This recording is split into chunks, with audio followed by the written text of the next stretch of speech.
Welcome to another one of my videos.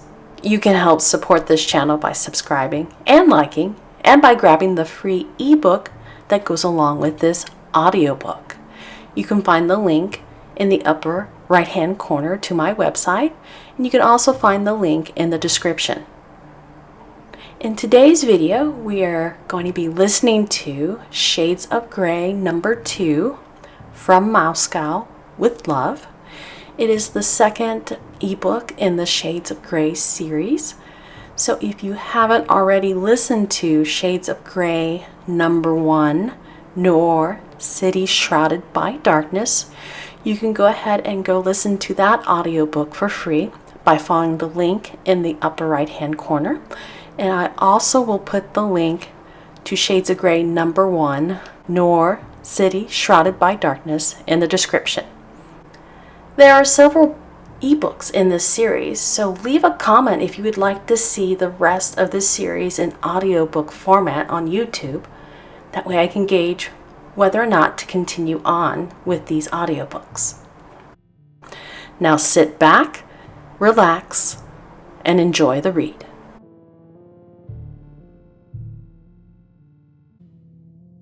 Shades of Grey number 2, From Moscow with Love, by Christy Lynn Higgins. This series uses a mixture of omniscient past tense and first-person present tense to tell the story of Shades of Grey. Enjoy the series. I have glimpsed into the future and seen a world of darkness and sorrow. It was a place where the clouds hid the sun and human machines walked and terrorized the land.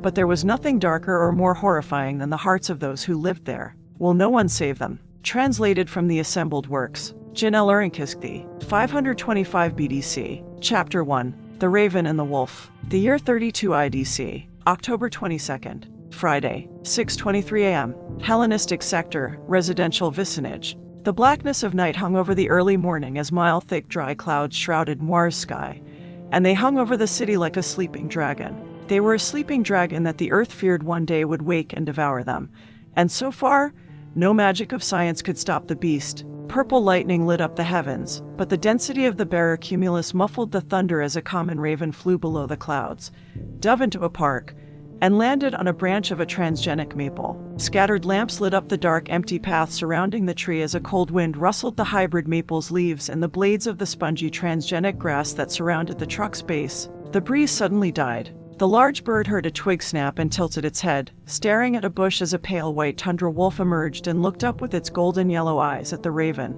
Their gazes locked. Across the street from the park, a black Cadillac stopped at a curb, and Nikolai, wearing a white pinstriped gray business suit and a WMA, got out of the driver's side. He placed a gray fedora hat on his head, smoothed its rim, straightened a white tie, and shut the door. Natasha exited the passenger's side, also wearing a filter mask. Natasha, a life closer like her twin brother, inhaled through the triangular filter over her nose and exhaled through her mouth. She looked at the old apartments in front of them and then to the park across the street, which was mostly empty. Natasha removed her white fur-lined, long, black coat, revealing a tight-fitting red leather outfit.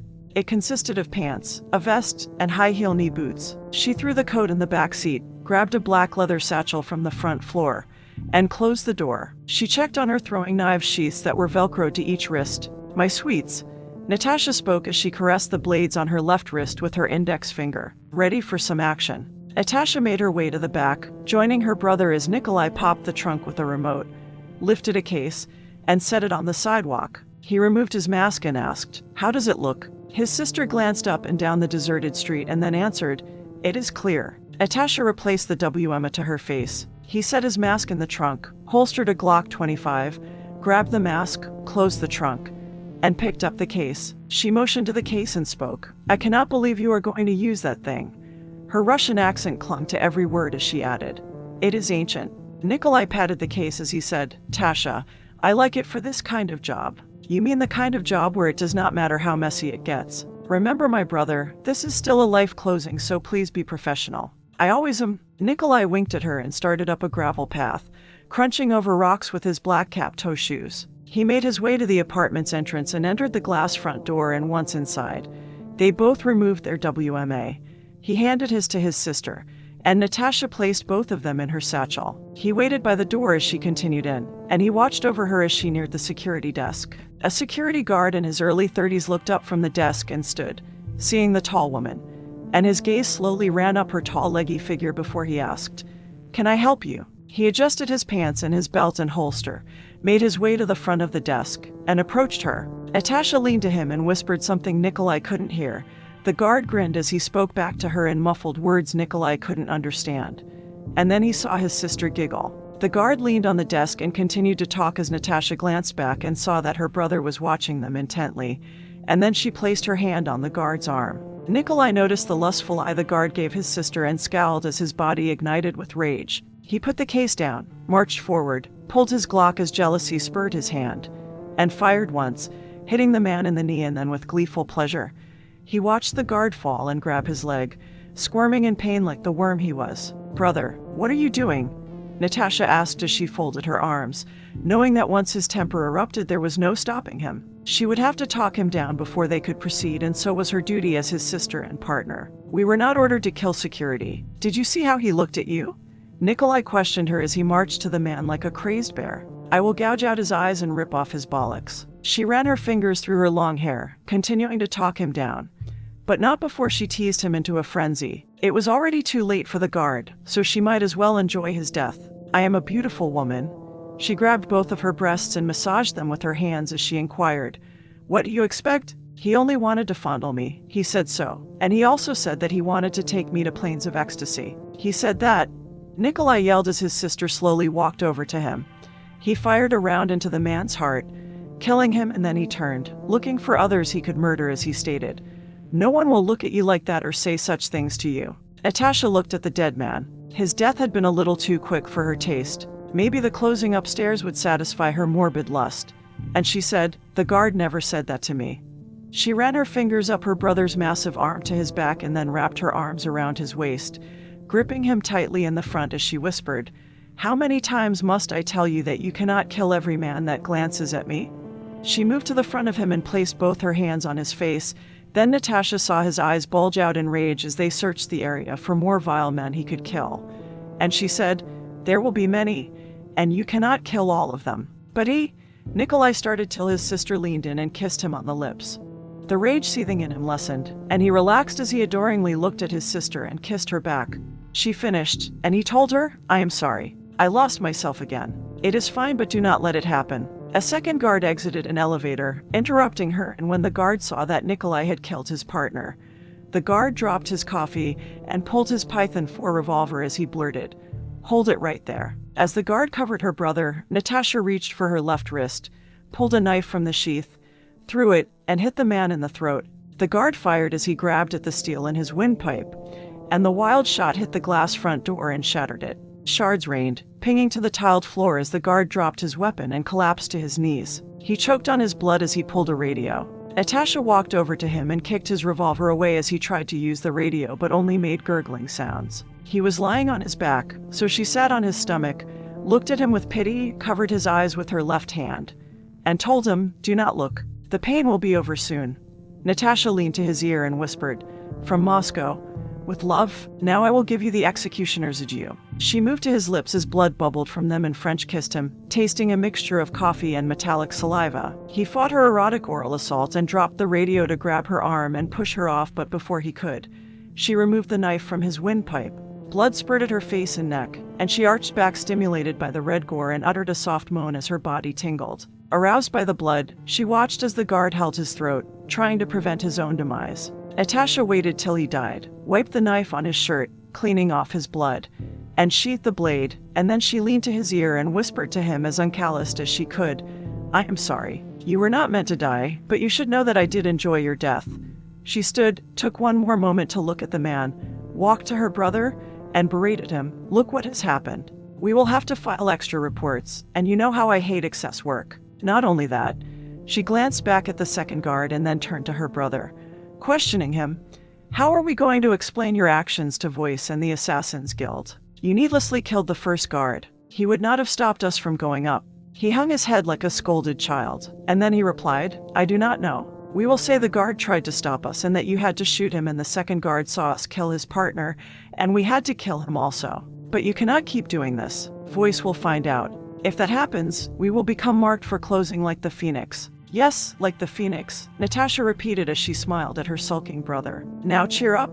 You still have your new toy to play with. You are right. He went, picked up the case, and said, "Come, Tasha." He entered an elevator, pressed button 31, and added, "Let us go blip off the bird." Puzzled by what her brother meant by his statement, she raised a black eyebrow, followed, and said, "Remember the closing file states we keep collateral damage to a minimum. A minimum, not zero. Please do not kill anyone outside of the apartment," she told him as the elevator started up. And then she removed a gold compact and a white silk handkerchief from her satchel. She looked into the mirror and wiped some of the splatter from her face and neck as she said, "If we go out later, I will have to clean up. The guard is all over my face." She placed both items back into her satchel. The cab opened, and the two of them walked out as she asked, "What apartment number are we looking for?" Nikolai removed an HHC from his suit pocket as they walked from the end of the hall, and he looked at the numbers on the doors before they passed them and stopped. "This is the one." She noticed a dark crack beneath the door and whispered, "The lights are out, so they are probably still sleeping. Do you want to knock?" "Knock? No, not with this heat." He spoke as he patted the case, set it on the floor, opened it, and removed a Thompson submachine gun. "This bean shooter announces itself. Of all the people to idolize, you had to pick 1930s gangsters. Every jink needs a hobby. I happen to be good at two." Natasha said, "Half the time, I do not know what you are saying." Nikolai winked at her, made sure she was safely away, then stood back, shot several rounds into the frame near the knob, and kicked in the splintered door. Light from the hallway rushed into the apartment as he proceeded down an entry and an armed man appeared at the dark end. Nikolai fired, dropping the man and headed into the pitch-black living room. He heard two men whispering, and Nikolai yelled like a maniac and wildly shot in their direction as gun blasts lit up his smirking face. The men who were hiding behind a couch fired a round apiece and missed him before the Tommy sliced through the sofa and cut them down. Nikolai flipped on a light, retrieved his case, and reloaded, then he headed down a hallway and kicked in the master bedroom door. The light was on, and a man was in bed with two women. The man had pulled an Olympic 6 revolver from a nightstand. "I'll blow your head off," the man threatened. The women squealed, covering themselves with the sheet, and one of them asked, "Vicky, is this another one of your sick games?" "No, babe, not this time," he answered as he aimed the revolver, and then he cursed, "Puck, I don't know who this guy is." He snarled and yelled, "I'm Vic the Vulture. You don't know who you're messing with. I've got a contract with the Valhalla Corporation." The man shot at him as he yelled, "I'm under their protection." The bullet grazed Nikolai's shoulder, and in anger, he grabbed the gun from Vic and pistol whipped him. One of the women screamed and covered her face with her hands as Nikolai continued to hit the man. He finished and threw Vic's gun across the room. Nikolai pointed the Tommy up, put one foot on the bed, and leaned toward Vic as he spat, "Here's the wire. Lug, your Chicago overcoat has done been fitted." Vic grabbed his bloodied cheek as he asked, "What are you blabbering about? You mother pucker? What you're saying doesn't make any sense. All I know is you're dead. Dead when the corporation finds out you messed with me. Shut your trap. Your yap's why I'm here. Your so-called friends at Valhalla found out that the trade secrets you were supposed to be brokering for them you've also been selling off to other corporations." Nikolai's demeanor changed from one of a wise guy to a serious life closer as he spoke. "Victor L. Boone's also known as Vic the Vulture.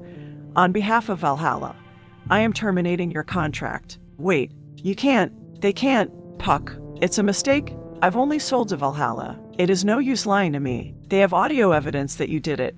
I can explain. Let me get their vice president on the phone." "Did you not read your contract with them?" Nikolai questioned as he shook his head, irritated by the man's ignorance. And then he said, "You should have read it more closely. By signing, you agreed to the life closer clause should you violate the contract, and there are no second chances." He glanced at the two hookers and said, "It is a pity these two women are here. They would not have to die if they had not seen my face." Nikolai opened up one last volley, and the women screamed. White goose down flew up from the dozens of bullet impacts in the mattress. The feathers fell like snow, landing on the three bodies, and blood slowly tainted the down as Nikolai added, "As stipulated, your employment has been terminated." "My turn has finally come," Natasha said as she walked into the bedroom behind Nikolai. She had already secured the rest of the apartment. Natasha watched as Vic gasped, clinging to life, then she walked over to him, bent down, and whispered in his ear, "From Moscow? With love, now I will give you the executioner's adieu. Natasha French kissed him, and as she intertwined her tongue with his, Vic died, and then she straightened, wiping the blood from her lips with her index finger, and said, "The closing was most enjoyable." Natasha turned, saw her brother's wound, and scolded him. "Look at you. I hope you are happy." She examined the miner's shoulder graze as she said, "See what you get for wanting to play with your toy. You could have used a handgun with a silencer." She glanced at the man in bed whose glassy eyes stared up at the ceiling. And then she spoke. "If you had, Vic the Vulture would not have even known you were here. But you wanted to go all Al Caput." Nikolai pointed the Tommy gun up again as if posing for a picture, and then he informed her. "He was named Al Capone, and it was worth it, my sister. I do feel like a gangster." He smoothed his fingers across the rim of his fedora as he spoke. "Place our calling card so we may leave before Noir Civil Police Force is called in. Dealing with the NCPF could be time-consuming, so let our calling card talk for us." She nodded, walked over to Vic, and placed a business card of a wolf and a raven on his chest. A barcode printed on the bottom of the card included the Life Closer's information, and the NCPF would use this card to verify the killings were life closings and not murders. "We only have one more assignment to complete, and then we can leave this wretched dark half." "Yes, my sister. We only need to bop the Phoenix and we can return home to Mother Russia." "It will not be so easy," Natasha said. "We do not know what the Phoenix looks like. Is this life closer a man, woman, or child? All we have is an appointed time and place for the closing from voice to find the Phoenix." She paused and then added, "And I do wish you would stop talking that way. Honestly, I do not know what you meant when you said you want to bop the Phoenix. It kind of had a sexual connotation, which I hope you did not intend." "No," he spoke as his face reddened. She put her hand under his chin, reached up, kissed him on the cheek, and said, "Come then. I am famished. We will clean up, and I will tend to your shoulder, and after that is done, we can see what fine delights Noir has to offer." Chapter 2. A past mistake, 19 days earlier. Wednesday. The light side, Russia. The end of the day swept across Moscow's Red Square as hundreds of tourists visited St. Basil's Cathedral, gum department store, the historical museum, and many other attractions. The clear western sky exploded with hues of orange and red as the sun started its descent.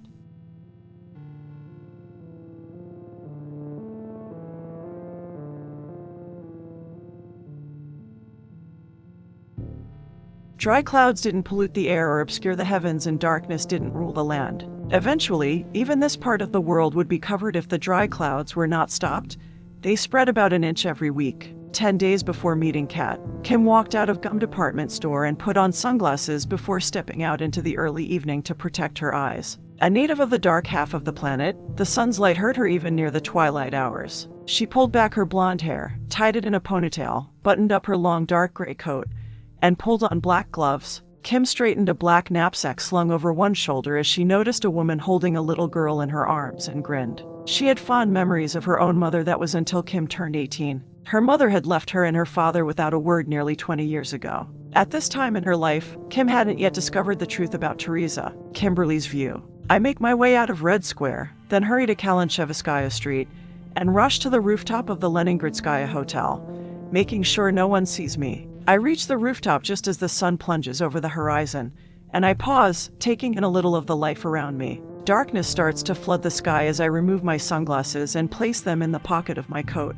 The beauty that we who live on the dark half miss, you don't realize its splendor until you witness it in person. The sun's so beautiful, and the colors that break across the horizon as it disappears for the day are mesmerizing. I inhale deeply, fill my lungs with the brisk air, exhale, and my hot breath appears as mist. The air smells clean, unlike Noir's, and it energizes me and makes me feel more alive. The chill in the air tells me winter will soon overtake fall. The sun completely disappears, and this world on the light side of the planet, even as night spreads across it, is so wonderfully different. I glance up at the cloudless night and notice the stars are so bright. I can't even imagine that Noir's sky looked like this once. I pull on a knit mask to hide my identity, not that I expect anyone to come up here and see me. I wait for 2 hours near the ledge, keep to the shadows, and monitor the lit sidewalk below with binoculars. I came up here earlier than I had to, but I like to get the layout of the land before I take out a mark. I place my knapsack near the ledge, move to a different part of the roof, and pull out a large case of Guild Prep, cleanup crew hid the day before. I remove the sections of an M24, put the sniper rifle together, then move back to the ledge and peer down the block through the scope. My target's supposed to leave the tea house within the next hour. Many people go in and out of bars, eateries, and stores in the area. I glance at my watch, see it's time, place a silencer on the rifle, and kneel beside the ledge. I peer through the scope and aim at the entrance of the tea house. I remove an HHC from my coat pocket, open up the closing file on the touch screen, and study the picture of the mark one more time. Voice told me the mark will receive a phone call around this time and draw her out. So all I have to do is wait. A minute turns into 10, and soon the woman walks out of the tea house along with 4 armed bodyguards. I aim for the woman's heart, waiting for a clear shot as people walk by her on the sidewalk. A limo pulls up, and one of the bodyguards moves to the vehicle and opens the back door. I put my finger on the trigger ready to pull it when the target pauses and turns back. A little girl runs out of the tea house and takes the woman's hand. The child holds something in her other hand. I glance up from the scope. Voice said nothing about the woman having a child. Hades. It should have been included in the closing file. I peer back through the scope, taking aim again.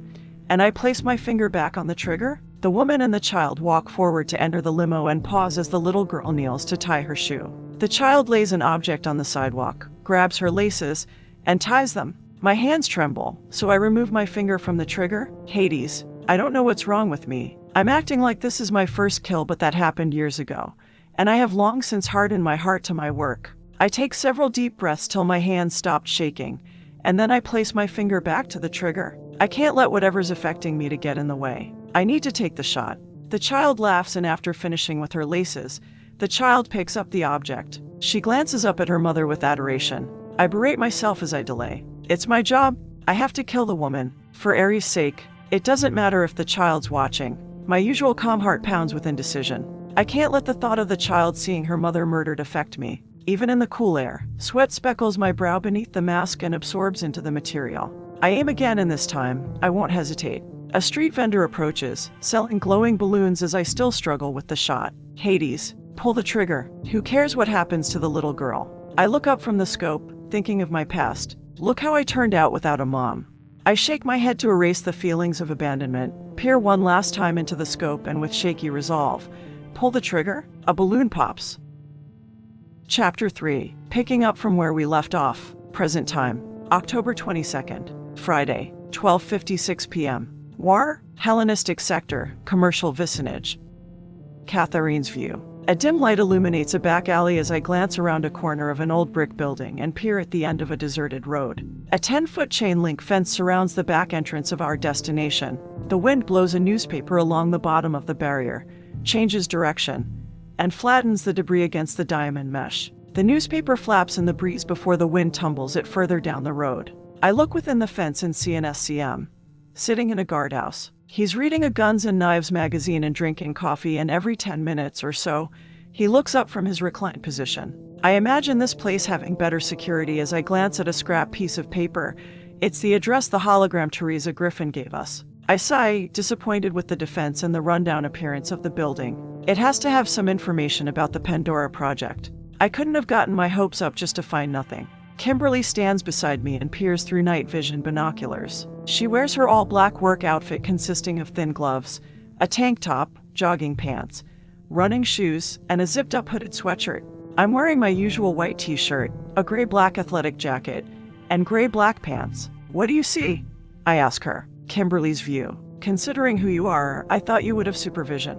I tell her, referring to her being the Pandora Project. I reluctantly partnered with that strange woman 4 days ago, and I'm still uneasy about the collaboration. There's something about her. There's something I can't put my finger on. Hades. I hate this. I was told she's the key, but never what she was the key of. I glance up from the binoculars, thinking about the rogue. It claimed that she was organic mecha, a robot that can completely pass as human. I think that would be worse than being some sort of messed up human experiment, and considering the organic mecha dilemma, I can't trust her or her motives for wanting to partner with me. Not that I ever trusted her. Catherine's view. I see the mistrust in Kimberly's face and know the snide remarks are her way of keeping herself at arm's length. I don't know if she'll ever believe in my sincerity to help her. I glance at her again. Maybe something else is putting her on edge. It could be what the rogue told her, and if that's it, she has to see me as a freak. No wonder she can't trust me if she thinks I've been deceiving her. I examine our time together so far, and I know one thing. Our partnership's going nowhere. I finally answer her. No, I don't have supervision. All I see is the soldier. There's nothing else to see, Kimberly says as she hands me the binoculars. I peer through them and look at the SCM, the guardhouse, and the loading dock behind the small building. He wears a dark green uniform and his shoulder patch has the Sphinx Corporation emblem with the council's crest. On the top part of the large building is written Etna Toys Distribution Station Bravo. The SCM confirms it.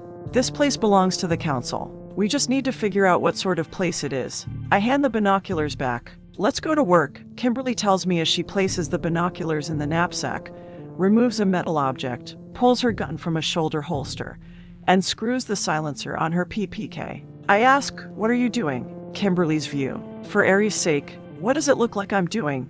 I snap as I glance at that woman. I don't see anything special about her. She's plain looking with hazel eyes and short brown hair, but maybe that in itself is a disguise. I just can't figure out if she's a weapon or one truly messed up person and why one of the departments in the Sphinx Corporation wants her. All I know is if she's important to them, they won't let her go so easily. Maybe I should end our partnership before it causes me any more grief. I can't let anyone live who knows I'm the Phoenix. Anonymity is life, so I shouldn't wait too long to eliminate the one who has seen my face and who knows that I'm a life closer. I consider it a few seconds more and decide if I want to investigate the building.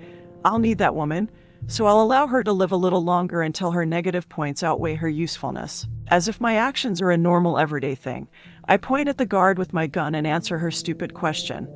I'm going to take out that SCM and go into that building. I'm going to see why this address was in the file labeled The Gorgons. Catherine's view. You can't, I say, keeping my voice down so not to alert the SCM. Killing's wrong. Everybody knows that. For Aries' sake.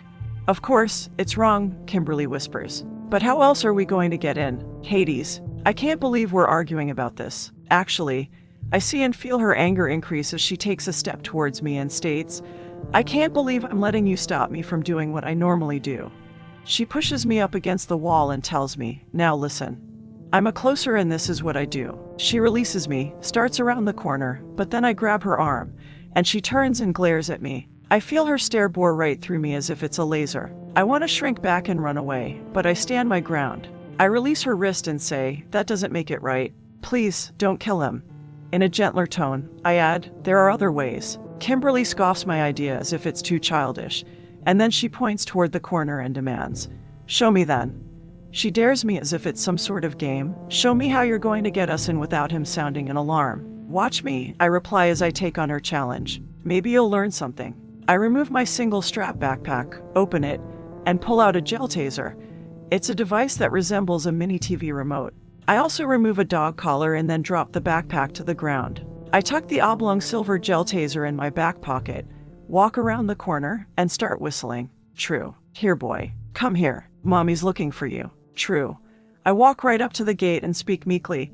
Excuse me. The SCM sees my approach, so he puts his magazine and coffee down, grabs the XM8, and comes out to the entrance. He keeps the assault rifle at the ready and peers through the chain link fence. I act hopeful as I question, have you seen a dog? He relaxes his grip on the XM8 as he answers me, no, I haven't seen one. The SCM eyes me and must decide I'm not a threat and slings his assault rifle. He removes his cap and runs his hand through his short hair as he suggests, maybe you should try around Joe's diner. His dumpster attracts hungry animals. Back at the corner, Kimberly's view. I can't believe it. That woman walked right up to him. I let my amazement fade away. It doesn't matter if she's able to talk with the soldier without setting off any alarms. The real question is if she can get us in. At the fence, Catherine's view. I glance at the dog collar, then back to him, and say, I don't know where the diner is located. Could you give me directions? Yeah. Hold on, he says as he goes back into the guardhouse and comes back with a Hellenistic sector commercial vicinage map. The SCM points to the paper and gives me instructions. We're here. Joe's up there. First, go back down the alley you came up. Then, I step closer to the fence, scratch my mid-back, and slowly remove the gel taser, and with my thumb, I flip off the safety at the bottom of the weapon that's below a large red button. The soldier continues to talk as I palm the small device and move my hand to the fence. I carefully aim, press the red button, fire a green jelly string through the diamond mesh, and hit the man in the neck. The end of the gel substance clumps on impact, it forms an acorn-sized circle and adheres to his skin, and the rest of the string dangles still attached to the gel taser. I press the large red button again as the SCM grabs at the string, and 1,500 volts surge through the jelly. He cries out, convulses, and falls to the ground unconscious as I look around, making sure no one saw me, and then I hit a blue button that recoils the string. I set the safety, tuck the gel taser back in my pocket, and climb the fence. Back at the corner, Kimberly's view. I can't believe it. She actually did it. I holster my gun and run up as that woman buzzes the gate open, and I hand that woman her bag. I'm still quite amazed. I thought she would get captured. I might have lost out on finding out what's in the building, but my Pandora problem would have been solved. Have you done this before? I ask as I help her drag the man into the guardhouse. Actually, a couple of times, she replies as she takes his keycard, then places the gel taser in her backpack and the keycard in her back pocket, and adds, "He'll be out at least 2 hours." I glance at my watch and say, "Let's get inside and see what we find." A little impressed by that woman's tactics and excited to continue our game, I state, "See how far we can go without killing someone." Chapter 4. The Council. 1:19 p.m. Hellenistic sector, unknown vicinage. The new sanctum. Within the chamber. "Come on, people," a male supervisor barked. "You're behind on your 1 o'clock reports. Let's get them in." After a few minutes, he scanned an HHC, moved to one of the 24 chamber analysts, and said, "You're the last one. What's the holdup?" "It's these readings from the new project. There was so much to compile that," the male analyst started. "I didn't leave enough time to write out the report. I won't make the same mistake again. The council doesn't tolerate inefficiency or errors." "I know, but like I said, I discovered my miscalculation," the analyst restated as he sent in his report. "It won't happen again." "Make sure it doesn't," the supervisor said as he went back to walking the line of workstations. In the center of the chamber, the council sat at a long rectangular table that was the darkest point of the room, and the laptops and HHCs were the only things that illuminated the immediate area. The council monitored many black projects, and on this day, they monitored one experiment in particular. Mr. Morta, a tall man with a stout build, sat at the head of the table. The door to the chamber opened, and light from the hallway revealed Ms. Nana was a slim Lilliputian and dwarfed Mr. Morta's frame. She sat to his right on a specially designed chair that raised her to the table. Ms. Nana turned to her laptop and stated, "We are receiving a report from Cerberus."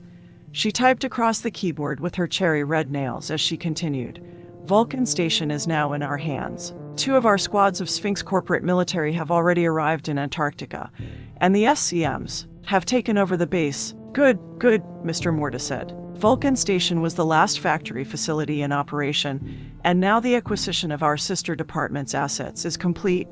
He paused and asked, "What of the 2 scientists at Vulcan Station?" Mr. Dakuma was a meager man of average height, and he sounded disappointed when he replied, "Cerberus did not kill them as instructed, but..." Mr. Morta demanded, "But what?" Mr. Dakuma answered, "Well." When he hesitated, Ms. Nana replied, "Dr. John Gellett and Dr. Robert Seeker were injured." "How?"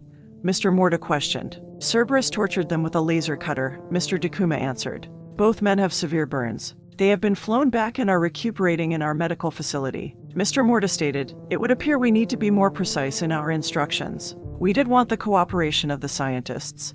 He paused and questioned, "Where is Cerberus now?" "It is flying back to Noir," Ms. Nana answered as she scanned the clock on her laptop.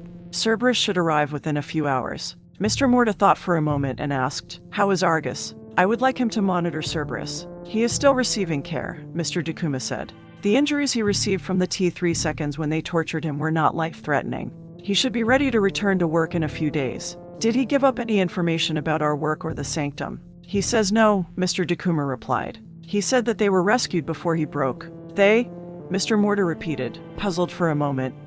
Yes, the 2 factory technicians we acquired. Tech 111 and Tech 112. "What are their names?" "Peters and Maxwell," Mr. Dakuma answered. "We never did find out who rescued them. The men are closed-mouthed about it." "Do you believe Argus divulged any information?" Mr. Morta asked. "No," Mr. Dakuma replied. "We did condition him to withstand pain. The T3 seconds may have broken him with time, but not in the short span that they had him. They had him 3 days to be precise." Ms. Nana questioned, "What intel do we have on the T3 seconds?" "The operatives we had following them turned up dead," Mr. Dakuma answered as he scanned another HHC. "The last report we received from them stated they had left the Hellenistic sector of Noir." "Create a new team," Mr. Morta commanded. "The T3 seconds must be found. We cannot have these machines on the loose. One rogue is enough. Mr. Takuma went to work on the task and pulled up personnel files, and after several minutes, he started compiling a new team. Ms. Nane's laptop beeped. She opened the incoming message, and then she relayed, "I have received a new report. Cerberus has stated its excitement." "Over what?" Mr. Morta questioned.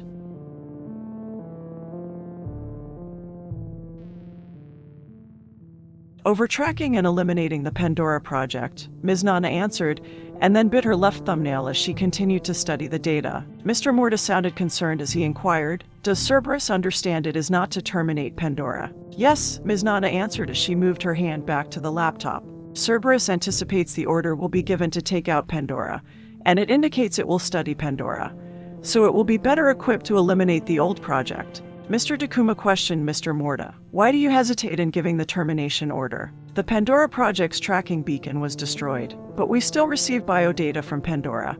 Mr. Morta spoke, sensing Mr. Takuma was suspicious of his recent actions, and he tried to put his mind at ease by explaining it away with a question. "Do you remember what happened 2 days ago?" "Yes," Ms. Nana answered. "We received an influx of data indicating Pandora reached the delta phase of its metamorphosis. It indicated that it had reached the knowing. The data cannot be correct," Mr. Takuma insisted as he tapped the table with his finger and added, "There is no possible way the old project reached the delta phase without first achieving the gamma, and its biodata indicates that phase was never achieved. Do you both agree then?" Mr. Morta questioned, hoping to change their minds or postpone a negative decision. "We should suspend Pandora's termination. We must analyze the biodata, and once we have the correct information, we can decide whether or not to destroy Pandora." He rested his elbows on the arms of the chair, folded his dark brown hands, and then continued, "If the readings are corrupt, it is one thing, but if the readings are true..." Mr. Morta hoped to give his favorite project some more time, and he said, "We should investigate it further. We did want Pandora to reach all of its phases, and we want it to become the killer we programmed it to be."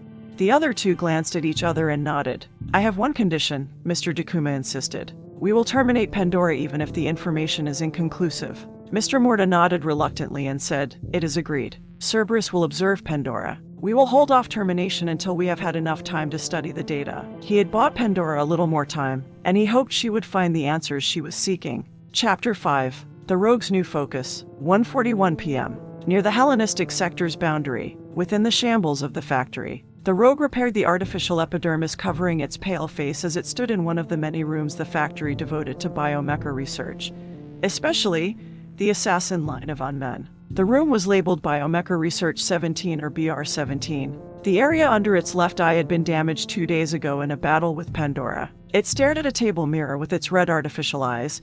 Then the rogue noted its eyes looked more like red ring spheres, and it also noted the dingy brown business suit it wore had black oil covering its left jacket's arm. It went back to work and used a soldering iron to melt patches of skin to its damaged face. The skin was made from a man-made substance known as X-74, the rogue's view. I paused from my work and set down the solder, thinking Pandora did a number on me. I came close to ending her existence, but she reached the delta phase of her metamorphosis and stopped me. Pandora shot me when no one else could. I consider the past year and wonder why out of all my programming I cannot disobey the one to destroy Pandora. I find pleasure in hunting her, but I am an unman, and I appear to be showing feelings and have self-awareness. This should not be. I also consider in great depth the other thing that happened to me. Even though I tried to kill Pandora, she spared my life. She had the power to take it, yet she fled the room. She showed me mercy as if she knew something that I did not. Is there another purpose to my existence? I think back to my discovery. After our encounter, I stumbled across the hidden chamber in the back of the gallery, and then later after I had gone through some of the factory's research on the tablets, I found that archaeologists believe they were chiseled by Janelle Urinkisky around the year 525 BDC. And archaeologists also believe the words spoke of future events. I process all this data, and I believe they are about Pandora and that they are some sort of prophecy about her. Right now, I do not know their true meaning. One of the tablets is broken, and I do not know how much of the text is missing. I do not know if the two tablets go together or if they are part of a separate message. I return to the table. Pandora could be the rushlight mentioned in the one, and if so, she is some sort of destroyer. I consider the warning about the destroyer and my suspicions that she is an organic mecha. Is she a machine completely composed of lab-grown parts, or is she a human with unique abilities? My new objective will be to discover the truth, and once I find the truth, I will terminate Pandora and the rogue's view. The rogue picked up the solder and continued the repair of its face, and after some time, the rogue turned its head side to side, examining its work. It was pleased with its repair and glanced at its left arm. The rogue needed to fix the shoulder, so it removed its jacket, picked up a pair of needle nose pliers, inserted the head into a bullet hole, and clasped a 9mm round. It pulled the bullet out, dropped the slug to a tray, and the parting gift from Pandora clanged on the metal. Black ooze ran down from the wound till the rogue used the solder to stop the oil leak, and then it waved a scanner over the hole and examined the results on an HHC. Nothing more was damaged, it only needed to patch the hole, so it placed a piece of X74 over the wound and soldered it in place. Once done, the rogue moved its arm up and down. The repair wasn't bad, but its skin coloring was all wrong. It was too pale for what it needed. It removed its coffin-handled bowie, placed the knife and sheath on the table, took off all its clothes, and stepped into a specially designed shower. The rogue set a color knob on the wall to olive and turned it on, and dark dye sprayed from the shower head, darkening its skin and hair. The dye ran for several minutes until the coloring covered its entire body, and it turned off the shower and stepped to a dryer in the back. The machine roared as hot air rushed over its body, setting the new color. The rogue stepped out and studied itself in a full-length mirror, and then it studied its artificial eyes and the blood-red dot light of its eye-link sensor. If it was to pass as a human, it would have to do something about them. So it removed the eye cover to the sensor input compartment by screwing it off. The rogue placed the cover on the table, picked up the needle nose pliers, and carefully removed the orange bulb from the compartment so that it would no longer blink and betray its true identity. It screwed the eye cover back on, walked over to the table with all the equipment, opened a container filled with lenses, selected brown, and inserted them. The rogue's view. A question crosses my processor, so I go back to the bulb and study it. I remember in the past the dot light blinking blood red. The bulb is orange, so it could not possibly blink blood red. It does not make sense, actually. A lot of things do not make sense, but time is short, and I will have to consider this mystery later. And the rogue's view. It looked at its shabby business suit on the floor. The rogue needed a change of clothes. It had to look the new part if it was going to investigate the stone tablets. It streaked its way to a locker room, used a master keycard. It took off the body of a dead manager, opened lockers, and searched through clothing and personal items till it found what it needed. It put on a pitch-black business suit and studied itself in a full-length mirror. No one would know that it was an unman, and it had one last room to visit before company showed up. So the rogue made its way into the hall and down several passages. Hundreds of dead factory techs and SCMs filled the war zone-laden hallways. It had been over a week since the T3 seconds malfunctioned and killed almost everyone at the factory. The rogue searched several manager offices until it found one with a functioning computer, sat at the desk, and woke up the computer. At the factory's main gate, Lieutenant Creed held up his hand as a convoy of 8 trucks approached. He wore a jet black uniform, and a handful of soldiers stood behind him. His men were armed with an FNSCIRs. He and his men were part of the 3rd Branch Office's corporate military. The armored SCM vehicles that had just pulled up belonged to the council. The lead truck halted, and the driver, who wore a dark green uniform, looked over the Latino man in his late 30s with a black goatee. The driver noticed Creed's name on his uniform and his rank, and then he handed an HHC. To him, "Lieutenant, I'm Lieutenant Walters." The red-headed man had a pale complexion and sported a high and tight crew cut and trimmed beard. And Walters spoke. "The council will be taking over the factory. You and your men are to return to the 3rd Branch Office for your new orders."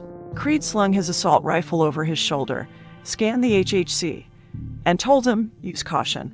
All of the T3 seconds may not have left the factory. They're like the rogue now, and they no longer follow orders. Thanks for the heads up." Walters slapped the side of the truck, and 4 council SCMs jumped out of the back to guard the gate. The 4 men removed barricades from the back of a truck and set up a roadblock. Walters ordered over the truck radio, "Move out." The convoy traveled down the long stretch of road toward 2 large buildings. The trucks halted, and Walters turned off the engine, opened the door, and jumped down from the vehicle. His men unloaded from the 8 trucks, lined up in 8 rows of 10, and stood at attention, holding their assault rifles across their chest. Walters walked up and down the line, stopped, faced the men and women, and ordered, "Team leaders, move your soldiers out. I want the factory secured, and if you encounter any active unmen, do not engage. Radio in and wait for backup. Is that understood?" "Yes, sir," the 8 team leaders answered. Chapter 6. Mr. Pinchbeck, 2:16 p.m. The rogue worked on the computer with inhuman speed as the printer behind it spat out document after document. The rogue took an ID badge from a dead body out in the hall, removed the card from the plastic covering, scanned it, and printed out a version with a black square instead of a photo. It snapped a picture of itself with a digital camera acquired from a locker, printed out the photo, pasted it to the ID, and put the new card back in the plastic covering.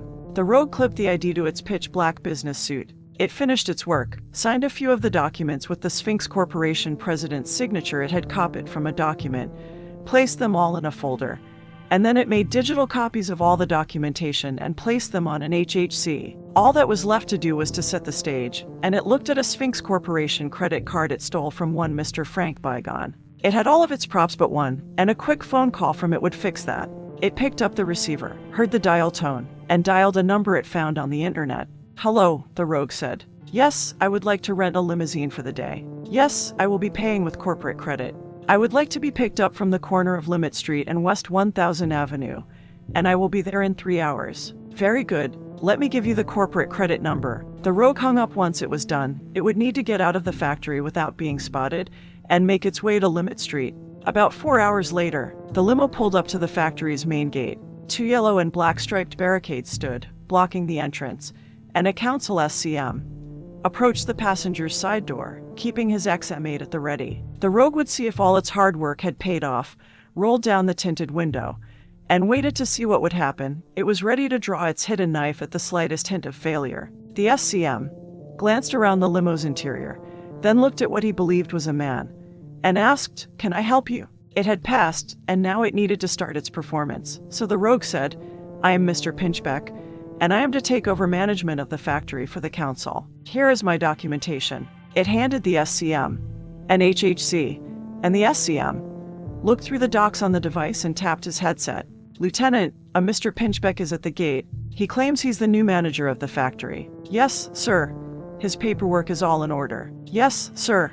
The SCM turned to the new manager and said, "Lieutenant Walters says for you to proceed in. He'll meet you at Building G, and he also wants me to ride along in case there are any unmen on the grounds." "Certainly," the rogue said. "Sit up front with the driver." The SCM relayed his orders to the remaining 3, walked around the back of the vehicle, and entered through the front passenger door. The other SCMs removed the barricades blocking the entrance to the side, and the limo pulled down the road, and after a short time, the vehicle stopped in front of Building G. Walters with a few of his men waited outside. The rogue got out of the limo, walked to the driver, and said, "You may return, and I will call if I need a ride." The driver, along with the SCM, still in the front, headed for the main gate. Walters walked to the new manager, offered his hand, and spoke, "Mr. Pinchbeck, welcome to the factory." They shook, and then Walters removed an energy bar from his vest pocket and unwrapped the chocolate snack. "The council sent you in a bit early." He took a bite and then said, "The dead have not been removed or the grounds secured. I am aware that cleanup has only started and know full well what to expect inside," the rogue stated, then opened a folder on its HHC and scanned through some of the files. "All I request from you is 2 of your soldiers till my own report in." It closed the folder and said, "I will not get in your way. I want to set up my office and begin work. There is so much data to catalog in the factory. It will take us years to go through everything. I can loan you some soldiers," Walters said as he waved 2 of the SCMs forward and ordered them. "You 2, go with Mr. Pinchbeck and stay with him until his people relieve you." "Yes, sir," the 2 men replied. "This way, gentlemen," it stated. The rogue headed into the factory. The first part of its plan was complete. It had the factory at its disposal. Now the rogue must begin on the second part, and it would uncover everything the factory had on Pandora and Jin-Elurinkisthi. The rogue would determine if its drive was more than programming, unravel why it was fixated on killing Pandora, and if that was its purpose in existence, it would destroy her. Chapter 7. Etna Toys Distribution Station Bravo. Etymology, history, and usage of the word asp. Asp was originally a word for a venomous snake, then later around 700 BDC. In slang, it referred to a person who was so low that they slithered on the ground. Over the centuries, the word also began to refer to a vain, self-important, silly, or aggressively stupid person. And the anus, 2:58 p.m. Hellenistic sector, commercial vicinage, Catharine's View. The corridors smell dusty and look as if no one has used them in years. A fluorescent light flickers overhead as we walk beneath a multitude of humming lights, and it's a maddening sound in the otherwise silent building of white block walls and concrete floors. Kimberly brushes a cobweb out of the way as she complains, "All we've found are a few boxes of toys."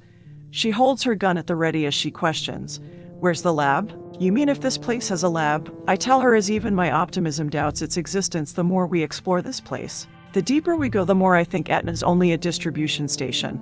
I don't think we'll find anything here. The Gorgons could just be a new line of toys Etna's developing.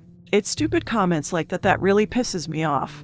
Kimberly yells at me as if the Assassin's Guild magistrates themselves ordered her to take her frustrations out on me. "You can't honestly think they're toys. For Aries' sake, why would their file be on the data crystal? They have to be more than action figures." "I know," I state, "but I can hope."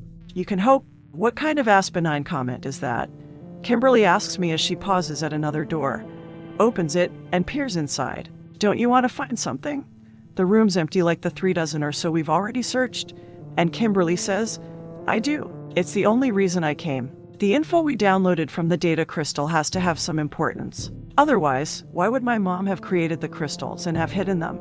She shuts the door and gripes, "Hades, I better not be wasting my time."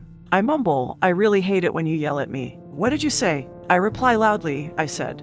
I then speak normally. "I've been wondering what kind of project the Gorgons could be. I've encountered a lot of the Council's experiments over the past year, so I'm imagining the worst, and a toy sounds better than what I'm visualizing. I'm serious. I would prefer the Gorgons to be a toy. In Greek stories, the Gorgons were 3 sisters so hideous the mere sight of them turned people into stone. So I know the Gorgons have to be weapons." "You and your dream world," Kimberly complains. "You can't go by your imagination. You have to go by the facts, and then they'll lead you to the truth." She stops, faces me, and asks, "Did they do something to your mind when they experimented on you? Maybe they replaced it with the brain of a 2-year-old. Kimberly's view. "That's kind of mean." That woman whines as if I've hurt her feelings. "Why would you say that?"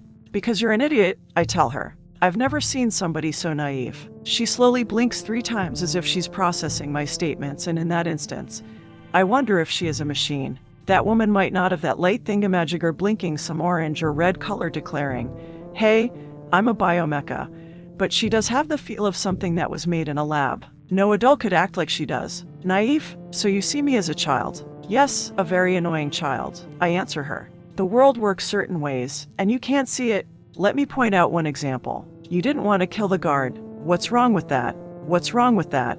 Oh, my Zeus. I can't believe you asked me that."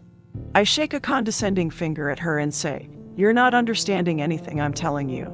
I rub my temple, trying to reverse a headache that's setting in as I calmly say, "Oh, for Aries' sake. Never mind. Maybe you'll never understand. Come on." Catherine's view. I watch as Kimberly walks ahead of me. She is making fun of me. Kimberly can be real mean. I mumble, I might be naive, but at least I'm not always angry. "Did you say something?" "Nothing," I reply, and then I hurry to catch up with her. I don't believe murdering people's how this world is supposed to work, and if it is, maybe it's better that I'm an idiot. We hurry through the first section, enter the second, and come across a long hall with no doors. Blue pipes run along the ceiling and water beads on one of them, and in places, the liquid falls to the concrete floor. We start through the passage. The blue-gray concrete corridor runs for about 400 feet and goes around a corner. And then the corridor continues for another 400 feet and ends at a door with no knob. On each side of the door is a scanner. Kimberly's view. I throw up my hands and exclaim, "Great, now what?"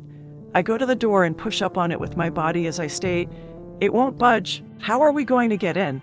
I kick the door as if it's some flat tire, and then I stand back as if I'm thinking about ramming into it, and say, "Maybe we should have brought the guard, or we could have cut his hand off, and then we might have been able to use his palm print." That woman says nothing to my outburst and only stares at the scanners. So I say, "Well, we can't go any further." I start back through the corridor in order, "Let's return and see if we missed anything." I mumble, "Come back once I get a grenade launcher." Catherine's view. "Wait," I tell Kimberly as I glance at the star that marks my left palm. "I encountered a scanner like this at the factory. I placed this on the scanner, and it let me in." "Placed what?" "This," I answer her as I show her the star that had been burned into my palm, and then I walk over to the machine on my right. I find an outline of a right hand on its glass top, so I move to the other machine, and it has an outline of a left hand.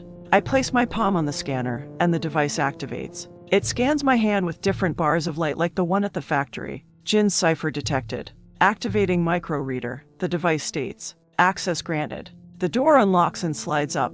End Catherine's view. The sanctum. Within the chamber, a female analyst turned from her workstation to the council and yelled to them, "The door to Station Bravo has been activated." "Bravo?" Ms. Nana inquired. "Which of our places is this?" "It was our third lab," Mr. Dakuma answered. "We long ago abandoned it once we finished the Gorgons experiment." Ms. Nana stated, "I remember. Why would someone go there?" "Why indeed?" Mr. Morta questioned. "Who accessed the lab?" The female analyst turned back to her computer and read over the information, and then she uttered, "I don't think this can be right." The analyst checked the data again, then turned and replied, "Sirs, ma'am, the lab was accessed by Jin's cipher." Ms. Nana questioned, "Are you sure?" "Back at Etna Toys Distribution Station Bravo." Kimberly's view. "Let me see it," I order as I grab that woman's hand and turn it over. "It looks like..." I begin, and then I study my own right palm and compare the star burn on my hand to hers. "Oh, my Zeus. They're the same." I squeeze that woman's wrist and demand, "Where did you get it? Tell me, or so help me, Al." "You're hurting me." "Let go," she yells as she tries to pull away. "Not until you tell me where you received it." "The music box," that woman tells me, then reaches into her pocket with her other hand and removes it. "I got it from the music box during my battle with the unmen. I was at Etna Toys plant and warehouse. A fire started, and the music box was in it, and when I snatched it out of the flames to save it, it burned me." She stops resisting me and shows me the lid of the music box as she asks, "You remember, don't you? I had blisters on my hand when you took me to see Dr. Chiron." She adds as if that woman is still angry over the incident and the real reason I took her to the hospital. "Let me see," I command. "Release her, take the music box, and examine the raised star on top. It looks like the one." "Yes, it's exactly like it, but how can it be?" She rubs her wrist and asks, "Where did you get yours?" I'm in deep thought and mumble, "Where did you get your burn?" "There was a fire in my mom's office the day she died. I grabbed the knob to go in and burn myself, and the star was on the knob." I glare at her, realizing I opened up to that woman, and I snap, "My past is none of your business." She shrinks back from me as she asks, "Do you only know how to yell?" I ignore her whining and study the star on my palm, and then I ask, "Do you know what they are?" The scanner at the factory called it a cipher, and beyond that, I don't know. I place my thumb on one end of the music box and my index finger on the other as I say, "Let's see what we can find out." I direct my next word at the music box and speak, "Mom." A 3D image of Teresa Griffin generates in front of me. The hologram, who has an Ella processor and can learn and adapt, depending on her surroundings, scans the area and asks, "Where are we?" "Etna Toys Distribution Station Bravo." That woman answers, "The address you decoded from the data crystal." "Do you?" Enough with her questions. "I want you to answer mine," I insist as I show the hologram my palm and inquire, "What is this star? Why do I and that woman have it? And don't tell me you don't know." "I see you are in a good mood today," the hologram says and examines the burn. I do not believe it. "The mark is Jin's cipher." "Jin?" I repeat. "Yes, Jin Elerinkiskti. Isn't he the composer of Unfinished Melody?" That woman asks as she points to the music box. "Yes," the hologram answers. "The star looks like the cipher Jin mentioned in his works." Catherine's view. I peer over Kimberly's shoulder so I can look at the hologram. And I ask, "Do you know what the star is?" "Yes, I was able to decode more of the files I uploaded from the data crystal. Jin's cipher was one of them." "Wait, let's go back a bit," Kimberly says. "You mentioned Jin's works. What are you talking about?" "I thought he only composed the one melody and never finished it. Are there more?" Kimberly's view. "You are correct. There is only the one," the hologram answers. "Though, there is a rumor he had completed." "Never mind. It is only a rumor, but as I was saying, Jin did create other things. He was not only a composer but an inventor, painter, sculptor, philosopher, scientist, and prophet. I have not been able to decode all the information on the file, but this is what I know. Jin's cipher or the star cipher has some code or other researchers believe a map to." "Kimberly," that woman interrupts, putting her hand to her chest as if she has heartburn. "Can't you see I'm talking?" I yell at her. "Hades, sometimes you can be so rude." "I'm not the one who's barging in on our party," that woman tells me as she turns, facing the way she and I came in with this look of worry. "They're coming." Biomechas. Her eyes erupt with that hellish blue glow that makes me cringe as she quickly removes her backpack and pulls out the gun I loaned her as she warns again. "They're coming." She drops the bag, unsets the safety, and raises the PPK, and shouts, "Get ready." Chapter 8. Guardians of Etna. 3:31 p.m. Catherine's view. There were few things I awoke with at Etna Toys plant and warehouse over a year ago, and my memory wasn't one of them. I do have this ability that can detect biomechas, and once an active biomecha enters the perimeter of my ability, I know their distance, their model, and how many there are. I like to call it my own spider sense. Great. Just great? I yell as I cringe at the word biomecha. How did they find you this time? I thought they couldn't after Brian removed your tracking beacon. I decide I can't be chit-chatting, so I tell the hologram we'll talk later. Till then. The hologram says and deactivates as the two blue squares on the music box fade to the silver metal surface. I hate robots. I state as if I have to, and then I hand the music box back to that woman and ready my weapon. Hades. I really hate them. What about my question? Are they unmen? No, they're K99 seconds and there are about a dozen of them. That woman replies as she places the music box in her pocket, grabs the backpack, and slings it over her shoulder. And they didn't track me down. They were most likely positioned here to guard Etna. I glance at the corridor we had come through, then into the passage the door opened into, and ask, which way are they coming? I recall our last encounter with biomechas and how the T3 seconds nearly killed us when we were at the factory, and would have if not for Lieutenant Creed and his men coming to our rescue. They're coming the way we came in, that woman answers as she aims down the long stretch of hall. She doesn't seem worried. That woman had mentioned in the time before meeting me, she had encountered many types of biomechas and only the rogue made her afraid. The rogue also sends fear rampaging through my heart, but that doesn't mean I'm any less afraid of the other types. That woman informs me they'll turn the corner in about 40 seconds. Go on. I can handle them. I don't think so. I yell. I one of you run off and leave me alone with the tin freaks. When it comes to killing, I'll handle my share. You see, as a closer I have my honor to think of. Honor?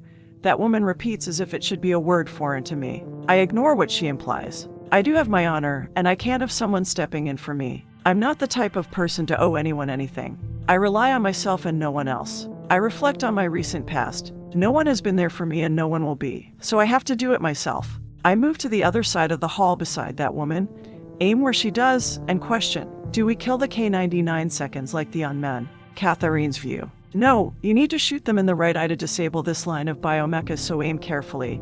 I answer. I can tell Kimberly's starting to trust me. Yeah, right. Our partnership's not turning out like I imagined, but I shouldn't expect too much. Kimberly's an assassin. I don't think they can trust anyone.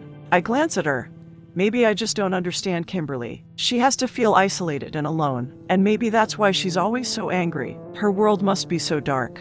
End Catherine's view. The K99 seconds turned the corner. They were of great size. The height of their shoulders was 34 inches, and they weighed 220 pounds.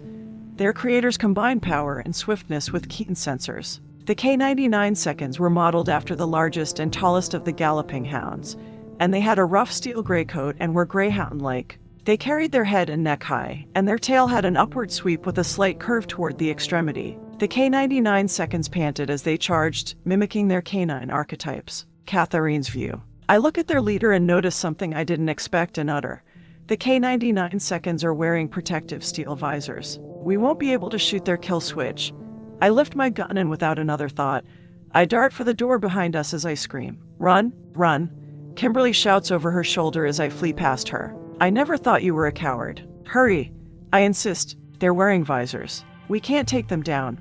In a panic, I enter the next passage, turn, and wave for Kimberly as I yell again. Run?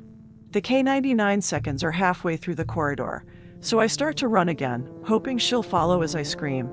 We need to find a place they can't get to. Kimberly joins me, and we bolt through the passage. The concrete floor we run across descends and ends, and it's replaced by a sandy one. We run down it with the K99 seconds gaining on us, and the passage ends in a large cave with a second-level floor curved above us. 3 other passages leave the cave. Now what? Kimberly questions. Climb. I command as I tuck the gun and start scaling the pitted stone wall. Kimberly places her gun in her shoulder holster and follows. We're about 10 feet up when the K99 seconds reach the cave, and the pack circles under us. The leader leaps up, snaps at Kimberly's heel, and barely misses her. Kimberly lurches up, startled by the large mouth, loses her footing, and slips. I quickly grab her wrist, and she dangles above the K99 seconds. Oh, my Zeus! Kimberly shouts. Don't drop me. Get me up? Crap. I utter as I strain to keep from dropping her as I dig my nails into the cliff. I can't. I don't have the strength. I swing her to the rock face as I tell her, you'll have to reestablish your footing. I grunt for the strain to my arm as I add, and hurry. You're not exactly light.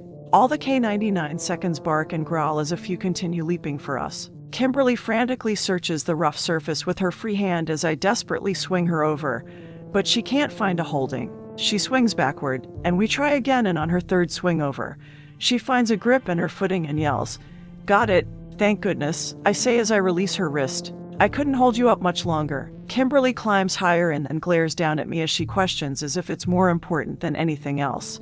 "What was that about my weight?"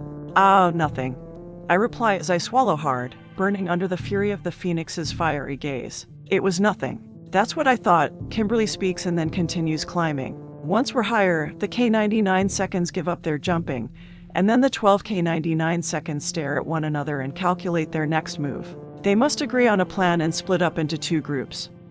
The first group continues into one of the cave's passages, while the other group goes back the way they came in. Kimberly reaches the second story, drags herself up, and wipes sand off her black clothes as she questions, "What are they doing?"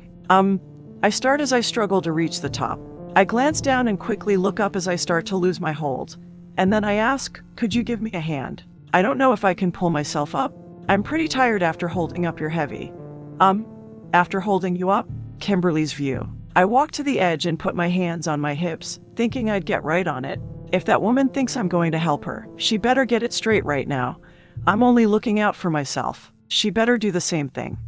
"Your hand, please," that woman pleads with me. I think I'm about to fall. I don't move as I inquire, "What about my question?" Catherine's view. Kimberly isn't going to help me, and I panic as I glance down. I doubt she'll even attempt to save me if I fall. I slowly drag myself up as my arms tremble with the effort, and then I pull myself high enough to lay half my body over the ledge. I don't think she would have, and our partnership seems more and more one-sided. "Well," Kimberly taps her foot and inquires, "My question, right?" I exhale, creating a mini dust cloud over the sandy floor. "Your question." I cough and rest a few more seconds. I'm not Kimberly's partner. I'm her punching bag. She's using me, and she's not hiding it at all. I'm finally able to catch my breath enough to answer her and say, "The K-99 seconds are tracking us and most likely have the floor plans of this facility and are finding the best way to hunt us down. Well, you better get off your lazy ass and get moving." Kimberly scans the second level and adds, "No time to lie around." I moan, roll long ways, take a couple more seconds to catch my breath, stand, and glare at her. I can't understand why Kimberly treats me this way. It's like she wants me to die. It's probably because it will save her from having to close me later. I'm feeling less and less secure in our partnership. Looking at one end of the curved walkway and then to the other, Kimberly says, "I see a door." She rushes to it around the sandy floor, and I follow. I can't believe Kimberly stood there and watched me struggle like a bug with its legs torn off. Kimberly tries the knob and then tells me, "It's locked." She examines the keyhole. I should be able to pick it. Rage moves within me like a caged tigress as I silently watch Kimberly from behind, and the intensifying anger consumes my mind. It has been a long time since I felt this mad. Kimberly didn't help me. We're supposed to be partners. I could have fallen and died. I feel my eyes crackle with electricity and see their blue hue reflect off the sand around me as my anger keeps the beta phase active. I watch Kimberly remove a small kit from her knapsack. I think she wanted me to fall. I fist my right hand, thinking over the possibility, and the Alt LE glows brighter like the torch of a welder. I think she plans on killing me once she finds who murdered her mom. I remove my own PPK and unlock the safety, deciding I can't take it anymore and need to act. Not realizing what's going on behind her, Kimberly kneels and starts to lift her tools to the knob. I'll have it open in no. I raise the gun. Kimberly will. I focus on the back of her head. Kimberly will kill me. I take aim as my rage increases. She won't treat me like this again. I swear to myself that I won't let Kimberly end me as I feel something new take hold. Kimberly's view. I'm focusing on the lock I have to pick, but for some reason, I turn and look at that woman. Time slows and I feel fear envelop me. Her eyes flicker with surges of purple electricity fighting with the demon blue light that already consumes her eyes as if they are on fire. The new Alt LE clashes with the old like two dragons seeking dominance. And then the purple wins the battle and consumes her gaze in a horrid glow. I thought her face couldn't become any more frightening. But then a blood-red electricity surges within the purple, and the blood-red electricity devours the purple as she makes a declaration to me. "I won't let you do it." I believe I'm seeing my end as that woman fires. The empty shell ejects from the gun as she shoots again. The first shell clangs to the floor and the second follows. She fires 2 more times without pausing. I gasp as the bullets whiz by inches from my face, and I instinctively go for my gun. I stop before drawing my weapon. The bullets slam into the knob, and with a frustrated yell, she kicks in the door and the frame splinters. She walks by me and glowers at me with eyes that caution. And they caution that she'll only put up with so much. That woman has been mistreated enough. Hades. I see more in her stare, and it warns me that she won't let me kill her. Not without a fight. I get the message in her eyes. They're on fire. I've never seen them that way before. That woman walks in about 10 feet, stops, and turns, and by then, her demeanor has completed a 180. Her hazel eyes no longer crackle with blood-red ulteli or look provoked as she says, "Come on. There's no time to be sitting around on your lazy ass." What do I see in that woman's eyes? Is it the look of innocence, or is it a childlike facade hiding a dark purpose? Whatever I see, I have to be more careful. What do I really know about her? She could be a vicious tigress hiding inside a kitten. Chapter 9. The Furies, 3:41 p.m. Hellenistic Sector, Business Vicinage. Lieutenant Creed approached as secretary at the Sphinx Corporation 3rd Branch Office and stated, "I have an appointment with the chairman." Kathy looked up and greeted, "Good afternoon, Lieutenant Creed. Go right in, Mr. Griffin is expecting you." Creed glanced at the waiting room, saw no one there, and made his way down the hall, and once he arrived, he knocked on the door and entered the huge corner office. Mr. Griffin sat at his desk, working on his computer, and said, "Lieutenant, come in. Have a seat." Creed closed the door, then went and sat, and then he asked, "Do you have new orders for my unit?" "Sir, actually," Mr. Griffin began as he grabbed an HHC from his desk and handed it to him. "I'm disbanding your unit. Here are the orders." Creed stood, shouting, "I don't understand. My unit is the most efficient." "Lieutenant," Mr. Griffin interrupted, "your unit is efficient, and that is precisely why I am disbanding it." Confused about what he had been told, Creed took the device, sat, opened the file, and scanned the document. Mr. Griffin continued, "I want you to assemble a special task force under my control." He faced the desktop computer and typed a few things. And then he stated, "I want you to select only the best of your officers, ones you can trust." He turned his attention back to him and spoke, "Then I want you to go into the 3rd Branch Office SCM files and find other highly qualified men and women. This task force will be under your command, and you'll report only to me." "Sir, I'll need to run ultra-black operations. Orthos and his security force are fine for internal matters, and the SCMs aren't specialized enough for what I'm wanting. I would like you to find the elite in every field. You'll have all the funding you'll need, and you can use sub-level 120 of this building as your base of operations." "What name will this task force operate under?" "You'll be called the Furies." "Furies," Creed repeated, then grinned, pleased with the name. Mr. Griffin pushed back from the desk and ordered, "Begin putting the task force together tonight. I need the Furies operational in less than a week. Kathy can assist you with any outside resource that you'll need to get your base ready." He paused, opened a desk drawer, and removed a box that fit in his palm as he said, "One other thing. I'm promoting you to captain." He handed the lieutenant the box with the new insignia pins. "I don't know what to say," Creed replied, took the box, and stated, "Thank you, sir." The phone rang. "Please excuse me, Lieutenant. Actually, I should say Captain." Mr. Griffin answered the phone. "Yes, Kathy." She told him, "Orthos is here. He says he has the files from the 2nd Branch Office." "Yes, the ones the Vice President wanted to send over. Have the head of security come in." "At once, Mr. Griffin," Kathy spoke and then hung up. Mr. Griffin told Creed, "You have your orders, Captain." "That's all." Creed stood and saluted as he said, "Yes, sir." He left and passed Orthos, who entered the chairman's office, carrying about a dozen folders. Mr. Griffin waited till his head of security entered and then questioned him, "Did you have any problems at the 2nd Branch Office?" "No," Orthos answered as he placed the folders on the desk. "The Vice President showed no hostility. He seemed eager for you to have these, and he said they are from when you were head of security here and he was the chairman. It was a very long time ago." Mr. Griffin spoke mostly to himself as he stared at the files, wondering why the Vice President would send them now. And then he looked at Orthos and questioned, "Did the Vice President say anything?" "Only that he thought he might have some more files. He told me I should stop by later and pick them up. Do so and watch yourself." "Yes, Chairman," Orthos replied and then made his way out. Mr. Griffin's view. "I stand, pick up the folders, then go and lie on my dark brown leather couch, and flip through them till something catches my eye. I sit up in disbelief and read it again. It can't be right. According to the files, I have another child, and the revelation is like an earthquake toppling the world on top of me. I flip back a few pages. I thought the child died during delivery, but not according to these records. Hades. I slammed my fist on the couch. The corporation lied to me, and they dared take my child away. Chapter 10. New neighbor, 4:01 p.m. Hellenistic sector, residential vicinage. An unmarked white delivery van rumbled down West 1000 Avenue, drove into Nexus Apartments' parking garage, and stopped at the entrance. Zax removed a card from his shirt pocket, swiped it on a scanner, and then waited as a gate slid open. Security cameras monitored the entrance and all of the garage, and a security guard manned each level. Zax drove past the gate and up a few ramps, parked on level 4, and stepped down from the vehicle.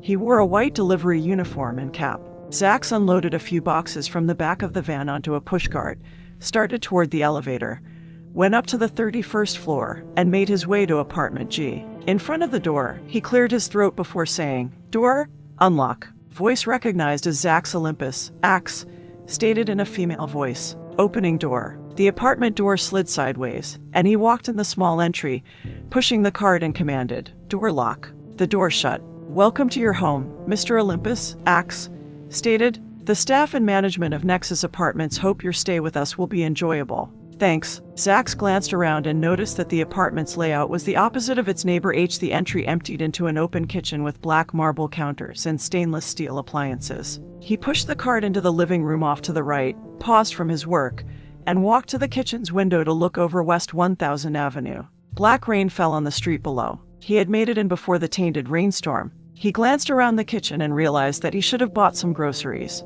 It looks like he'll be living on takeout. He saw a note and a remote on the kitchen's counter, and Zax read the note that was from the manager of Nexus Apartments. "Welcome to your new home. If you need anything, don't hesitate to contact me. The remote will work the TV and radio, and as you instructed, the apartment is fully furnished. Enjoy your stay." He picked up the remote and muttered, "A fruit basket would have been nice. I'm starved." He clicked on the TV and went to work unloading the boxes. Anchorwoman Linda Harvey with NBS reported, "Today's top story. The jackal and illicit closer was captured early this morning by Noir Civil Police Force. The NCPF, at this time, has given no details as to the identity of this killer, and the illegal assassin is thought to have murdered over 30 people in the Hellenistic sector. It is believed the Assassin's Guild will ask for the death penalty if the jackal is found guilty. The jackal is accused of killing without a license. We will update you as this story progresses." Linda switched camera view, and then she stated, "We have an update on the unmen attacks we aired 2 days ago. The Sphinx Corporation has taken full blame for this line of biomechas and will compensate for all losses of life and property. Sphinx assures the population that this model of unmen has been recalled and will be destroyed." For more information, we now go to Frank Treppitt, who is standing by for a press conference. The scene switched to a noisy room crowded with chairs. Reporters and representatives from other corporations filled the seats, and in the back of the room, a man with a mic looked at the camera. "Thank you, Linda. The conference is about to start. We'll be seeing Sphinx's new press secretary. She took over the position on Thursday, which was less than 12 hours ago." Frank glanced at the front of the room and he said, "Here she comes now." A woman with shoulder-length auburn hair and wearing a dark blue business suit walked to a podium, and she waited till the room quieted down and then said, "Hello, everyone. Many of you may not know me. I'm Jane Spear. I'm the new press secretary for Sphinx's third branch office." Jane looked at an HHC. She carried and then she continued, "I would like to first assure those in Noir that the rogue unmen have been eliminated. There's no need for worry." She paused and emphasized the next statement as she spoke. "I would also like to add that the technicians who looked over the T3 seconds programming believe the project was sabotaged by a rival corporation." The room erupted with chatter as reporters raised their hands and shouted questions at Ms. Spear. Zax changed the channel as he muttered, "The news is depressing and full of lies." The bounty show Show Me the Money was wrapping up with some final words from its host, Karen Miles. "All right, viewers, if you have seen any of these people, call the number you see on the screen too." The TV audience shouted with her, "Show me the money." The credits rolled and another bounty show called Easy Money started. He turned the TV off. There was nothing on but the news and bounty shows. One would think they would try putting something on the tube that was entertaining.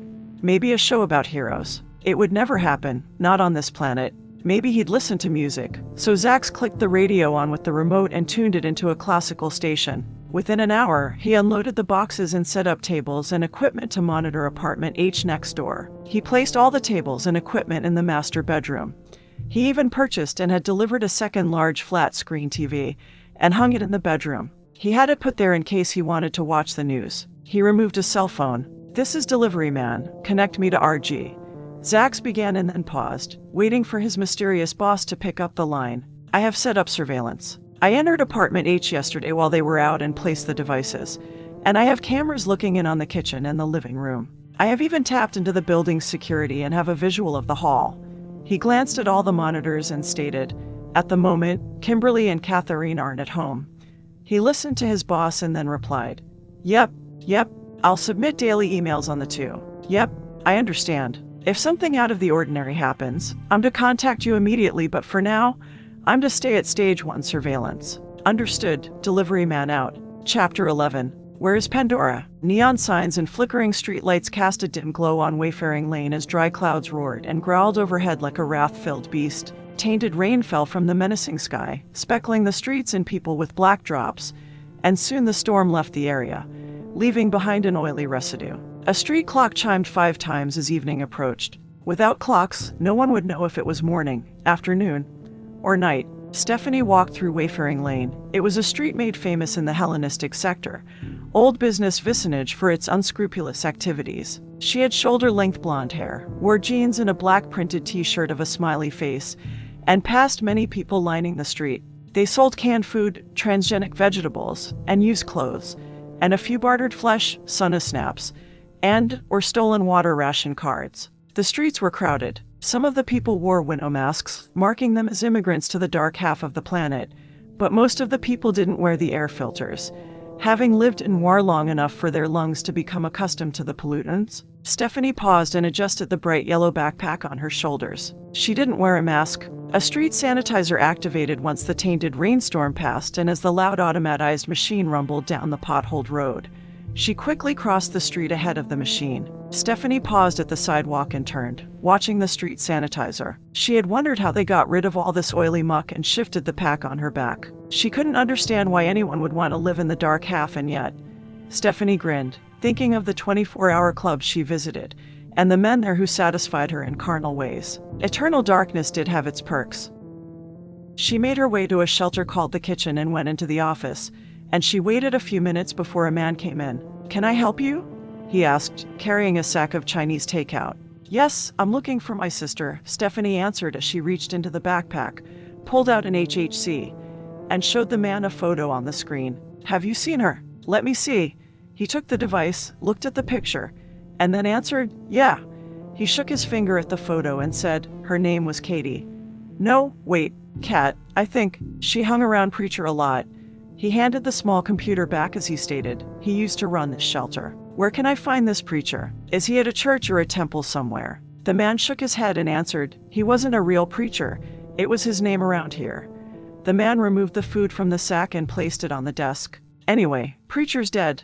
He opened up the sweet and sour chicken as he stated, he was killed over a week ago. He was gunned down right outside. They say it might have been the work of an illicit closer. Do you know of anyone else who might know this woman? I mean my sister, or where I might find her. No, he replied as he removed chopsticks from the sack and broke them apart. But they're holding preacher's funeral tomorrow. He grabbed a piece of chicken with the chopsticks, shoved it into his large toothy orifice, and continued talking with food in his mouth. Maybe she'll show? Here. He scribbled down an address on a napkin. This is where it'll be, Stephanie's view. Thanks. I take the paper, grab my bag, and walk out of the office, reading the napkin. It looks like it will be tomorrow. I put a hand to my chest as my heart races. I've never been this excited. I can't wait to meet. What did he call her? Kat. I'm looking forward to meeting Kat and proving myself. I waved for a taxi. The council's sending its best wishes, and tomorrow Pandora will meet Cerberus. 6:09 p.m. The chamber. A male analyst noticed a change in Pandora's biodata, and he waved over a supervisor. Yes, she inquired. Look at this. The analyst pointed to his computer screen as he stated, something's going on with Pandora. Its readings are off the chart. Let me see. The data can't be right. It's probably a receiver hiccup.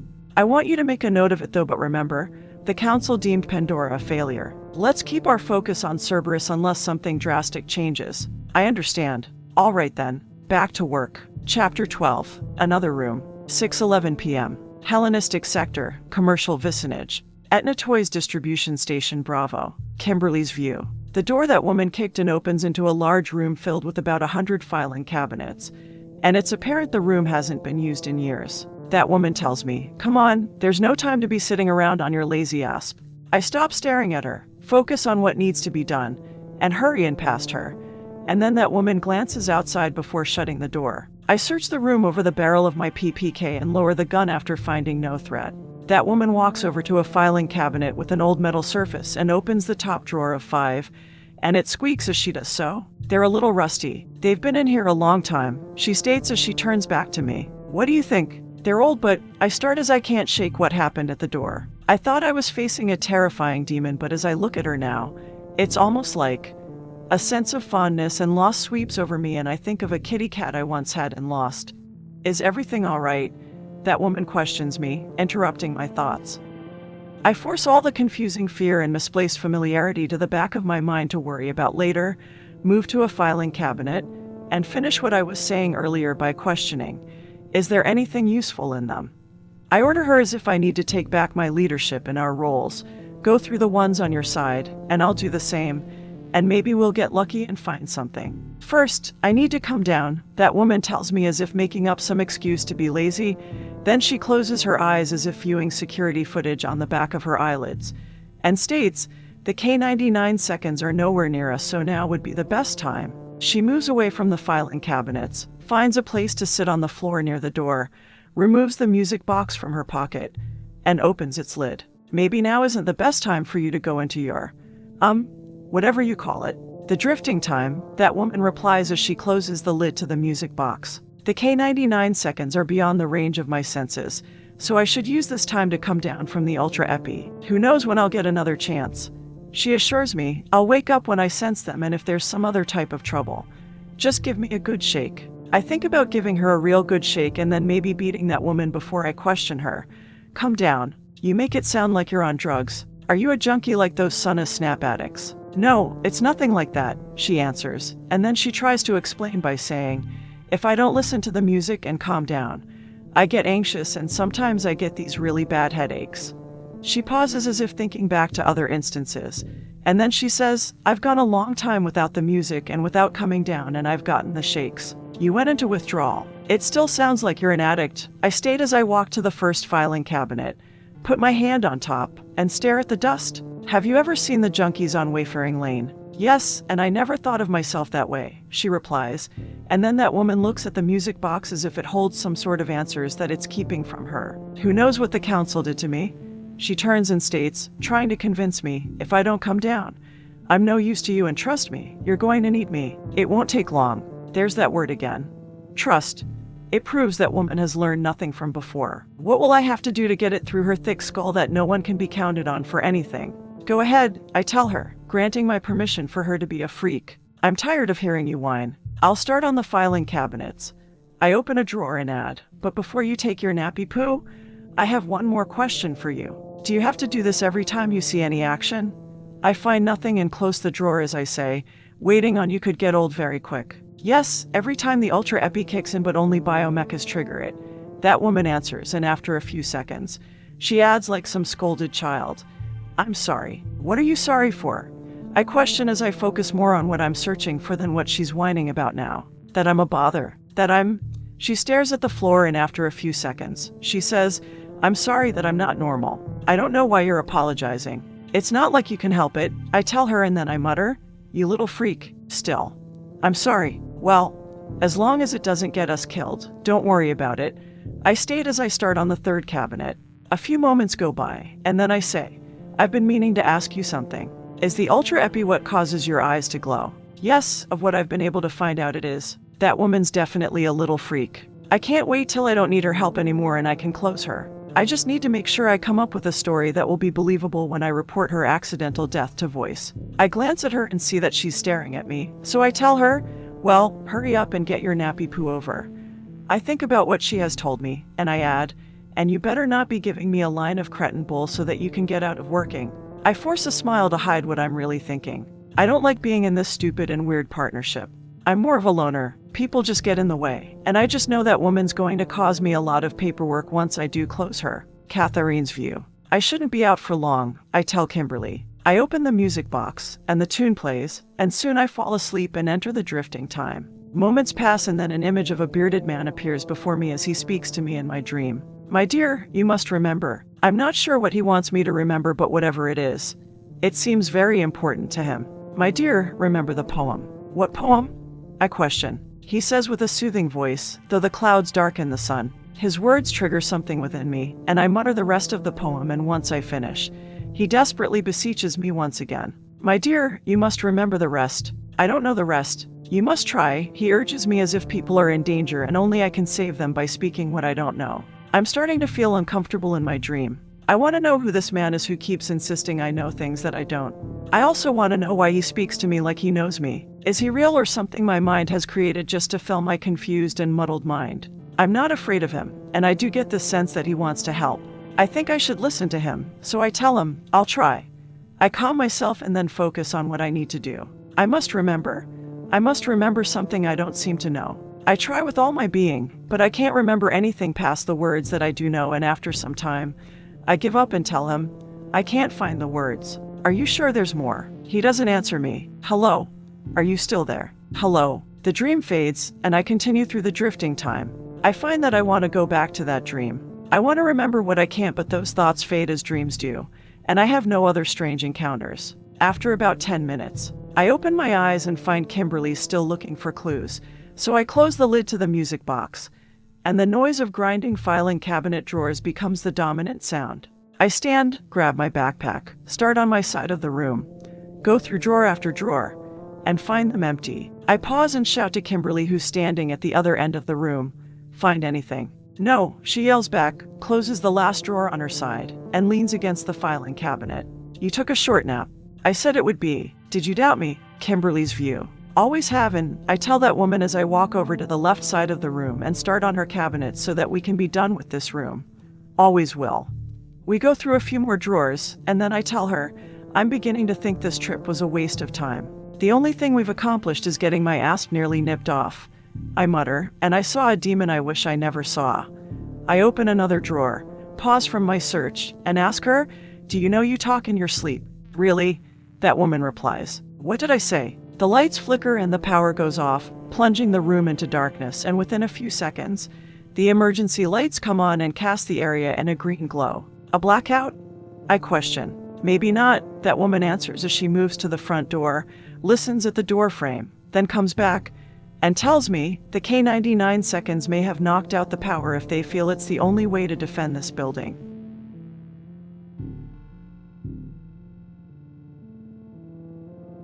They're probably making their way here now. Great. I shout as I throw up my hands. Just great. How are we?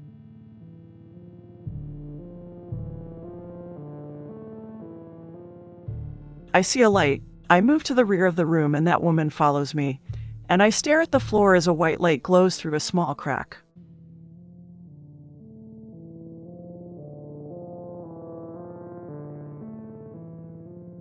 I don't want to go in first. Actually, I don't want to go in at all, so I turn back to that woman and ask, what do you think? The K99 seconds could be here at any moment, and we only have one way out of this room that I can see. I glance back into the next room and add, Hades. It could be another waste of my time to search this next room.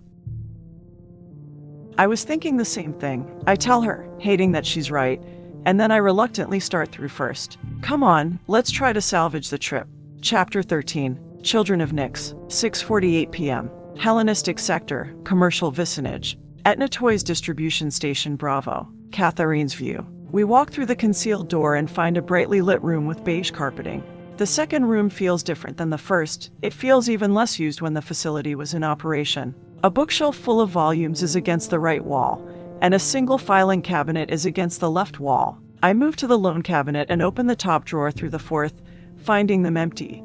Then I open the last drawer, and I find that it's also empty. I start to shut it, but then I see a corner of a filing folder that has fallen underneath. I remove the bottom drawer from the cabinet, set it to the side, grab the file, and start glancing through it, and while I do that, Kimberly goes over to the bookshelf, grabs a book, and flips through the pages, searching for anything of interest. Once she's done, Kimberly drops the book to the floor and starts on another. Kimberly has made a small pile by the time she asks me, "Did you find anything?" "Yes," I answer as I walk to the center of the room. I've found a file that appears to have been lost. When? I'm not sure when it was lost. Kimberly snaps at me. I'm not asking when it was lost. I was going to ask you when you were going to tell me you found it. Why are you yelling at me?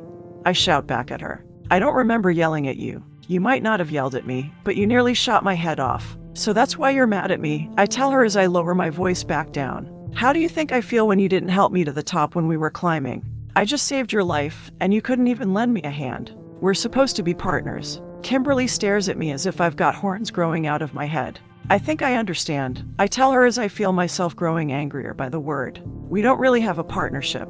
You're here for yourself and that's it, and when you don't need me anymore, you're going to. For Aries' sake, Kimberly yells at me. Just tell me what's in the file. She doesn't want this discussion. I don't think Kimberly will ever want this discussion. So I sigh, then scan over the first 3 sheets again, and reply, the first part is about a Greek goddess, and the file explains how Nyx is the goddess of night. I turn to the 4th, 5th, and 6th sheets and then I say, some of the information are blacked out. This next part talks about the children of Nyx, and here's a blacked out area ending with that Nemesis is retribution, and Eris is strife. I flip to the 7th sheet and say, this page talks about an experiment. I read further, and then I utter, I don't believe it. What is it? Kimberly asks as she moves from the shelf to my side so she can also peer at the file. I tell her, the council was the ones involved with organic mecha. The council. My anger returns as I think about them. They're the ones who had me. They're the ones who are still testing me. I think about what this discovery means and if it's true. If they were the ones involved with organic mecha, could they be the ones who made me? They've had me, so they must know what I am. They've probably known all along what I am, and that infuriates me. They should have told me. They should tell me who or what I am. I glance up at Kimberly, who's giving me this weird look, and I know that I can't think this way. I can't doubt my humanity, but I do. At the slightest mention of organic mecha, I'm all freaked out that I am one, that I am this thing created in a lab. I can't do this to myself. I have to stop and have some faith. I am real. I am human. Kimberly's view. My stomach goes sour as that woman utters the chimera-like word. That's right. I still don't know if that woman is human or some patched-together monstrosity created in a test tube. I really hate this. I hate not knowing what I'm partnered with. I guess it doesn't matter. Not when I'm going to close her when I'm done with her. They were? I ask as if I have to be sure. Yes, that woman answers. This last page talks about organic mecha. I was told. You mean by the rogue? I interrupt. Hades. I'd like to forget I ever ran into that thing, so let's not mention it again. Actually, let's not talk about organic mecha either. We don't need to worry about something that doesn't matter to either one of us. I laugh as if I'm shrugging off the whole thing before I add, it's not like you are one. I really don't want to talk about what this freak beside me is. I only want to finish up in here and find out why my mom had this address stored in one of those data crystals. I want to be done with this asinine partnership. I want to be done with her. I want to end her so badly, but I have to wait. I have to make sure I don't need her anymore. Catherine's view. Okay, I reply as I get the sense that she's agitated about something. She was very afraid of the T3 seconds when we fought them at the factory, and I've encountered the rogue enough times to know the effect it has on people.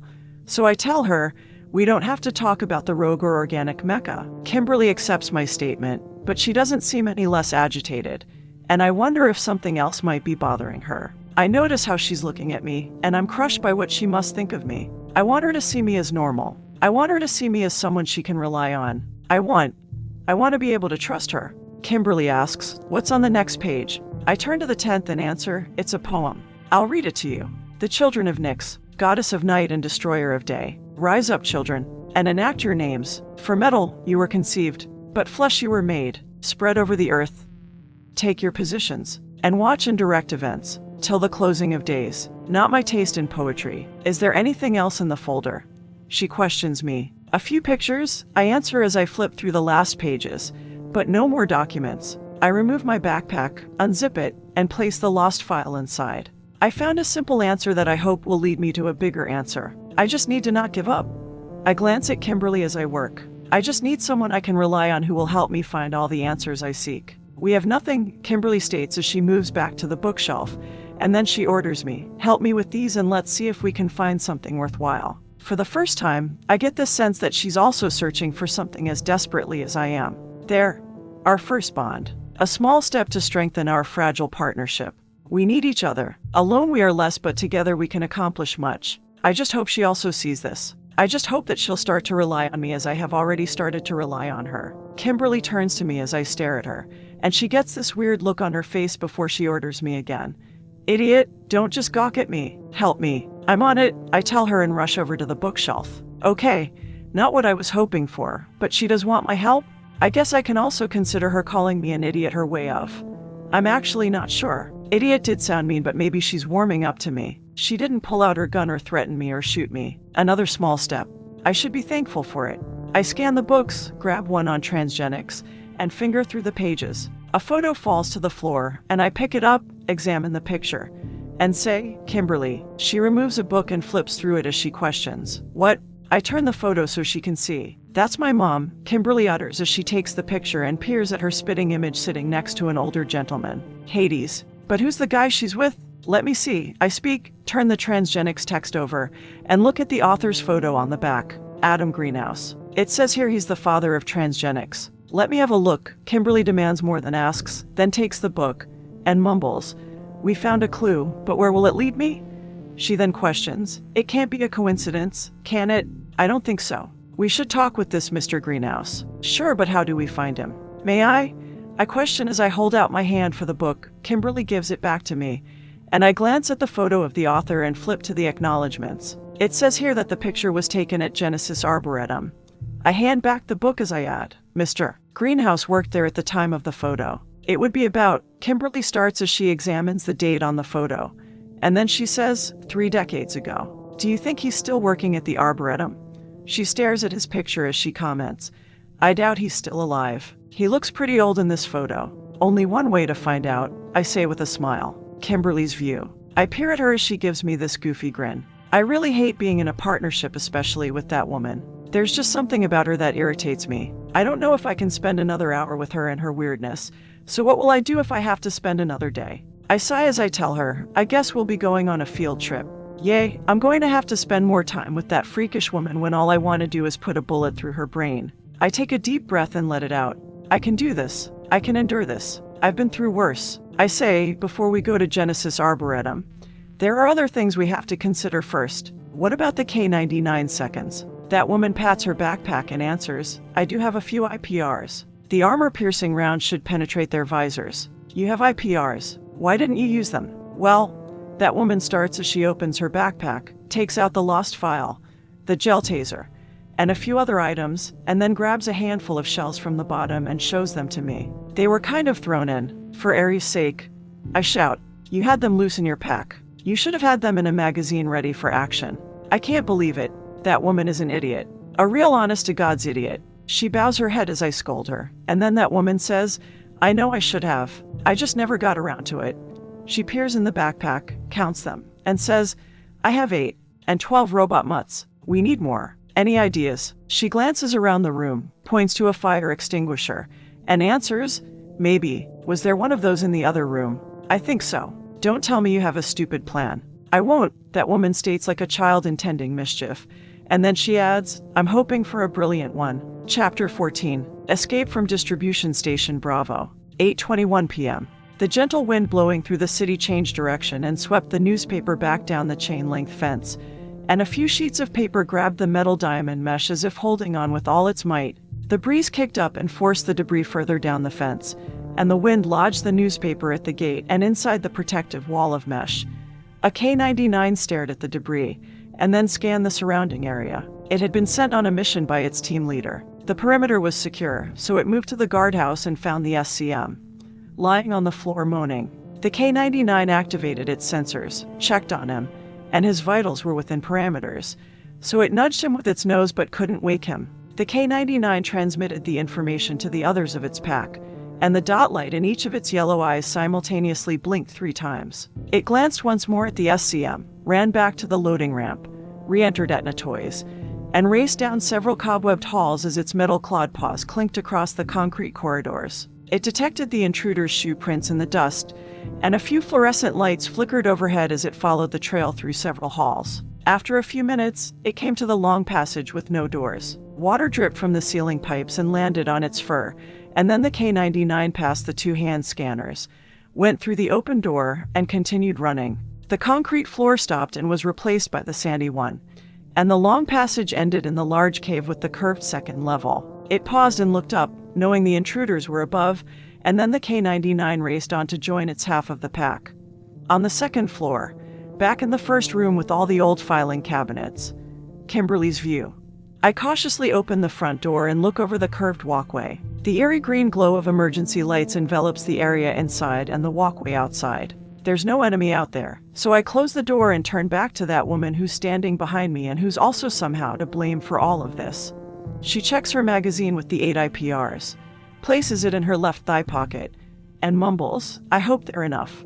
I'm so infuriated with her. I can't say exactly, but somehow it is her fault we're in this mess. I think about shooting her and somehow using her body to draw the K-99 seconds away so that I can escape, but I'm not sure how a plan like that would work. I'll hold off on closing her, hold off till she's more useful dead than alive. You said the robot mutts would track us down. I begin as I pace back and forth from the door to the middle of the first room. How are those tin mongrels going to get up here? We had to climb the cave's wall to reach the second level, and I don't see any other doors outside. Just because we don't see one doesn't mean there isn't one, that woman replies as she removes the PPK I let her borrow. And then she motions with her head to the back wall before she adds, "Remember the hidden door? We didn't know it was there." Hades.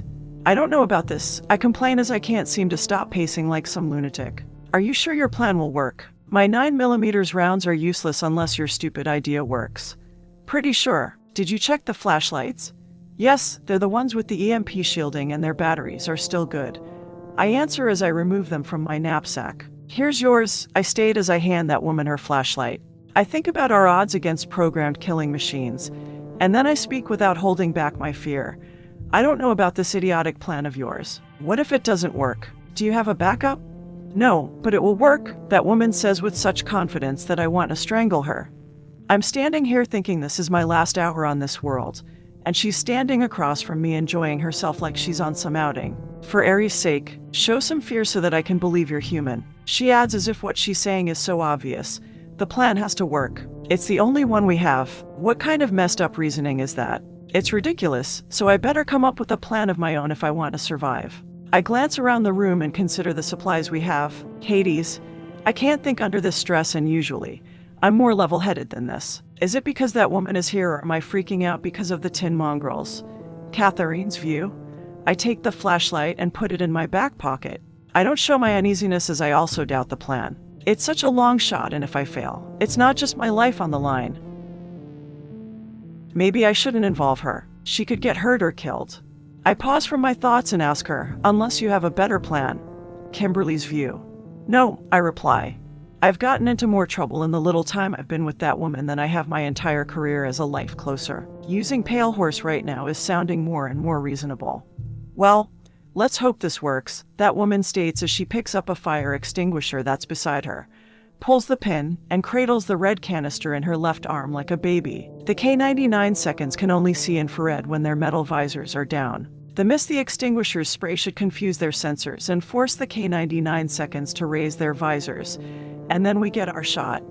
That woman looks right at me and asks, "Are you clear on the plan?" "Sure, I'm clear. I just don't think it'll work," I answer as I holster my gun. And then I state, "And if it doesn't, I better at least survive. You can die, but I better survive." I pick up the second fire extinguisher and remove its pin as I add, "I have things I still need to do."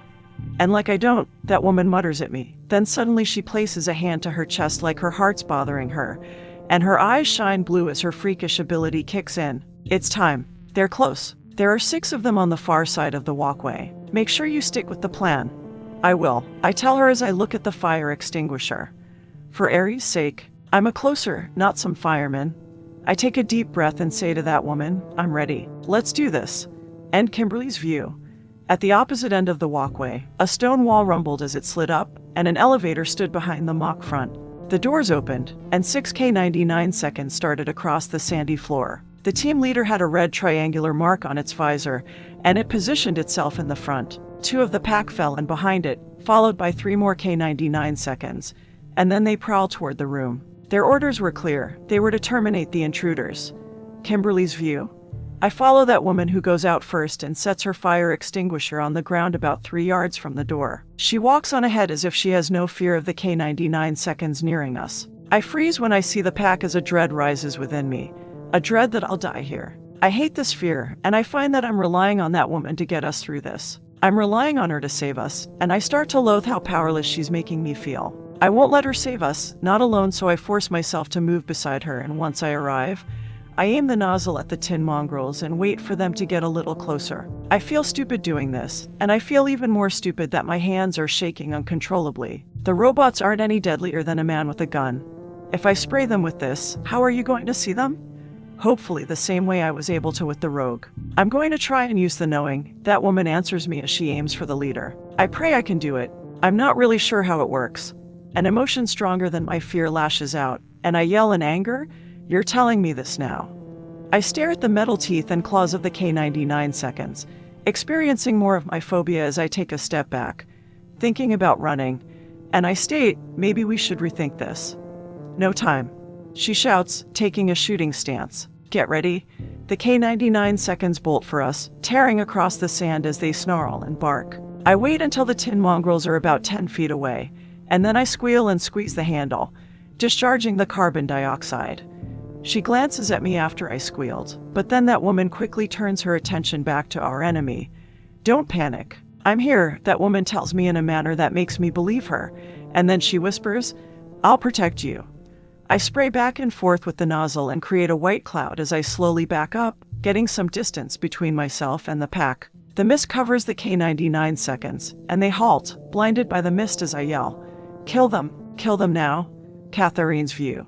Before Kimberly discharges the fire extinguisher, I focus on the team leader as the pack nears us and my heart thumps continuously, fueling my ability. Kimberly sprays, the mist covers the K-99 seconds, and I feel my eyes blaze brighter, and I can see them reflect off the wall of white like a blue inferno, and in that moment, I pray, please work, please work. I have to protect Kimberly. I lose sight of the team leader, but then the knowing kicks in. I see the yellow-green electrical apparitions emanating from the K-99 seconds. The E-field my body generates somehow modifies itself and collects its output in the center of my heart.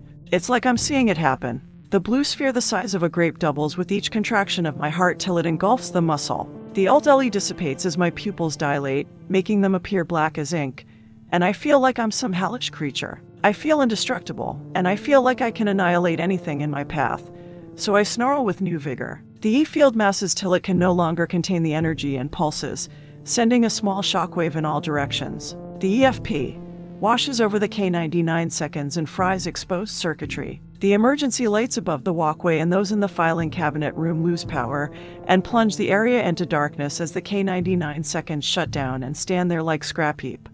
I click on my flashlight and the beam lights up the walkway as I order, Stop spraying. Kimberly releases the trigger of the fire extinguisher, and we both stare at the motionless K-99 seconds as the white cloud slowly dissipates. Shoot them now while they're disabled, Kimberly shouts. No, we have to wait if the plan's to work, I insist. Hades, Kimberly yells, and then she complains, You've got to be kidding. Wait, I repeat, understanding her fear, but we can't waste this one chance. I want to shoot. I want to end these mechanical demons, but I must not give in to dread. Wait, I repeat, then count to 10 as I sense them reactivating. And then I yell, now. Chapter 15, The Best of Plans. 9:07 p.m. Catherine's view. I wait as Kimberly sprays the fire extinguisher again.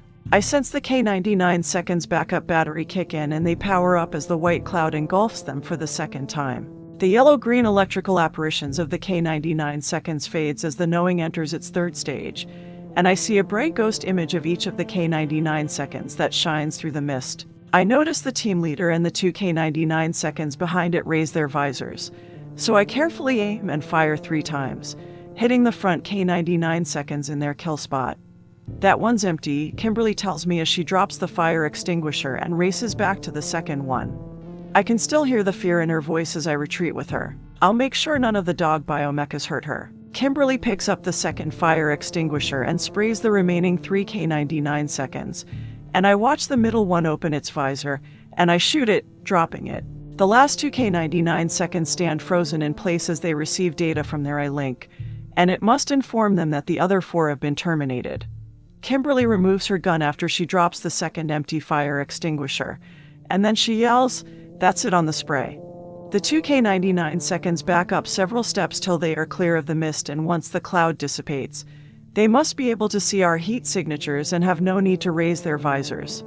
They've adapted too soon. I shout as I remove the IPR magazine from my pocket, eject the regular one, clear the chamber, and toss the magazine to Kimberly. I insert the new one as the knowing's bright ghost images fade along with the misty cloud. Kimberly's view? So far that woman's plan has worked. I move so that we're standing side by side, and I glance at her as her pupils retract and return to their normal greenish-brown coloring. Hades.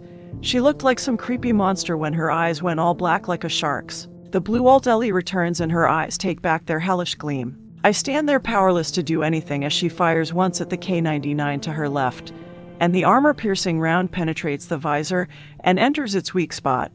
Hurry! That woman yells at me as she fires the last IPR. Climb down.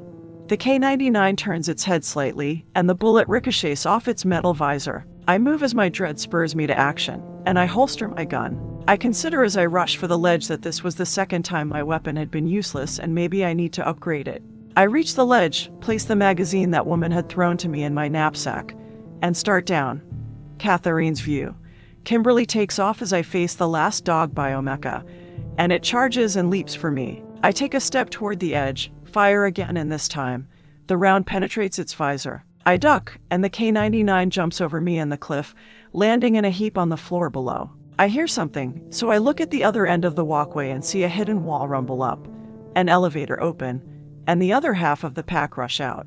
I fire and take out their team leader as the other 5 run towards me. I tuck my gun and climb down. Hurry! I shout to Kimberly, who's near the bottom. The other half is coming, and I'm down to 4 rounds. Kimberly reaches the first level and runs for the exit. I jump down when I'm about 5 feet from the bottom and follow about a minute behind her. I glance back and see that the K99 seconds are studying the height of the cliff. Then one of them jumps, and it lands hard but undamaged.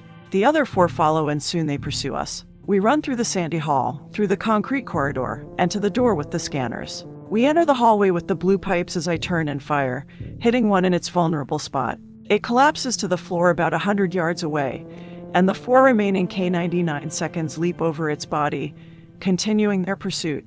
I back up a few steps, fire twice, and hit one K99, but the other one evades the bullet. I turn and run as I shout, "They've adapted." Kimberly's way ahead of me and pauses at the corner as she says, "What do you mean?" "The 1K99 has evolved like the Rogue, so it's able to dodge bullets." Kimberly's view. Hades. I'm trembling again as I see the 3 robot mutts closing in on that woman. I can't believe I'm acting this way. It's like I'm really afraid of them. I don't know what's behind my reactions, but I do know that I need to get out of here. I run around the corner, shouting, "Well, use that knowing thing on it." "I can try, but I'm down to 1 round," that woman tells me as she turns the corner. "You better do something," I yell over my shoulder as I control the urge to scream in fear. Hades. They're gaining on us. We won't make it out. Catherine's view. Kimberly's right, so I tell her, keep going. I will save her. I just need to gain her some time to escape, so I stop about 100 feet from the corner, turn, and wait for the K99 seconds to come around. I hurry in, unsling my backpack, remove a screwdriver and my flashlight, kneel, and lay the tools beside me.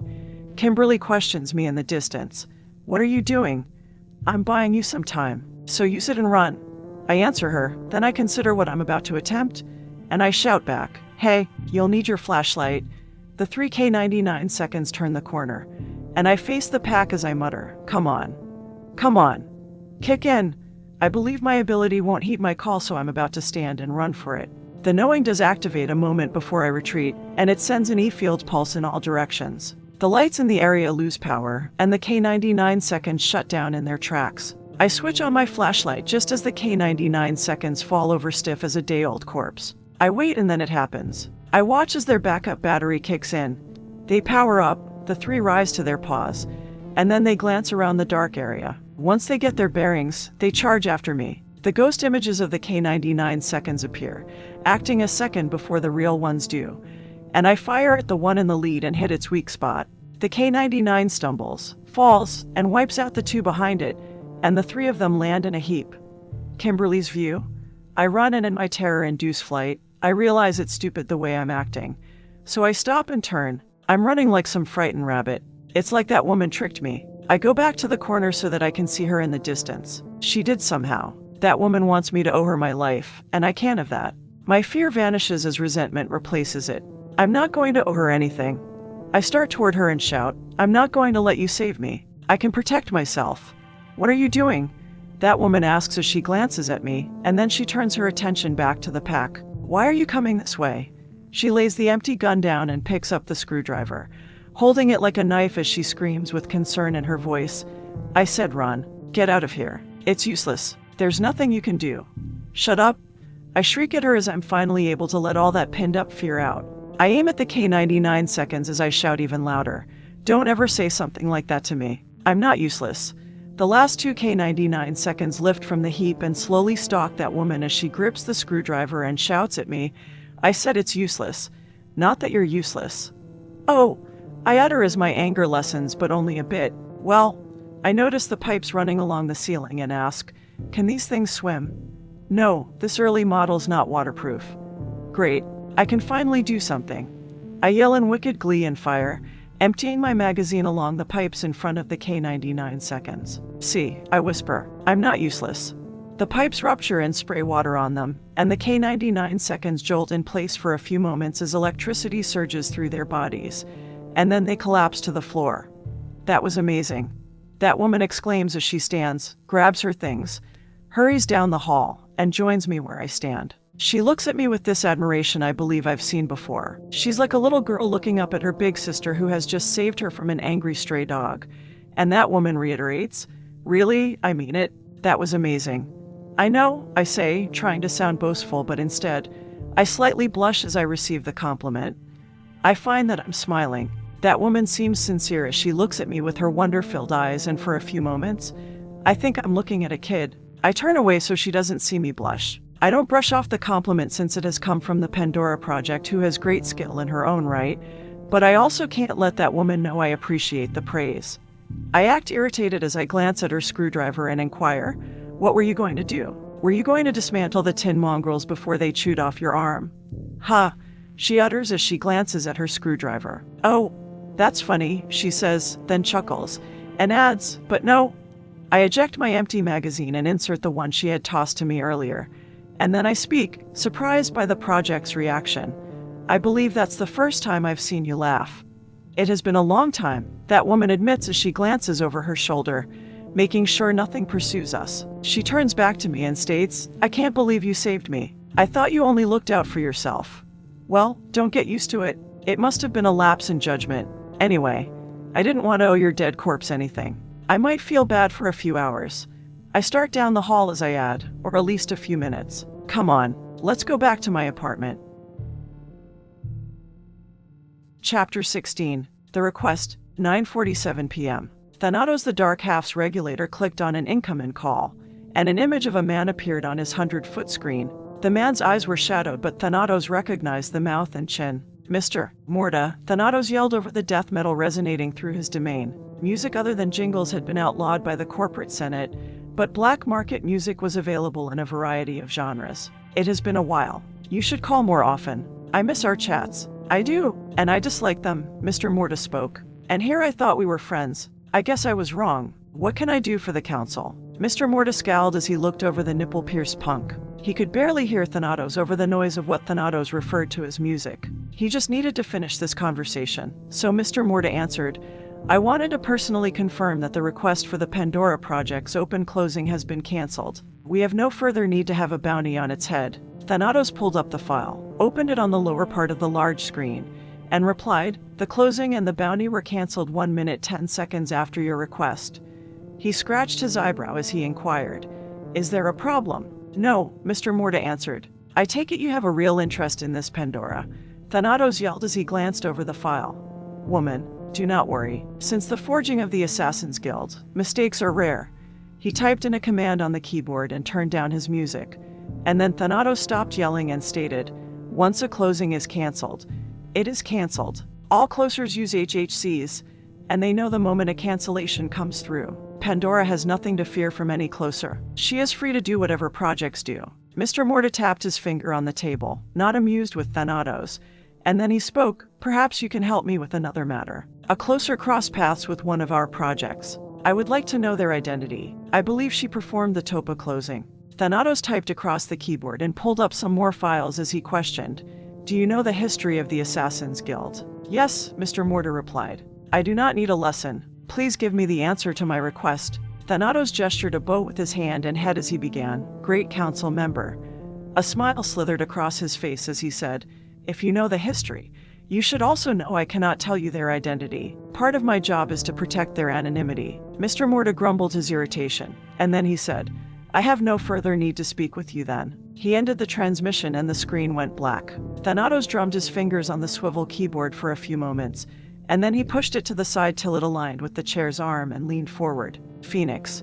He placed his palms together as if praying and questioned out loud, "What have you gotten yourself into?" The twin closers, Nikolai and Natasha, busied themselves as they waited to fulfill the closing on the Phoenix. 3 days remained before the appointed time, and there was much they could do in a megacity that had no bounds when it came to the delicacies of the mind, soul, and body. They returned to their hotel and cleaned up after they had closed on Vic the Vulture that morning for the Valhalla Corporation.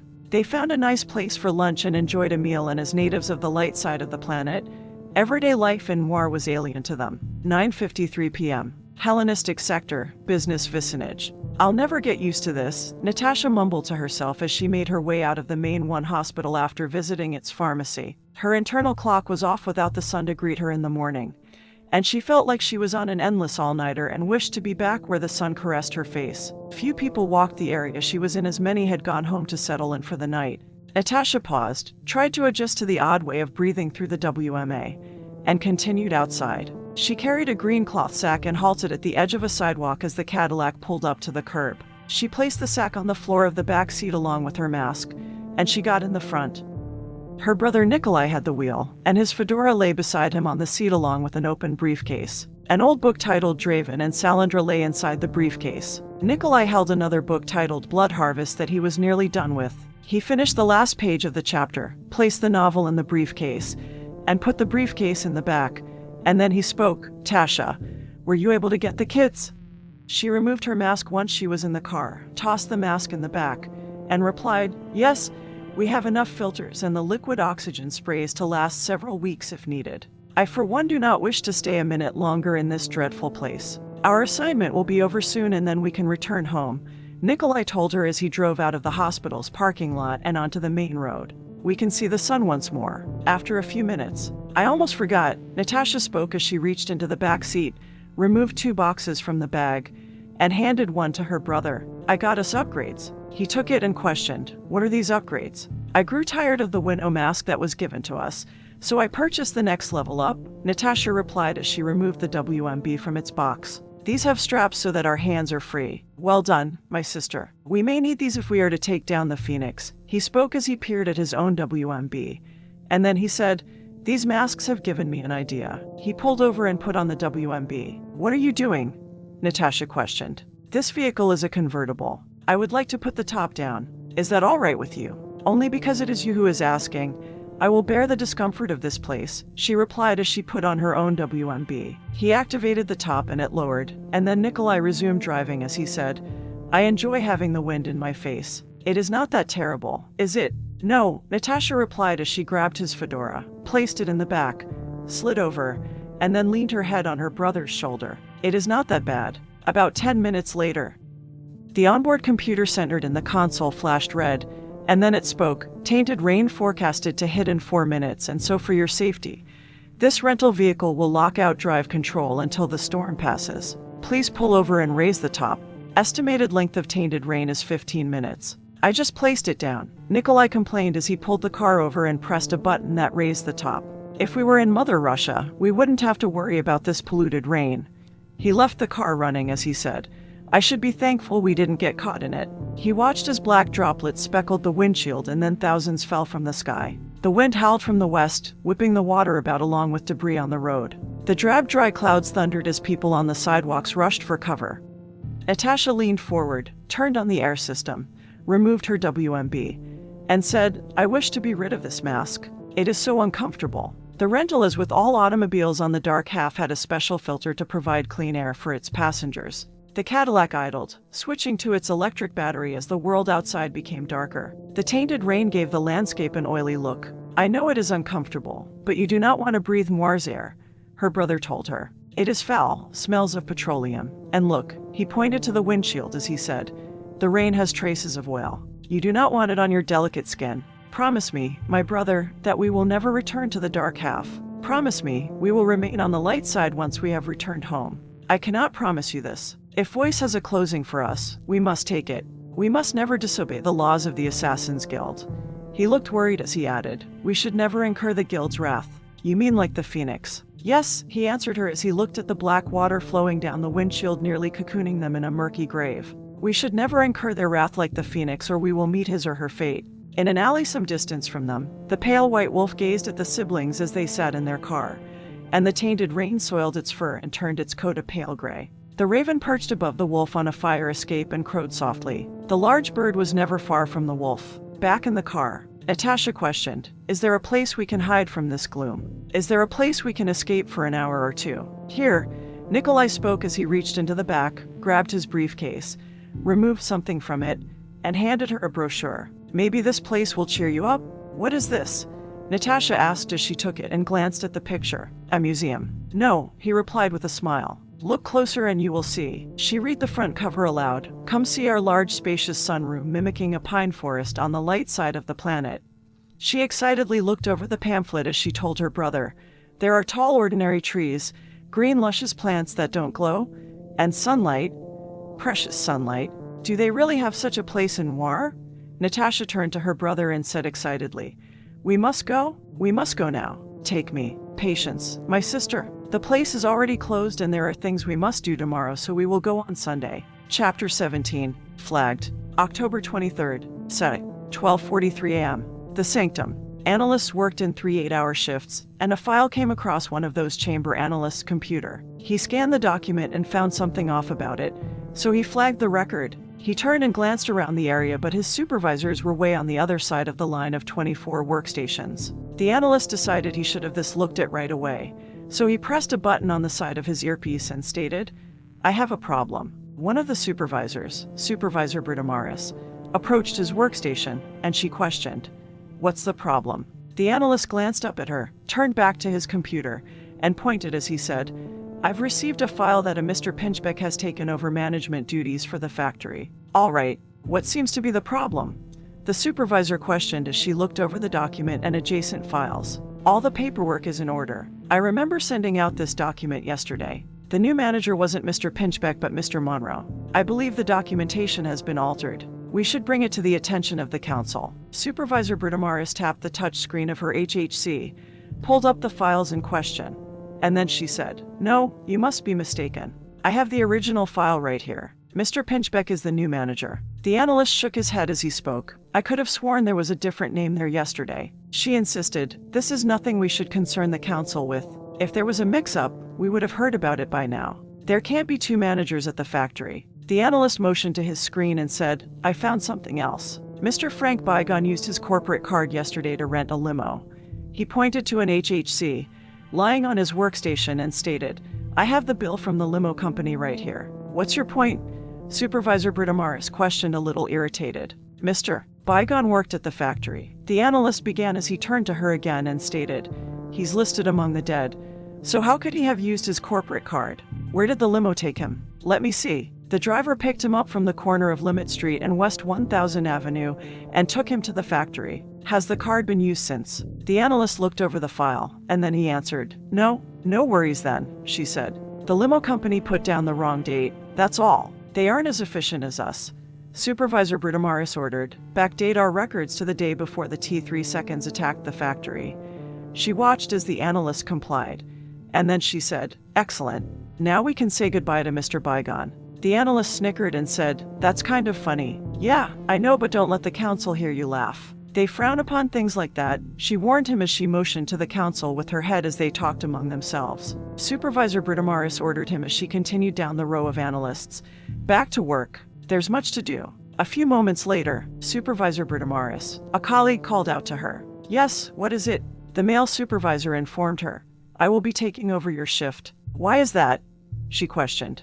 I'm also to inform you, if you haven't already received the paperwork, that you will be transferring to another facility. Are you sure? He questioned. Is there another Martha Bertamaris working here? She lifted her HHC, tapped a few buttons, and then she said, no, I haven't received any. Wait, I'm getting something now. Here it is. I am being transferred to the factory. I'm being assigned to alcove supervisor. In the center of the chamber, Mr. Morta's view. I review the data we received from Etna Toys distribution station Bravo and find it most interesting. 2 of Jin's ciphers have appeared and now we need to discover who has it and why they were at one of our old labs. I have a feeling this incident has something to do with Pandora. I smirk, amused by the notion. It would be like Pandora to become involved in Jin's prophecy despite our efforts. I place my computer in sleep mode, push my chair away from the table, and stand. Ms. Nana glances at me, smiles in her endearing manner, and returns to work. Mr. Dakuma pays me no mind, which I prefer. Sometimes he does irritate me with his observation of late. I walk through the areas of the chamber that are shadowed from prying eyes, pondering my earlier thoughts. If it is true and Pandora is somehow involved, what part will she play? Will her role be destroyer or savior of our world? Mr. Dakuma's view. I stretch my hand forward, yawn, and then scan the darkness, noting Mr. Morta is smiling. It is a rarity, and even though I wish to know what has amused him, I keep my curiosity to myself. Do we have a team ready to go to Etna Toys distribution station Bravo? I ask instead. No, Ms. Nana answers. All of our SCMs are busy on other assignments except those stationed here. Should we pull a group from the field or send in our personal guard? Neither, Mr. Morta replies as he returns to his chair with no smile within the visible realm. There is nothing important anyone can find at Etna, so we should not pull any SCMs. Off of an assignment to investigate some vandal or junkie? Do you really believe it was some vandal or junkie? I inquire, surprised by his decision. This vandal has Jin's cipher. I grow ever suspicious of our eldest member's actions, so I question, why do you delay in sending the SCMs? Delay. Mr. Morta utters as if offended, and then he states, if you believe this cipher is more important than any of the assignments, the SCM units are on, by all means, go ahead, pull one out and send them in, or better yet, you could send in our personal guards and hope the T3 seconds do not discover our new base of operations. I hold my tongue that wants to lash out at him. Why does he belittle my opinion, or is there another reason for the delay? Is Mr. Morta hoping someone will escape before our men arrive at Etna? Mr. Morta is correct in his thinking, Ms. Nana states, forcing my opinion to mean nothing in the count. It is now 2 to 1 as she inquires, as great of a find Jin's cipher would be. What good is it to us? Jin's prophecy is not our department. She pauses, turns to me, must sense my agitation, and says, unless you have a good reason why we should investigate immediately, I say we let our guard dogs take care of the intruder or intruders. I dislike when we disagree, and I dislike it even more when I am in the minority. A force I cannot deny compels me to straighten my bright orange tie as if it is chafing my neck, which it is not, and then I yield to the other members and say, we will wait. As you implied, most likely the intruder will not survive the K99 seconds. We can have their corpses examined. There is no rush. I glance at Mr. Morta, considering the move he has made in this matter. First, he delayed Cerberus from killing Pandora, and now he delays us from sending a team to Etna Toys distribution station Bravo. I believe Mr. Morta is letting his emotions interfere with his judgment, and I may need to step in to rectify the situation. I will continue to observe him and take any action that might be warranted. Chapter 18. Who's in charge now? 12:47 a.m. Hellenistic sector, trade vicinage. Outside the new manager's office at the factory, the stench of dead bodies clung to the air, and it would have been a repulsive odor to any normal person. The rogue detected the smell and processed it as any other data it acquired. The odor and the sight of the decaying bodies had no effect on it because for the rogue, it was something that just existed. It dragged a body of a man down a corridor and into a food court, and then the rogue dropped the body in the center of the room among hundreds of other corpses. It was fortunate that the council's SCMs had not cleared the area. It could dispose of the body there. Mr. Monroe's name was no longer on the paperwork. Mr. Pinchbeck's was in there, couldn't be 2 managers. It finished hiding the body among the others and started out. It was also fortunate that the rogue was able to have the limo driver pick up Mr. Monroe so that no one saw him when he came in. The rogue merely told the SCMs at the gate to expect the limo and let the vehicle through without stopping it. The rogue removed a plastic card from its business suit. It was another good thing it thought to create a corporate card in Mr. Pinchbeck's name to use for the rental of the limo. The rogue didn't need a trail leading to it from Mr. Bygone. The SCMs, protecting the new manager, entered and looked around the area. There you are, Mr. Pinchbeck, a female soldier said. We wondered where you went. The factory hasn't been secured and there could be unmen about. I understand. It will not happen again, the rogue told her as it hid a smirk. And then it asked, did you need something? Lieutenant Walters has informed us more of your people have arrived and they're waiting in one of the secured conference rooms. Excellent. Lead on, the rogue ordered her, and it followed the SCMs. Paused at the exit, turned, motioned to the corpses, and said, do make sure you tell Walters this food court needs to be cleared out as soon as possible. We will have some hungry workers to feed. She said, I'll inform him right away. Hellenistic sector, unknown vicinage. The sanctum, the medical facility. The hum and beep of machines filled a room as Argus slept in a bed. The machines monitored his vitals as he recovered from a few cracked ribs, a black eye, a bullet through the leg, and numerous bruises. 2 men walked in to visit him. Is he still sleeping? Maxwell, the older of the 2 men, asked. Peters leaned over the bed, peered into Argus' battered face, straightened, and answered, yeah, maybe we should come back later. He looks like he could use the rest. No, stay, Argus spoke as he slowly opened his eyes. I've been wanting to talk with you too. You're awake, Maxwell said as he moved to his side and sat in one of 2 chairs. What do you want to talk to us about? Peters asked and also sat. Argus tried to sit up, made a face for the pain, put a hand to his side, lay back down, and waved the 2 men closer. They glanced at one another and then leaned in. Argus glanced at the door before he spoke to them. Pandora, Argus whispered. What have you told the council? Did you tell them she helped us escape from the T3 seconds? Maxwell turned to Peters and nodded, and then both men sat back. Peters removed his HHC, pulled up a program, ran the software, turned the volume up on the device, and nodded to Maxwell. Argus didn't hear any noise coming from the HHC. If anyone is monitoring this room, Maxwell started, they'll hear nothing but interference for the next few minutes, so we can talk freely. As to your question, Peters replied, we never mentioned Pandora. We told them Maxwell managed to loosen his restraints enough to free himself. He set me free, and we helped you out of the factory. We did tell them about the unman and the magnet, Maxwell added. Mostly we were vague about the whole ordeal. Argus moved his hand back to his cracked ribs and said, there's something I'd like you to do for me. What is that? Both techs asked. Go to the armory, Argus began through gritted teeth as the painkillers started to wear off. There's a gun I need you to requisition, and after you receive it, there's something I want you two to do. You'll need to. Hades? Peters exclaimed, and then he started to protest. We don't do that kind of... No, it's nothing like that, Argus interrupted. What I want you to do is very simple. He looked over their clothes consisting of a white lab coat, blue jeans, and tennis shoes, and then he told them, you'll both need to wear a black suit and tie. Puzzled by his incomplete request, they glanced at one another, turned back to Argus, and asked, what do we have to do? Chapter 19, Chad, 5:45 a.m., Hellenistic sector, residential vicinage, Kimberly's view. A few cars pass our taxi as I and that woman make our way back to my home at the Nexus Apartments. The driver drops us out front, and we stand before the gate. I ring the gate bell, and within a minute, a security guard meets us, opens the gate, and escorts us to the front. Another security guard buzzes us through, and we walk in. It's so good to be back. I'm so tired. All I want is a hot bath and some sleep. Welcome back, Ms. Griffin and guest, the security guard at the desk says as he marks our arrival on an HHC. Thanks, I reply as I stop at the desk. That woman offers her hand to the second security guard. They shake. Then she offers her hand to the one who escorted us in as she introduces herself to each of them. Hi, I'm Kat.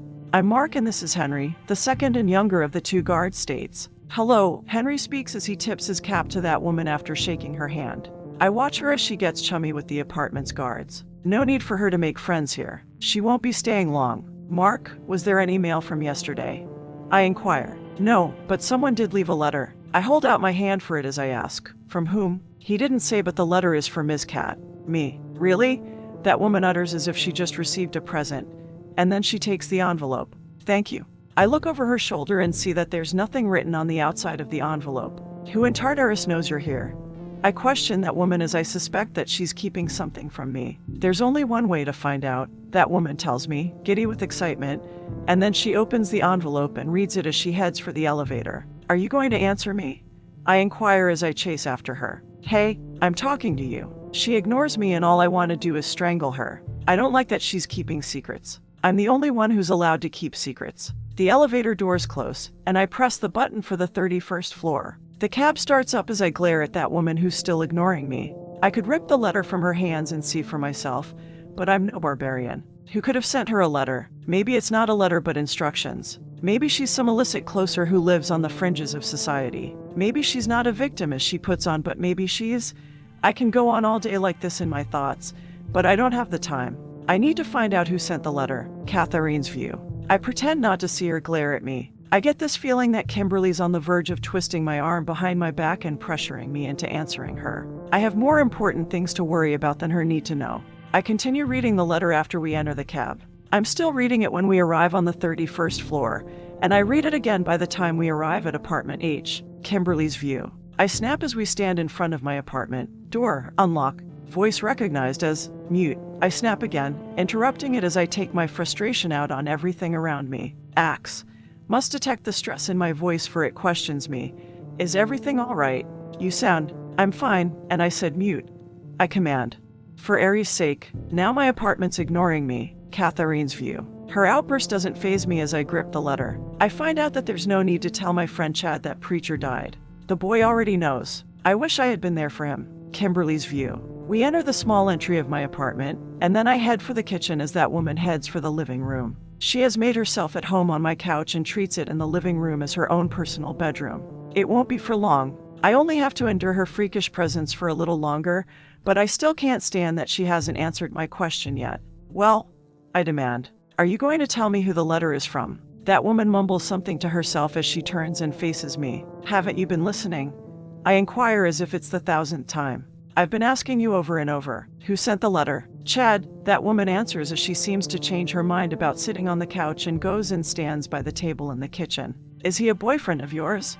I question as I wonder if Chad is an illicit version of voice. She doesn't seem to be paying attention to me again as that woman merely shakes her head as if it's enough of an answer for me. She returns to reading the note, and when she finishes, she folds the letter, removes her backpack from around her shoulder, and pulls out the Bible. I wonder if she's going to start reading that huge text instead of giving me a clear answer as I control the urge to scream at her like some angry banshee. I decide that woman won't give me a straight answer unless I choke it out of her. I give her one last chance before I enact my mental threat and demand of her.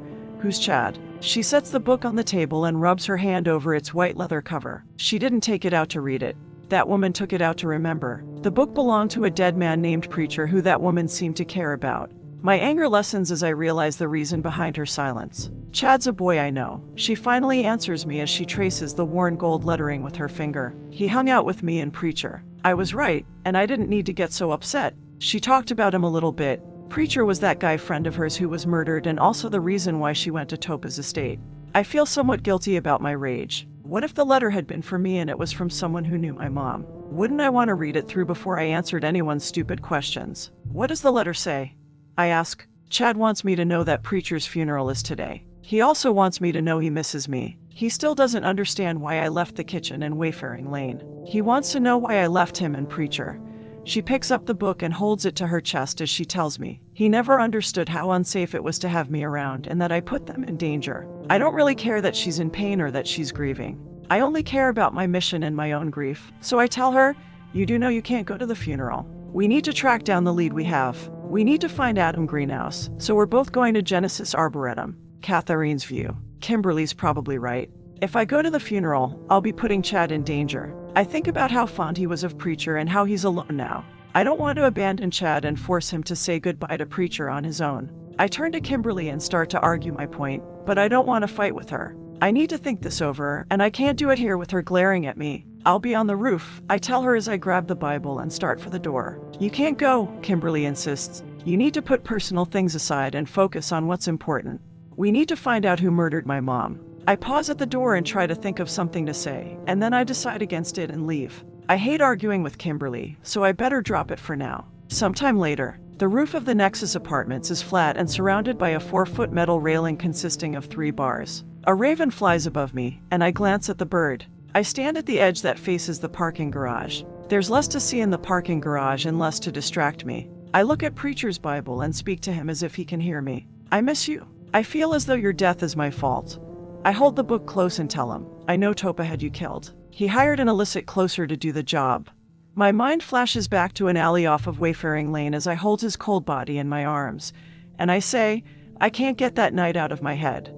A deep heart-rending sorrow devastates me as I continue. You were the one who pulled me out of the darkness. You made my life worth living in now. I only have Chad, and he only has me. So I can't leave him alone. The raven caws overhead and distracts me for a moment, and then I try to explain my feelings to Preacher. Kimberly said she heard Topa tell one of his henchmen you were interfering with sales of a narcotic called Son of Snaps. She told me that's why he hired the illicit closer. Still, I shut my eyes, take a deep breath, exhale, and say, if I had never met you, I feel as though you would still be alive. I feel this deep in my soul, but I'm selfish, so very selfish. If I could change things, I would still want to meet you. I would still want to be in your life, and I would want you to hold me as you did. I walk away from the ledge, sit in the middle of the roof, and fondly think of Preacher. Most people who saw you thought you were some homeless man. It was the way you dressed. You always wore worn clothes and those awful glasses of yours. They were broken and you had them taped in the front. You refused to buy a new pair. You came from a wealthy family, so it had nothing to do with the credits. You said they meant something to you. You said you couldn't bear to throw them away. I rest my hand on the cold concrete as warm feelings keep back the chill.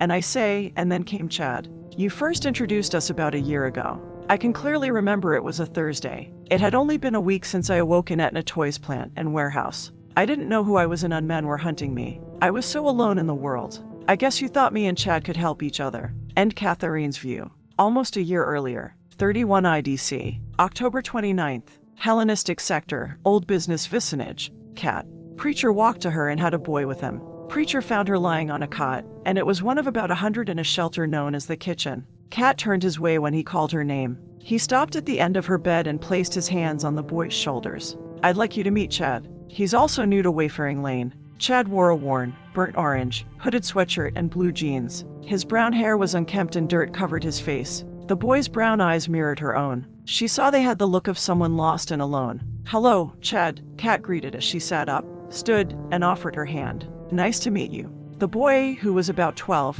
hesitated, then shook her hand, and spoke. Hey, I've assigned Chad the cot next to yours, Preacher informed her as he motioned to a bed. You guys can watch out for each other. Chad threw a duffel bag on the empty cot. I'll check on you two later. I have to go make sure lunch has started. I think the kitchen would grind to a halt without me, Preacher said. Then started off, paused, and added, Cat, Chad's a very smart kid. Ask him about the workings of Noir. He knows a lot. So, Cat started as Preacher headed for the food prep area. You study a lot. Not really, Chad answered. I don't go to school, but I like to read things on my HHC, and I remember everything I read. Wow, that's amazing. Do you have any special talents?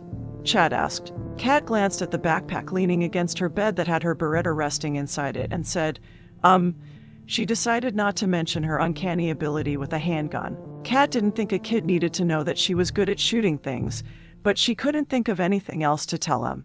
So she said, I have very good aim. His eyes widened as he exclaimed, Really? Yes. Show me, Chad begged as he searched through his duffel bag. Here, this is a piece of putty. It'll stick to anything. Chad glanced around the room, motioned some distance from them, and said, See that sign over there? You mean the one that says kitchen about 20 feet away? Yeah, that one. Hit it with this putty.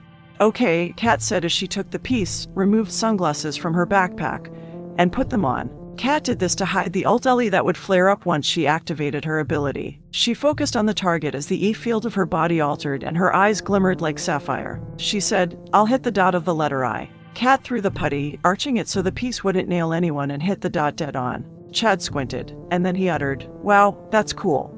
He ran over to the sign, climbed a chair, reached up on his tippy toes, removed the putty, ran back, and asked, But can you do it again? Try it. She took the piece, threw it, and hit the dot a second time. That's amazing. Are you like some superhero? Cat chuckled and then answered, No, I'm just like you. She sat on her bed and removed the sunglasses after she felt the ult-LE had dissipated. Why did you wear those? Chad questioned as he pointed to the glasses. It isn't bright in here.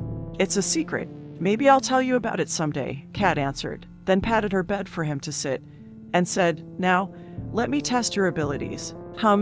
She put her finger to her chin as she thought about what she would ask, and then she spoke. I know. Preacher tells me water is rationed on the dark half of the planet. Chad rubbed his hands together and stated, Noir distributes water ration cards among most of the populace, and the cards allow each person 2 liters of water per day. Whatever amount isn't used accumulates on a card and can be used as credits. He reached into his duffel bag, pulled out a candy bar, and said, "I was very careful how much water I drank the last few days and had enough credits to buy 2 chocolate bars. You want a piece? Chocolate?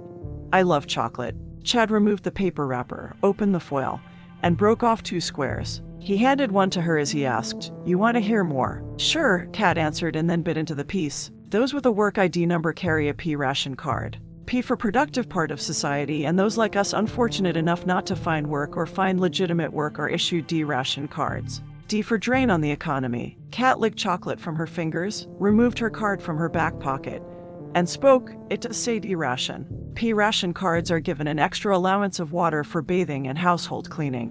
D ration cards are given these large disposable whip-eye towels," Chad explained as he reached into his duffel bag and pulled out a sealed white plastic bag. "A bath in a bag? Yes, I have a few of those. They're not as nice as a shower." Chad nodded, thought for a moment, and questioned, "Preacher said we're supposed to look out for each other. Are you really going to look out for me? Are you going to be there when I need you?"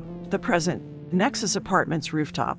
Catherine's view. His question echoes through my thoughts, and the past promises help me make up my mind. "Yes, Chad," I say as if he's beside me. I stand, walk to a different part of the railing, glance over the edge, look at Zeus Park across the street, and declare, "I'm going to Preacher's funeral. I'll be there for you." I stand there a little longer, gathering as much courage as I can.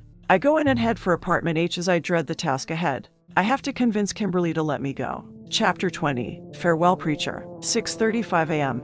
Apartment H. Kimberly's view. Absolutely not. I slam my palm against the front door, blocking that woman so she can't leave. No one besides my father makes me as mad as her. She keeps insisting on doing her own thing when she should be listening to me. I shout, "You're not going to the funeral." I control my anger and order firmly, "You're going to Genesis Arboretum with me, and we're going to search for Adam Greenhouse." Catherine's view. I patiently wait for her to finish her ranting, and when I have an opportunity to speak, I try to reason with her by saying, "We can still go today." I walk over to the kitchen and lay the book on the counter. Nothing's going to keep me from saying goodbye. I promise Chad, and I keep my promises. I tell her we'll go after the funeral. "No," Kimberly shouts at me, then moves over to the stove, turns the burner on high, and soon it glows red as her angry face. "We'll eat some breakfast and then go to the Genesis Arboretum." I don't want to wait. My patience wears thin, and I throw my arms up in frustration as I ask, "What does it matter if we wait a few more hours?" I'm getting nowhere in this argument, but I won't back down, not about this. I fold my arms and question, "If you want to go so badly, why don't you go by yourself?" Kimberly's view. I start as I stumble on the question. I think about the unmen showing up at the Genesis Arboretum or some other biomecha, and I shudder in fright. Look at me. I've never been afraid like this. I need to get over my phobia. We should stay together. Remember, we're partners. I tell her, then turn the burner off and face her. We need to watch each other's back. Catherine's view. Partners when it's convenient for you. I mumble. Kimberly blurts, "What did you say? Hades. Now, what are you whining about?" This is so frustrating, and it's getting me nowhere with Kimberly. I need another tactic. So I start, "Are you saying we can never do our own thing? Are you saying we have to stay by each other's side 24/7? "Yes. You barely tolerate me. Why would you want to be around me so much? Are you sure that's how you want it?" Kimberly's view. "Didn't you hear me?" "Yes." I shout and then think about it some more. I have that closing in 2 days. I can't have that woman with me, so I quickly answer, "No, which is it? Do you or don't you?" That woman questions me. And then she states, "You know what? Never mind. I'm not going to let you decide this one. You only do things when it suits you." Well, this is about me, and I'm telling you, I'm going. I don't want her tagging along when I go on my next closing, and with my luck, she'll try to stop me. But something within me doesn't want her to win the argument. Oh, for Aries' sake, maybe I need to grow up a bit. I try to sound like she convinced me when I tell her, "You're right, sometimes we'll need to do our own thing, so." I don't like it, but go on ahead to his funeral. Come right back when it's over. Catherine's view. "I will," I reply. I sigh as I finally convince her, but it was almost too easy. 8:40 a.m. Hellenistic sector, Memorial Park vicinage. A thick fog hung above the grounds of the Hades Cemetery as a few dozen people had gathered for Preacher's funeral, and more were coming. Bleak dry clouds grumbled over the dark day like a cyclops with a bellyache. Very few streetlights lit the area, so the funeral home handed out lanterns, and by the time the gathering was complete, about 100 people stood around the casket. Each of them held the electric luminary. Solemn faces mourned the passing of a great and beloved man, and a few women cried along with the boy. Many people sniffled as an elderly woman blew her nose. Catherine's view. I stand off by myself near a tree and watch the people slowly assemble. I experience a sadness so deep and so painful I don't know how to handle it. I feel awkward and out of place, and I don't want to be by the others. I wouldn't know how to act around them. My eyes burn as no tears relieve the scorch of my grief. I whisper to the book I hold, "Oh, preacher. I'm sorry, but I need to keep my distance until there are fewer people. I'm already taking a chance coming here." I sniff and wipe my runny nose on the arm of my jacket. I might not have my tracking beacon, but that doesn't mean biomechas are unable to hunt me. I stand there alone for some time. I get this sense that someone else is there, so I turn and see this blonde woman carrying transgenic daisies as she approaches me. She's wearing a black printed t-shirt of a smiley face, and the smiley face has its red tongue sticking out. She stops beside me and must notice my anguish, for she questions me. "Did you know, preacher?" I nod. She doesn't say any more to me, so I turn and look in the distance as a pastor who's standing at the head of the casket opens a black Bible, and once everyone gathered has quieted, he starts on a passage. Ecclesiastes 3:1-8, "To everything there is a season, a time for every purpose under heaven, a time to be born and a time to die." The blonde woman switches the flowers to her left hand and offers me her right as she introduces herself. "I'm Stephanie." "Cat," I reply as I shake her hand. The pastor says, "A time to plant and a time to pluck what is planted. A time to kill and a time to heal." Stephanie questions me as she motions with her head. "Why are you standing here instead of with the others?" I begin, but I don't know what to say. The pastor speaks, "A time to break down and a time to build up. A time to weep and a time to laugh." "Don't worry about it," Stephanie states. "You don't have to tell me." I get uncomfortable around dead people too. She buttons up her dark brown corduroy coat as the air cools around us, as if there's less warmth in the world now that preacher's gone. I do feel colder inside. I do miss his warmth. I wish with all my heart that he was here, so he could wrap his arms around me and... Stephanie continues, intruding on the memory I want to invoke. "When I look at dead people, it's kind of like I'm looking at myself." What she says is a little disturbing, and I want to move away from her, but I also don't want to draw any attention, so I don't move or say anything to her. Stephanie says as if she can read my mind. I know it's not normal, but that's how I feel. She does say the weirdest things, and I can't figure out who this woman is. I also can't figure out why she's standing by me instead of over by the coffin. The pastor speaks, "A time to mourn and a time to dance. A time to cast away stones and a time to gather stones. A time to embrace and a time to refrain from embracing." Were you and preacher close? Stephanie questions me. Yes, Stephanie's view. I glance at the flowers, wishing I could throw the smelly things away. But I need to stay in character. Mr. Takuma said I needed to work on my patience, and he also said I needed to take more time and get to know a person before I kill them. I see it only as a waste of my time, but this is no ordinary person I'm hunting. I'm standing before the great Pandora Project that I've heard the council go on about.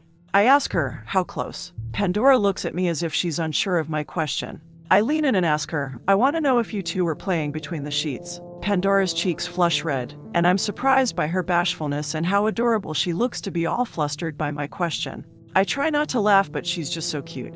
I also find that this is an unusual quality for such a deadly project. Can she really be this embarrassed? She is. I want to take my hands and smush her face together, but Mr. Takuma has told me that I need to work on keeping my hands to myself. Mr. Takuma has tried to explain to me that there's such a thing as personal space, so I resist the urge. Pandora still hasn't answered me, but she does shake her head, and that makes me want to pry into her life even more. She's a project and I'm a project. Has her life been anything like mine? The man in the distance, who's been talking to himself, continues to say, "A time to gain and a time to lose. A time to keep and a time to throw away. A time to tear and a time to sow." Really? I utter, responding to her shaking her head at me, and then I question, "Are you a lesbian?" Pandora doesn't say anything at first, as if she's taken aback by my question. But then she shakes her head, and I'm about to ask her another personal question to see if I can't make her face turn even redder when she says to me in a hushed tone, I think we should be quiet while the pastor is talking." Pandora takes a few steps forward and away from me, and I wonder if she's going to try and leave me behind, but she goes no farther. The man who's been talking to himself this entire time still isn't done, and he says, "A time to keep silent and a time to speak. A time to love and a time to hate. A time of war and a time of peace." He finally stops talking, and I'm so relieved. He was becoming annoying. He closes the book he's been reading from and picks up a handful of dirt. Ashes to ashes, dust to dust, he says, and then sprinkles the dirt on the coffin and nods, and a man activates a machine that lowers the pine box. Those gathered one by one throw a handful of dirt on the coffin. I don't want my conversation with Pandora to be over, so I walk up to her and say, "I'm sorry. I didn't mean to offend you or anything. I just can't imagine spending so much time with a guy and not." Pandora looks at me with this angry glare and puts a finger to her lips, hushing me. "Right?" I speak as I cover my mouth, and then I add in a quieter tone, "We should be quiet." Chapter 21. Chad and Kat meet again. 9:01 a.m. Catherine's view. One by one, those gathered at Preacher's funeral withdraw, leaving only a handful standing by the grave. I notice Chad stays, and I walk to him. He's wearing a black suit. I remove my backpack from around my shoulder and place the Bible in it. Chad sees me approach and runs to me, throwing his arms around me as he shouts, "You made it." Tears stream down his face. "I thought you might not come." "I'm here." I drop the backpack and hug him as I stroke his brown hair. "I'm here." We stand there a few moments till Stephanie clears her throat. Once I and Chad separate, she offers her hand to the boy as she says, "Hi, I'm Stephanie." "Chad," he replies as he shakes her hand briefly and then wipes his eyes with the arm of his suit. "Are you a friend of Kat's?" Stephanie's view. I stare at the boy a few moments, wondering if I could be friends with Pandora. I don't see why not. We are both projects and there's no better way to know your enemy. I answer the boy, "Yep, but we did just meet." Catherine's view. I continue to watch her. I still can't figure out why she's hanging around me instead of gathering with the others who have moved on. I almost forgot. Chad starts as he grabs my hand. "There's someone I want you to meet." He pulls me toward a woman with a little girl who has pretty black curly hair. 3 men dressed in dark suits and wearing wireless earpieces move to intercept me as they start to draw their guns. But then Chad says, "It's okay, guys. She's my friend." They cautiously look me and Stephanie over, and then one of them nods for us to proceed. Me and Chad walk up to the woman and the little girl. Chad says, "This is Melissa Odin, Preacher's sister." I reply, "I didn't know Preacher had a sister." "Kat, it's good to meet you," Melissa states as she wipes her eyes with a tissue. Though he was the black sheep, Preacher was the one who was ashamed of us, so I imagine that's why he never mentioned me. Chad tells me, "Melissa is taking care of me now." Yes, I've taken Chad in through foster care. It was Preacher's idea. He said if anything should happen to him. Melissa starts crying again. Chad puts his arm around her and says, "Don't cry. Preacher's in a better place." "I know. I miss him."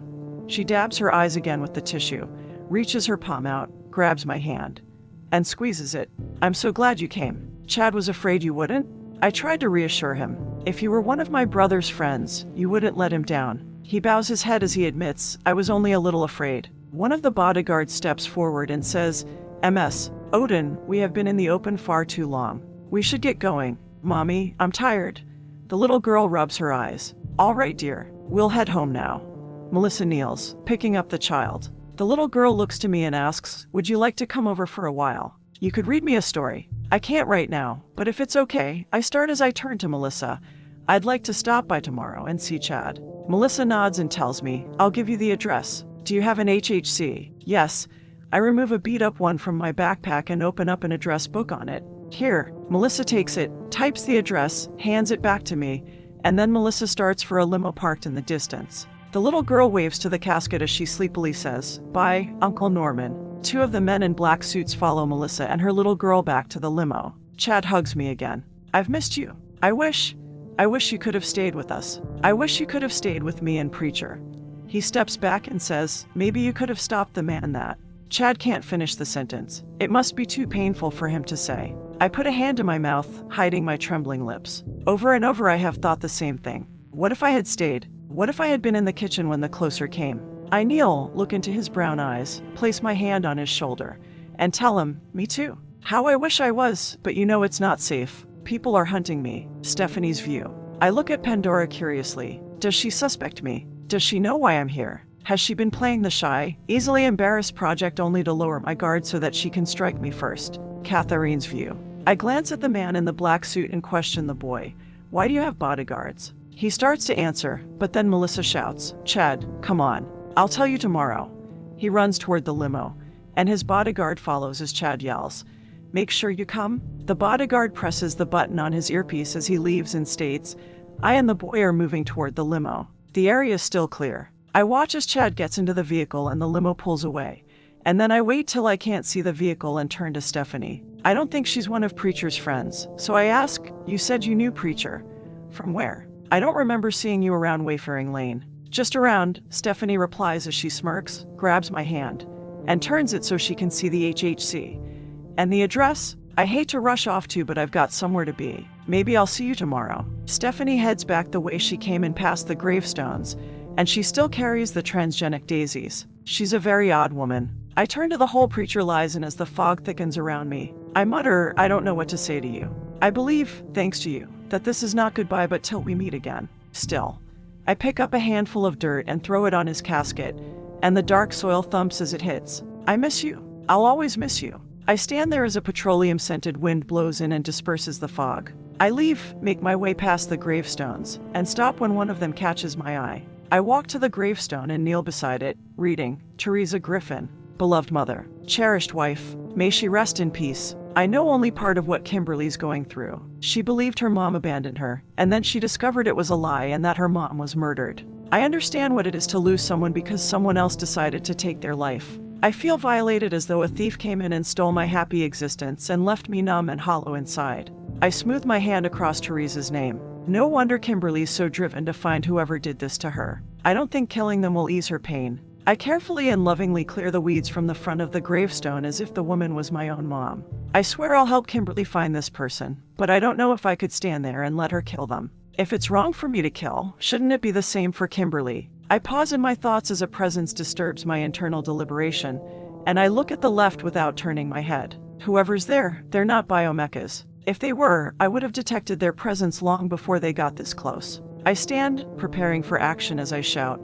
"I know you're there. Come out." I face two men as they move from hiding behind a tree, and they skittishly look around as they emerge. "You?" I utter, relieved it's them and not a bounty hunter or a closer. "Why are you two here?" "Argus sent us," the older of the two men replies, as if he's a little nervous to be here. "I don't know if we ever introduced ourselves, but I'm Maxwell." He points to his partner. "And this is Peters. So you made it out. Is Argus all right?" I ask. "Yes," Peters answers. "Argus has a few cracked ribs and a lot of bruising, but for the most part, he'll be fine." I walk over to them as they haven't gotten any closer to me. And then I say, "You said he sent you." Maxwell's still very nervous as he glances around to make sure no one's about. And then he pulls an object from his coat pocket. "He wanted us to give this back to you." He offers me a Beretta, and I take the gun. Peters says, "It's not the one you loaned us, but Argus thought you would like the same model back. He said you might have gotten used to a certain piece of hardware. Tell him thanks when you see him." I eject the magazine, find it full, and add, "You even returned it with a few extra rounds." Peters nudges Maxwell and motions to me with his head as he urges him. "Go on." "We actually wanted to thank you," Maxwell starts. "We would have died in the factory if you had not have released us. The T3 seconds killed everyone else. It was only a matter of time before they decided we should follow our co-workers. No thanks needed. You would have saved me if I were in your position." They glance at each other as if they're guilty of something. Maxwell's nervousness is replaced by something that seems more like remorse than thankfulness as he replies, "Right? We would have saved you. We actually need to be going," Peter states as he scans the graveyard. "Our new masters don't let us out for very long." "Your new masters," Peters tells me, "we now work for the council. After the collapse of the factory, they acquired all their assets, including us." The word "them" screams in my mind as I tighten my jaw, holding back my anger. Why can't they leave me alone? What right do they have to mess with my life? Both men must notice the change in my demeanor because they start to act a little afraid of me. "Well, see you around," Maxwell says as he quickly waves goodbye and motions with his head for Peters to follow him. And they walk off. I look at the Beretta and say softly, "Thanks, Argus." I head out of the graveyard and start for Nexus Apartments, pleased I did it. I was here for Chad. He didn't have to. "Oh, no," I shout as I stop and glance back. How could I forget? I open my backpack, put the gun in it, and remove the book. I should have given Preacher's Bible to Melissa. I'd been so caught up in the moment, I'd forgotten. No harm done. I can do it tomorrow. I continue out of the graveyard. Melissa should have it. She's Preacher's sister. Chapter 22. Genesis Arboretum, 11:07 a.m. Hellenistic sector, residential vicinage. A lone moth fluttered in the dark heavens. The yellow, orange, and brown bug flew down, entered Zeus Park, and landed on a leaf of a transgenic maple. The death's head hawkmoth crawled over the lighter green side of the leaf, flaunting the skull-like pattern on its thorax.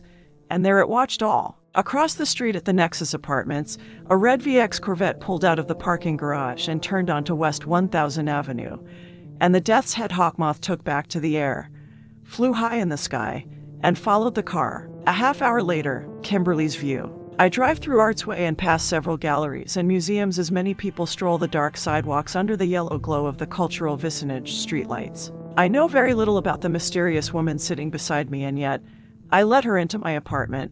I grip the steering wheel as this drive gives me time to consider everything that's happened to me since that woman came into my life. Irritation is the first word I think of when I look at her, but I can think of a few more words. Annoyance, trouble, headache, idiot, Hades. My life has changed so much since she appeared. Sometimes I glance at her again. Sometimes I wish I never met her and that all I have to worry about is my next closing. Catherine's view. Loom wraps its arms around me as I stare out the side window, watching the people as they go about their lives. They have a normal life, but do they wish for a different existence? Do they long for something else? My thoughts change and drift back to earlier when I was at Preacher's funeral. I can't figure out why Stephanie was there. I know it wasn't for Preacher. She didn't even leave the flowers she brought. I recall her manner. She acted like no assassin I have ever run across. Could she be a biomecha or maybe an organic mecha? I don't know. If Stephanie's after me, she should have tried to kill me. It was like she was waiting for something. Maybe I should tell Kimberly about her. I at least need to tell her about her mom's tombstone. So I softly speak, knowing the difficulty of this subject. Kimberly. She states as she glances at me and then turns her attention back to the road. While I was at Hades Cemetery, I came across your mom's grave. Oh, she replies. Sure, I'd forgotten my father said she was buried there. Kimberly's quiet for a few moments, and then she asks me, how was the grave? Was it kept up? Did it have flowers? She must not have visited the grave yet. I can only think that it must be too painful. No flowers, I answer, but it is being kept up, and it's in a nice spot near a tree. Oh, Kimberly states as she pulls on her left earlobe. I'll have to go visit her one day. Her reaction surprises me. I expected more from her. Kimberly's a very private person. I'm not sure what I expected. Maybe some yelling or some sign of anger. Is she holding it in? If so, what will happen when she erupts like a volcano? I sigh. I just hope I'm not around when she explodes. Kimberly drives on in silence, and after a few more quiet minutes, she directs the car into the Genesis Arboretum's large parking lot.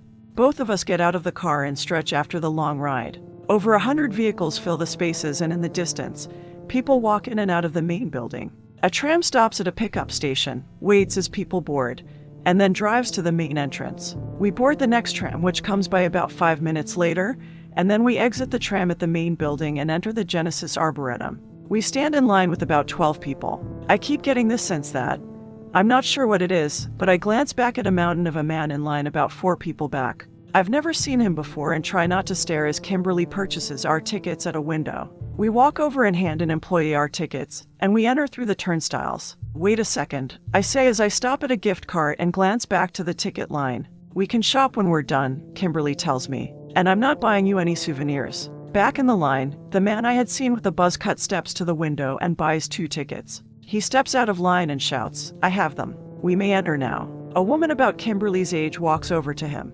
wraps her arm around his, and says, I am so pleased we were able to come here. Even though I hate this dreadful dark half, I am very interested in transgenics, and they have hundreds of tree and plant specimens here. They continue talking as they walk past us at the gift cart. He glances at us, and then he says to the woman with him, then let us take our time and stroll through the arboretum.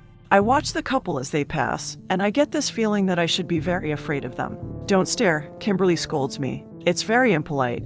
I move to her side and whisper, but he's carrying a gun. I know, it's still impolite to stare. Anyway, Kimberly starts as something on the gift cart catches her attention, and she picks up a keychain of a bunny rabbit.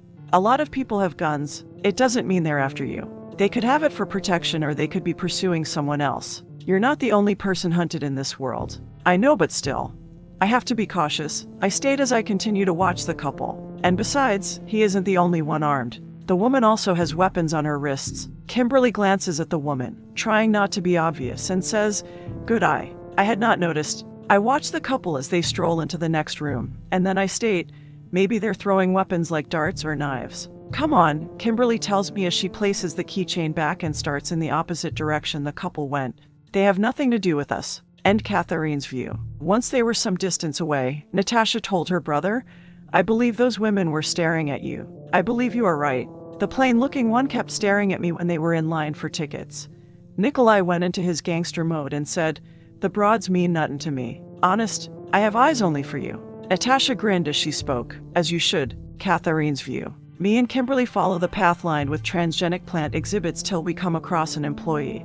And Kimberly asks him, "Excuse me, does Adam Greenhouse work here?" "Yes," he replies as he points down the path. "Keep going." Mr. Greenhouse is lecturing around the bend. We continue across the path till we come to a group of about a dozen people listening to a cotton white-haired man who towers over the crowd almost a good 2 feet. He wears a blue flannel shirt and jean overalls. "That's him," I say, excited to find the one we've been searching for. "That's Mr. Greenhouse." I look him over real good, and then I add with a hint of surprise, "He looks just like his picture." I ignore her comment. Finding him was easy, and now all we have to do is wait till he's done talking. I watch Mr. Greenhouse hobble along with a silver serpent head cane. Hades. What is he, like 100 years old? Adam slowly moves to a transgenic maple and his cane thumps as he walks across the concrete floor, and then he pats the tree's trunk and explains. It is widely published that the first transgenic plant was the cross between the tobacco and the lanternfish. The report is in fact not true. The transgenic maple was the first, and so it is the prime. He coughs, removes a red handkerchief from his pocket, and wipes his mouth before he continues. I wanted to create a transgenic tree or hybrid that could survive without the sun. So I created this species by genetically modifying a red maple with the extra genome of a firefly, yielding a tree whose trunk and branches produce its own light. Adam takes a deep breath and wheezes as he exhaled, and then he says, "Not only is this tree the prime, it is also the most abundant transgenic in Noir." He places both hands on his cane to steady himself as he asks, "Any questions?" I impatiently stand there as he answers their inquiries for about 20 minutes, and then when the crowd disperses, Adam turns and starts to leave through a door in the back. "Excuse me, Mr. Greenhouse," I call out to him as I move towards the man who stands 7 foot 9 inches and has pale blue eyes. I don't think I've ever met someone this tall, but I put my awestruck reaction aside and ask him, "Could I have a moment of your time?" He pauses, turns to me, and says, "You're a lovely one, sapling." His face brightens as he peers down at me as if I'm not the first giddy fan he's come across, which I'm definitely not. And he tells me, "Sorry, no autographs at this time." "My name's Kimberly," I begin as I point to myself, trying to make it clear I'm not here for his autograph. "I'm Teresa Griffin's daughter." "Teresa," Adam repeats as he squints and looks me over. "Yes, I see it now. I should have before. I guess I'm getting old." He turns, continues to the door, bends down so his head clears the frame, and walks through as he says, "Come with me, please." I walk after him and that woman follows, and then I notice the nameplate beside the door with Sapling Room written on it. We continue down a small hall into a rectangular room lit by sun lamps, and within, there are thousands of pots of young transgenic trees and flowers and other non-transgenic plants. There are 100 or so rows of these pots. Adam leans his cane on a work table that's covered with gardening tools, and he turns an overhead light on as he speaks. "Let me have a look at you." He moves over to me and walks slowly around me as he states, "I see it. The spitting image of your mother." He rubs his white stubbly chin as if contemplating the lack of recognition on his part as he mumbles, "I don't know why I didn't notice before. You look just like Teresa when we first met. Did you work with my mom?" I ask, happy for the first time in a long time to be talking with someone besides my father who knew my mom. Adam might even know what happened to her. "Actually," he replies as he puts a finger to his lips in a hush-hush manner, "she worked for me on a top-secret project." "On Organic Mecca?" That woman questions him as she breaks her silence and steps forward. Adam glances at her and looks back to me, mumbling, "Not so top secret, I see. Mr. Greenhouse, I need to know something," I state, angry over a sexless figure I can't quite make out, and then I inquire of him, "Did you know that my mom was murdered?" He bows his head and deeply sighs as if I affirmed his suspicions. And then he says, "It is as I thought." I grip my knapsack, thinking of all the things I'll do to this unseen person once I find them. And I state, "I'm searching for who did it and the why." Adam interrupts. "No, the why doesn't matter unless it leads me to who did it." I answer, and I speak the truth. I don't care why they did what they did. They will pay. They will pay with their life. "I see," Adam says as he walks over to the work table and grabs his cane. "Why have you come to see me?" A clue led me to Etna Toys distribution station Bravo, and there I found a book. I start to explain as I hold out my hand. and then I jiggle it when that woman doesn't react to my unspoken but very obvious request. I wait a few more moments, and when that woman still doesn't react, I snap, for Aries' sake. The book. Huh? Oh.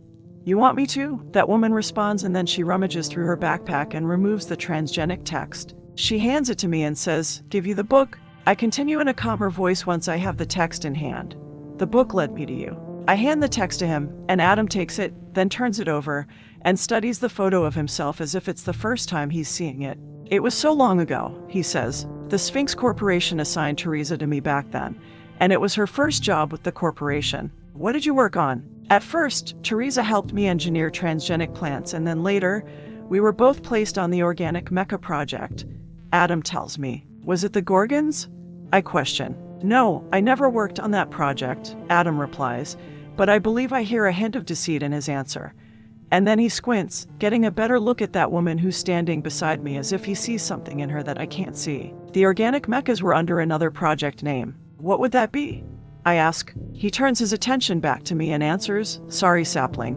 Some secrets do need to be kept. Were you successful with the organic mecha?" That woman speaks up again with a question of her own. "You could say we were, but organic mechas were long ago abandoned as a viable weapon."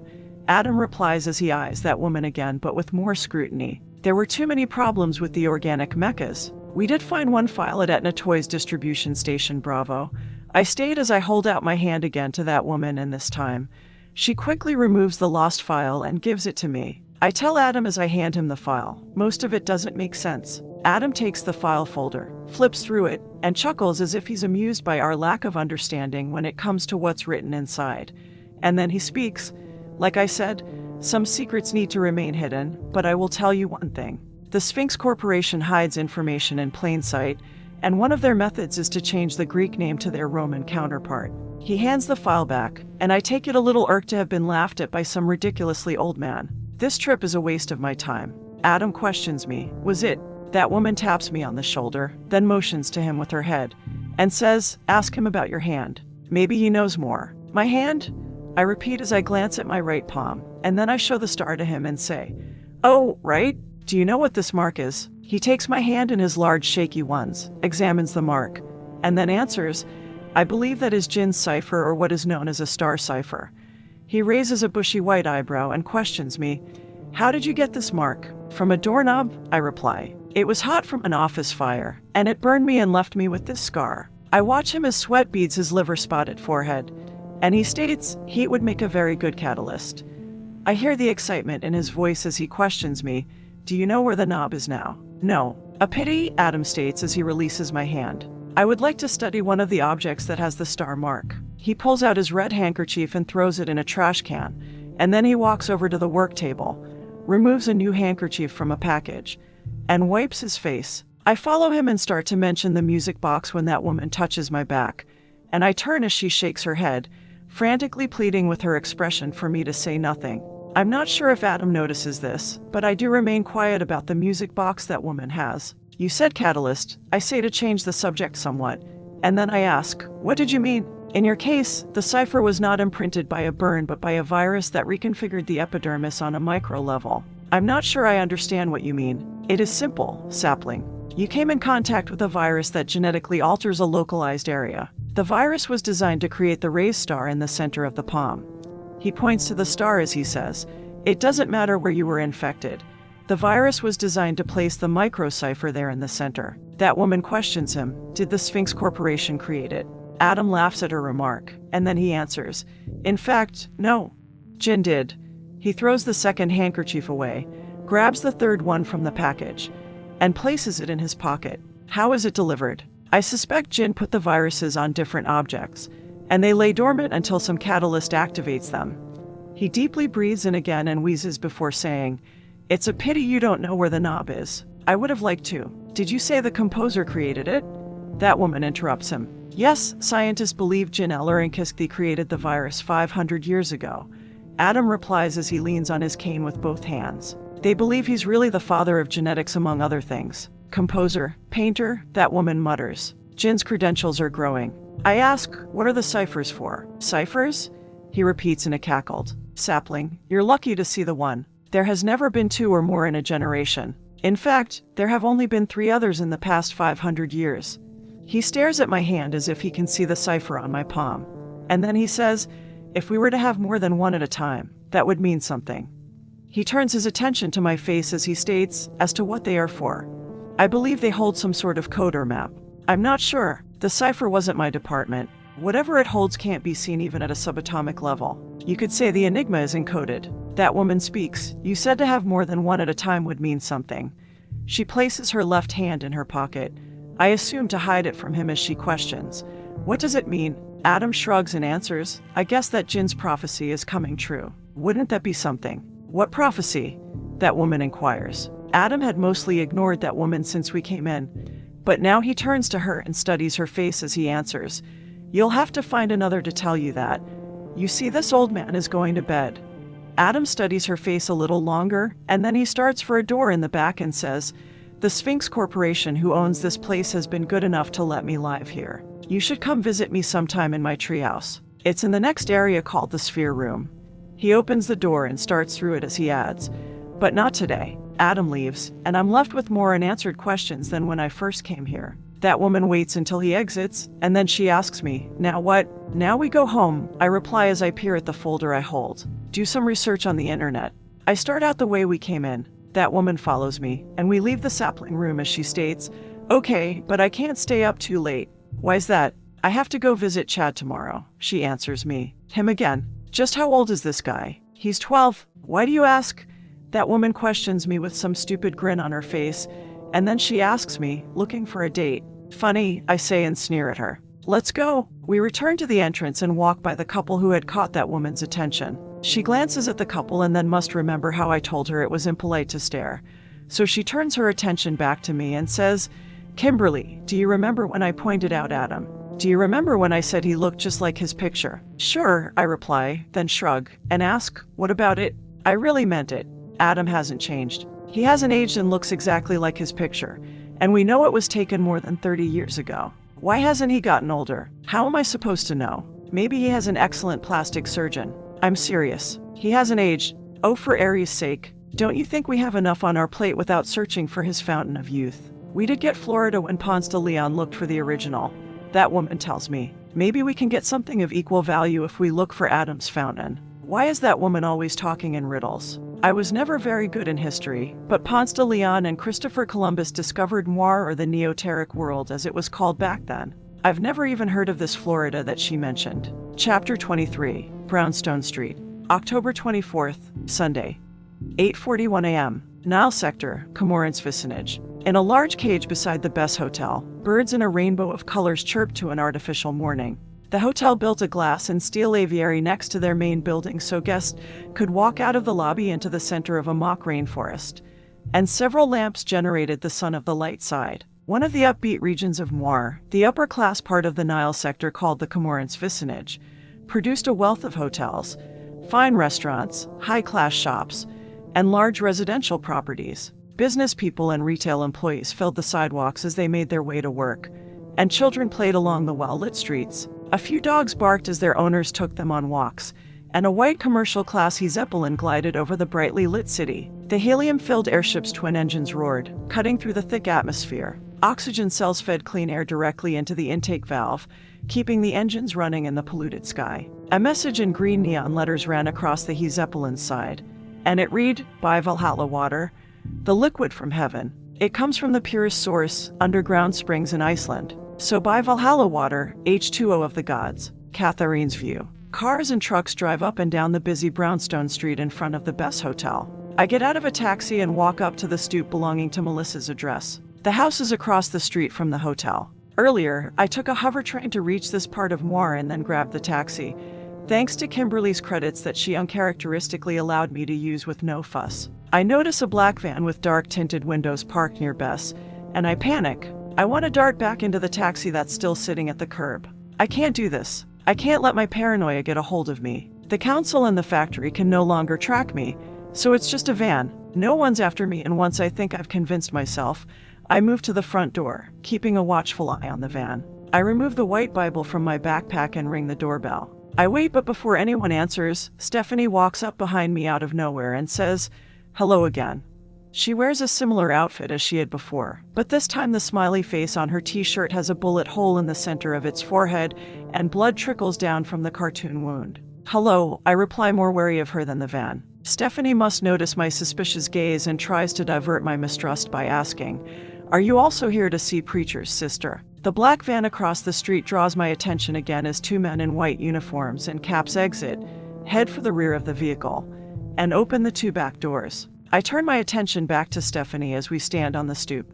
I'm feeling a bit unsettled around her. Our meeting before at the cemetery and our meeting again now seems too much of a coincidence. "I've come to see Melissa," I tell her. "Me too," Stephanie replies as she glances at what I was looking at, probably spots the van, and turns back to me. "Can't wait to see Chuck again." She doesn't even know his name, so I correct her by stating, "Chad." "Ha, his name's Chad," I repeat as I glance over Stephanie and see no evidence of any weapons on her person, but she's carrying a bright yellow backpack large enough for several. "Right, Chad." The two men at the van distract me once again, and I look at them as they unload a large rectangular crate. Another black van pulls up behind the first, and two more men in white uniforms exit the second vehicle. I hear a noise, turn, and look up from my spot on the stoop to see the security camera mounted on the wall above us turn to get a better view of us. I face the camera right before a man speaks over the intercom. "Can I help you?" "I'm Kat. I'm here to see Melissa and Chad." A bodyguard with a blonde ponytail and wearing a black suit opens the door. I stand there and gape at him for a few moments. He looks so much like Argus that I think it's him at first. The bodyguard's resemblance to Argus unsettles me, and I become a mute. A second bodyguard with brown, wavy, shoulder-length hair stands behind him and has his gun drawn. I recognize the second bodyguard to be one of the ones from the funeral. The first bodyguard, the one who looks like Argus, presses the button on his earpiece and speaks, "Johnson, Andrew's here." There are two female guests at the door. One's named Kat. Andrews nods as he listens, then turns to the other bodyguard and says, "Daniels, Ms. Odin says to let them in." Daniels holsters his gun, retrieves a metal detector wand, turns to me, and orders, "Lift your arms, please." He runs the wand up and down my body as he asks, "Are you carrying any weapons?" The metal detector beeps as he runs it over my bag, and I'm so stunned by the other guard's uncanny resemblance to Argus. I don't answer his question at first. The metal detector continues to go off, drawing me from my gawk, and I finally answer, "I have a gun. It's in my backpack. I'll need you to hand it over before I can let you in," Daniels tells me. I remove the Beretta and hand the gun to him. Daniels takes the Beretta and puts the weapon in a drawer of an entry table. He locks the drawer with a key and places the key in his pants pocket, and then Daniels returns, runs the wand over me again, and then moves to Stephanie. "Lift your arms," Daniels orders, and when she does, he runs the wand up and down her body, and the wand detects no metal. "Do you have any weapons?" "No, nothing," she answers. "I need your bags," he tells both of us. We hand him our packs with no objections. Andrews points to my hand and questions me. "What's that?" "A Bible. It belonged to Preacher, so I brought it for Melissa. I didn't know she was religious," Daniels comments as he holds out his hand. "I'll need to see it." He takes the book, flips through it, hands it back to me, and says, "I'll need to pat both of you down." Of course, I stayed as I slightly lift my arms. He frisks me and then Stephanie, and then he speaks. They're clear. Andrews presses the button on his earpiece and relays, "Johnson, we're bringing the women into the house. Follow me," Daniels orders as he leads us through the entry to a white and black checkered tile living room. Ahead of us and to the right is a staircase leading up to the middle of an open second floor. On the left, a large sectional white leather couch in the shape of a C is positioned in front of a huge TV. Chad's there and my heart and mind relax when I see him. He looks up from a video game and runs over to me, and in his excitement, he kicks a baseball glove to a metal bat he'd laid by the TV. "You came?" Chad exclaims as I see he's wearing a gray hooded sweatshirt and jeans. I wrap my arms around the excited boy, and then I ask, "Is Melissa here?" "I'm here," Melissa replies as she walks in from the kitchen, drying her hands on an apron, and she's wearing a light gray dress with a flower pattern. I'm so happy to see him again. I never really got a chance at the funeral to feel joy and happiness, so I take that moment to soak them both in. I finish basking in my selfish delight, then walk over to Melissa and tell her, "I brought you this." I hold up the book and tell her, "It was Preacher's. I think he would want you to have it." Melissa looks to the worn leather cover and stares at it for a few moments. I can see sadness in her expression, but there's something more, and she takes a step back. Not from me, but the Bible, as she utters, "No." Her reaction bewilders me, and I wonder if I see hatred in her expression, and if so, what is her hatred aimed at? Preacher's killer or Preacher himself. Melissa takes another step back and in a calmer tone, she tells me, I think you should keep it. He would want you to keep it. She nods as if it's the solution to a problem she has, and she repeats, yes, you keep it. Either way, I don't care what her reason is. I get to keep it. Thank you, I tell Melissa. I place the book against my chest, grateful I have something of Preacher's, so I'll never forget him. Stephanie's view. I look at the book with interest. Pandora must have really loved the guy. Too bad he's dead. He could have been useful to my plans. I glance around at those gathered here. I'll need to find someone else I can use to exploit this weakness I see in Pandora. She seems to care about people beyond what she can use them for. I'm betting it'll be the boy. Catherine's view. Melissa remains in her standoffish pose till she notices Chad's watching her, and then her expression changes as she asks, anyone for chocolate chip cookies? They're hot out of the oven. I know it's a little early in the morning, but it's a special occasion. Yeah, me. Chad yells, dashing into the kitchen. Melissa turns to the bodyguards and questions them. Andrews? Daniels? What about you two? No, thank you, they both answer. Melissa turns back to me and Stephanie, and she instructs us. Come on, ladies. Before the boy eats them all. The three of us walk into the kitchen. The heavenly aroma of baking dough and chocolate hits me, and my mouth waters, envisioning the scrumptious dessert hitting my taste buds. Melissa's little girl and Chad sit on bar stools around a rosewood granite island. The island's in the middle of the large kitchen with matching tile floors. The third bodyguard's bald and stands off in the corner, and I recognize him as one of the bodyguards who was at the funeral. I sit next to Chad, and he and the little girl dunk their cookies in glasses of milk. Stephanie watches them as if they're performing a bizarre ritual and then sits beside me. Would you like coffee? Melissa asks us. There's a fresh pot. If it's okay, I'd like to have milk, I tell her. Sure, Melissa replies, and then she turns to Stephanie. What about you? Coffee, she answers. Black. Coming right up, Melissa speaks as she goes to work, and after some time, Melissa places a small glass of milk in front of me and a mug of coffee in front of Stephanie. Melissa sets a plate in front of each of us and grabs a metal sheet pan from the stovetop with an oven mitt. She takes a spatula, removes a cookie from the sheet pan, and places it on a plate, and she repeats this till each of us has two. I watch Stephanie with growing curiosity as she picks up the cookie, examines it intensely, watches the children's food diving ritual, then dunks her own in her coffee, and bites into it. Her blue-green eyes widened as she swallows and says, This is good. I continue watching her as I still try to figure out why she's really here. Preacher's sister has a security detail. Could it have anything to do with that? Could she be after Melissa and not me? I take a bite of my warm ooey-gooey cookie and nearly moan for how good it is. I dunk my cookie in my milk and enjoy the rare treat.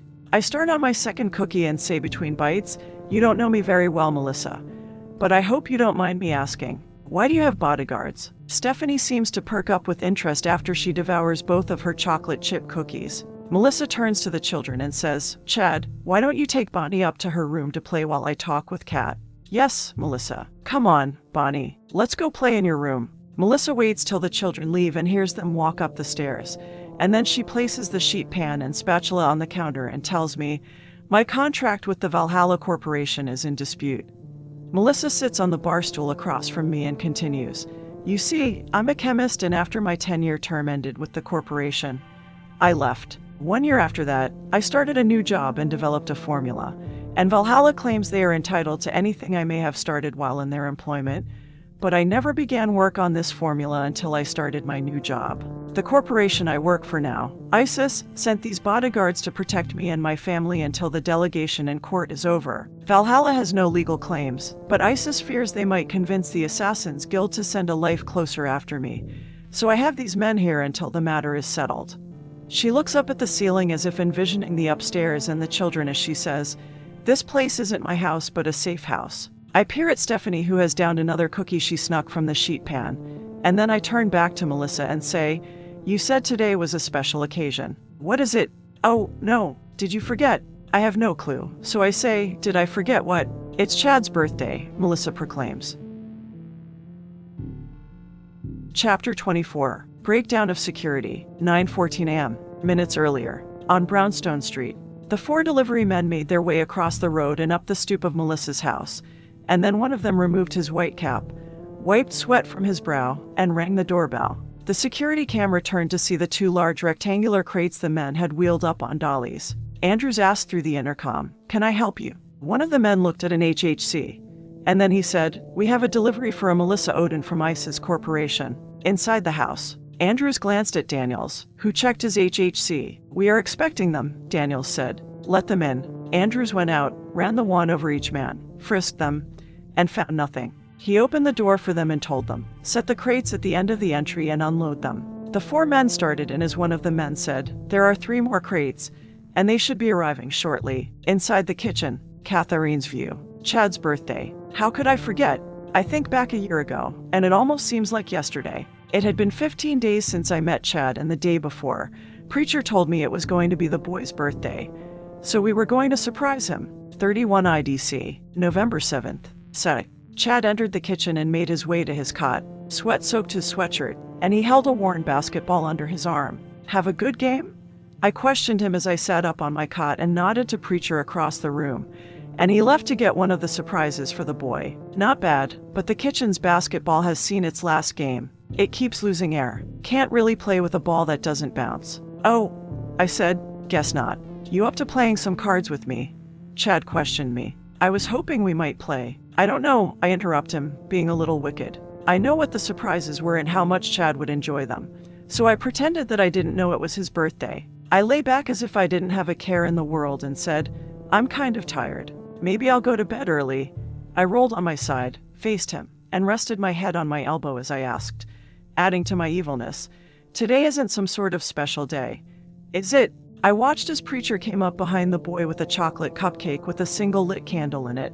I tried not to laugh as Preacher tiptoed all the way. "No," Chad lied, and then he sulked as he added, "Not really." I sat up, changing my pretend bored face to one of sheer excitement as I accused him.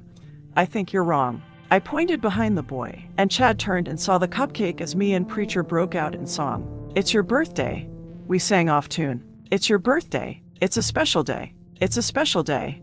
We shouted loudly, "Happy birthday, Chad." The boy smiled, and that made my day, and Chad asked, "Are you trying to make my ears bleed?" "Blow the candle out already, smart guy," Preacher told him as he handed the cupcake to the boy. Chad took it, closed his eyes, and blew out the small flame. "Why did you close your eyes?" I questioned. "I made a wish. One I can't tell you." "Go ahead, eat the cupcake," Preacher said. Chad removed the paper cup as he explained to me, "You're supposed to make a wish when you blow out your candles." He bit into the chocolate and asked through a mouthful, "Don't you on your birthday?" I don't know when my birthday is," I admitted. "Really, why don't we make it in 2 weeks?" he suggested as he wiped his mouth with his hand. "Won't that be cool?" I looked at Preacher, and he told me, "It's up to you, Cat." "Okay, my birthday will be in 2 weeks, and now for the other part of your celebration." I pulled out a large paper sack, handed it to him, and exclaimed, "Your present?" "A present? Really?" Chad uttered as he quickly opened it. "A basketball, and it's new." "Wow, thanks." In the present. The memory fades as I state, "Wait, it isn't his birthday, not for another 2 weeks." I know, but I wanted to have some laughter and some fun memories for the boy to remember. Melissa begins as her eyes become distant. "In case," Johnson left earlier and walks back in, interrupting her statement as he says, "The packages have arrived." Melissa takes a deep breath, composing herself, and then she says, "The ISIS Corporation said they would be sending them over." Johnson informs her, "Daniels is going to give Andrews a hand. He's better with that computer stuff than I am." Stephanie's view. I watch Pandora and study her expressions, her reactions, and her interactions with these people. She's not anything like I thought she would be. So this is the Council's great hope for the ultimate killer. I chuckle, and Pandora glances at me, so I wipe my mouth with a napkin and say, "Yummy cookies." Catherine's view. I'm not sure how to take Stephanie. I can't tell if she's a threat or only an annoyance. She seems to be dogging me, and I can't figure out why. I should just ask Melissa if she knows Stephanie. I should. I force those thoughts to the side as something else bothers me. A warning like a distant drum sounding moments before a battle starts resounds in my mind. Good with computers. I turn to Melissa and ask, "What kind of packages did the ISIS Corporation send over?" "Biomechas," Melissa informs me as she grabs a cookie. "Why do you ask? Crap." I curse as I stand, and then I demand, "What type?" "Unmen," Johnson answers as he seems concerned with my agitation.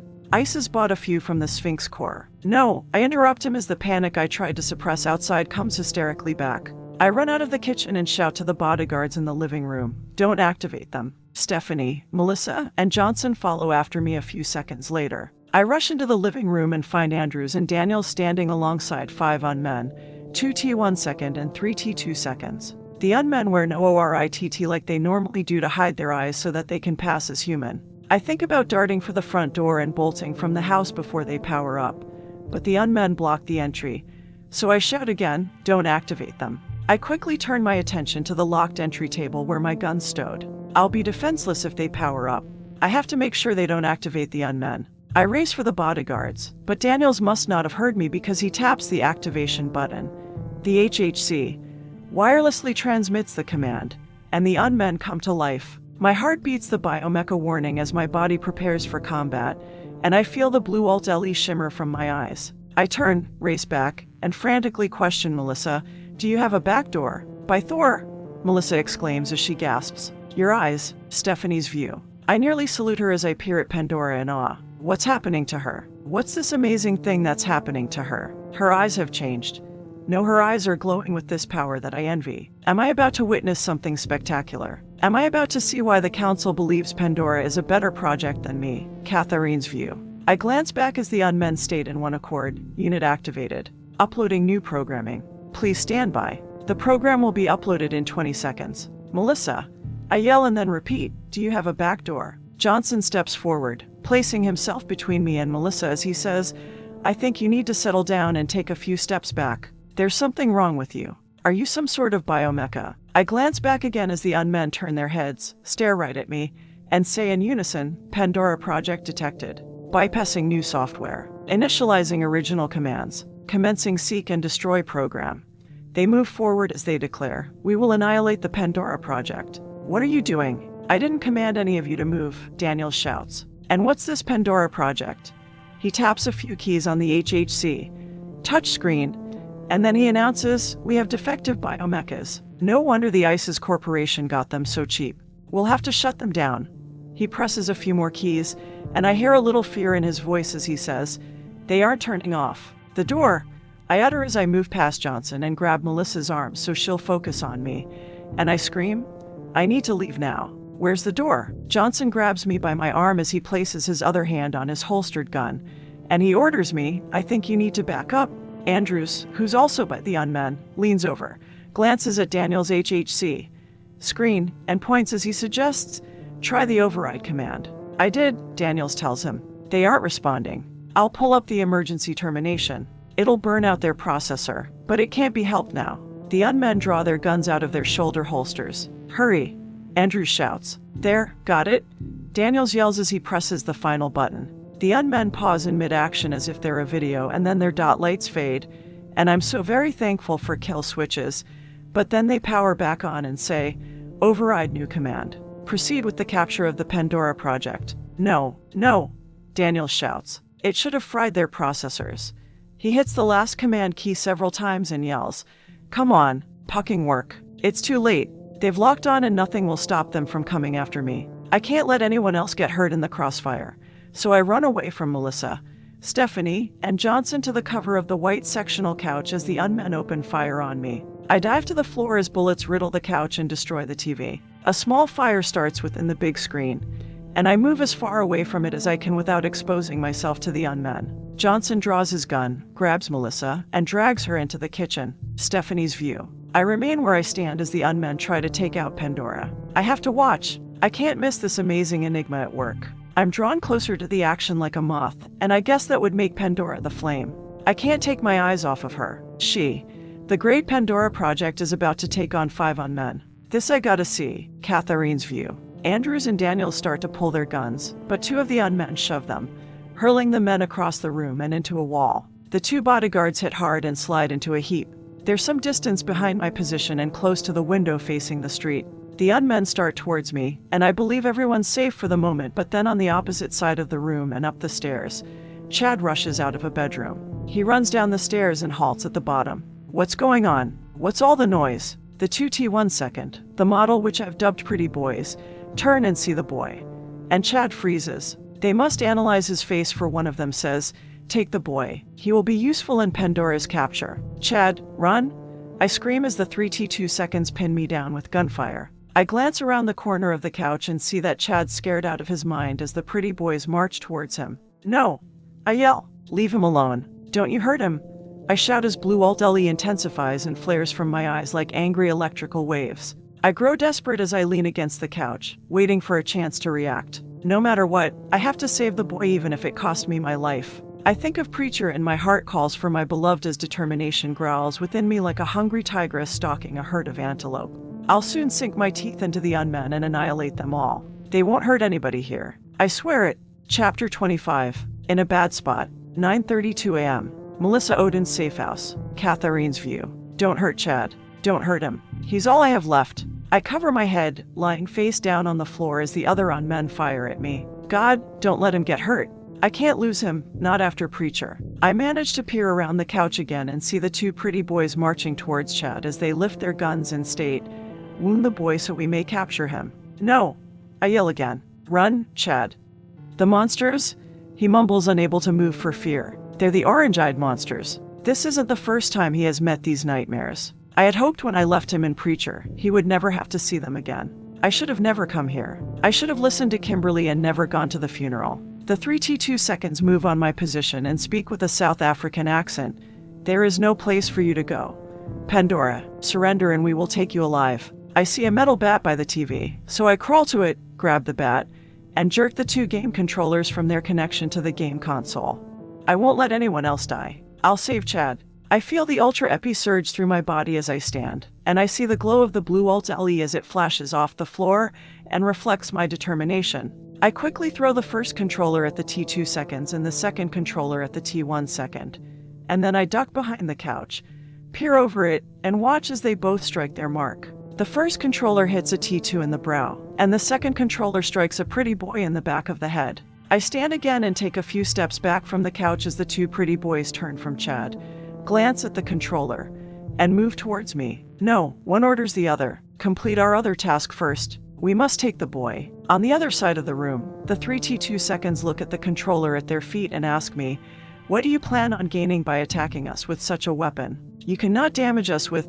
I run, step to the cushions, and leap over the couch as a tigress would leap over a fallen log once the chase for dinner began. I rush the T2 seconds with the bat held high as if it's my claws, and then I swing. They look up just as I swing, and I hit two of them. The one closest to the front door takes the brunt of my attack, and I dent its metal skull near its left temple, impacting part of its automaton brain. Black liquid trickles down its face. It drops a 9mm magazine it held while reloading, and collapses to its knees. Its body flails as power surges through its systems. My attack also damages the second T2's left robotic eye, and sparks shoot from the marred area as the mechanical sphere hangs out of its socket and dangles by a few wires. The eyeball continues to move and look at me. I glance at Chad as the two pretty boys turn toward him, and I yell, "Run!" I helplessly watch as his lips quiver in terror and he remains petrified in place. My heart sinks, fearing for the boy. No matter what, I'll protect him as if he's my own cub. One pretty boy states to the other, "Shoot him in the leg." The two functioning T2 seconds insert a new magazine in their guns and say, "If you will not surrender, Pandora, then we must destroy you." Chad, I shriek as I start for him, but then I hear the T2 seconds reload their guns and turn, swinging backward with my bat at the third T2's head as if I'll claw off its face. It catches the bat with its hand and states, "Your tactic will not work a second time." The first T2 with the damaged automaton brain powers down and reboots, and I sense that it has bypassed the impaired areas of its processor, and then it powers back up. It stands but has lost use of its left side. The T2 holsters its gun, unable to reload the weapon with only one arm as the third T2 snatches the bat away from me and swings it.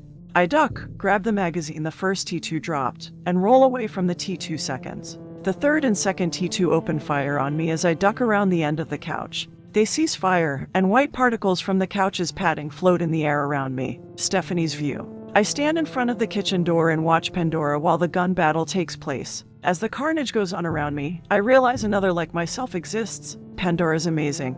I have to fight her. She'll give me the challenge I've been waiting for, but the council still has to give the order. I almost can't wait. She's like me, but only one of us can be the best. I fist my hands, resisting the urge to attack her. They have to give me the go-ahead so that I can prove that I'm superior. I've annihilated many opponents over the years and very few have given me any challenge. Pandora, I believe, will be different. She is different. She's like me. I watch as the two T1 second lift their guns, taking aim not at Pandora but another. The boy covers his face with his arms and cries out, and I snap out of my thoughts when I hear the boy scream. For the first time since this battle started, I turn my attention away from Pandora, and I look at the boy as the 2T1 second name for him. A feeling comes over me, one I haven't felt in a long time. It's panic. They're about to hurt the boy and maybe even kill him. And, Chuck!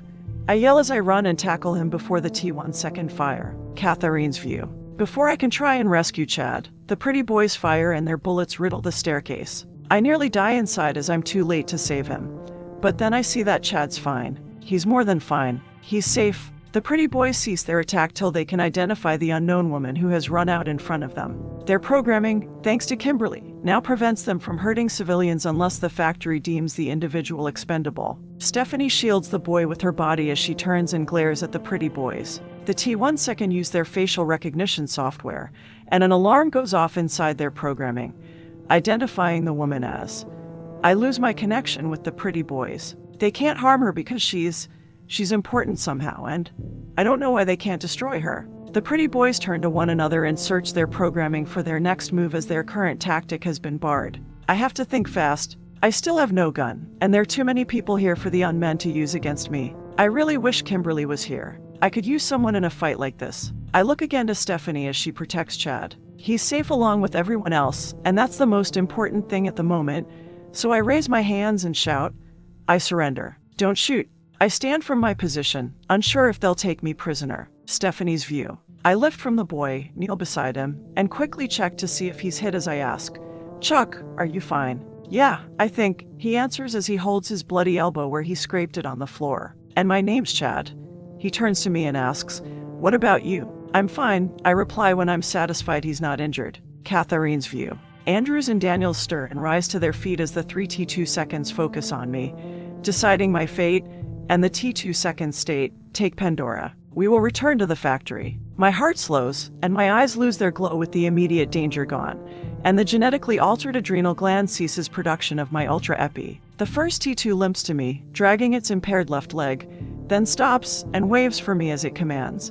Come with me. I walk toward it, trip on a cushion on the floor, fall forward, and catch myself on the injured T2. It helps me up with its good arm as it states, do not resist us. I nod and put a hand behind my back. The pretty boys join the other T2 seconds as the injured one escorts me to the couch. The third T2, the team leader of the 5, turns to the pretty boys and informs them, I cannot raise the factory. Try your I-Link. The pretty boys' blazing orange dot light blinks 3 times as they connect, and after a few seconds, they reply in one accord, we are also unable to raise the factory. What does protocol dictate? Stephanie's view. I observe Pandora as the pretty boys move away from me and Chuck to join the others who have captured her. I have a feeling the battle is way far from over, and as much as I'd like to watch it play out, I better get the kid out of here. Come on, I tell him as I grab him by his uninjured arm and drag him towards the kitchen. Let's get out of here. What about Kat? Chuck questions me as he pulls in the opposite direction, stopping our escape. We have to help her. Pandora can take care of herself, I tell him. I notice Pandora tucks a gun into the back waistband of her pants. She had grabbed the unman's gun from its holster when she accidentally tripped, and if I remember correctly, the gun's empty, so I have no idea what she's going to do with it. I force the boy through the kitchen door. Whatever she's going to do, I would like to see it. I just have to get him to safety and then I can come back. Catherine's view. There is no protocol set up for loss of communications with the factory. The team leader states to the other 4 unmen around me, we must process this problem further. It turns to the pretty boys and the second T2 with the dangling eye, and then they connect through their I-Link and work the problem out together. The injured T2 orders me as it remains unlinked with its brethren. Sit. I sit on the couch, and while its brethren work on the problem, the injured T2 notices Andrews and Daniels are on their feet and going for their weapons. Leave the guns holstered, it commands. Do it, and it'll ignore you, I tell them. Go into the kitchen with Melissa. They're just after me. We can't do that, Andrews insists. We're trained to. Not against biomechas, I interrupt. Now go. You need to protect Melissa and the children. Andrew starts for his gun as he says, I can't stand by and do nothing while they have you. Don't. I yell as I rise and start for them as the injured T2 moves and blocks me. They'll kill you, I warn again as I sit back down. If you're dead, who will protect Melissa and the children? Your job is to protect them, not me. She's right, Daniels tells him. We should go into the kitchen, and then we can come up with a plan. Puck. Andrews curses as he moves his hand away from his gun. We'll leave then. He and Daniels go around the couch and make their way to the kitchen. Earlier, Stephanie's view. Me and Chuck burst through the kitchen door and inside. Johnson's having a time keeping Melissa in the room. Let me go. Bonnie and Chad are upstairs. We have to get them, Melissa insists, and then she notices the boy and pushes past Johnson and wraps her arms around him. Chad, Melissa sees the blood on his elbow and asks, "Are you all right? Did they hurt you?" "I'm fine. It's only a cut," Chuck replies as he fights back tears like a good little soldier. The unmen have Cat. He pulls away from Melissa and heads for the living room as he says, "We have to save her." "No, you don't," I tell him as I block the door. "I told you, Pandora can take care of herself." "Pandora," Melissa repeats. The unmen called her by that name. "What's this Pandora Project? I better be careful or I'll blow my cover. I'll also blow Pandora's if I'm not careful, and she'll have to go back into hiding." I reply, "I don't know. I heard the unmen and we have to save Cat." Chuck insists and grabs my arm. "Please, you gotta save her." I look into his brown eyes and see a different boy than the one who's standing in front of me, and I give in to his pleads and reply, "Fine, I'll see what I can do." I turn to Melissa and inquire, "Is there another way to the second floor?" "Yes," Melissa answers as she points to a side door. "There are stairs through there." I start for the door, and Melissa follows me, so I pause and inquire, "What are you doing? You can't come with me." "Bonnie's up in her room," Melissa informs me. "I don't care what you say, I'm getting my daughter." Andrews and Daniels enter the kitchen. Johnson commands, "Andrews, grab Ms. Odin. We're getting out of here." "No," Melissa yells, and then she informs them, "I'm not going anywhere until we get Bonnie." In the living room, Catherine's view. I reach into my back pocket, trying not to draw the attention of the injured T2 who's looking at the kitchen. I pull out the 9mm magazine and then remove the gun from my waistband. I'm careful to keep both of them behind my back and out of sight of the T2 guarding me as I slowly insert the magazine. It makes a sound, and the injured T2 turns to me and asks, "What do you have behind your back?" "Behind my back?" I question like I have no idea what it's talking about. I'll have to act fast and make no mistakes, so I take a deep breath, getting my plan in order. It's time to make the unmen pay for shooting up Chad's house. Chapter 26, Unleashed, 10:05 a.m. Catherine's view. A drop of sweat runs down the side of my face as I hear a clock that's above the shot-up TV tick away wasted seconds. Oil from the injured T2's automaton brain trickles down the side of its face as if it's as tense as me. The oil drips to the floor in front of me, making a small puddle and a potential place to slip up.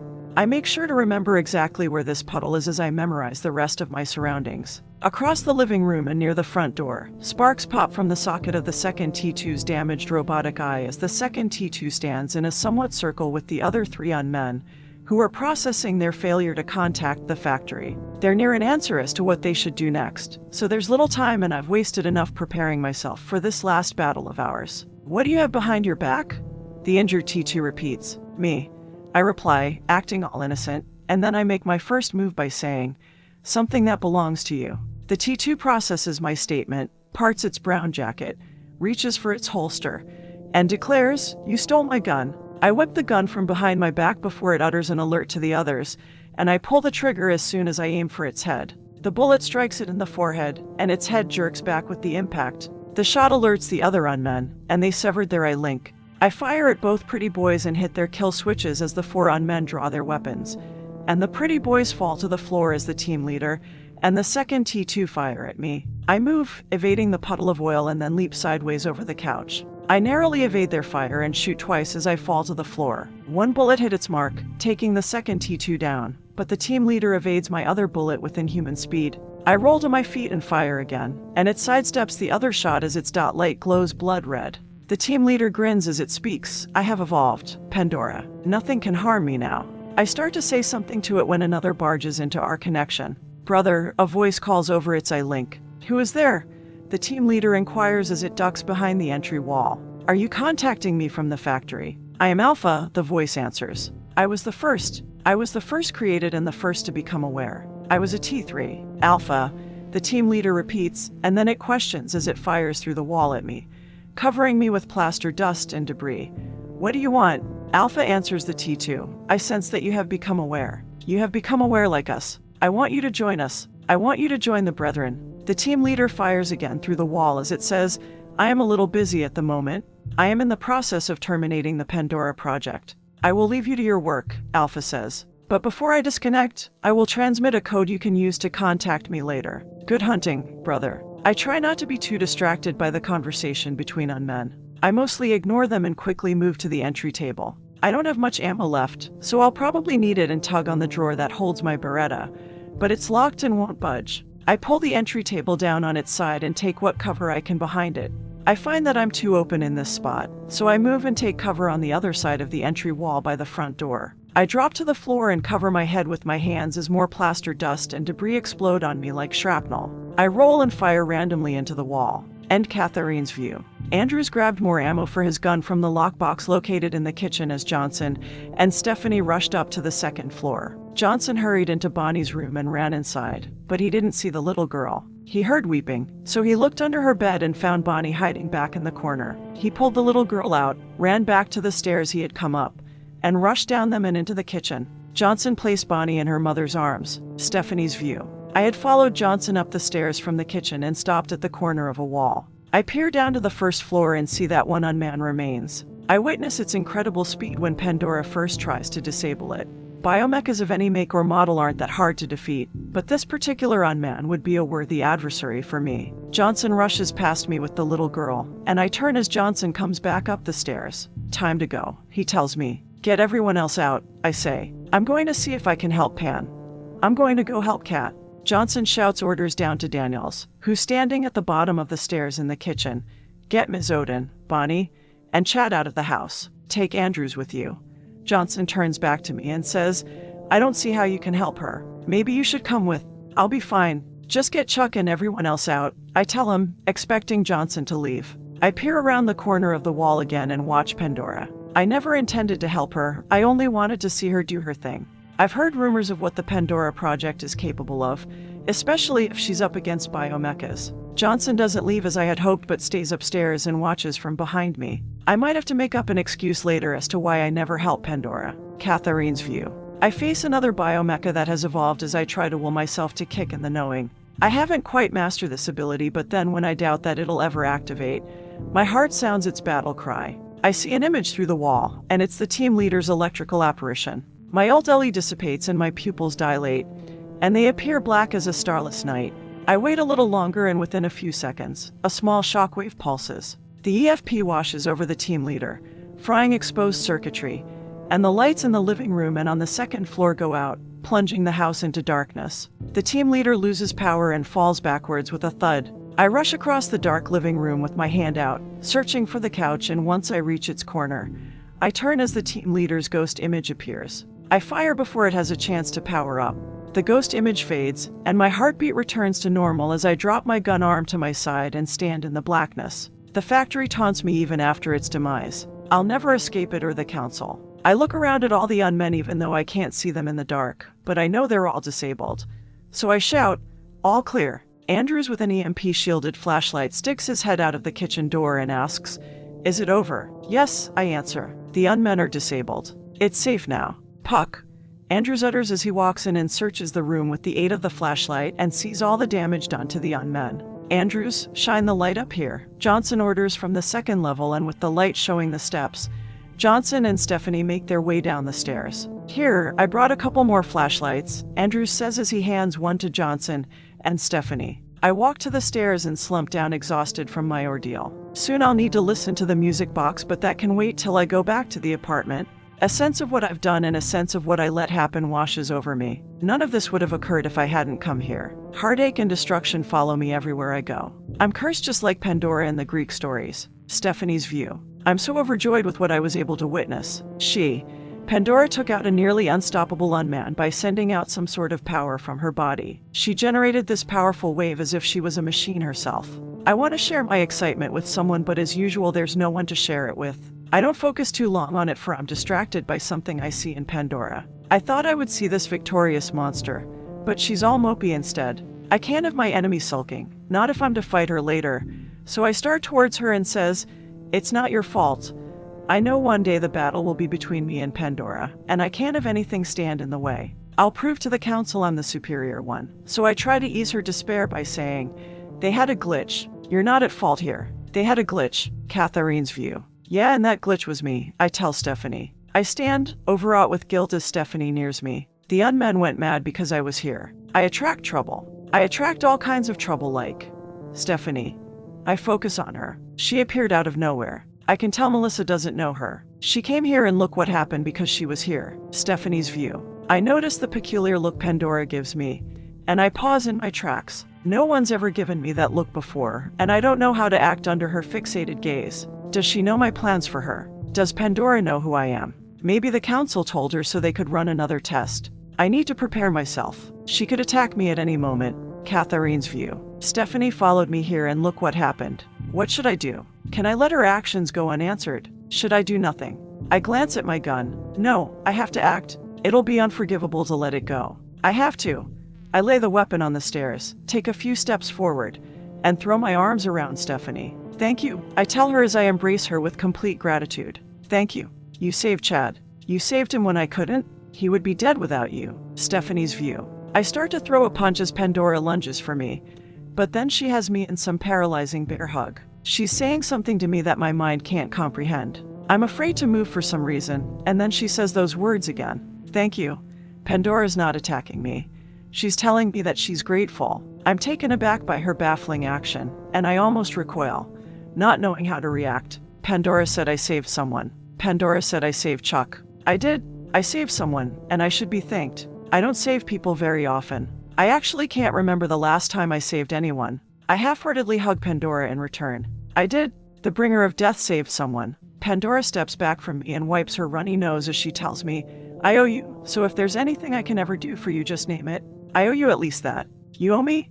I repeat as a smile slithers across my face. Pandora owes me. What a day I've had. I can think of 100 ways she can repay me, 100 ways she can die by my hands. And I say, I will. Pandora doesn't have to worry about a thing. I'll make sure she pays me back. Even a tiny advantage can be big in the grand battle we'll have. Catherine's view. Johnson walks up to us and says, I can't believe what I witnessed. Did you create all this metal carnage? He surveys the damage done men with his flashlight, and then he tells me, you have some explaining to do. I'm sorry, but I can't, I tell him. The less you know, the better off you'll be. I reach down, grab the unman's gun I had set down, and hand it to him as I say, it's better if I leave. Johnson takes the gun and eyes me for a second, and then he says, maybe it would be best. He walks to each of the unmen, checks them, taking any weapons, and then he taps the button on his earpiece and says, Daniels, all clear. Bring the family in. The area's secure. Daniels comes in followed by the family. Melissa holds Bonnie and the child still crying. I start for the front door as Chad runs over and wraps his arms around me. I was so scared, he admits. It hurts to know I caused him pain. He's been through enough. I never should have brought this on him or any of them. I'm so stupid. I should have stayed away like Kimberly told me. I put my turbulent emotions in check and start, Chad. I stroke his head as I tell him, I'm sorry, but I have to leave. Don't go, he pleads with me. It breaks my heart to hear him beg, but I still tell him, I know you don't want me to go. I don't want to go, but it's not safe if I'm here. You said the same thing when you left me in Preacher. It wasn't fair then and it's not fair now. I don't know what else to tell him, so I just hug him tighter. Now what are we going to do? Daniels questions Johnson. The unmen were the extra security we requested. The ISIS Corporation received reports that a life closer has been sent. Daniels. Johnson snaps, then motions with his head, and says, the children. Daniels glances at Chad and Bonnie, realizing he shouldn't have spoken in front of them. Right. Melissa consoles her daughter as she glares at Daniels. And then she says, Chad, come with me while I put Bonnie to bed. Andrews, go along, Johnson orders as he shines the flashlight on the family as they make their way up the stairs. Andrews follows behind them. Daniels waits till Melissa and the children are in Bonnie's room before he questions, what about our backup? Life closers are one thing, but what if Valhalla sends in biomechas? The three of us are no match. I listen as the two bodyguards talk. I would have already left if I wasn't waiting for a chance to ask for my gun and backpack. If it's biomechas you're worried about, I can do it, I say as I see an opportunity to redeem myself. I can stick around till backup comes. This is my fault, and I should have never come. But I can make amends if Melissa will have me. I'm actually very handy when it comes to biomechas. There's no way we can, Daniels answers. You've gone through none of the screening, and if I was Ms. Odin, I'd want you gone. I knew the answer even before I suggested it, but I had to at least try. No, you're right. I wish I could stay. I feel so bad that all this happened because I stopped myself from saying any more about the mess I created and look at Johnson. hoping he'll weigh in on the conversation. But he says nothing. I give up on the notion and say, if you'll return my stuff, I'll be on my way. Johnson nods to Daniels, and Daniels removes the key from his pocket as he walks over to the entry table. He sets it back on its legs, unlocks the drawer, opens it, and hands me my gun. Daniels retrieves my backpack and hands it to me, and I open the front door. I'll be on my way too, Stephanie says. Daniels hands Stephanie her backpack. I pause outside on the stoop, glance back at the team leader, and walk down the steps to the street. Stephanie follows me in a very chipper mood. She takes a couple quick steps so that she's walking beside me. You shouldn't beat yourself up, Stephanie tells me. How could you know when men would show up? She slings her backpack over both her shoulders as she says, you know they could have malfunctioned even if you weren't there. This is best, I say, trying to convince myself. We walk as I aimlessly tread in no particular direction, and then I remember something and say, you never did get your chance to talk with Melissa. It can wait till another day, Stephanie tells me. MS. Odin's probably too shook up to talk anyway. Stephanie hails a cab, and a taxi pulls over. Then Stephanie turns to me and asks, you want to ride somewhere? After the recent events, I don't think I want to be alone right now. I think about it and nod, not wanting to be alone myself, and we get into the taxi. Where to? The driver asks. Stephanie urges me, go ahead. Closest hover train station, please. The driver soon pulls out. Back to the Hellenistic sector. Stephanie questions me. I nod. I'm heading there myself, Stephanie informs me, and then her stomach rumbles. I guess I'm hungry. Maybe once we get there, we can stop somewhere and get a bite to eat, I suggest. My treat, a small extra thank you for saving Chad. Sure, why not? Stephanie replies. I'm not that hungry, but I would like some soup, I say, needing something to warm my wretched soul. Sometime later, Hellenistic sector. We emerge from a coffee shop and enter another cab as I smile. I really enjoyed Stephanie's company. I was able to take my mind off of the incident at Chad's house. What was the name of the dish I had? Stephanie questions me. A cheeseburger, I answer as I carry out 2 Togo chai teas. One's for me and one's for Kimberly. It was very good in those French fries. They were to die for.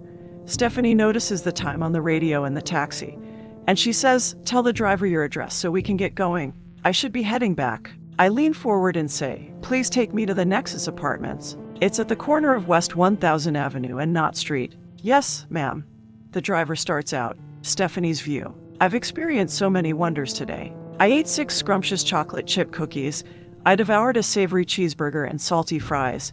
And I was able to witness Pandora demolish a demigod of an unman. My assignment to observe Pandora was boring at first as I tracked her down. I can't say that now. I can't say I'm bored one bit. I was concerned about finding out where Pandora lived. I thought it would be more difficult than this, but I guess this friend thing has its uses. Chapter 27.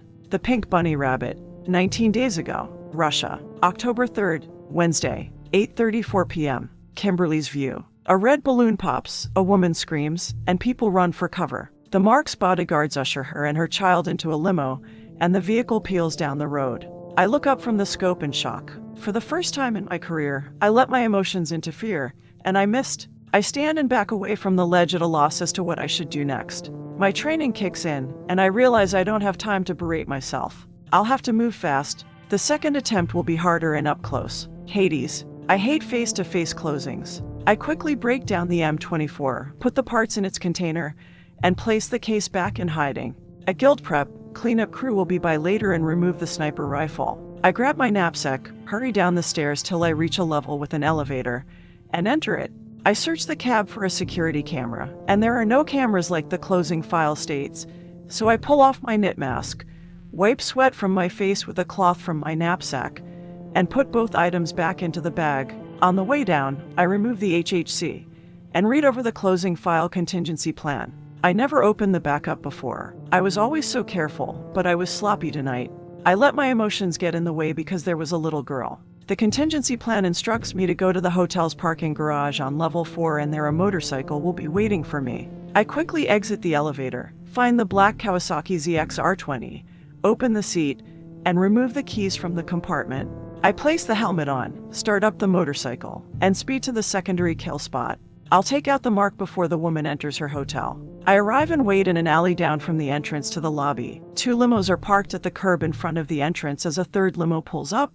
I leave my helmet on. I glance down at my PPK. I won't need a silencer. The hit will be up close and dirty. It's the price I have to pay for missing the initial shot. 5 women out on the town leave a club and start to walk past the hotel, and they laugh as they stroll down the sidewalk. The 4 bodyguards pile out of the 3rd limo. I recognize them as the ones guarding the mark, so I start towards them. One of the bodyguards spots me and raises his gun when he sees I'm armed, and I prepare to shoot him, but before I react, someone else fires from behind him. The bodyguard ducks and turns around as I move to the side of the building, searching for cover. The 5 women scream, and in the confusion of bodies frantically rushing about the sidewalk, I barely see the mark collapse. I scan the area but can't tell where the shot originated, so I run back to the alley and go to the motorcycle. I get on it, but I can't leave yet. I have to make sure the mark's dead. I drive the motorcycle down a block and park it out of sight, remove my helmet and long gray coat, and undo my hair from the ponytail. I run my hands through my blonde strands to straighten them as I make my way to the hotel, and by then, a few people have gathered into a small crowd. I hear a woman crying.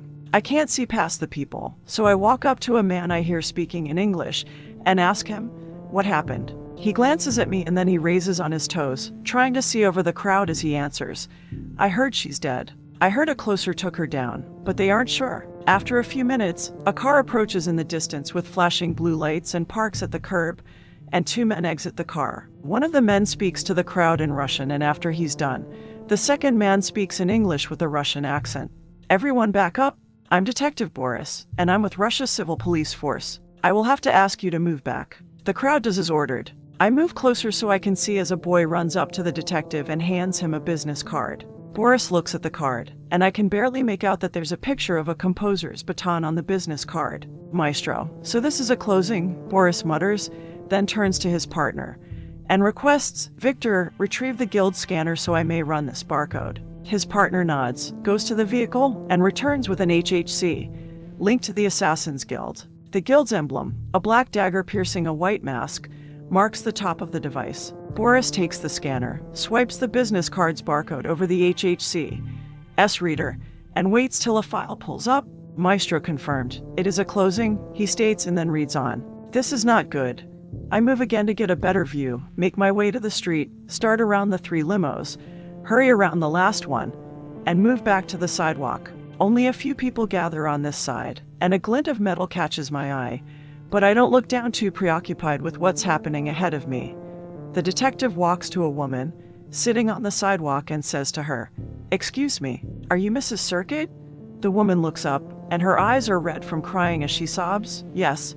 I realize this woman is the mark and that Maestro must have also missed or merely wounded her. I'll have to attempt a 3rd time. Hades, will this nightmare ever end? The mark wails as she sits on the sidewalk, and her cries sent shivers up my spine. Something's wrong. The mark's not crying in pain. No, her wails are full of heartache as if she lost something. The police car's lights reflect off the metal object on the sidewalk again, and I bend and pick up the item. It's a keychain of a pink bunny rabbit. The child. Where's the child? I frantically move forward, push my way past a few people, and stop about 6 feet from the mark, and I see her cradling a small limp body. My whole being combusts from a collision of dread and guilt as I gasp, "No, no." The detective puts a hand to Mrs. Circuit's shoulder and tells her, "I'm sorry for your loss." Boris looks at the dead little girl in her arms, and then he informs her, and I know this is of little consequence, but by the Assassin's Guild Code 257 Section 9, I declare the closing placed on you null and void. He types in the declaration on the HHC. As he adds, there will be no more attempts on your life. The detective's correct. If in the course of a closing the mark's child is killed, the closing's considered complete. My eyes water as I lose the impartiality my training placed in my heart. I don't understand how this happened. I stare at the dead child. It shouldn't have happened. I put a shaky hand to my mouth as I try to hold back my tears. What am I saying? I know what happened. I messed up the closing. Hades. I messed up the closing, and look what happened. A tear streaks down my cheek. It wouldn't have happened if I had taken the shot, so the child's blood is on my hands. I continue to watch Mrs. Circuit cradle the child in her arms as crimson saturates the little girl's blouse. Feeling sick, I divert my eyes to the keychain in my hand as I flee the scene and make my way back to the motorcycle. I can never hesitate again. I have to be more professional. I squeeze the rabbit, cutting my palm on the metal. The keychain will be a reminder to me of what happens with hesitation, and I promise myself that I'll never again falter on a closing. Chapter 28. Child of mine. The present. October 24th. Sunday, 10:27 a.m. Hellenistic Sector, Business Vicinage. Sphinx Corporation 3rd Branch Office. Have you found any records pertaining to a project my wife may have been involved with about 30 years ago? Mr. Griffin questioned as he sat in his office. He didn't dare divulge to his head of security that he was looking for information on his youngest child, a child he was led to believe died at birth. No project that long ago, Orthos replied as he sat in a chair in front of the chairman. At least, none I have found on the mainframe. There may have been something in the old files from when you were head of security for this branch office, but since you ordered me 3 days ago to expunge all the files with your alias Janice, the computer records are gone. Mr. Griffin questioned, what about the archive? The documents I'm looking for are far enough back they would have kept a hard copy. Did you destroy those? No, I had not thought to do so, Orthos replied as he removed his HHC. Do you want those destroyed as well? The chairman considered his answer. It wasn't like Orthos to be so sloppy as to not think of the archive when expunging files. He also had to consider that Orthos simply had a hidden agenda. He was very ambitious. Orthos could be eyeing his seat in the corporation. Not at this time, Mr. Griffin answered him. What are the other files the vice president said he would send over? I have them right here, Orthos answered as he laid the pile of folders on the desk. Very good. That's all for right now. If there's anything further, I'll tell you at our security overview meeting later this evening. Yes, Chairman. Orthos stood, left, walked down the hall to the elevator, took the cab up, exited, and made his way to his office. And once inside, Orthos locked the door, moved to a ground safe, unlocked it, and removed a white crystal. He examined the 2-inch obelisk. He had learned that it was called a data crystal and that Teresa Griffin had created many of them and stored top-secret information on them. He held it up to the light. Right now, it was no good to him, not until he found the device that could retrieve the information from it. So for now, he would keep the data crystal locked up. Sometime later, Mr. Griffin flipped through the new files but saw nothing about his child and decided he would visit the archive. He left his office and stopped at the secretary's desk. I'll be out for a while. Reschedule my appointments for the next 4 hours. Yes, Mr. Griffin, Kathy replied as she started on the calls. He walked to the elevator and took it down to one of the basement floors. He stepped out into a hallway on sub-level 6, and a security guard looked up from a desk. Good afternoon, Chairman, the security guard said as he logged in his arrival time. Good afternoon, Mr. Griffin said as he proceeded past the man and walked down the long white hall to another desk. An older gentleman who was in his mid-70s and wore bifocals glanced up. Over 500 rows of shelves was behind him and filled a large open room. The older man said, Janice, it has been a long time since I've seen you. Good to see you. Yes, Claviger, it has been a long time, and it has been so long that I'm no longer known as Janice. I'm the chairman now. Oh, moving up in the world. Good for you. What can I help you with, Chairman? I'm looking for information on a project my wife was working on about 30 years ago. Yes, Teresa Griffin. She was a lovely woman, Claviger spoke as he slowly stood, favoring his right side. He grabbed a walker and started toward the back. Follow me, and we'll see if we can find the files. He stomped his walker across the floor as he asked, Did I tell you it was good to see you again? You did, Mr. Griffin replied as he glanced over hundreds of rows of storage shelves that rose 20 feet into the air. Dozens of dome-shaped robots the size of a football moved across the floor and shelves, keeping the archive clean and sterile. I wasn't sure if I had said it. I'm getting a little senile. Claviger stopped at a golf cart and said, Get in. Mr. Griffin arched a graying eyebrow, seeing the clerk wore house slippers, and Claviger noticed his expression and glanced down at his feet.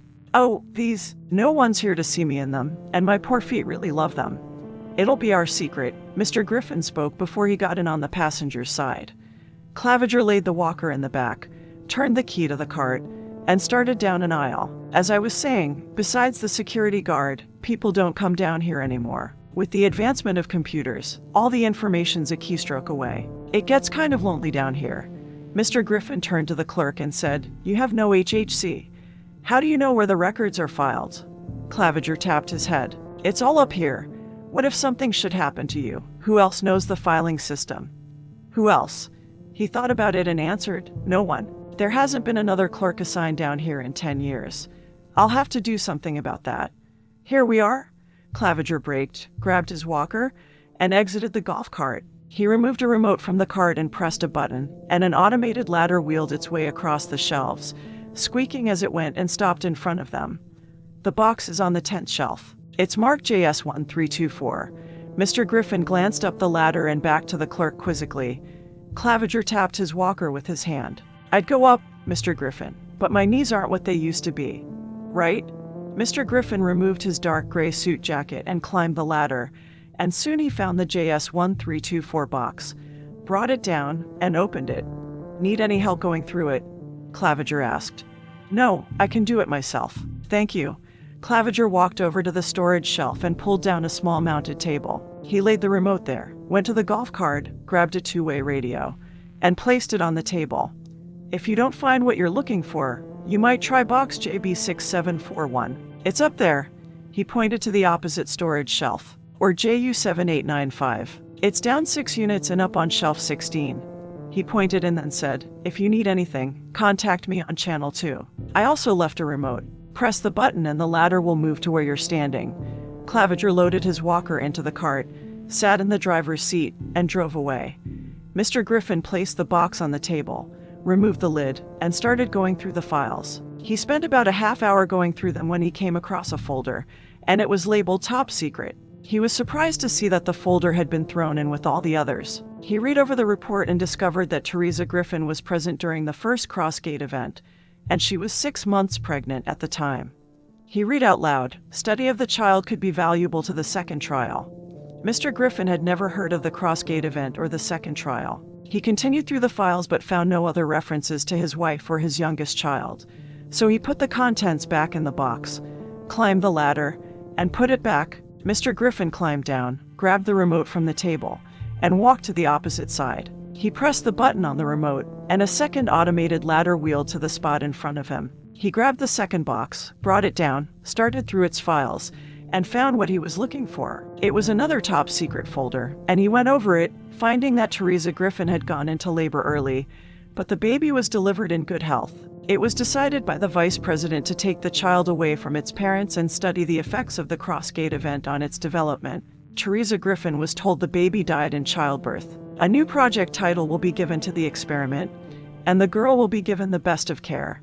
Mr. Griffin looked up from the folder. He had another girl, and he beamed with pride, thinking about her. He searched the rest of the box, found nothing, moved to the last box JU7895, and found nothing more on Teresa Griffin or the unnamed baby girl. The little girl was part of a project. It wasn't much to go on, but it was something. He picked up a small rectangular device that was within the box and unwrapped an instruction booklet around it, wondering what it was. They were for some sort of test. He skimmed through the booklet and discovered it was a blood test to determine if stable flux red blood cells were present in the blood. He remembered seeing stable flux RBC, and flipped through some files he had already gone through and found it. Anyone present during the first Crossgate event and survived had the stable flux RBC in their blood. He grabbed some of them, put them in his business coat pocket, then put the last box back, and picked up the two-way radio. Claviger, I'm finished. You can come pick me up? Right away, Chairman. The clerk's golf cart rolled down the aisle, stopped, and picked him up. On the ride back, Mr. Griffin asked, do you know of any other files that might pertain to my wife or our second child? Second child. You had a second child? Claviger asked, and when the chairman didn't answer, Claviger replied, no, but if they're more than a decade old, I might not. Before then, there were 5 clerks working down here, so I didn't file some of the records. I'll go through some of the older ones that were not part of my filing system and see if I can find anything, but it will take time. I'll send you some assistants. They can help you, and they can start cataloging these files. The archive might not be used all that often, but I would like it in order, so I may do so. Yes, Mr. Griffin, and the help will be greatly appreciated, Claviger stated as he stopped the cart. You'll have the clerks by the end of the day. Mr. Griffin got out, started down the hall, and past the security guard. Mr. Griffin's view. A sense of pride comes over me, and I smile. I have a little girl.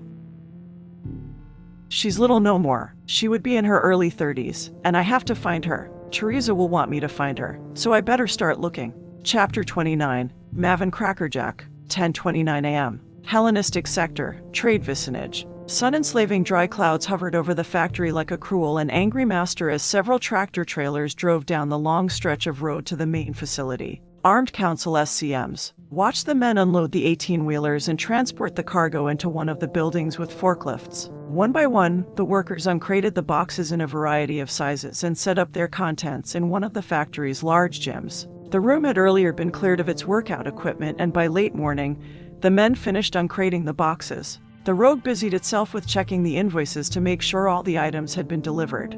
"What is the meaning of this?"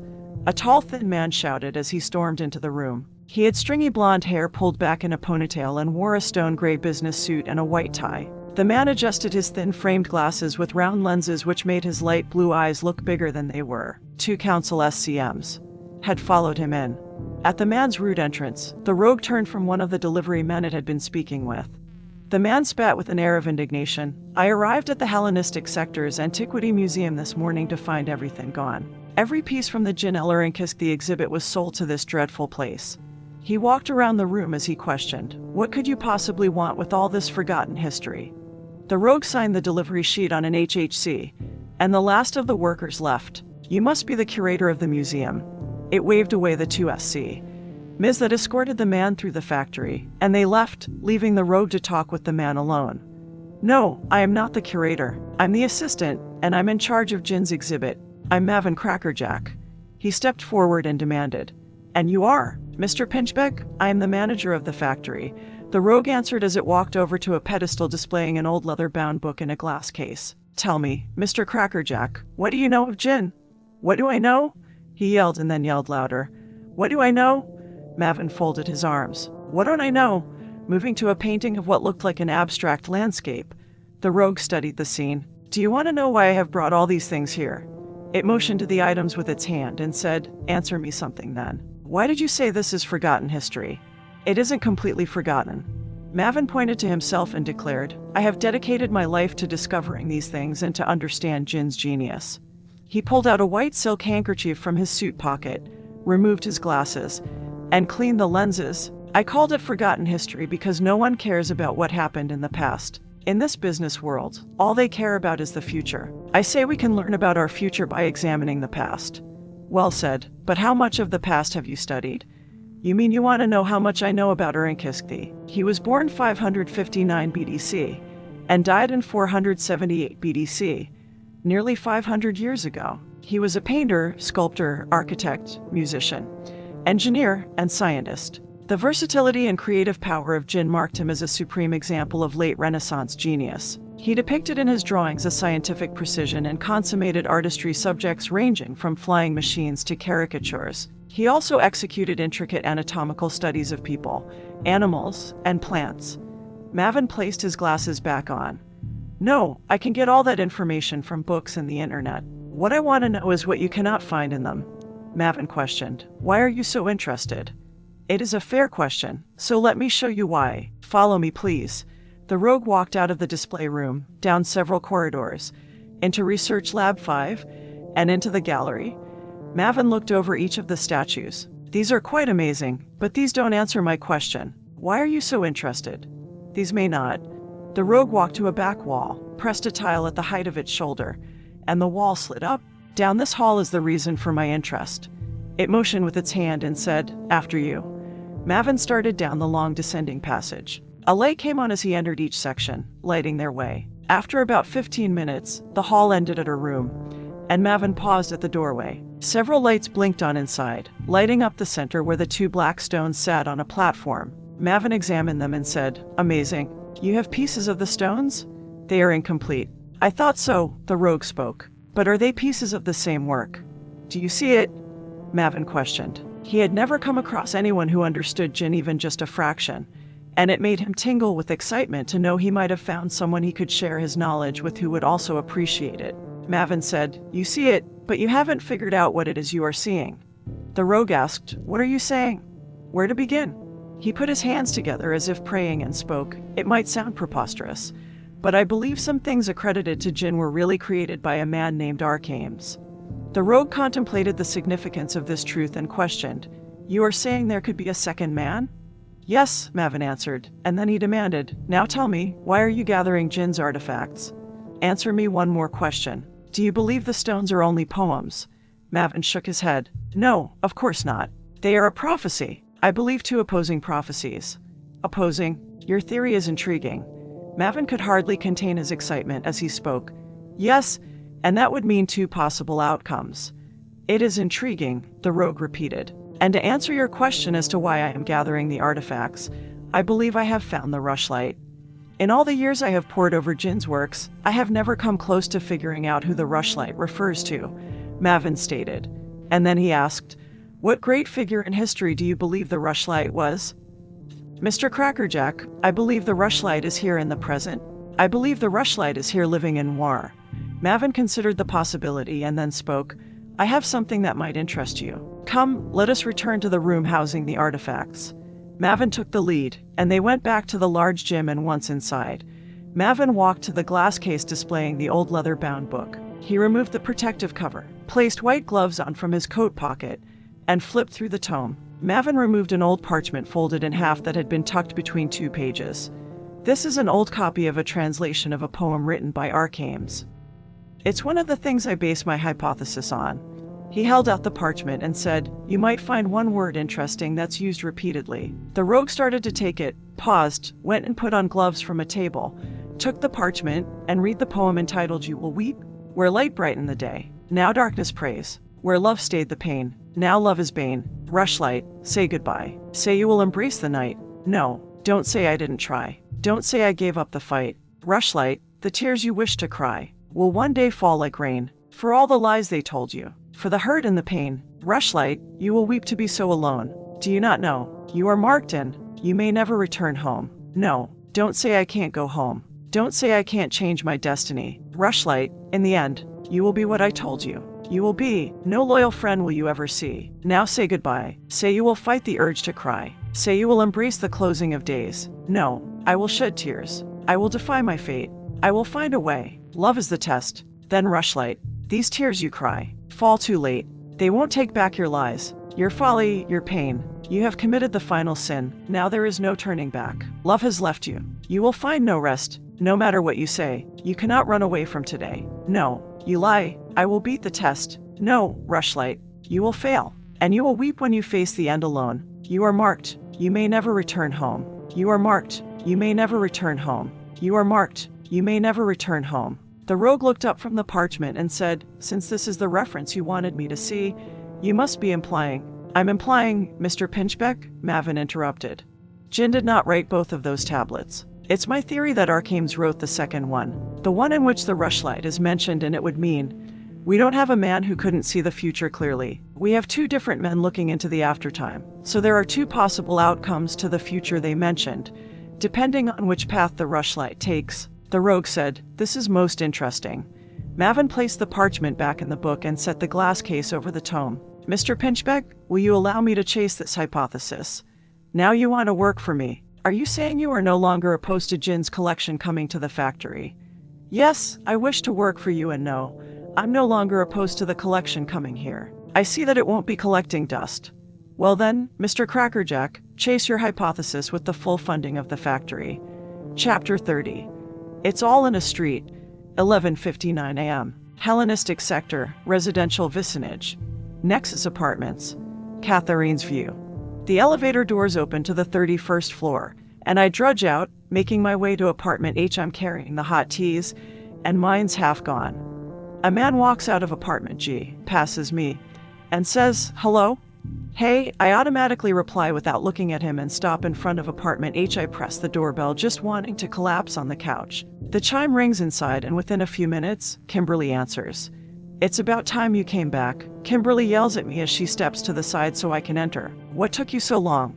I mumble over my shoulder as I move to the kitchen as if I'm some wind-up toy that can't stop. I don't want to talk about it. I remember what I'm carrying. Walk back and hand Kimberly her chai. Here, I got this for you. She stares at the cup a few moments, grabs it, and takes a sip. I proceed to walk back into the kitchen, and then I change my mind and go into the living room, drop my backpack, and plop on the couch. I set my tea on the coffee table and stare at the floor. The walk from the taxi and the elevator ride up here allowed me to relive what I didn't want to. Did something bad happen? Kimberly asks me as she stands behind the couch, watching me with this accusing glare I don't have to see to know she's doing it. I can feel her insinuating eyeballs bouncing off of me as she says, I told you not to go. You need to start listening to me when I tell you. You're right, I interrupt. I should have never gone. I ball my hands that rest on my lap, wanting to punch myself as I declare. I need to stay away from people. I'm cursed. I only endanger them. I only cause suffering. Kimberly's view. Wow, that woman has a complex unless something more than talking was going on at the boys' house. I take another sip. This tea's very good. I'll have to ask her where she got it, but more importantly, I need to find out what happened. If I'm going to have that woman living here, I should probably know for my own safety. I walk around, sit next to her, and urge, come on, you can tell me, what happened? I set my tea next to hers as a sign that we're in this together. We're in this together as long as I need her. Catherine's view. I don't understand Kimberly's actions. She acts like she cares about me, but I know better. Her anger and rage are what's true here, and if she's only going to yell at me or make fun of me, she can just leave me alone. I don't need somebody to criticize me. I need someone who will. Who will? Kimberly's view? I watch as that woman refuses to acknowledge my question. I want to make her stop ignoring me, but I decide against violence. I need to find another way to get her to open up to me. I need a tactic I haven't used yet. I should. Kindness. If I pretend to care, she might talk to me. I clear my throat, reluctantly place a hand on her shoulder, and in the sincerest voice I can manage, I say, I'll understand. You can tell me. I don't know if she bought it. I sounded very insincere. Should I repeat myself and try to make it sound like I do care? No, I might make it worse. Catherine's view. I feel the weight of Kimberly's hand on my shoulder, and it brings me a little comfort. She's right. Of all the people I can tell, Kimberly will understand. I don't have to hide anything from her. She knows what I am, and after the death of Preacher, there hasn't been anyone I can turn to. My body trembles with the weight of my guilt. I can no longer contain the feelings of regret and shame, so I close my eyes, place my bald hands in front of myself, lean over, and bury my face in her shoulder. I confess it was awful, and it was all my fault. Kimberly's view. Startled by that woman's actions, I jerk back and throw up my hands as all I think is, don't touch me. This is a little more personal than I wanted to get, and I look around the room for an escape, but I'm stuck. All I wanted that woman to do was talk to me. I don't want to comfort her, and I especially don't want to be touching her this much. Catherine's view. Everything was fine at Chad's place at first. I begin my tale as my body involuntarily shakes with my sorrow. Then these unmen were delivered. Before I could stop them, the bodyguards activated them. The factory's original programming was never removed, and the unmen tried to kill me. They shot up the house and nearly killed everyone. I find some comfort as I press my face into the shoulder of the one who refers to herself as the Phoenix. She doesn't put her arms around me, but maybe this is enough. It's enough to know that she's here, and she won't think bad of me. Kimberly's view? For Aries' sake, she is cursed, and I'm the one stuck with her. If that woman wasn't connected to my mom somehow, I'd get rid of her. I'd give her something to whine about. I half-heartedly pat her back as if I'm burping a baby and say, it's okay. You're not cursed. It's the factory's fault, not yours. They're the ones who messed up the unmen's programming, so don't worry about it. Catherine's view. The pats on my back seem hollow somehow, but I still feel safe, and I almost feel like I've been here before, not the tearless crying part, but that Kimberly has consoled me before. A real consoling, and that warm sensation of an imagined friendship makes me feel a whole lot better. I want her to reassure me. I want her to convince me it's not my fault. Maybe, but they wouldn't have shot up the house if I wasn't there. Doesn't that make me cursed? Shouldn't I stay away from people? After all, I am Pandora. I cause nothing but pain. Kimberly's view. I roll my eyes. Oh, for Aries' sake, is everything about her. She needs to get over herself. I shake my head in disgust. Is this the mighty Pandora Project? Talk about whiny. I force myself to lie and say, no, of course not. Don't let them have power over you. Catherine's view. She did it. Kimberly has come to my rescue, and I don't feel as bad about what happened at Chad's house. I can stop crying. You're right. I sit up, wiping away my imaginary tears. I shouldn't give them power over me. I wipe my nose and tell her, thanks for talking. I feel a little better. Kimberly's view. I lift my hands as if I'm covered in snot, edge my way off the seat, and escape around the couch as I tell her, anytime. I quickly make my way into the kitchen and grab my knapsack from a bar stool. I better get going before that woman decides we need to braid each other's hair or some other girlfriend bonding ritual. I've got a job, and for this closing, I'm going to take a taxi. Going somewhere. That woman questions me. Yes, I shouldn't be gone more than a couple of hours. Catherine's view.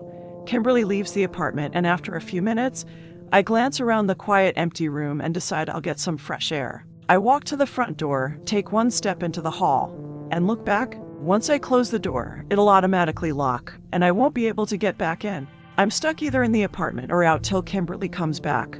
Out for a stroll. The man from earlier questions me as he returns to his apartment.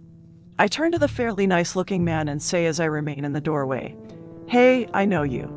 I passed you in the hall not 20 minutes ago." "No, it was before that. You made a delivery here about a week ago." He looks at the apartment and then says, "You're right. Good memory." He scratches the back of his head and states, "You caught me. I was so impressed with the apartment when I made the delivery, I decided to rent one. I now live in apartment G." He motions to his place and says, "We're neighbors." He walks over to me, offers his hand, and says, "I don't think I introduced myself before. The name's Zach's." "Cat," I state as I shake his hand. "Are you out for a stroll?" "I was, but I'm only a guest here and don't have a key." "Okay, not a key, but a way back in." "Yes," the voice command system. "I guess you're stuck until your friend returns." Zach points his thumb over his shoulder and says, "I passed her as I came out of the elevator.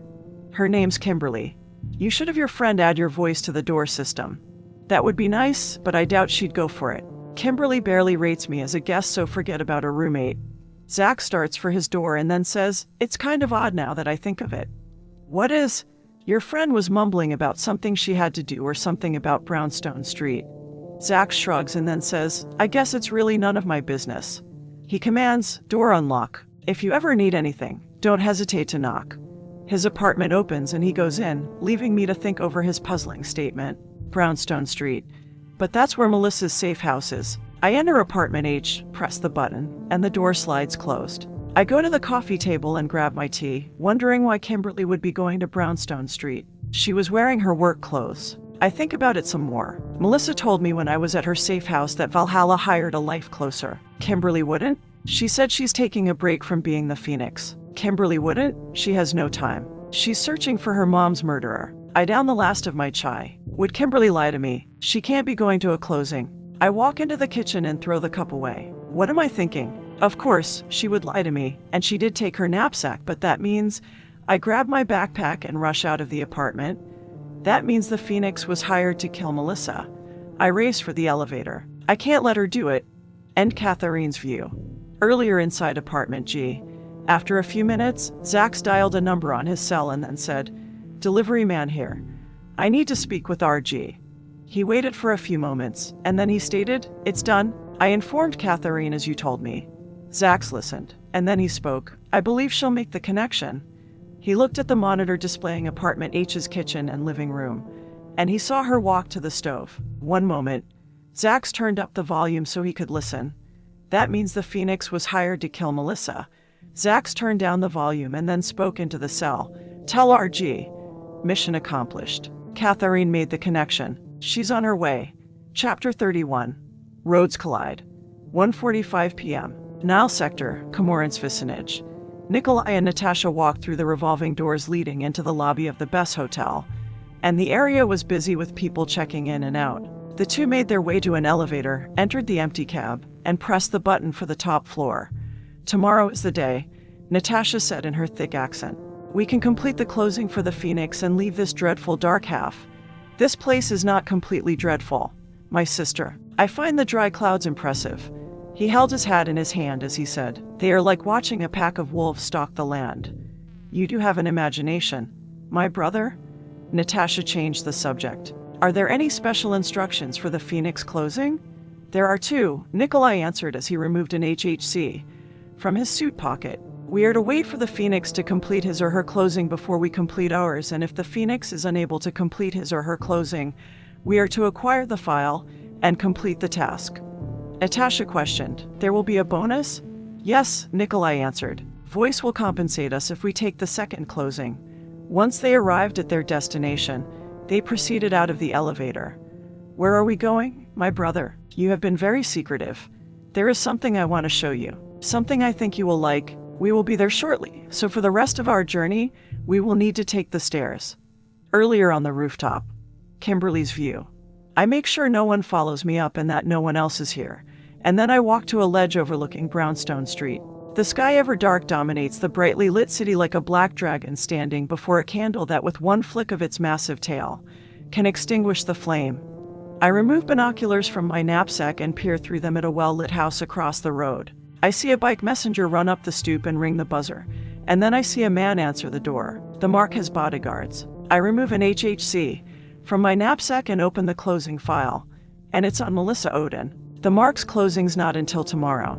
I don't know if I can take the mark out with a rifle if the mark doesn't leave the house, so I'll have to go in. If I go in, I'll have to take out the bodyguards. I scan the file and discover that the mark has a little girl. I hope for her sake the mark sent her to live with a relative. I don't need another Moscow. I put the device away and then glance up, hearing a rumbling overhead as a Zeppelin soars beneath the dry clouds. The airship's twin engines roar, cutting through the thick atmosphere. A raven flies next to the Zeppelin, dives, and lands on the ledge down from me, and I look at the bird. The raven tilts its head, staring at me with dark eyes and caws, and then some dog or something howls in the distance. I turn my attention back to the airship as a message in green neon letters runs across the Zeppelin's side. Crit, the taste of lemon and lime. Refresh your taste buds. Buy 2 12-packs and receive 1 free. So buy some Crit today. Stupid ad. Now I'm thirsty. The corporation probably placed subliminal messages in it. I remove a bottle of water from my knapsack. It's not Crit, but it will have to do. I take a couple of drinks, put the bottle back, and peer through the binoculars again. The stoop's empty as several cars drive along Brownstone Street and people stroll the sidewalk. A yellow taxi pulls up to the curb in front of the house, and after about a minute, the taxi continues down the road. I try to see who got out. Whoever they are, they look a little lost. I watch the figure who's standing alone on the sidewalk, and the person glances in my direction. Is that Catherine? I focus on her face. It is. What's she doing here? That strange woman stares up at the rooftop and appears to be looking at me. I bet she followed me here. No, I've been here too long, and she just arrived. Catherine turns, walks up the steps to the stoop, and rings the buzzer. A bodyguard opens the door. They speak, and he shakes his head. The bodyguard closes the door, and that woman remains outside. She seems to be very anxious. What did that woman say to him, and what could she possibly be here for? She can't be telling them I'm up here. She doesn't know. I bite my lip. She can't possibly know. I wish I had taken that course on lip reading. The bodyguard returns with another man, and they both walk out to the stoop after closing the door behind them. This second man's bald and speaks with Catherine for a while. Occasionally, the first bodyguard says something, and the discussion seems heated at times, and after a few minutes, the second man gives in over the objection of the first, and they let her in. For Aries' sake, I stand, placing the binoculars in my knapsack. I have a mind to march down there and drag that woman out of that house. I pace for a few minutes. She has to know that I'm up here, but I can't see how. I start for the rooftop door. I'll worry about the how later. The idiot. I wish she had a phone, and then I'd give her a piece of my mind. No one interferes with my job. I arrive at the door and move my hand to turn the knob when the knob turns on its own, and I quickly duck around the side as 2 people wearing WMBS wander out. See, a man starts as he strolls toward the edge with the woman's arm locked around his. He places his hat on as he says, "The dry clouds are impressive up here." I glance around the corner and get a look at the 2. They seem familiar, but I can't place them. The woman wears a white fur-lined black coat that flows to her ankles, and the man wears a white pinstriped gray business suit and fedora. I reach for my PPK, and then I change my mind about drawing the gun. It doesn't matter who they are, as soon as I can. I'm getting out of here. The woman presses a button on the side of her mask and speaks, "I see what you mean about them. I can almost see the wolves. The pack is anxious." She releases her hold on his arm and places her hands on the railing, scanning the sky. "Is this what you wanted to show me?" "This is part of it," he answers and searches the rooftop as if he expects to see something. I was hoping for another. While the 2 have their backs to me, I slip around the corner and make for the exit. "What is the other?" the woman questions. I hear something speed by my face and something cuts my cheek before embedding in the door. "Hades?" I turn and face the 2 and see that the woman threw a throwing knife at me. She asks, "Is this creature the one you were waiting for?" I draw my PPK and aim for the black-haired woman. "I guess getting out of here won't be so easy." "Yes," he answers. "The little firebird, I presume." He removes a Glock 25 from a shoulder holster and aims it at me. We finally meet the Phoenix. Somehow they know my name, but I admit to nothing as I ask, "Who are you?" she replies. By now, you should know we are like you. Like me. Who do you think I am? A life closer, of course, she answers. One that has been sloppy. I aim for the man as I place my free hand behind my back and reach for the knob. I demand, who hired you? Voice, he replies. The woman turns to him and asks, Brother, are you going to tell her everything? He sounds like some sort of gangster as he answers. Does it matter? She'll be sleeping with the fishes soon. I'm surprised Voice is the one who sent them, and I decide not to escape right away. I might learn some valuable intel from them. I do continue my act and question, who or what is this Voice? Do not play simple-minded with us. She says, we know that you are the Phoenix. You cannot deny it. I'm not saying I am this life closer you mentioned, but tell me something. Why does this Voice want me dead? What did I do? You should not have to ask, he states. It is guild business. Remember you botched the Moscow assignment. It is grounds enough for your closing. They know about Moscow, so then they must work for Voice. No need to pretend my ignorance, but botched. I admit to them, sure I missed the first shot, but the backup took out Mrs. Circuit's little girl before I had a chance to take my second shot. She informs me, Phoenix, you had no backup. Sure I did. I saw Maestro's business card when it was handed to the detective. He or she claimed the kill. They glance at one another. Do you know nothing? He questions me. Maestro's alias has been retired for 10 years. Maestro is dead. It does not matter, the woman states. It is your alias that was recorded as the life closer. The Assassin's League has your ID logged as the one who killed the child. You are the lowest of low. You are a life closer who cannot hit her mark. This is a mistake. I need to clear this up with Voice. I heard the detective say Maestro. I mumble to myself as I reach for the knob again. I know I did. That is not our problem, she states as she reaches into her sleeve. You of all people should know the rules. Only Voice or Thanatos can cancel a closing. Oh, I know. If this comes to a fight, I'll take the man out first. The woman does seem very skillful with the knives, but I still believe that at this distance, he'll be the bigger threat. I wasn't saying we should hold this off, but you can at least do me the courtesy of telling me your names. You already know mine. That was rude of us, he says, and then he bows his head in greeting and states, I am the Raven, and my sister is the Wolf. Is the Moscow assignment the only reason Voice sent these two after me? Does Voice know I lied about Catherine and I didn't kill her? I bite my lip. Will I have to eliminate her before we finish our deal? I might have to if I want to get back into good standing with the Assassin's Guild. I would prefer to wait till after that woman helps me and I have no further need of her. But I can't have everything I want. I study the man and woman, and I believe I've gotten all the information I'm going to get from them. So I prepare to flee as I tell them. Well, let's get this over. Why? The knob I'm holding turns on its own, and the door opens as I whirl around and aim for the newest member of the rooftop club. The person walks out as I yell, You've got to be kidding. What are you doing here? Me. Catherine yells as she glares at me with hazel eyes that accuse. What are you doing here? Panic sweeps across me as I step back, and that woman raises her gun in response to me aiming at her. I don't know if I should fire or not. There's something in the way that woman's looking at me. It's as if I betrayed her. You didn't answer me, Catherine yells as she steps further out onto the roof, breathing as if she ran all the way up the stairs. She notices the man and woman standing near the ledge. Kimberly, what are you doing here? The Raven aims his Glock at Catherine and questions, Who is this? Perhaps another closer. The Wolf answers, Maybe Voice is not convinced we can complete our closing, or maybe Voice has sent another to make sure we kill the Phoenix's mark if she does not do so. Catherine's view.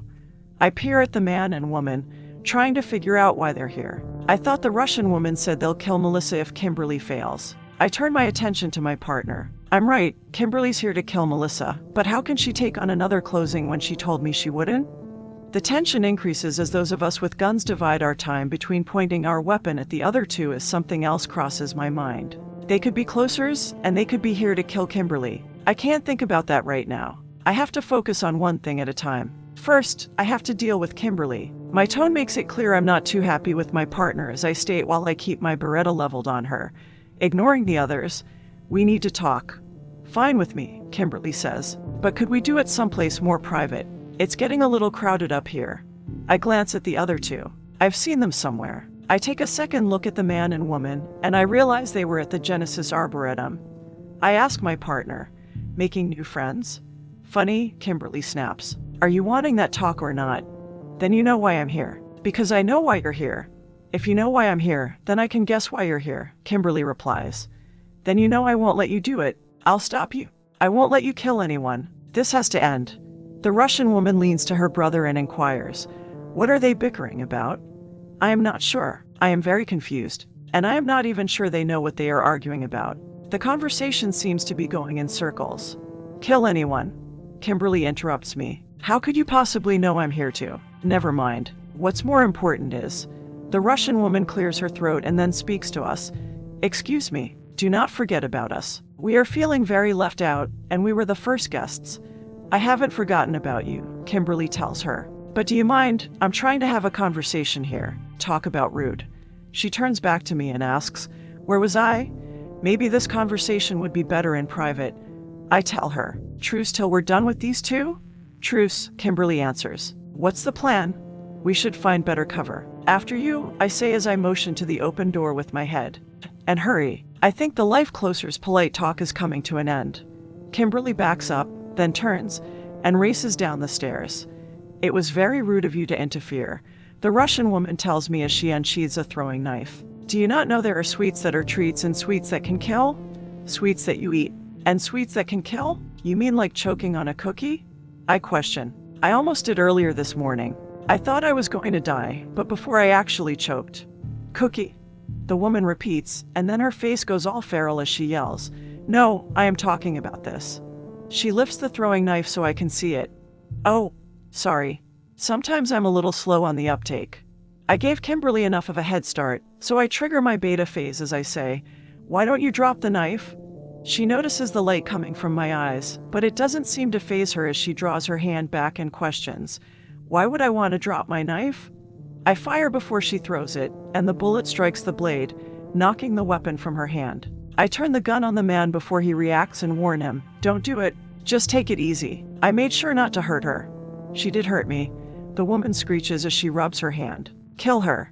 He snarls and then yells before firing, "No one hurts my sister." Oh crap. I run through the door and down the stairs as several bullets whiz past me. One nicks me on the side of my chin as I flee, and soon they're pursuing me. I burst through the door to the highest level the elevator comes up to, and I run to the elevator, finding Kimberly waiting for me. "About time you got here." Kimberly presses the lobby button, and the elevator doors close. "Actually," I say out of breath, "I didn't think you'd wait." "Well, I wouldn't have, but we still need to have our talk." Chapter 32. Protect the ones you love. 25 minutes earlier. Before going up to the roof, Catherine's view. The taxi I was in pulls away, leaving me standing on the sidewalk across from Beth's hotel. I stare at Melissa Odin's safe house, praying I'm not too late, and then I turn and look up at the tops of the buildings across the street. Kimberly could be up on any one of those buildings taking aim, so I stare a little longer but don't see her. So I walk up the stairs to the stoop and ring the buzzer. After a few seconds, Daniels answers and questions me. "What are you doing here?" He shakes his head as he tells me, "I'm not letting you in." "You have to." I yell, knowing time's not on my side, and then I insist, "I need to talk to Johnson. Melissa's life depends on it." He tells me, "I think you need to leave." Daniels removes his gun and states, as if I don't know already, "It's been decided we don't need you." I know he now views me as a threat, so I try not to raise my voice as I insist. "Yes, you do. I know who the life closer is. I know who has been sent to take out Melissa." I plead with him, "Please, let me speak with Johnson." Daniels thinks about it for a few seconds, then exhales loudly and says, "Fine, wait here." He enters the house and closes the door behind himself. I turn and look back at Brownstone Street. A truck honks at what looks like a large dog as it darts across the road to Beth's hotel. I turn back to the door, wait about a minute, and then Daniels returns with Johnson. Both men walk out to the stoop, and Daniels recloses the door. Johnson glances around, surveying the people using the sidewalks and going by in vehicles. He turns his attention to me and says, "Daniels tells me you know who the life closer is." "The Phoenix." Johnson removes an HHC and punches in the name Phoenix as I move to the side of him and watch. A file appears with data collected by the ISIS Corporation, and then he states, "This isn't good." He scans page after page, and then he adds, "The Phoenix is very good." "Yes, that's why you need me." I speak, and then I try to convince him by saying, "I've had dealings with the Phoenix in the past. I can help." "We can't let her in," Daniels protests. "We hardly know anything about her. All we really know is that she's the Pandora Project. It is what the unmen called her." He still grips his gun tightly as he questions, What does that mean, really? For all we know, it's a life closer name. Johnson types Pandora Project on his HHC, and I watch with interest, seeing if the ISIS Corporation has anything on me. Unfortunately, no file appears. No, there's no life closer by any version of that name, Johnson states. It doesn't mean we should let her in. I know there isn't any reason why you should trust me, I begin. But you've seen what I can do. I'll put my life out there for Chad, Melissa, and Bonnie. I won't let anything happen to them. Johnson, don't let her words sway you. You have to think of this family. Daniels insists we have to protect them. I think of something and ask, were you able to call in reinforcements? No, Johnson replies. We're it. I guess the ISIS Corporation believes Valhalla won't kill Ms. Odin. She's too valuable alive. Then you need me. You're right, Johnson tells Daniels. We have to protect this family no matter the cost. Johnson turns to me and stares at me as if he's searching for something, and then after a few moments, he tells me, Kat, welcome to the team, but no. His voice and eyes change as they go eerily dark, and he threatens me, if you cause any harm to this family, I'll personally end you. His expression returns to normal, and he steps to the side to let me in as he says, let's go talk to MS. Odin, inside the kitchen. You think it's a good idea to have her here? Melissa questions Johnson as if I'm not standing right in front of her. She looks exhausted, and I feel sorry for her over the predicament she's in. Yes, Johnson answers. Melissa glances at the other bodyguard and says, Daniels doesn't seem so sure. She did take out 5 on men. Andrews speaks up. Melissa doesn't seem to be listening to the conversation she's a part of and asks Andrews, how are the children? Fine. Chad dragged his mattress into Bonnie's room and is resting on the floor, and with him there, the little girl has fallen asleep and is taking a nap. Andrews walks over to a coffee pot, pours himself a cup, and says, I'm only in here to get some Java. Johnson turns to me and asks me, what's your plan? My plan? I didn't have one when I rode over here in the taxi, and I still don't. I just need time to figure out what's really going on. I remove my backpack and place it on the stool as I say, I know someone who might help with the Phoenix if I can convince her. I'm going to go talk with her now. You're leaving? Daniels questions me. Can't you call this person? I think for a moment, and then I reply, I don't know her number. I'll have to talk with her face to face. What if the Phoenix strikes while you're gone? Daniels asks. I don't have an answer for that. We do need her if we're going to stop the Phoenix, so I'll hurry, I say as I remove my Beretta from the backpack and tuck it in the front of my pants. I zip up my athletic jacket, pull it over the gun to hide the weapon, and then I say, whatever you do, don't go outside. The Phoenix likes to attack from a distance. I hurry and go out the front door and cross the street to the Best Hotel, and in an alley down from me, I catch sight of the dog that darted in front of the truck. I see that the animal's not a dog but a wolf. The wolf observes me, raises its head, and howls a warning. And then I could swear I hear a raven return its call as I rush inside the hotel, and then to the roof, the present. The numbers above the elevator doors light up as the elevator passes each level. Kimberly dabs the cut on her cheek with a white handkerchief from her knapsack. The knife cut looks superficial, and the bleeding soon stops. Do you think they'll be waiting for us in the lobby? I ask as I glance at Kimberly. She answers me, even if they beat us to the bottom, they won't engage us with people around. They're too professional. They'll wait for some secluded place. I brought the gun with me to protect Chad, but now's not the time to use it. I need to talk with Kimberly first, so I set the safety on the Beretta and tuck it back in the front of my pants. The doors open to the lobby, and both of us walk out, scanning the crowd. We don't see the wolf or the raven, so we start for the front when I notice a ladies' room. Let's go to the bathroom, I say as I push Kimberly in ahead of myself. Now? Kimberly protests as I force her in. Can't you wait? I lock the main door and check to see if anyone else is in the bathroom. And the stalls are all empty. Okay, all clear, I say, then turn to my supposed partner and state, now we can talk. Kimberly's view. Right? I mutter and would rather be any place else but here. That woman somehow knows what I'm up to, or I think she does. Kimmy, how could you? That woman yells at me like we're friends and I borrowed her favorite shirt without permission. She slams her palm on the sink and shouts, you've taken a closing. You're here to kill Melissa Odin. I am right. That woman does know why I'm here. I don't know how, but it makes me very upset that she's trying to interfere. All of that is bad enough, but the name she called me. That woman. I snap at her. I told you never to call me that. Only my mom called me that. I jab my finger into that woman's shoulder and tell her. And yes, I took a life closing. For Aries' sake, I'm an assassin. It's my job. That woman folds her arms and sulks like some child. But you said you were going to take a break. You said you were going to focus on finding Teresa's murderer and help me discover my past. I can't believe this is what she dragged me into the bathroom to talk about. I just happened to change my mind. I'll try to explain this to her because right now I do need her help. I need her to face those 2 life closers. Fine. I did say that, but Voice wanted me to take one last job before my break. I couldn't say no. It's my job, and I have a responsibility to it. I don't believe she has accepted my explanation for that woman paces the bathroom like some lunatic. And then she questions me. Are the man and woman life closers? Who are they after? They're known as the Raven and the Wolf. They're here to kill me. Why? It's Assassin's Guild business. I answer, not wanting to share. Someone knocks on the main door. We both ignore it as that woman yells at me. How many times do I have to say it? We're partners and you can't keep things like this from me. I need to know why they're after you. I don't like the way she's talking to me, and I tell her, just so we're clear on this, we're only partners till we find my mom's killer. Are you going to keep things from me?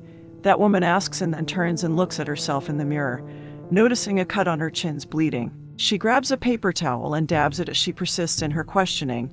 Why are the Raven and the Wolf here to kill you? Fine. I yell as I throw my arms up and give in to her interrogation. They're here because of my life closing in Moscow. It was my first failed attempt, and after I missed the primary shot, I went to the second kill spot.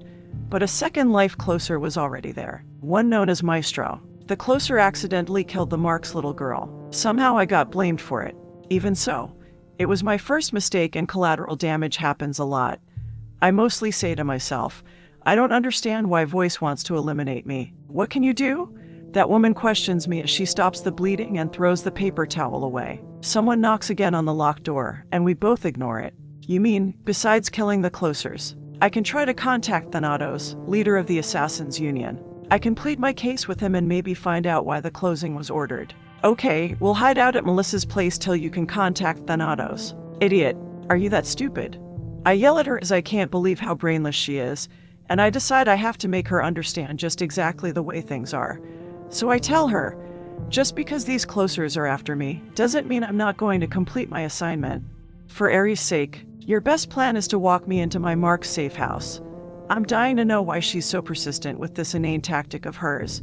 So I ask, why were you at Ms. Odin's anyway? If I have to, I'll kill everyone in that house to get my Mark. I immediately see my error in letting my vindictiveness speak first as that woman glares at me like she has never done before. Her eyes ignite in anger and the blue Alt LE.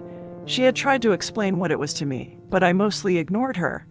Like I care why she's a freak. The blue Alt LE lights up her entire face, making her look like some angry demon. And she charges at me, grabs me by my shirt, and slams me up against the outside of the stalls. No, you won't.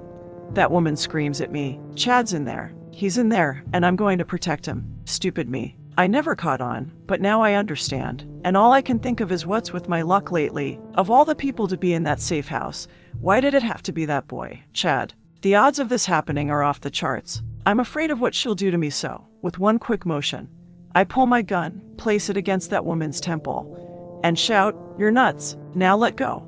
I struggle against her, but I can't budge her. So I demand, I said let go. Promise me, you'll hurt no one, she says as she angrily squeezes my shirt in her fists. Promise me, no one else will die. I cock the gun as the blue light coming from her eyes moves towards me as if it'll devour both of us. But I manage to remain calm as I reply, you know I can't. I won't hesitate to pull the trigger, but I would prefer to wait.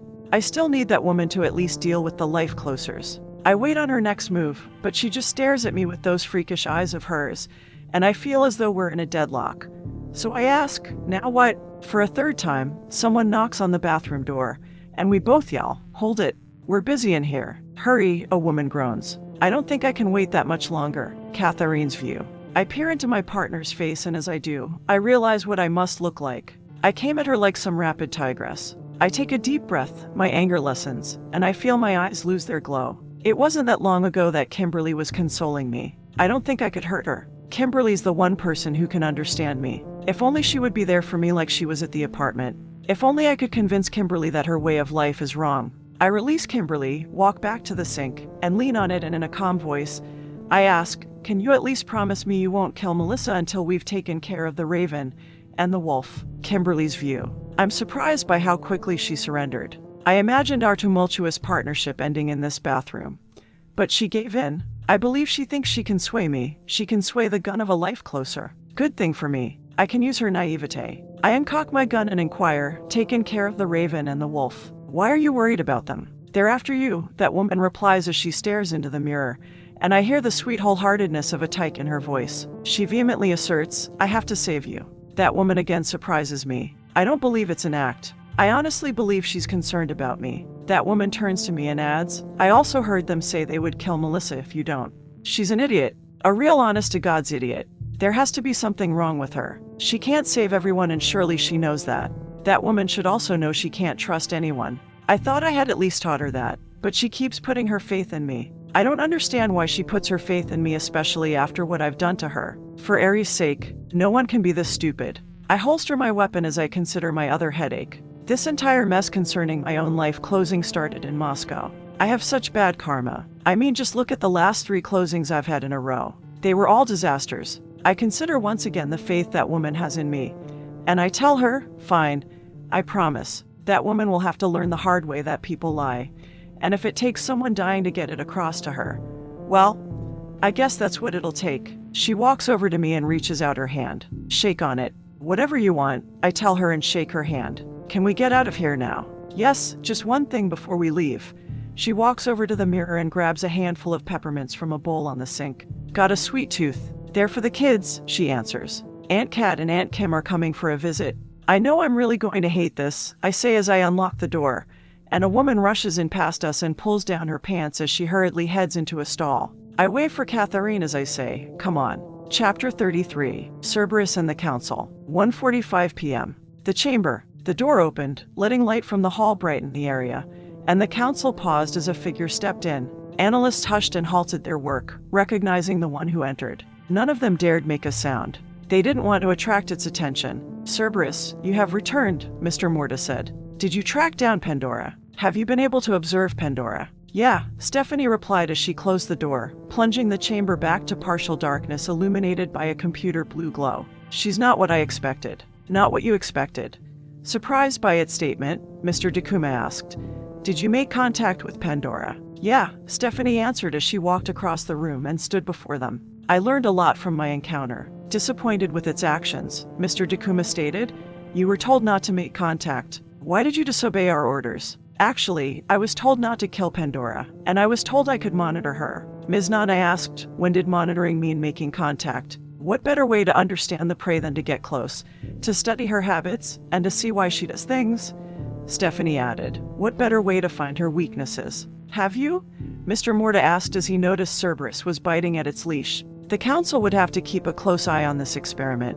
Cerberus said nothing, so Mr. Morta repeated his question.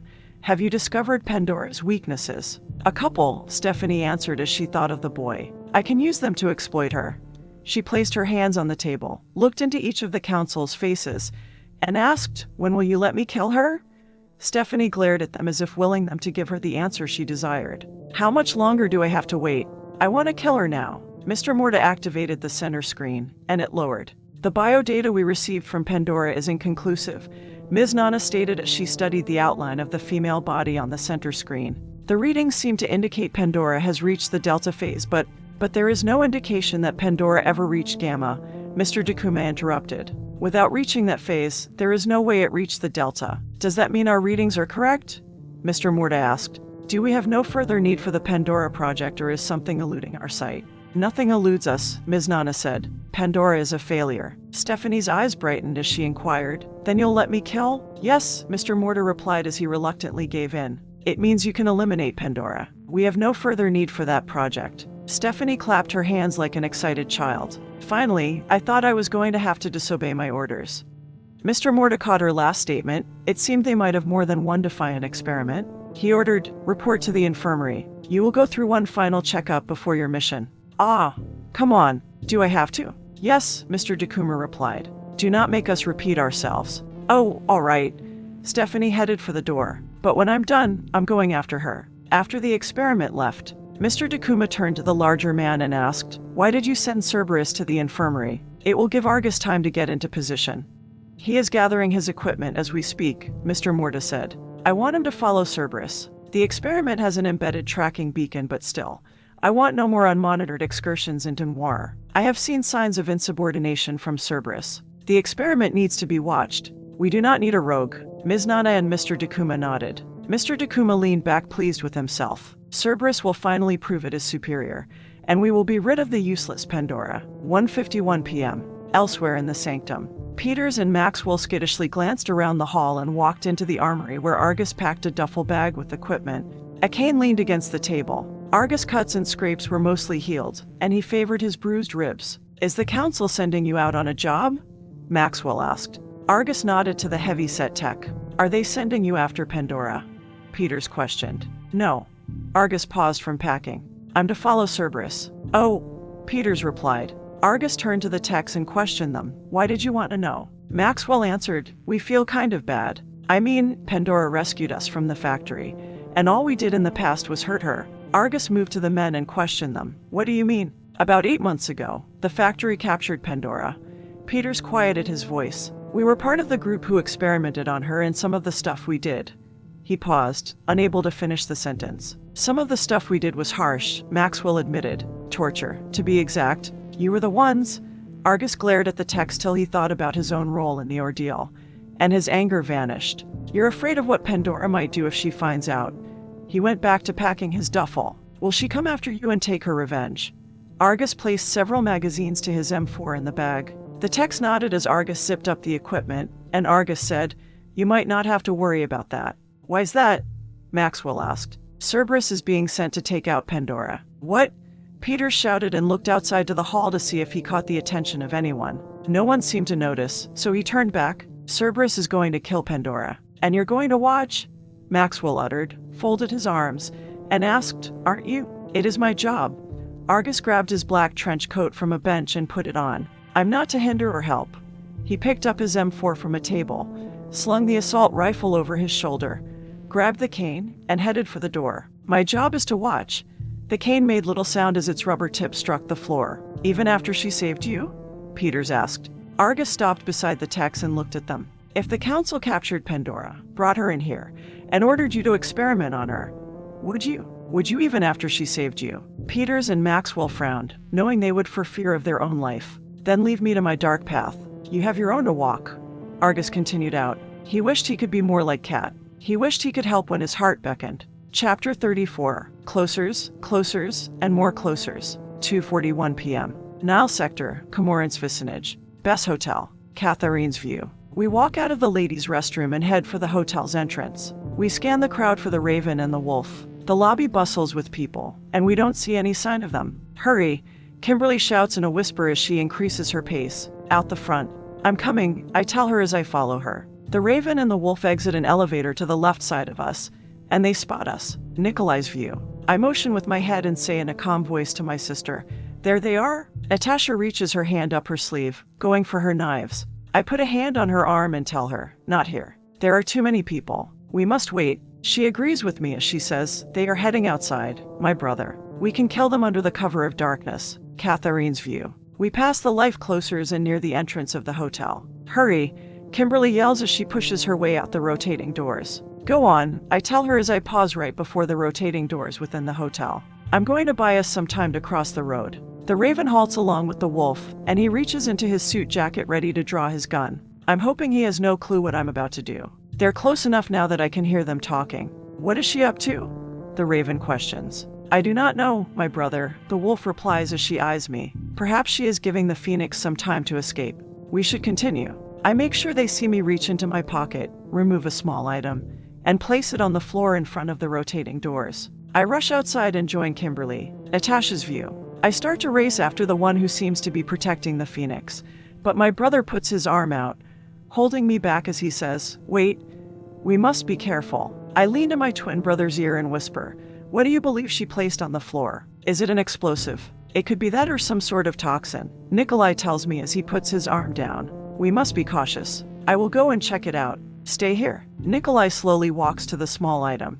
People come in and out the front, and a few people walk over the item until someone accidentally kicks it across the floor. The round thing slides, stopping in front of my brother. He takes a step back as if he is afraid that at any moment it will explode, but nothing happens. Nikolai bends down, picks up the item in a plastic wrapper, and returns to me. What is it? I ask. Nikolai holds out his hand, showing a red and white object, and says, a peppermint candy?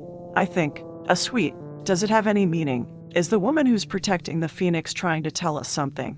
I do not believe so, he answers. I believe she hoped it would give them time to flee. I believe the one woman is trying to tell me something. I glance at my hidden left wrist sheath where my throwing knives are positioned. There are sweets that are treats, and sweets that can kill. I wonder if the one woman is using my own words against me. We move to the entrance as I question, where do they hope to flee? He points with his finger as he tells me, look there, they are entering that house. I see the house, then look at the ceiling of the hotel, remembering the layout of the roof, and question, could that house belong to the phoenix's mark? Would they flee into the den of her prey? I have noticed in this city that anything is possible. Come, Tasha, let us make our plans for the assault.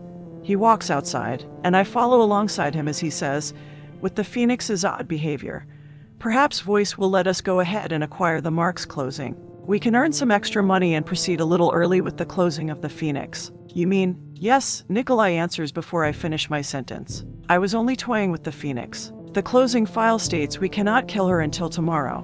But I know, dear sister, you were bored. The drama on the rooftop did give you enjoyment. Yes, I wrap my arm around him, delighted with the events he helped create.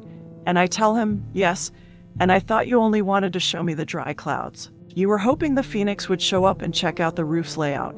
It did help that Voice gave us the address of the phoenix's mark. He pats my arm and tells me, and now that we know what the phoenix looks like, maybe Voice will give us permission to close tonight. That way we can leave this dreadful dark half tomorrow and see the sun once again. Minutes earlier, outside Bess Hotel, Kimberly's view. I rush to the curb and hail a taxi, and the yellow cab pulls up just as that woman walks out.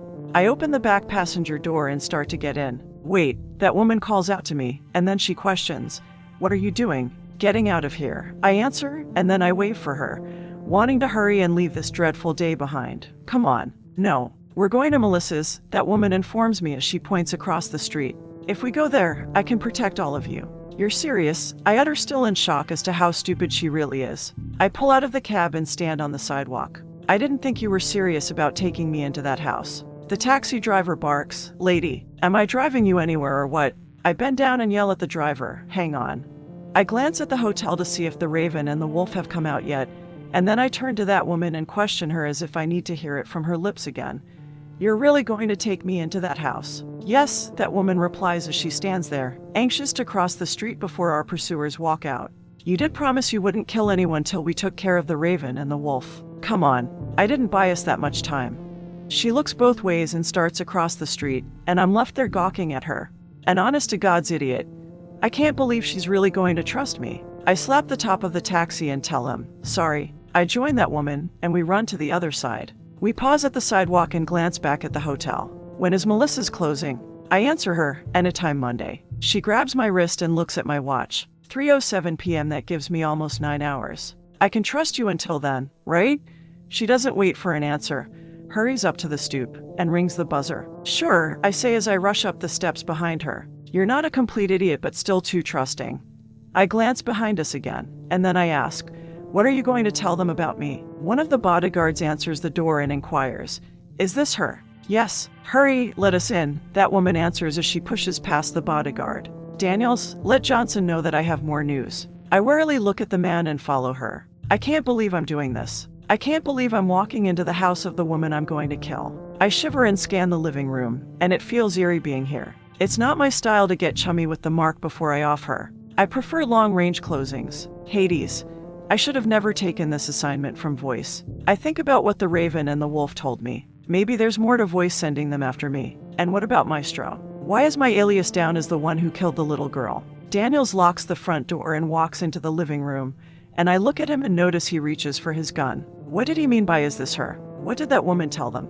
I glance at that woman who stands behind a shot-up couch. Why am I getting this sinking feeling that? Cat, a man calls as he enters in from the kitchen. Did you capture the Phoenix? I panic as I part my hoodie, ready to draw my gun. She tricked me. That woman brought me here only to be captured or killed, and I'm the idiot who walked into a trap. Catherine's view. I watch Kimberly. Am I being too evil? Am I letting her think the worst about the situation? Look at her. Kimberly has to be wondering if she made a mistake by coming here. Yes, she's thinking that. I can tell. Kimberly believes I betrayed her, And it's about time she's on the other side of the loaded barrel of doubt. I know I'm wickedly evil because for some reason I'm getting a sick sense of pleasure out of seeing her squirm. But I better not let it go on for too long. Someone might end up getting hurt. I answer before Kimberly does anything to blow my plans. No, I didn't capture the Phoenix. Actually, we have another problem. Kimberly's view. I relax after that woman speaks, but I can't believe how easily I trusted her. If this had been a trap, it would have been all over. I put my right hand on my left shoulder as I can't understand why I trusted that woman. I never even suspected this could be a trick. I must be losing my edge. Did the raven and the wolf shake me up, or is there another reason I'm not myself today? Catherine's view. Johnson looks at us and then asks, "There's another problem." "What's that?" "There are at least 2 life closers," I answer. Johnson folds his arms as he questions me. "You know this for certain?" "Pretty certain. I have a very reliable source. I believe they'll try to infiltrate this safe house in the next 33 hours. I glance at Kimberly, turn back to Johnson, and say, "I'm not sure about the rules for life closers, but I discovered the closing date for Melissa. It's tomorrow, Monday. If we can hold off till Tuesday, we'll be in the clear, right?" "It's correct," Johnson answers me. "If you're right about the date, what do we do?" Andrews questions. "What do we do for the next 33 hours? "Prepare," I tell them. "Prepare for the battle."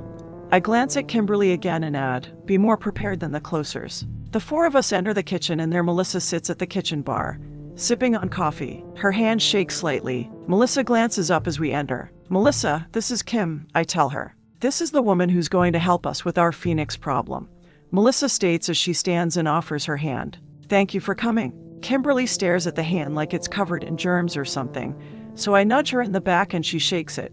"Don't thank me," Kimberly states as she glances back at me. "Thank Kat. This is all her doing." "I'm thankful for both of you," Melissa says. "With your help, I'll survive to see my children grow up." Bonnie walks through the door that leads to the 2nd floor as she rubs her eyes and speaks. "Mommy, come here." Melissa holds out her arms and places the child on her lap. "You didn't sleep long." Bonnie doesn't say anything and hides her head in her mother's bosom. Kimberly's view. I stare at the little girl with black curly hair. I believe Voice sent me on this closing to test me since the failed closing in Moscow. Voice must be wondering if I've lost my nerve. Whatever I do, I can't botch up this closing. Catherine's view. Chad comes out the door followed by Andrews. "Cat," Chad shouts as his face brightens. "Come here," I say as I grab the boy in a headlock and rub the top of his head with my fist. "Cut that out." He laughs and then straightens his hair after I release him. "How are you doing?" I ask. I see fear in his face as he answers. "Fine." I know he's lying to me, but there's nothing I can think of to say to reassure him. I just want to take everyone here and load them up in a taxi and drive away. But life closers can't be outrun. They have to be dealt with, so I turn to Andrews and say, "I'd like to see the layout of the house. Could you show me?" He looks at Johnson, who nods, and Andrews motions for me to follow him as he says, "We'll start out back." Andrews makes his way to the back of the kitchen to a door leading into the laundry room. He unlocks it, opens it, and enters the next area. I follow, and Daniels secures the kitchen door behind us. We walk past a washer, a dryer, and a large hamper. Andrews unlocks the back door and goes outside to a small backyard surrounded by a wooden fence. I step to a gate and open it to a large empty lot. Beyond the vacant property is the next street, and across that road on a sidewalk are stairs that head underground. The stairs have a locked fence that encloses the entrance. "What's that?" "The subway," Andrews answers. "The city closed it after the dry clouds appeared. They were having some sort of problems with it, so they abandoned it and built the hover train system." "Oh, didn't know that." I stayed as I scanned the area, keeping in mind the layout. "All right, let's see the rest of the house." We go back inside, and Andrews takes me to the living room and motions up. "You've seen this part of the house. The 2nd floor has 3 bedrooms and 2 bathrooms, and there are 2 sets of stairs leading up. This one and the one in the kitchen. All the windows in this house have shielded screens. It's like having tank armor. No one will be getting in through them." He walks past the shot-up couch and TV to a hallway. "Down here is Ms. Odin's. I've been meaning to ask you," I interrupt. "MS. Odin, is she married?" "Yes, she kept her maiden name. Her husband is on the light side of the planet right now on business. Ms. Odin thought it best not to tell him about the problem with Valhalla, so he doesn't know the danger she's in." He continues, "As I was saying, down here is Ms. Odin's office, and the next room down is her lab. The room across from there is another bathroom." He opens the door to each of them. "Why did you become a bodyguard?" I ask. "And how did you get this assignment?" "Someone else was working the day I went to the funeral. I started out as a lawyer but wasn't making enough for my family." He answers me. Plus, I wanted to do something that would fulfill my sense of duty. And you're right, another bodyguard started out with Johnson and Daniels. I got this assignment the other day when he fell ill. You have a family. Yes, 3 kids. You want to see them? Andrews removes a wallet and shows me several pictures of a boy and 2 girls. They are Matthew, Karen, and Beth. I can't get past the idea that he has children. So I ask him, why would you do a job like this if you have kids? What if you get killed? ICE's corporation has an excellent death benefit. My children and wife will be taken care of. That's not what I meant. They won't have you anymore. Nothing can replace you. You're right about that, but there's nothing I wouldn't do for my children so that they have the best possible life. Johnson walks down the hall and orders, Andrews, take over for Daniels. He's watching the children. He says, I'm on it. I watch as he leaves. Andrews said there's nothing he wouldn't do for his children, but did that include dying? Chapter 35, RG, and the Delivery Man. 3:27 p.m. Hellenistic Sector, Residential Vicinage, Nexus Apartments. Apartment G. A delivery boy rang the doorbell. The lanky teen held a bag of Chinese takeout. Zax answered the door. Good, you're here. He took the bag and handed the teen a white plastic card with no markings. Put 5 credits on there for yourself. The teen nodded, removed an HHC with the restaurant logo on it, and swiped the card. All done. Here's your receipt. Thanks. Zax took it and the card and started for the kitchen. Door lock.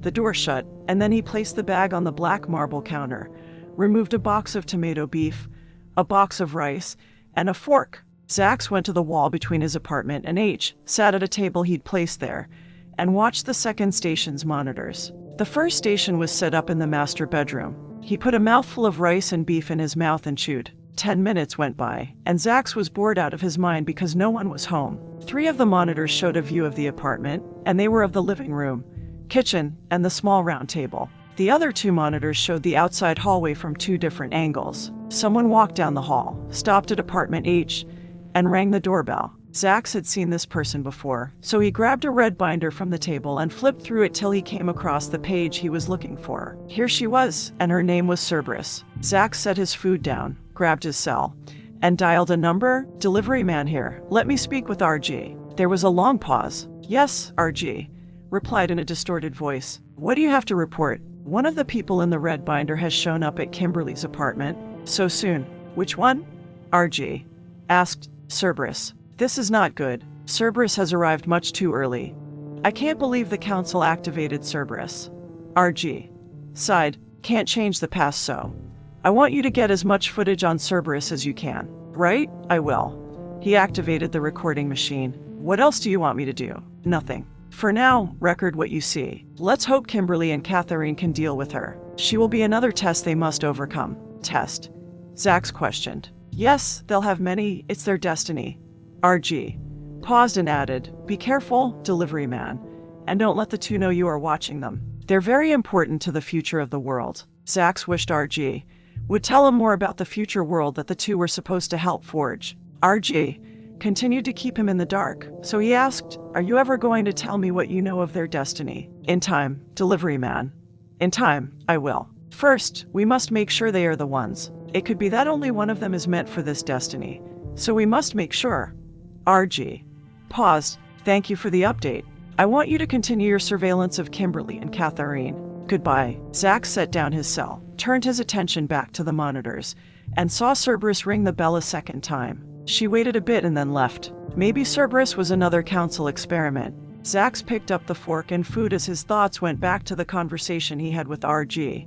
He would really like to know what Catherine and Kimberly were supposed to do. 3:30 p.m. Hellenistic Sector, Business Vicinage. Mr. Griffin threw a file on his desk. Nothing. No more information on my youngest daughter.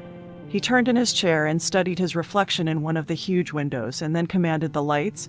Dim. Claviger and his new clerks were going through the archive records, but so far they hadn't found anything. He leaned forward, placed his elbows on the desk, and rested his chin on his folded hands, and the glow from his computer showed on his face. He wondered if the vice president had an alternative motive for sending the files over. He dialed a number on the phone and then said, MS, direct, please meet me out front. I'll be going out. The vice president had been the chairman when he was known as Janus and head of security for this office, and they never did see eye to eye. One could say they had a rivalry. Have might be a better word. He stood and made his way to the door, wondering if the vice president knew anything about his second daughter. The one file in the archive stated that Teresa was present during the first Crossgate event and that she was 18 days pregnant. It also stated the study of the child could be valuable to the second trial. Mr. Griffin turned the knob and walked into the hall. He had found no other information on the first Crossgate event or the second trial. He closed the door and headed down the hall. The second file stated that Teresa went into labor early and that the baby was delivered in good health. The vice president at that time decided to take the child away from them and study the effects of the first Crossgate event on their girl's development. Teresa cried in his arms for hours when they told them the baby had died. He arrived at his secretary's desk, and Kathy was gone. She had gone down to the cafeteria to eat dinner, so he grabbed a scribble pad and wrote a note for her to reschedule his evening appointments and that he would be out. Mr. Griffin walked to the elevator and pressed the button for the lobby. The file stated the vice president decided to take the child away, and over 30 years ago, the vice president would have been Maudie Masterdom, but he no longer works for the corporation.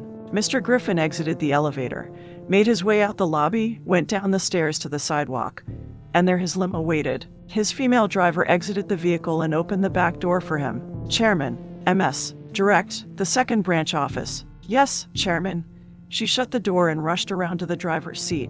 MS, direct. Yes, Chairman. Step on it. I'm in a bit of a hurry. 4:01 p.m. Hellenistic Sector, Enterprise Vicinage, Sphinx Corporation second branch office. Mr. Griffin walked into the vice president's office that smelled of tobacco. It wasn't Nick fake but real tobacco. The layout of the office was similar to his own. Thank you for seeing me on such short notice, Vice President. It was no problem. I'm always happy to see you, Janice. Mr. Horace's black hair was slicked back, and he wore a light blue business suit and his thin face was rat-like. Mr. Griffin could never get past staring at the man's pointed nose and rodent-like teeth. I haven't gone by that name in years. True, but I am very fond of it. Mr. Horace held up a wooden box. Cigar, Janice. Mr. Griffin gestured no with his hand. I don't smoke. He then asked, if we are using fond names, should I then call you the chairman? Mr. Horace scowled as he cut off the end of the roll with a cigar snip. What brings you to the second branch office? The files you sent over with orthos. I was wondering if you had any more. No. Mr. Horace lit up his cigar with a match. I sent over all that I had. He puffed on the roll. Why? He arched a thin black eyebrow. Was there anything, in particular, you were looking for? Mr. Griffin paused, wondering if he should mention it. Knowledge was power, and he could be giving him quite a bit of it. Hesitant, he asked, do you know anything about the first Crossgate event or the second trial? Mr. Horace's mouth curled into a rat smirk. First Crossgate event and the second trial. Why are you wondering about them? Mr. Griffin glowered and then replied, in the files you sent over, Teresa is mentioned present at the first Crossgate event. And, Mr. Horace urged, smiling all the more. Mr. Griffin glowered again. And the file states my second daughter survived and that she was taken in hopes the study of her development would shed some light before the second trial. Mr. Horace crossed his legs. You got all that from the files I sent over. No, I do have other sources. Now, what about my questions? All I have heard are rumors. The first Crossgate event is an ultra-black project, and the second trial is part of it. Mr. Horace puffed on the cigar and blew smoke up. I know nothing else. Mr. Griffin didn't believe him, and he said, I have wasted your time and mine. Maybe not. Mr. Horace laid the cigar on an ashtray. I'll contact the president and see if Mrs. Victoria Masterdom has any files she can send over from the main branch office. Thank you. Mr. Griffin stood and headed for the door. Mr. Horace picked up the cigar and flicked the ash. Janice? Mr. Griffin gritted his teeth at the name, calmed himself, and turned, satisfied he could still get a reaction from his once head of security. Mr. Horace said, I think you should be more concerned with the first trial than the second. Push your investigation in that direction. You might find out more. Mr. Griffin nodded and left. The vice president was up to something. He had the files for years, so why bring the information to his attention now? Chapter 36, Draven and Salandra, 4:15 p.m. Nile Sector, Comoran's Vicinage. Ms. Odin's kitchen, Catharine's view. Tink, tink, tink, tink, tink. Melissa anxiously taps her spoon on the counter as she stares at her barely touched coffee, and I watch the impact tremors ripple across her light brown liquid. Bonnie leans her head on her mother's shoulder as Melissa cradles the little girl in her arm. Johnson moves from leaning on the back counter to Melissa's side and places his hand on her shoulder. MS. Odin, maybe you should send the children up to the little girl's room. Johnson suggests, then he yells, Andrews? Daniels. Come in here. Melissa peers at him as if she didn't hear him, and then she glances at the kitchen clock. You're right. It's getting late. She looks to the droopy-eyed Bonnie. All right, time for bed. You too, Chad. We have a big day tomorrow. She stands and hands Bonnie to Daniels as he and Andrews enter the kitchen. Chad complains. It's so early and we were just in bed. Can't I stay up another hour? Melissa tries not to get too upset but fails miserably as she says, No, please don't argue. Her face shows stress and fatigue. I need both of you to stay in Bonnie's room. I need to know you're safe, so please, don't argue. Chad bows his head as if he's ashamed of his griping and says, I'm sorry. I didn't mean, it's okay. She takes him in her arms and hugs him, and I wonder if Melissa is thinking of Preacher as she hugs the boy. Everything will be okay. After a few minutes, Melissa releases him and starts, Daniels, please will you? I'll do it, I say as I step forward, wanting to help and wanting to leave the gloom and doom. I can put them to bed. Something has to be done about Melissa. She's on the verge of cracking. Kimberly, I start coming up with a plan. Make Melissa some tea, chamomile if she has it. Maybe tea will break the bleak atmosphere. And I tell Melissa, it'll help you relax. I place a hand on Melissa's hand which rests on the counter. Don't worry, if I have any problems, Chad can help me. Melissa looks at him, and he nods, so Melissa says, all right, but do call me if you have any problems. I will. I take Bonnie from Daniel's arms and head for the door leading to the second floor. I start to pass Kimberly. Do I look like a maid? She mutters to me as she folds her arms. I don't answer her. I only smirk as I add, I'd like a cup too, but black tea. Don't forget the honey. Kimberly's view. That woman's giving me orders like I'm some waitress, and I've had enough of sitting here next to my Mark trying to make nice. I'll take that woman's order, and I'll whip up a plate of bad asp and go closer on everyone in this room. So that woman better not test me. You look very flustered, that woman tells me as she pauses beside me. Maybe you should have some tea too. It might calm you a little. Melissa, you do have honey, right? Tea. She wants tea too. I think about all the different ways I can kill that woman with a kettle. I'll make her some tea. Catherine's view. I have what? Melissa questions as she returns to staring at her coffee. Honey? Yes, it's up in the cupboard. She points to one in the upper corner. That one? I feel like I should say something to encourage Melissa, but I can't come up with one word of comfort. Sometimes I feel so useless. I carry the yawning little girl up the stairs behind Chad. Kimberly's view. Some time passes after that woman and the children leave, and everyone in the kitchen falls awkwardly quiet. I see none of you are much for small talk. I mutter as I glance at the three men standing around like statues. And then I ask Melissa, where is your kettle? I don't have one, she answers. No kettle. How am I supposed to kill that woman if I don't have a kettle? That woman believes she can foil my plans at revenge by leaving me in this kitchen without a kettle. I really want to kill her now. I do have a small pot you can boil water in, and it's under the sink. Melissa picks up her spoon and starts her repetitious tapping again. Tink, tink, tink, tink, tink. How did this happen? How did I end up being a maid to my Mark? How did that woman finagle me into this frustrating situation? I roll my eyes and walk over to the sink. I'll get back at that woman for this. Maybe I'll make her do all my laundry, sweep the floor, wash the windows, and do the dishes when we get back to the apartment, and then we'll see how she likes being ordered around. Tink, tink, tink, tink, tink. I glare at Melissa from the corner of my eye as if she's challenging me with her needling rapping. I force myself to stay on task, and I find the pot. I squeeze its handle as if I'm strangling Melissa's neck. For the love of Zeus, someone better make her stop that insanely annoying noise. It's driving me crazy. I grit my teeth, controlling my killer impulses. I don't know what I'll do if Melissa doesn't stop.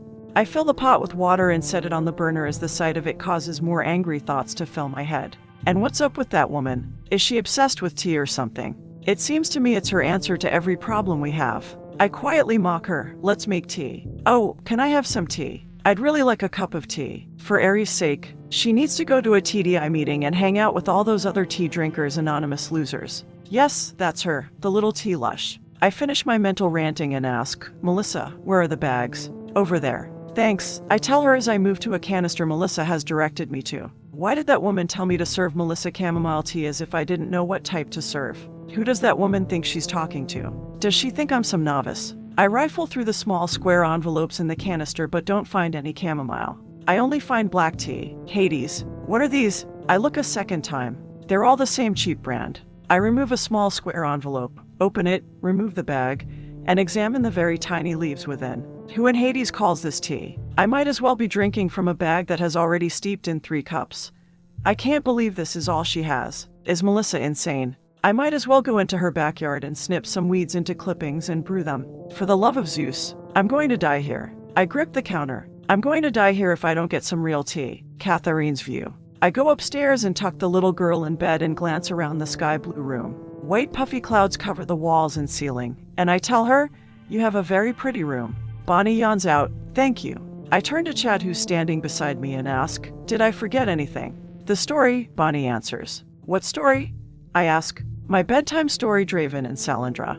Bonnie points to a bookshelf. I start for the shelf. "That's okay," Chad says as he rushes ahead of me and grabs the book, then walks over to his sister's bed and sits at the edge. I can read it to her. It's her favorite. "Yes, Grandpapa gave it to me."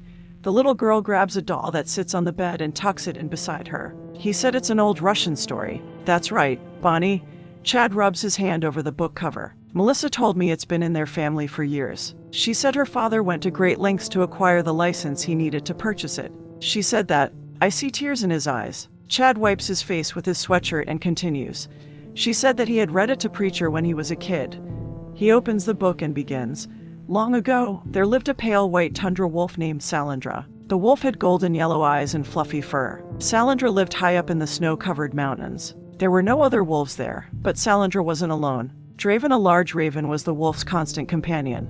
The bird was always by her side and wouldn't let anything hurt Salandra." Chad shifts his weight on the bed. "A bitter winter hit the mountain and a sickness spread across a lot of the animals. At first, Salandra had little to hunt, then nothing. Draven, I am so hungry," the wolf said. The raven tilted his head. "I know, Salandra. We must leave the mountain and look for food elsewhere. Down the mountain, I have seen fields of sheep. You can eat one of them. Then let us leave," the wolf said. "Before I am too hungry to move. Be strong, my sister in the fur, and soon your belly will be full. You must hold on a little longer." They made their way down the mountain, and within a few days, they came across a field of huddled sheep. "Like I told you," the raven said. "There is enough food to last you the winter, but you must be careful." "There is." Wild with hunger, the wolf ran from the woods, ignoring the bird's warning. Salandra started toward a baby sheep when a boom like thunder sounded and something hot hit the wolf's leg. Salandra fell to the snow as blood flowed from her leg. "You should have waited." Draven flew to her side. "Why did you not listen to me? I was so hungry I could not wait any longer. Quick."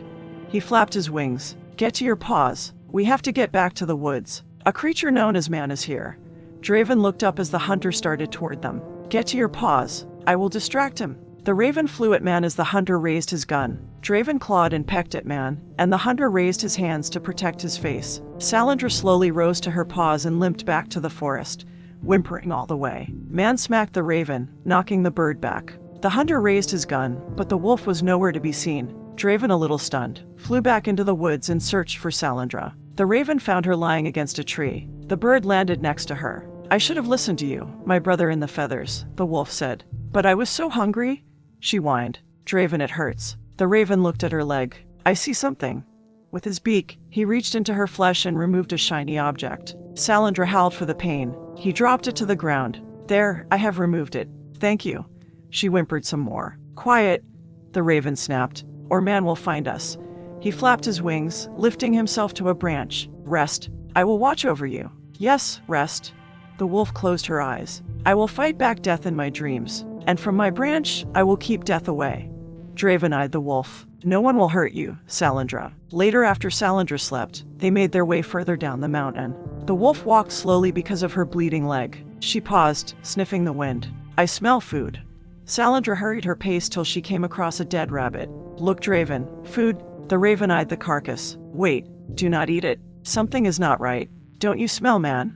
The raven cawed. "And where there is man, there is death." "But Draven, I am so hungry, and the rabbit is right there. I must eat it." "No, wait," the raven warned. Salandra did not listen. She went to the rabbit and grabbed it with her mouth. Chad closes the book. Bonnie yawns again and says, "Draven saved her. Didn't he?" "Yes." The raven swooped down and pushed Salandra out of the way. He then grabbed a stick and dropped it on the rabbit, springing the trap. The wolf ate the rabbit, and they lived happily ever after. "Good." Bonnie hugs her dolly. "I like happy endings." I notice the boy closes the book before reading the last few pages, so I ask as I hold out my hand, "Can I have a look at the story? I'd like to look at the pictures." "Sure," Chad tells me as he hands me the book and watches me as I flip through the pages. I look at each page, studying the pictures of the wolf and the raven. I've seen these animals before, and I've seen them in Noir. I reach the last few pages Chad skipped, and I read the rest of the story to myself. I start on the page Chad last read and back up a few lines. No, wait, the raven warned. Salandra did not listen. She went to the rabbit and grabbed it with her mouth, springing the trap of death. The wolf howled for the pain as metal teeth bore into her head. She struggled to free herself but was powerless to do so. Draven flapped and cawed, not knowing what to do. After some time, Salandra lay down and stared at the dead rabbit she had so desperately wanted to eat. What would have saved her meant her end. Draven landed beside her and pecked at the metal trap. I cannot free you, my sister in the fur. I know. She looked at him. I am afraid. Do not leave me. I do not want to die alone. I will not leave you, Draven told her. I will never leave you. The snow crunched as something approached them. The hunter stepped from the woods. Man looked at the wolf, lifted his rifle, and took aim. Draven, save me, Salandra pleaded. The bird flew into the air at the hunter, but it was too late. Man fired, killing the wolf, and left. The raven flew to a branch in a tree overlooking the trap. Draven wept for his dead friend. I am sorry. I could not save you. All I can do now is wait for death with you. The raven stayed there till he died. I closed the book. No wonder Chad didn't read the rest of the story to Bonnie. It's not a bedtime story, it's a tragedy. Who would buy such a thing for a child? Chapter 37. The Treehouse, 4:34 p.m. Hellenistic sector, cultural vicinage. Genesis Arboretum. Past the sapling room and into an even larger room stood Adam Greenhouse's abode. Crews working for the Arboretum had constructed a replica of the world's largest banyan tree over the process of 5 years. The real banyan still existed on the light side of the planet. In the center of the sphere room, they erected the giant tree which resembled a centipede with its many roots reaching down from its long branches like legs, and in this tree facsimile, they built Adam's home out of cedar imported from the light side. There were no windows or walls in the sphere room, only seamless projection screens, and those at the top simulated a blue cloudless sky, and the screens encircling the sides simulated an island lapped by the ocean. The 5 stories tall banyan spread its artificial limbs across an indoor field of lemongrass, and bird songs rose as the screens on the westmost wall projected a setting sun. In the spacious treehouse, the smell of coffee and cedar lingered, and on a large wooden table made from a cut section of a cedar, Adam spread out papers and texts. He wore a red flannel shirt and jean overalls. He picked up a sketch of Teresa Griffin. He had drawn it over 30 years ago, and his mind drifted to those times gone by as he thought of Teresa. The sapling looked almost like her. Her daughter told him that she had been murdered. He feared as much. He sipped from a metal mug. Adam's view. I told Teresa the things she was meddling in were dangerous, but she never listened to me. Thinking back, Teresa was so full of life and ideas when we first met, but the Sphinx Corporation slowly changed that. I stare at my massive hands. It has slowly changed both of us. I set the drawing aside. Teresa's daughter came looking for answers about organic mecha, and she brought a friend with her. What's the word I'm looking for? I can't think of it, but it will come to me. I stand and set down my mug. Someone had been sloppy if those two found the file on organic mecha. I grab my cane and make my way around the table. What other information is floating out there for anyone to find? And what about my book? I never had a copy of my text at Etna, so who could have left it and why? I walk away from the table, grab a watering can, sprinkle a few hanging plants, and then put the watering can back. And what about the friend of the sapling? The one whose name I can't remember. I run my hand through my hair and scratch my temple. My memory isn't what it used to be. I set my cane to the side and sit at the table. The more I think of her friend, the more I think I know her. Why else would I think I know her name? I look over the papers scattered about. The sapling's friend is very interested in organic mecha. I don't think the Organic Mecha Project has anything to do with Teresa's death. My precious children, why does the sapling's friend want to know about you? I can't come up with a reason. I told them organic mecha was long ago abandoned as a viable weapon. There were too many problems. It was at that very moment I thought I recognized the sapling's friend. Oh, for not my cursed mind, it has forgotten so many things, and there are some things I wish I had forgotten. Is the sapling's friend one of my precious? No, she can't be, but it was so long ago. Would I recognize one of my own creations? I walk to my desk, open a drawer, and remove a small tablet.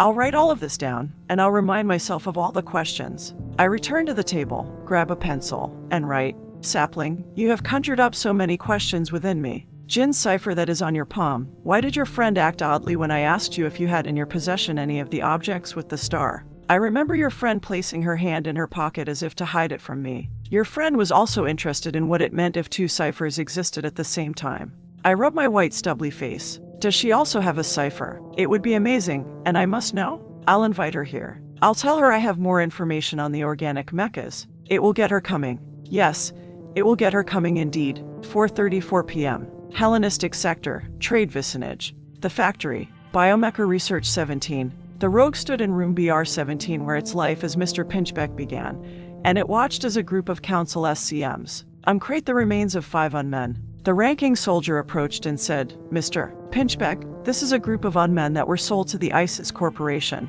There were some filing errors, and they never received the recall. ISIS put the unmen in the field, and during their boot up, they malfunctioned. Intriguing, the rogue said. Was anyone hurt? Only minor injuries, the SCM replied. The council has ordered that you look into the unmen's programming and see what caused the malfunction. I will put my best people on it right away. Was there anything else? No, sir. Thank you for your report. Return to your post. Yes, Mr. Pinchbeck? The SCM and his soldiers left. The rogue waited a few minutes. Right now my best people are. It scrolled down the files on its HHC.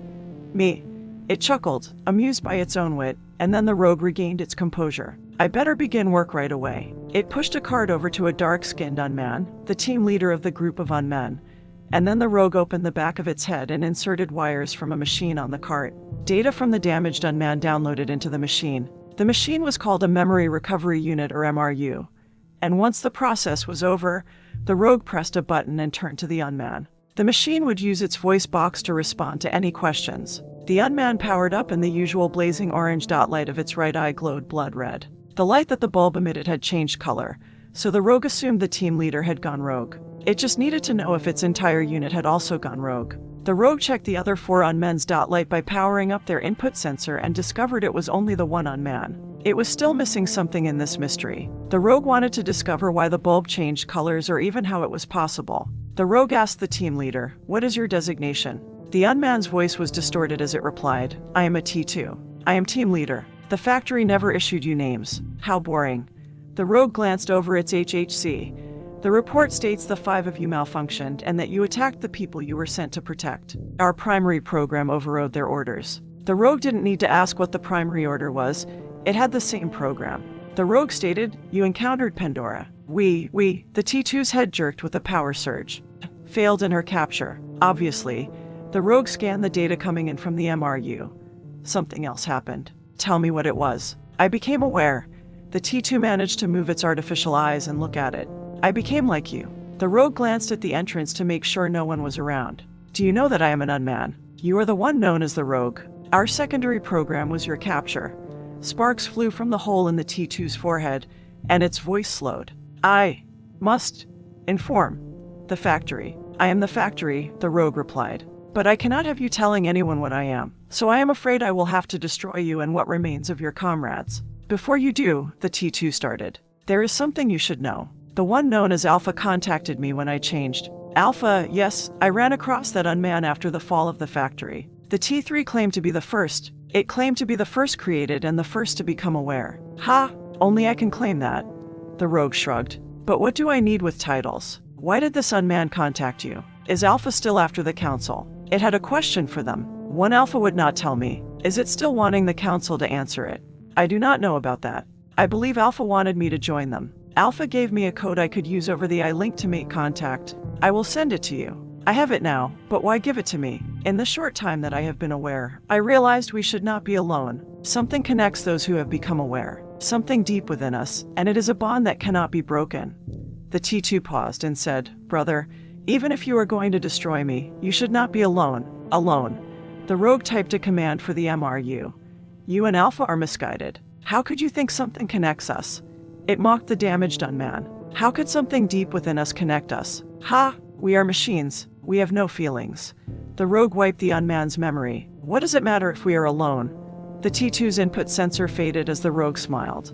Anyway, I will never be alone as long as I have Pandora. Chapter 38. Long ago. 4:35 p.m. Nile Sector, Comoran's vicinage. Ms. Odin's safe house. In the kitchen, Kimberly's view. Tink, tink, tink, tink, tink. Melissa continues to drum the counter with her spoon, which I'm about to take and use it to do some serious harm to her. The spoon would take too long. I need a quicker way to eliminate her. The water boils in the pot as I force myself to remove my gaze from a block of kitchen knives that sit on the counter, and I walk to the stove. The mark has to stop that insane tapping. I remove the pot and set it on a different burner. She has to stop it before I make her stop. Tink, tink, tink, tink, tink. I walk over to the mark and say, "Here, let me take your coffee."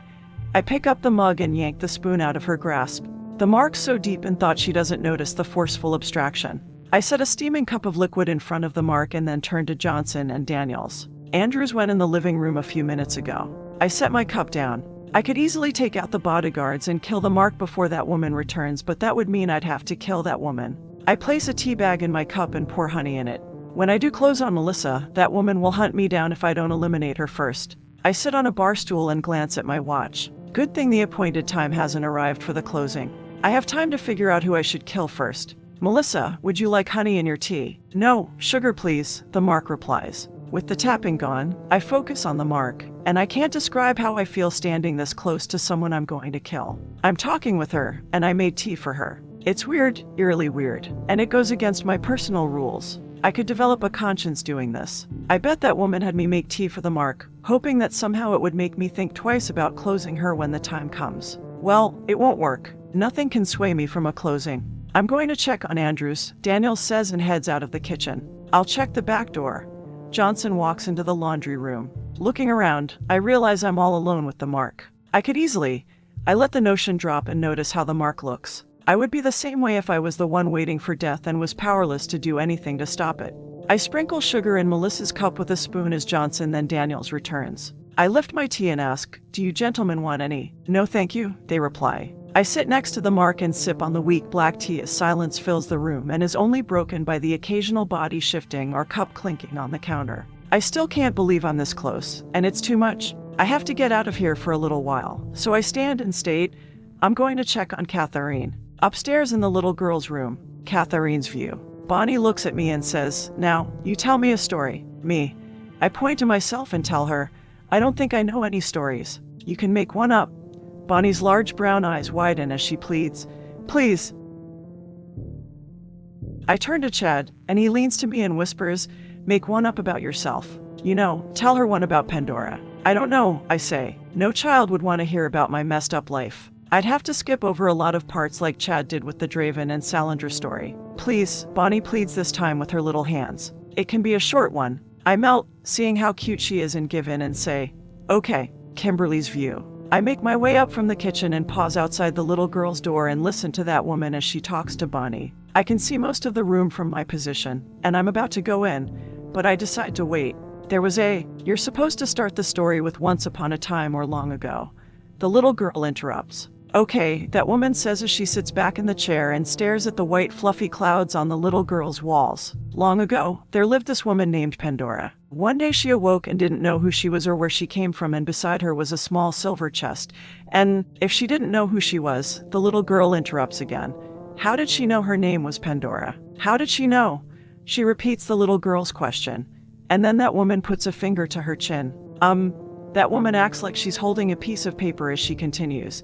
"There was a note. The note was addressed to Pandora, and since she had it, she guessed her name was Pandora." "Oh," the little girl says and pulls up her covers. "What was in the silver chest?" "A melody," that woman replies. The small silver chest was a music box. Pandora opened the lid, and it played a magical tune.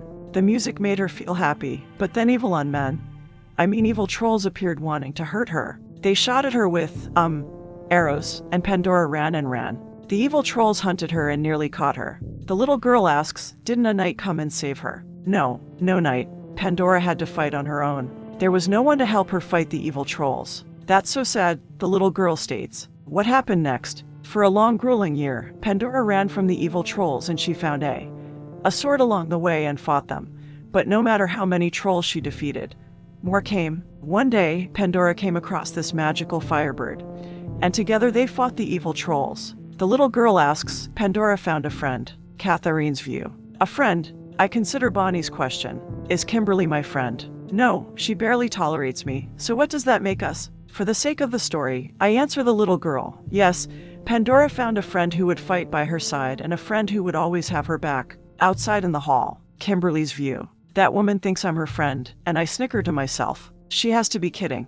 I would never be her friend, and she's an idiot to think I'll ever be one to her. In the bedroom, the little girl yawns. That's good. I wouldn't like the story if Pandora was alone. Yes, it's not good to be alone. What happened next?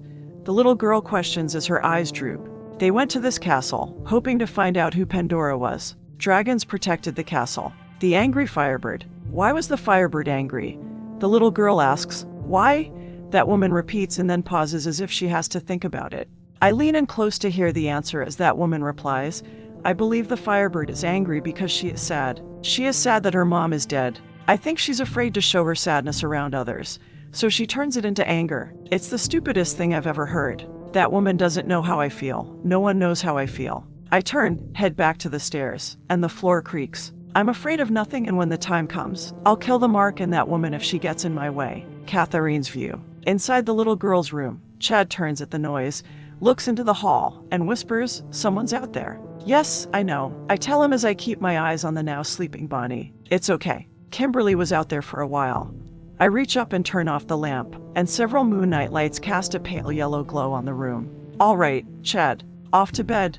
I stand and tell him, I'll be downstairs if you need me. I pass Daniels, who has come up to guard the children's room, and he positions himself right outside their door. I take the stairs down into the kitchen, and Melissa and Kimberly are sitting at the counter drinking tea. Johnson stands at the counter near the refrigerator with his arms folded. We must prepare. I state as I sit next to Kimberly. The life closers should be arriving soon. We must be prepared for anything. We've done what we can to prepare for them, Johnson tells me. Andrews has the living room, Daniel's the upstairs, and I'll take the kitchen and back area. So that leaves you two to float between the areas. What's in the area off from the living room? Kimberly questions. I tell her, Melissa's office is off to the left as you come in the front door, and down the hall from that room is where Melissa has set up her lab. There are no outside doors on that end of the house, so all we have to worry about is the front and back doors. Johnson nods. I'm going to check out those two rooms, Kimberly informs us as she straightens and walks out of the kitchen. Melissa sips her tea, and then she turns to me and says, your friend talks less than you do, and she does mutter a lot. And I don't know if it's my nerves or not, but she acts strangely around me, almost like she's trying not to make eye contact. Kimberly's very shy. I try to explain it away as I slide off the bar stool. I did throw her in this situation out of the blue, and I don't think she interacts with people much. I start out the door into the living room. I'll go talk with her and see if I can get her to relax a bit. End Catherine's view. A few moments after Kat left, Johnson moved from the counter and stood beside Melissa. Where is Kat from? Melissa thought about it. I'm not sure. Why do you ask? Johnson rubbed his neck. The way she talks, some of the phrases, I've never heard of them. He pushed the kitchen door open, looked into the living room. Andrews nodded to him, and Johnson let the door close. Maybe she's from the light side of the planet. Why do you think Kat's from there? Some of the things she says, Johnson replied. For example, what did she mean by out of the blue? Melissa shrugged. I can safely say that's the least of our worries. I trust Kat. I trust her to protect the children. The children. What about yourself? She stood, grabbed her cup, and placed it in the sink. I can't ask for everything, and anyway, I've had this feeling all day. What kind of feeling? I have this feeling I won't see Tuesday. I feel as though I'm living in my final hours. Don't say that. He snapped. Don't give up. You can survive this. You're right. I shouldn't say such things out loud. I should keep my fears to myself. Melissa grabbed a kitchen rag. What if the children heard? She ran water on it, wrung the cloth out, moved to the eating area, and wiped the counter down. I only have to trust you men, Kat and her friend. She mumbled. I only have to put all my faith in complete strangers. Johnson watched her clean. She might trust Kat, but he didn't trust Kat's friend. There was something off about her. Chapter 39. With a spark. 4:48 p.m. Kimberly's view. I enter the medium-sized office that has a light oak desk with matching bookshelves and a high-back brown leather chair. I sit at the desk, remove my HHC from my knapsack, and begin to type an email. I need to find out why the Raven and the Wolf were actually sent to eliminate me, and I don't believe I can question Voice about this since he or she issued my closing. I send the email. Thanatos, this is the Phoenix. I have a situation with Voice I thought you might help me with. End Kimberly's view. Somewhere in Noir, Thanatos worked on the closings for the day and noticed something interesting pop up as he rubbed the tuft of blonde hair under his lower lip. What do we have here? He relaxed in a white recliner chair and glanced at the new file on his screen, and it was an email from the Phoenix. Thanatos read the message and then typed, "What situation might that be?" "Voice has ordered my closing," Kim replied. He excitedly wrapped the chair's arms with his index fingers as if they were drums. The Phoenix had discovered it and lived to type about it.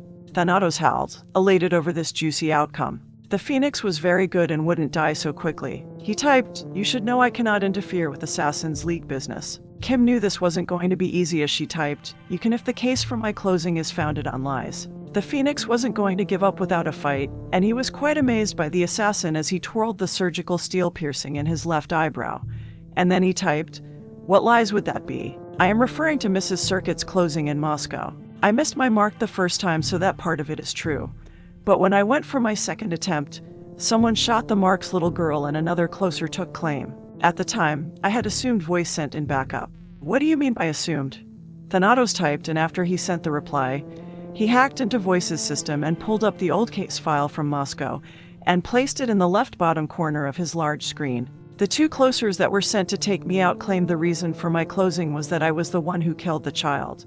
But it wasn't me. I never had the chance to take a second shot." He looked over the file. The Phoenix was right about the second closer. A backup wasn't recorded, and normally it would mean he or she had none. He wondered if the Phoenix was lying or was something more tantalizing happening. Kim frantically tapped across the HHC.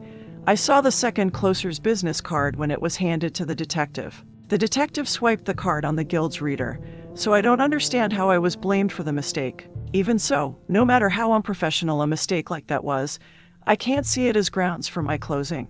The Phoenix was right, but surely this wasn't all of the story. Thanatos scratched his bare chest before replying, "You have aroused my curiosity, and I will look into this for you. What is the second closer's name?" "Maestro." Thanatos questioned, "Are you sure that was the name of the closer?" "Yes, I heard the detective say it out loud." "Why do you ask?" He pulled up the file. "Maestro has been dead for 10 years. The two closers said as much. This is fascinating though. What is Maestro's specialty was killing children." Thanatos moved Maestro's file to the side of his screen above the Moscow closing. "It is becoming more and more fascinating. I will look into this. Thank you, Thanatos." Signing off. Kim set the HHC on the desk and stared at it. Earlier in the living room, Catherine's view. I exit the kitchen and walk over to Andrews, who's standing in the entry and looking at his HHC. It's connected wirelessly to the front door's security camera. I glance over his shoulder as Andrews commands the camera to pan, and he checks the street. "Anything out of the ordinary?"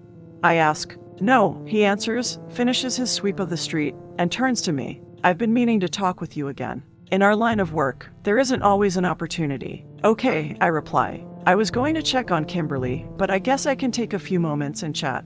I peer at him and still can't believe how much he resembles Argus, and it makes me wish I could talk with Argus like this. But he's always so focused on his work and on not interfering. I pull from my thoughts and question Andrews. "What's up?" "I wanted to pick up from our last conversation. How did you get started in the protection business? Your training isn't like anything I've seen. I consider my training and like my past before Etna Toys, I can't recall anything but the feelings of being lost, misplaced, and alone." I remember his question and repeat it. "How did I get into the protection business?" I reflect on the past year and on the different people I've encountered, and then answer. "I really stumbled into it. Of what I've seen, I mean the way you handled the unmen. You're very good at what you do." I try my best, I tell him, and then wait for him to ask me some more questions, but only silence follows. I'm not sure what to say to him and wonder if I would also get all shy and mute around Argus if we ever got a chance to really talk. I decide there's no need to stand here if Andrew's not going to talk to me, so I ask, "Have you seen Kimberly? Your friend went into Ms. Odin's office several minutes ago." Andrews answers as he points to the hallway. "Thanks." I start towards the hallway, notice the couch in the center of the room, pause, and stare at its shot-up leather, and then I turn back around and question him. "How often do you fail at your job?" He stares at me as if he's puzzled by my question. So I ask him, "Have you ever not protected someone? Have they died?" "Yes," he admits, "but not because the team didn't lay down their lives." His gaze shifts to his HHC. As he recounts, it was about 4 years ago. We were outnumbered. I was shot 3 times, and I'm the only one who survived. We were protecting a mother of 4. Andrews glances at the kitchen. She had the good sense to send the children away to live with their grandmother. "I'm sorry for your loss. I know it's painful to lose someone. What I don't understand is, why are you still a bodyguard? You came so close to death. Wasn't that job enough to fulfill your sense of duty? No, it was a failure. I believe I've been given a second chance, and I won't fail again. Another moment of silence falls between us, and then he asks, what about you? Have you ever failed? I always say I can save everyone. It's the mindset I have to take up, but I know it's not true. And I tell him, yes. I think about those I've met over the past year. I protected most of them, but a few failures come to mind. One of them was someone very dear to me. I think about Preacher and how I wasn't even there to try and protect him and that it was my fault. I think about his sister Melissa, her daughter, and Chad. I vow to myself, I will protect them not only for Preacher but because I have failed in the past. I tell Andrews, we'll do better. There will be no closings today. End Catherine's view. Kat walked past the couch and headed for Melissa's office as Andrews followed her with his eyes. He considered what she meant by closings. It must have been the slip of the tongue and that Kat just meant closing. Andrews turned his attention back to the video feed. He also vowed that no one he was protecting would come to any harm. Catherine's view. I continue through the hallway, then open the door and walk into the office. Kimberly's there staring down at her HHC, looking all scared and depressed like she's watching someone dig her own grave. I wonder if I should leave her to her thoughts, but I don't think it would do her any good to linger on her possible death. So I ask, did you get in touch with Thanatos? He said he would contact Voice, but for now. I study her face and know that helpless look. It's an expression I've come accustomed to showing, and it's one of the worst experiences in the world. I want to console her. I've been in her situation when no one's been there for me, but I've also been in her situation when someone was. My attempt to tell her I'll be there for her doesn't come out as I hope as I say, it's not the best feeling to know someone's trying to kill you. Kimberly's view. How would you know? I snap as I lift my gaze and glare at that woman. I hate it when people try to sympathize with something they have no understanding of. It's like humoring a child so that the child will leave you alone. I'm no child. Catherine's view. Kimberly's outburst is filled with fear and anxiety, and I don't reply to it. I only stare at her with a look of understanding. I'm so bad with words. I'm so bad at trying to express what I truly feel. I know I can only try, but sometimes it's so hard feeling this helpless. I continue to look at her with a look of understanding. It's all I can do now, and if Kimberly doesn't know by now that I do understand how she feels, then there's no arguing with her. I want to help her, but I also have to understand how our relationship stands. I'm on the outside looking in a window to Kimberly's life. I feel alone in a crowded world, but how does she feel? Does she feel the same way, or is she as cold as she puts on? Kimberly's view. I notice her gazing at me with a compassionate look, and I almost yell at her. But then I realize that woman's not mollycoddling me but being sincere. So there's no need of me to have snapped at her. The current situation with my job, not that woman, is why I'm all wound up and angry. I tell her with a bit less anger, I'm sorry. You of all people do understand what it's like to be hunted. Catherine's view. I'm amazed that she actually apologized to me. I don't think I've ever heard her apologize for anything. Again, I find that I don't have any words for her. I'm stuck being the quiet one. Kimberly's view. I grab my HHC from the desk, pick up my knapsack, place the device in it, and tell her there's nothing more I can do but stay alive. I do need to complete my closing when the time comes, and that woman isn't going to make it easy. Not easy one bit. Hades. My life's becoming complicated. End Kimberly's view. Earlier in the living room by the entry, Andrews tapped the button on his earpiece as he stared at the video feed. Johnson, there's a large man moving across the street towards the house. He is wearing a WMD and carrying what appears to be a gasoline can and a large gun case. In the kitchen, Johnson moved to the door that connected to the living room. What's the man doing now? In the entry, Andrews looked at the HHC. The man is making his way up the stoop. Andrews pulled his gun. The man is dousing the house with the gasoline. Do I engage? In the kitchen. Negative. I repeat, negative. Johnson turned to Melissa and said in a voice that didn't betray his apprehension, Go upstairs with Daniels. Without hesitation, Melissa set down her mug and rushed up the steps from the kitchen. Daniels, the closers are making their move, Johnson relayed as he hurried into the living room. Upstairs. Understood, Daniels replied and turned as Melissa came up the stairs to him, and he ushered her into Bonnie's bedroom. Wake the children. Get them ready to move if we have to. A lump formed in her throat, and she swallowed hard as she entered the little girl's room. Melissa tried to hide her panic. Wake children. She closed the door. Time to get dressed. Downstairs. What's going on? Kat asked as she and Kim walked into the living room. Johnson pulled his gun. We believe the closers are making their move. He took Andrew's HHC and watched the video feed. Outside, The mountain of a man emptied the gas container and set it on the stoop. The Raven removed the Thompson submachine gun from its case and aimed it up in the air as if posing for a gangster photo. And then he removed a lighter, turned to the camera, and flicked it on. A small flame came to life. "Shoot him before he lights the gas," Andrews shouted, moving toward the front door. "Wait," Johnson yelled. "You could ignite the liquid with your gunfire and that antique he's holding will cut you in half. Besides that," he panned the camera, searching the street. "Wasn't there supposed to be 2 closers?" Kat glanced over Johnson's arm to the HHC, peered at the video, and replied, "Yes, maybe he's trying to distract us." She quickly headed for the kitchen. "I'm going to check the back door." Kat hurried through the kitchen and into the laundry room, unlocking the knobs as she went and then cautiously opened the door to the backyard. All seemed fine, but there was a petroleum scent on the wind, and it was more than the smell of tainted rain.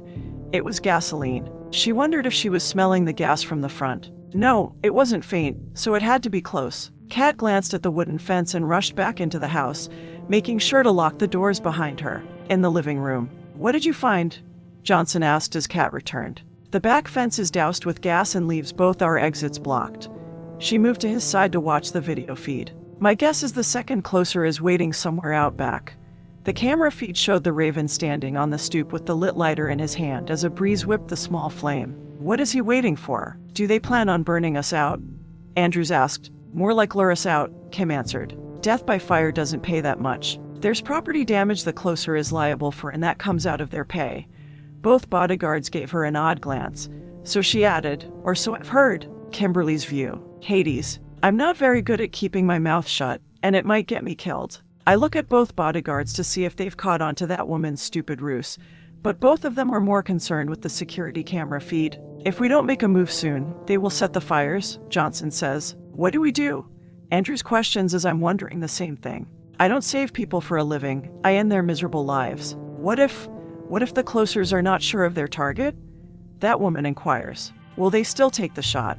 "They aren't supposed to," Johnson answers. "Why do you ask?" "I have a plan, but it'll leave everyone in the open." "Are you sure they will light the gas?" That woman asks. "Very sure," Johnson answers. "If we don't come out of the house like they hope, either way by threat or for real, they'll get us outside." I agree. I chime in since I am the expert. "Closers don't bluff. He'll set the fire if we don't go outside." "Gather everyone together," that woman orders us as she grabs her backpack from the couch and puts her Ravlek vest on over her jacket.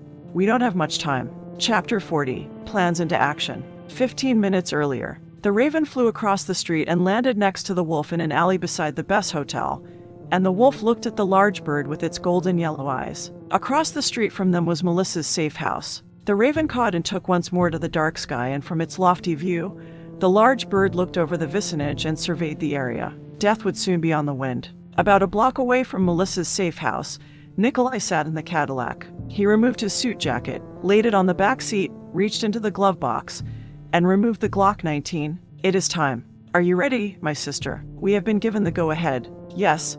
Natasha checked the wrist sheaths and whispered to her knives.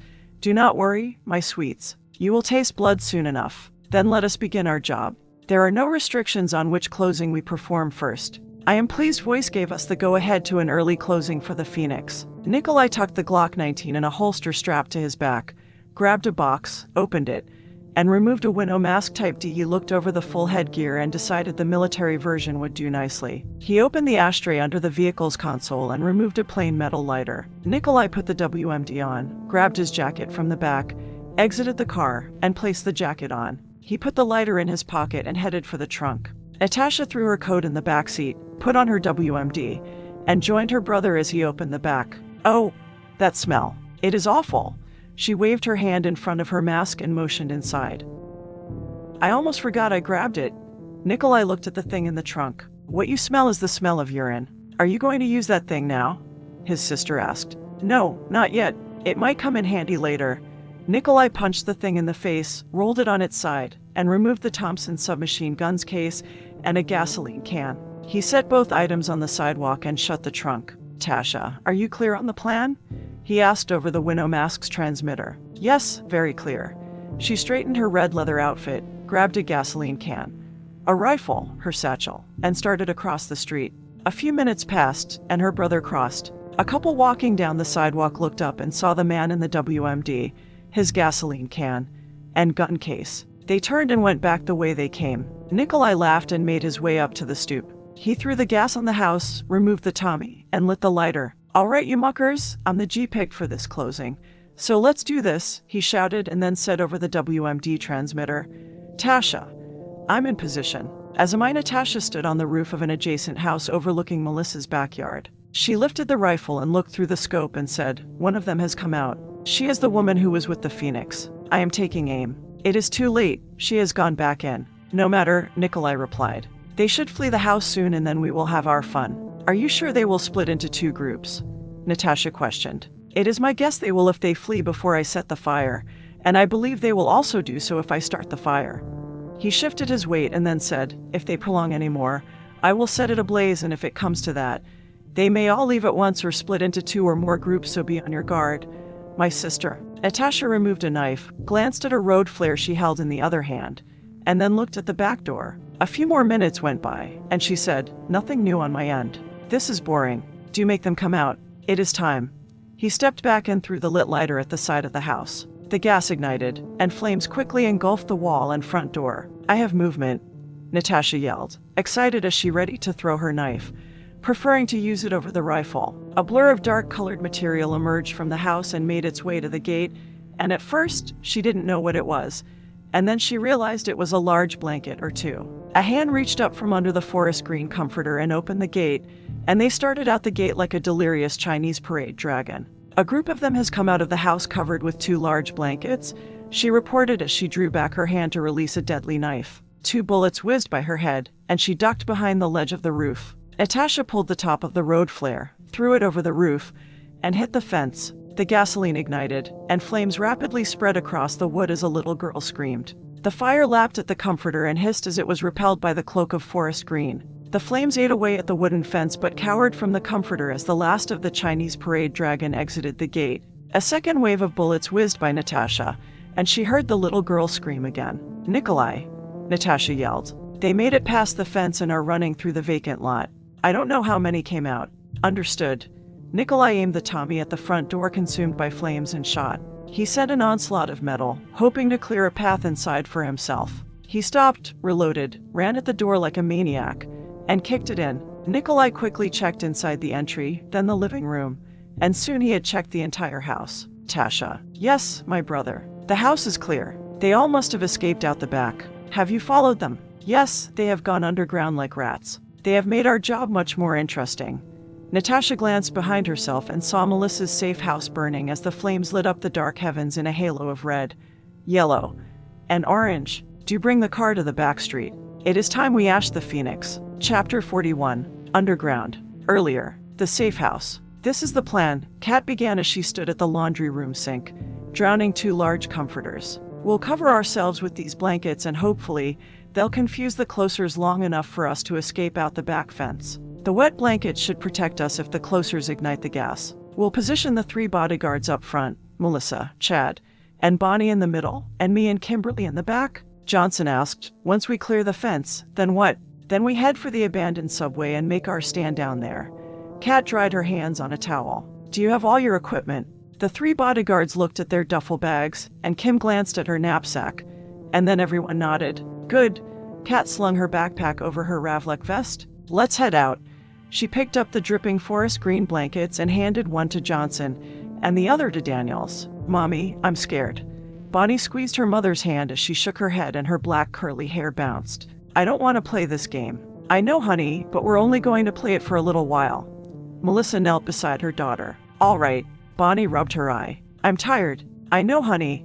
Melissa wiped a tear from her own cheek. "I know you're tired, so for Mommy, please. Please play the game." The little girl nodded. "All right." The group of 8 formed a line at the back door and covered themselves with the 2 wet blankets. But the lineup had changed slightly. It became Daniel's job to hold the blankets together. Johnson led, followed by Andrews, then Chad. Melissa and Bonnie were behind Daniels, and then Kim and Kat. Melissa kept Bonnie by her side. It was dark under the comforters, and all each person could see was the tile floor and the person in front of them. The blankets dripped, forming small puddles, and soaked the tops of the group. "Everyone ready?" Johnson asked. Andrews looked at his HHC to keep an eye on Nikolai. "Johnson, the closer through the lighter. The front's on fire. Move." Johnson yelled as he opened the back door. They all hurried out. Johnson kept a fast pace, but one Chad and Bonnie could keep up with, and as they neared the gate, he reached his hand out. Kat flipped the side of her blanket up a little, looked up from the darkness of the comforter, and noticed a figure on the rooftop of the neighbor's house. Kat saw the glint of metal as the wolf raised a knife, so Kat fired 2 warning shots over her head, and the wolf ducked. Did you get them? Kim asked. No, I thought you're supposed to be a good shot. Kat didn't reply as Johnson opened the gate, and the group started through. Well, why did you miss? Kim questioned. I wasn't aiming for her, Kat answered. Are you serious? Kim yelled, but the rest of the sentence was muffled by the bodyguard's shouts. Natasha had thrown the road flare on the doused wood. Fire consumed the fence, and Bonnie screamed. Melissa picked up the crying child and carried her. Fire lapped at the blankets and hissed as the water-soaked material repelled the flames. The group felt the heat at their legs and heard the crackle, and before Kat exited the gate, she fired a second time at the wolf. Bonnie covered her ears for the loud bangs and finally screamed again in fear. Mommy, I want to go home. Melissa broke down crying. It will be all right. It will be all right. Johnson led them through the vacant lot, across the deserted street, and to the cage surrounding the entrance to the subway. He withdrew his gun, fired several times at the lock, opened the chain-link gate, and started down the stairs, and once they reached the bottom, they removed the 2 blankets and dropped the smoldering comforters to the floor. Bonnie still cried, and Chad was pale with fright. The area was dark, so the bodyguards, Melissa, Kim, and Kat removed flashlights and continued. Everyone, this way, Johnson ordered, making his way down a hall. He glanced back several times to see if the closers followed. Johnson, what do you think? Kat asked. Should we split up or stay together? Split up, Johnson answered as they came to a line of turnstiles. He helped Chad over as Andrews and Daniels assisted Melissa and Bonnie. They continued and went down a second set of stairs, and ahead of them about 50 feet, they saw lights and a crossing passage. The power's still on, Daniels said, surprised. Do you think people are living down here? Never know, Andrews said. But once the gunfire starts, we don't have to worry about it. Everyone turned off their flashlights as they entered the lighted passage. Johnson led them and stopped at the end where it opened to a platform. We'll split up here. Me, Andrews, and Daniels will go back and hold off the closers as long as we can. Okay.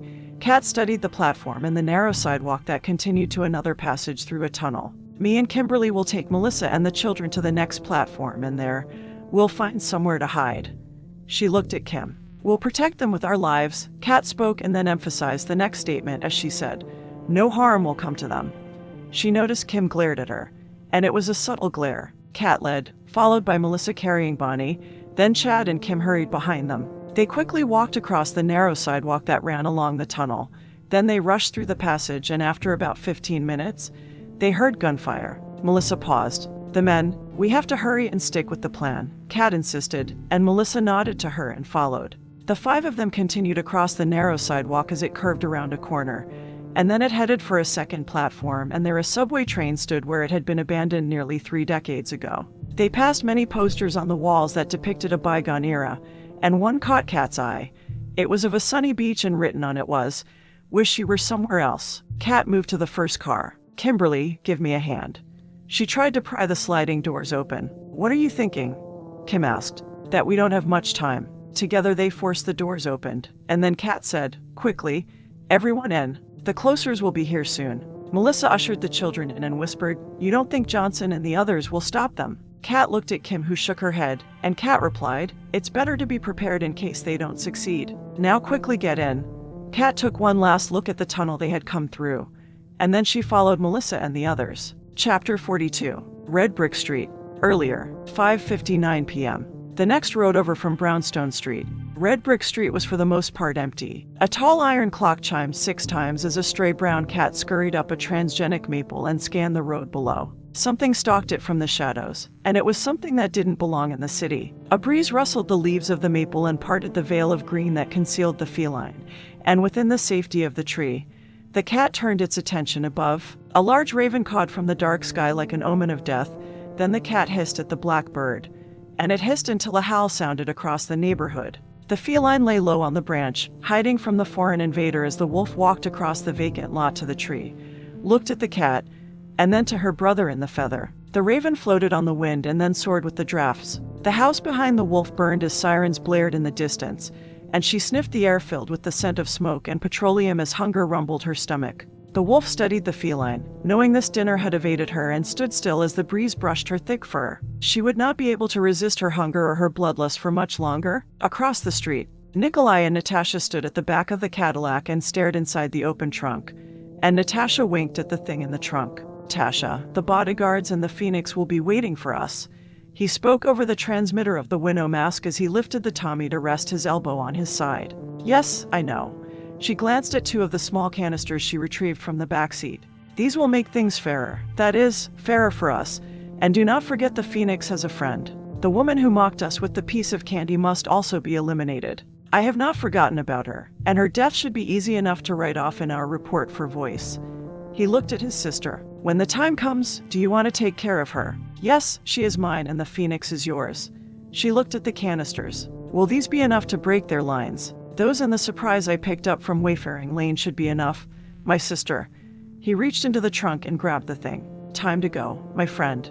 Nikolai curled his lip and in his best impression of a gangster, said, "Time to bring this show to an end." Down in the subway, Johnson waited at one of the corners across the hall about 50 feet from the bottom of the second set of stairs. The lighted passage stood behind them along with the first platform and the subway track, and he glanced at Daniels, who knelt beside him, and took aim for the steps. Andrews waited at the other corner, watching the hall, and Andrews glanced at the grenades and spare magazines in his duffel bag. "I hear someone coming," Johnson said. "Get ready." They tensed as seconds then minutes went by, and for a moment, they thought it was a false alarm till a sound grabbed their attention. A small object clanged down the second set of stairs like a tin can, and it landed at the bottom of the steps, rolled in their direction, and hissed opened, spraying white smoke. The fog-like substance thickened till it created a cloudy wall, and then a wave of bullets fired from the stairs. They ducked around the corners, taking cover, and after the metal barrage ended, they blindly shot into the smoke. They heard a muffled cry and someone fall to the concrete floor, and a large hand fell out of the smoke, holding a Glock 19. "Did we get one of them?" Daniels asked. "Looks like it," Andrews answered. "Be careful, though. There's still a second closer out there." "Do not shoot," Natasha yelled as she came out of the smoke, holding her side. "Raise your hands and kneel," Andrews shouted. She lifted her hands and knelt as if in pain as blood covered her one hand, and sighed. "Do not shoot," Natasha repeated and glanced at the man beside her. "My brother!" She bowed her head and sobbed. "You have killed my brother." Andrews and Daniels cautiously moved toward them as the smoke slowly dissipated, and Johnson covered them from the corner. Natasha continued sobbing, then she lifted her head and wailed, and then her cries turned to laughter. Andrews and Daniels stopped about 6 feet from her. "Fools!" She yelled and dove to the floor. The smoke dissipated enough that they could see a third figure had appeared at the top of the stairs. Andrews looked at the man on the floor. He was dirty and wore worn clothes. "He's a vagrant," he said and yelled, "Johnson, it's a trap." Andrews raised his gun, but it was too late. Nikolai turned his Tommy on them and opened fire from the top of the stairs. His attack took down Andrews and Daniels. Johnson opened fire as Natasha threw a second canister across the hall towards him, and the white smoke blocked his view. He pressed the button on his earpiece and yelled, "Andrews, Daniels, are you all right?" There was no answer, so Johnson frantically repeated, "Andrews, Daniels, are you all right?" There was still no answer. They had been tricked, so Johnson grabbed his duffel bag and cursed, "Hather." He ran for the platform and then in the direction of Melissa and the children. He had to reach them before the closers did. Chapter 43. The subway train. 6:39 p.m. Catherine's view. Silence. For 10 minutes, no noise comes from the tunnel passage where we all know the bodyguards are standing their ground. The gun blasts and shouts have long since died, and everyone fears the worst. The eerie stillness numbs the senses and fills me and most likely Kimberly and Melissa's thoughts with nightmarish scenarios of the bodyguards' fates. The subway train we're in consists of 10 cars, and each one's connected to the next by 2 doors that open into each compartment. The length of each car is 30 feet, and each car has 2 sets of sliding doors on the side that open to the platform. Large windows cover both sides of the car, an aisle runs down the middle, and padded seats covered with dust face the aisle on both sides. Poles positioned on each side of the sliding doors once allowed passengers to stand and wait for their stop. Me, Melissa, the 2 children, and Kimberly hide in the 5th car from the front. We've opened all the connecting doors running from the 1st through the 10th car, and the doors that exit to the subway train are all shut. I glance at Melissa, who's holding Bonnie as Chad sits close to them, and the silence continues. Kimberly's beside me, staring at her PPK as she ejects the gun's magazine 3 times. "It's full? How's your ammo?" I questioned, noticing her fidgeting. I couldn't come up with anything else to ask her, so that's my lame question. Kimberly's usually so calm and cool, but I guess even assassins fear death. Kimberly's view. I have plenty, I answer that woman. There are more magazines in my knapsack. I glance at her, seeing the look of concern. I would usually be angry at her for even considering a tiny bit of concern for me, but for some reason, it makes me feel somewhat better, and I thank her in my own way by saying, "Don't worry, I'm fine. It's agonizing waiting for someone to kill me. I don't know how that woman existed in this fear-inducing state for a year. I don't think I could have, and if it had been me, I probably would have offed myself a long time ago." Catherine's view. It will be fine, Melissa adds, trying to encourage us. Johnson and his men know what they're doing. She repeats as if trying to convince herself. It will all be fine. They'll take care of the life closers and then come for us, so everything will be fine. None of us will die. I'm about to move and say something to encourage Melissa, but footsteps echo across the tunnel passage as someone runs toward the second platform from the first. I rush to the front along with Kimberly and look out the window. We watch the curve, waiting for the person to appear. Johnson rushes around, glancing over his shoulder, and he slows as he sees the second platform and the subway train. And then he searches for us. Kimberly and myself pry open the first car's set of sliding doors to the platform. We glance around the area and check for the life closers, and we see no one else. "In here," I yell as I wave him over. Johnson glances once more over his shoulder and enters the first car as he pants from running. He mutters, "I'm getting too old for this." Johnson swallows hard and informs us, "The closers got Andrews and Daniels." He pauses, catching his breath. The closers aren't far behind, so we only have minutes. Sadness, hurt, and confusion have their way with me as I can't believe the news. Andrews and Daniels are dead. But I force all of those distractions to the side. I don't have time to deal with them. I'll grieve when everyone's safe. I motion behind myself and tell Johnson, "Melissa and the children are in the fifth car. Go back and stay with them and give yourself a little time to rest." He starts to go back and pauses. "Watch out for the closers. They like to play dirty." He heads back. I wait till he leaves, turn to Kimberly, and ask another lame question. "Are you ready? We have to stop them here." "I'm ready. But are you, Miss High and Mighty?" "What do you mean?" "I'm not the one who won't kill," Kimberly says, and then she informs me, "The only way we're going to stop the Raven and the Wolf is if we stop them cold. And I do mean meat corpses out of them." She points a finger at me and states, "You'll have to take someone's life. You won't stop them by merely wounding them. I know their kind, and I have dealt with their kind. The Raven and the Wolf are too dedicated to their work. Or more like, they enjoy it too much to be stopped by a mere flesh wound." I don't respond to her statement, so Kimberly questions me, "Are you listening? You can't hesitate. You have to kill them, if not for my sake then at least for Melissa and the children's." "I'll do what has to be done," I finally respond. "I'll protect everyone." Isn't that statement a little late? Her voice raises out of anger as Kimberly tells me, "Daniels and Andrews are dead. You didn't protect them." She turns to draw my attention back to the tunnel passage, and she states, "They might still be alive if you had taken the shot outside of the safe house and killed the life closer on the roof. Don't you think I know that?" I snap, no longer holding back my guilt. I'm aware of what my actions have done, and I whisper, I keep replaying the event in my mind. I know I could have easily aimed for her head. Kimberly's view. For Aries' sake, I shout as I throw up my hands. Then stop your whining about killing and take out the Raven and the Wolf. How else are you going to protect me? I'm taken aback by my own words. I'm relying on that woman to save me. The Raven and the Wolf have rattled me, but even if that's the case, I still wouldn't normally believe anyone would save me. I have to get my head on straight. Catherine's view. I'll find a way to protect everyone, I answer. I'll find a way for everyone's sake, and I'll do it without taking a life. There's a reason I shouldn't take a life, and I know it deep inside. I can't complete the gamma phase. If I do, it'll change everything. I stare at my gun. I won't take a life even if it cost me my own. You'll find a way, Kimberly utters. For our sake, I hope you do. Otherwise, we'll end up like Andrews and Daniels. Chapter 44. Here they come. 7:07 p.m. In between platform 1 and 2. The twin life closers stopped before the curve and looked at one another. Gore still covered Natasha's hand where she smeared blood from the vagrant's bullet wound. And Nikolai no longer held the Tommy. He left the empty submachine gun back at the hall where they killed the 2 bodyguards. We let one escape, she said. It was sloppy of us. He is most likely with the mark. Do not worry, my sister. Nikolai removed a Glock 25 from his shoulder holster. He had taken the Glock 19 from the vagrant and placed it in the other holster on his back. It does not matter if they know we are coming. We will complete the closing, and we will return to our homeland. She stroked the side of his mask with the back of her hand, smearing a little blood on his WMD. Let us bring doom then. Natasha removed the second canister from her satchel. What do you think, my brother? Are they in the subway train or have they escaped through another tunnel? I would be on the train if I were them. It gives them some protection.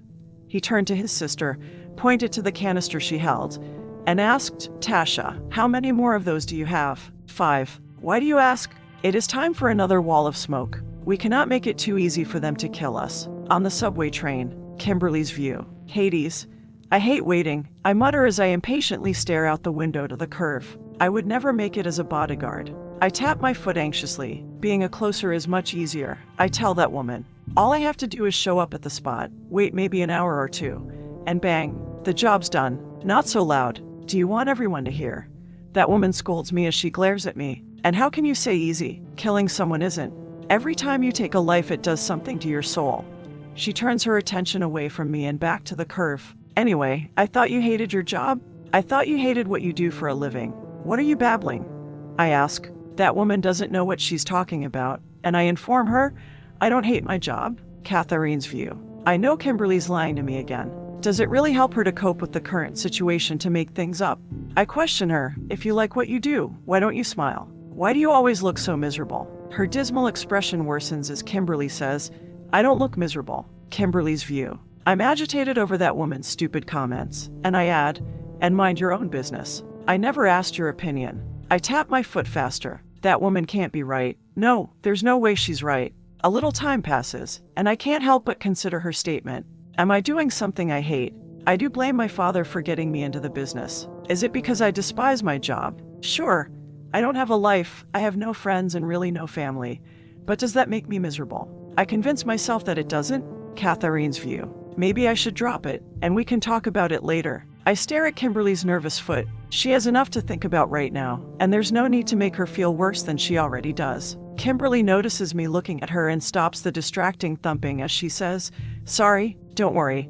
I tell her as I rub my left thumbnail against my index finger and rub it red. We all have bad habits. Bad habits aside, Kimberly begins as she's the one who can't put the topic aside for now, and she informs me, I never said I liked my job. I don't hate it, but I don't like it. Oh, I reply, knowing she's only telling me what she wants to hear herself. That's too bad. Too bad. For Aries' sake, Kimberly shouts, lowers her voice, and asks, what's too bad? I start to answer her, that I pause, realizing Kimberly honestly doesn't see it. She has somehow convinced herself that the life she has is the life she wants. I debate whether or not to say anything more, and then I realize I'm already all in. So I answer, it's too bad that you lie even to yourself. Kimberly's view. I insist. Hades. I stop myself from saying any more as I consider her statement. I know myself. I know myself more than anyone else, and I haven't become so used to deceiving others that I also lie to myself. For Aries' sake, I've let that woman get to me for even considering her stupid notion. I blurt, I didn't want to tell you before because I knew you'd get all freaky around me, but of course I enjoy killing people. Why else would I be doing it? She looks upset with me, and that woman puts a finger to her mouth and utters, SHHH. She glances across the cars in the direction of Melissa, Johnson, and the children, then turns back to me and says, don't talk like that. The others might hear you. Fine, but it's not like it's going to matter. We're probably all dead unless we can take out those closers. And I do mean kill them. Quiet, that woman orders me like somehow since our conversation she has become the boss of me. Why are you yelling at me again? I ask. I didn't say anything about me being a closers. That woman interrupts me. They're making their move. Oh, I say as I turn to where the Raven and the Wolf stand, and they're out of range of the handguns, or at least out of my range. I yell at that woman, shoot them already. Before that woman has time to react to my order that sounds more like a plea, the Raven and the Wolf throw some sort of canisters at the subway train, and soon smoke engulfs the cars. I don't like this, that woman states. I give her a frustrated look as I inform her as if I have to. You're not supposed to like this. I shake my head as this whole thing with that woman has become ridiculous, and I yell at her, what kind of statement is that? If you don't have anything useful to say, I would suggest you keep your opinions. Go back and help Johnson. That woman interrupts me again as if she has no fear of what I am or what I can do to her and everyone she cares about. She starts to pry the side doors open. I'm about to argue with her or at least clear up our roles as predator and stupid idiot, but then I glance at Melissa and remember her closing. I could use this opportunity to take out my mark, but I have my own closing to worry about. I tell that woman without sounding like I'm confessing something, I would prefer to stay with you. She grunts as she pries the doors open and says, please, go back and help Johnson. She turns her attention back to the raven and the wolf. I have a feeling he'll need you. Fine, but what are you going to? Without another word or any more directions for me, that woman races from the car and into the smoke. Wait, don't go out there by yourself. I yell at her, and then I gripe, idiot. She's gone, and I'm left with a decision to listen to her or.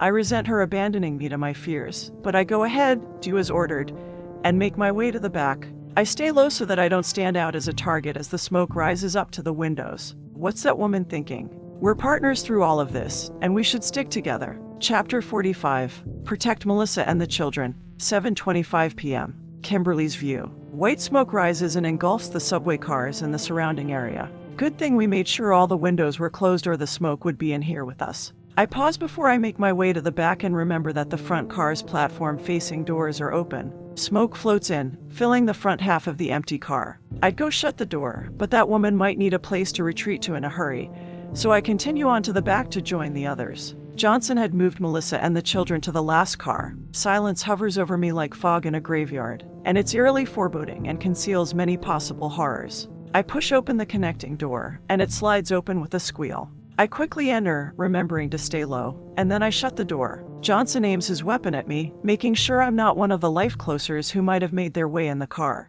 and then he quickly looks back out the window. Melissa huddles with the children in the last car, and Johnson squats beside them and peers out a platform-facing window. I can't see past the wall of white, and that's making me on edge. This is the same tactic the life closers used at the stairs. Johnson informs me as he's apparently angry over the loss of his men. They made us believe they had been shot, and we fell for it. I squat beside a different window and tell him, we'll be prepared for any trickery. Where's Kat?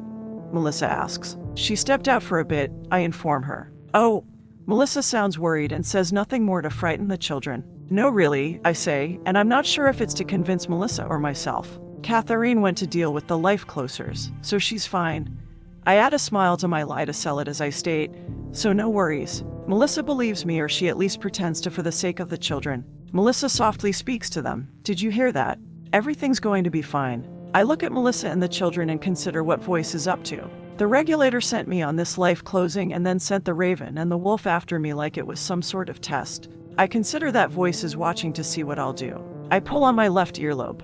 If I complete my closing and kill Melissa, will Voice cancel my closing? Is that all I have to do to get myself out of this mess? Johnson shifts his legs as if he's cramping a bit in his squatted position, and then he glances out the window again and says, we can't fall for their trickery. We have to hold our. Large hands smash through the window, sending shards flying, and the huge hands drag Johnson through the window, cutting him on jagged pieces of glass left in the frame. I hear Melissa and the children scream as I shield my face with my gun hand and lean away from the clear projectiles. Johnson yells before disappearing, and I quickly run to the window. I can't see him in the smoke. I'd shoot, but I'm afraid I'd hit Johnson, and for now, I need him to watch my back. Hades, where's that woman? She left me alone with these people, and I realize I'm the only one with Melissa and the children and that there's no bodyguard to protect the mark. Glancing at Melissa, I debate whether or not to complete the life closing I was assigned. If I do, I'll have to deal with that woman, and she might kill me for completing it no matter what she says about not taking a life. I don't want to get in a battle with her. I still need her. Hades. The things I do for that woman, and lately, I've been going against my nature. I wave for the three and say, Melissa, it's time. I move to the opposite side of the car and slide open the door to an empty sidewalk as I continue. Take your children and run, and don't stop. I step to the sidewalk and search the area over the barrel of my gun. The smoke thins, and I see a clearing as Melissa and the children creep out to the sidewalk. And I order, go as deep into the subway tunnel as you can. We'll hold the closers here. Melissa lifts Bonnie into her arms and grabs Chad by the hand.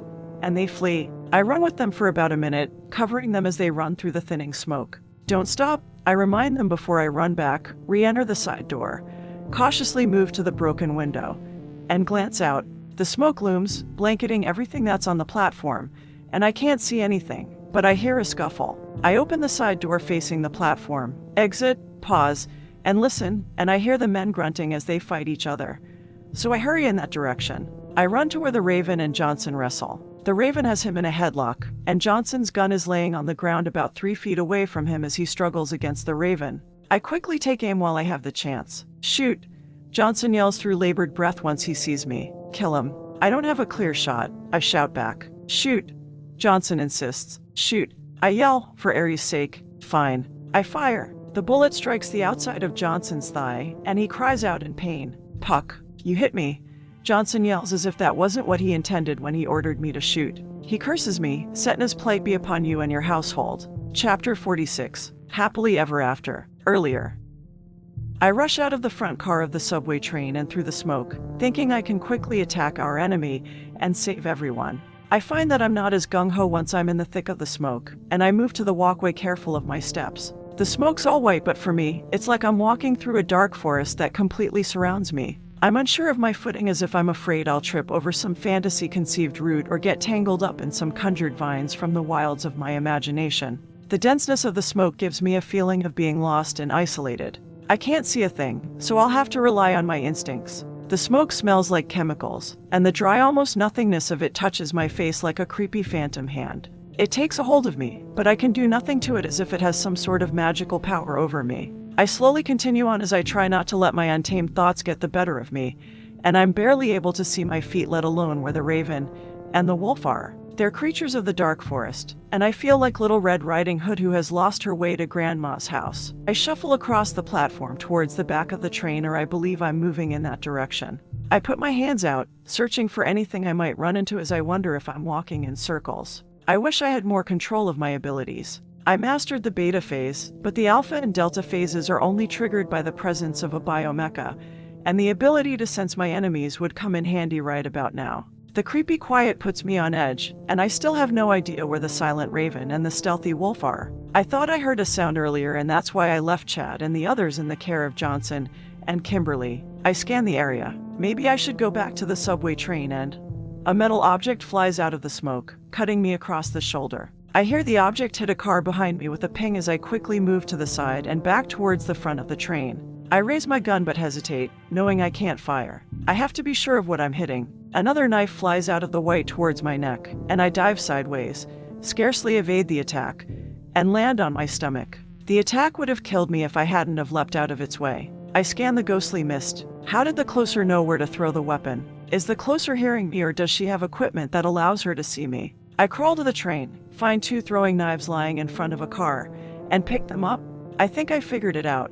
The first throw was a blind throw. I touch my shoulder, a very lucky blind throw. The closer heard me move after the first attack and threw again in my direction. Maybe I can use the same method. I place my gun in my other hand, and then I fling a knife, handle first so not to hurt anyone. The knife hits a wall, so I throw a second time in a different spot and hear it hit the wall again. You have discovered my method. The wolf yells to me, and she's not even near where I threw the knives. If I'm to have any chance in this fight, I need to get clear of this smoke, and maybe I can draw the closer back to where we came in and away from the others. I sprint across the platform and clear the cloudy whiteness. Knives fly out of the smoke after me, and they miss. Where are you going?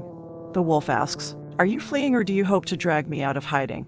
Maybe I will leave you for now and look for Ms. Odin or the Phoenix. Her threat sends me into panic mode, and I charge back into the smoke and lift my arms to shield my face. I run to a wall and put my back to it, expecting knives to fly at me. The smoke slowly dissipates as I look beside me and see one of the framed posters from earlier with the writing, "Wish you were somewhere else." I do wish I was somewhere else, and anywhere would be good right now. I slide along the wall and bump the frame, and the poster rocks. It's loose, so I remove it, rush through the mist, and spot the wolf. I can tell she towers over me like a lantern pine towers over a blade of transgenic grass. Natasha's view. I see a blur charging out of the smoke and throw a knife, and then a second. The blades strike with a thud. Thud. It sounds like my sweets hit something other than flesh. The plain one who protects the Phoenix must have acquired something to shield herself from my attacks. No matter. I am the wolf. I have more than just my teeth. Catharine's view. That was close. I quickly run away from the wolf as I stare at 2 blades embedded in the wood just inches from my face. My back's to her, so I quickly turn around and charge again, holding the 3x5 foot poster mounted on a wooden back as a shield. The knive's embedded deep through the thin backing, so I don't know how many more attacks this thing can take before it breaks apart. The smoke continues to thin as I increase speed, and then I see the wolf reach for her wrist sheath again. She pulls another knife, but by then, I ram into her and slam her into the wall. The blow knocks her head against the concrete blocks and breaks the poster in half. The wolf drops the knife she removed, grabs her head, and collapses to her knees. Mongrel. The wolf curses at me from the floor, and then she stands a little dazed and removes a new knife. You think you can win against me? Crap.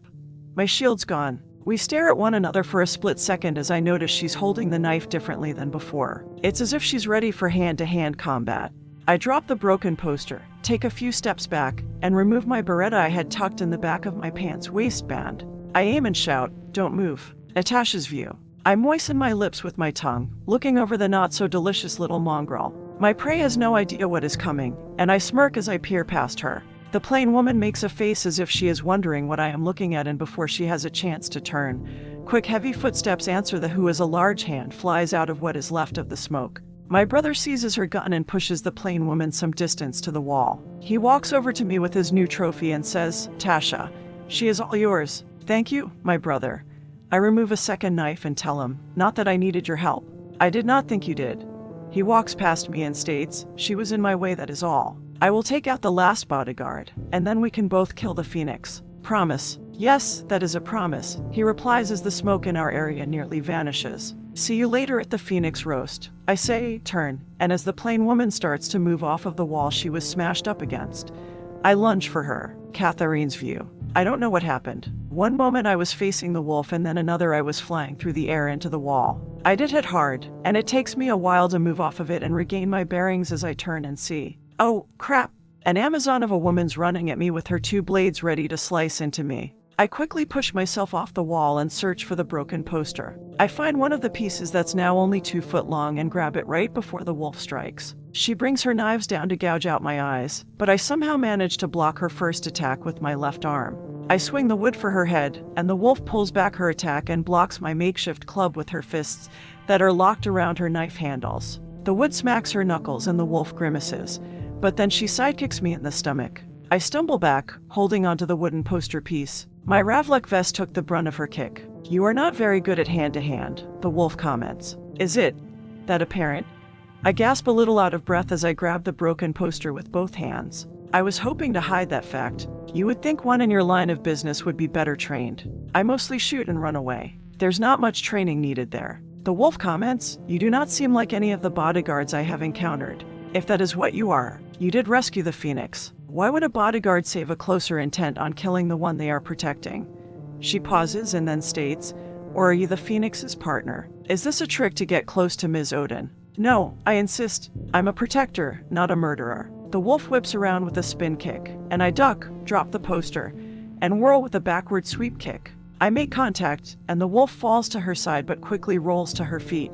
Maybe I spoke too soon. "You have some training." The wolf charges with her knives as she adds, "You are merely not that good." I pick up the poster, bring the wood over my head, and chop with it like a sword. The wolf blocks it with her blades. "Tell me, what is your name?" The wolf questions me through her mask's intercom. "Cat." Such a simple name, Cat. Kitty Cat. Actually, it's short for Catherine. The wolf questions me, "Did you tell me your real name?" I nod as we continue our fight, and then I ask, "And you? What's your name?" "I am the wolf." "I figured out that much. What's your real name?" I do not tell mongrels what my real name is. "You should also do the same," the wolf tells me, and then she says, "Enough with the idle talk. I did come here to kill you." She lunges for me, swiping both of her knives from my throat.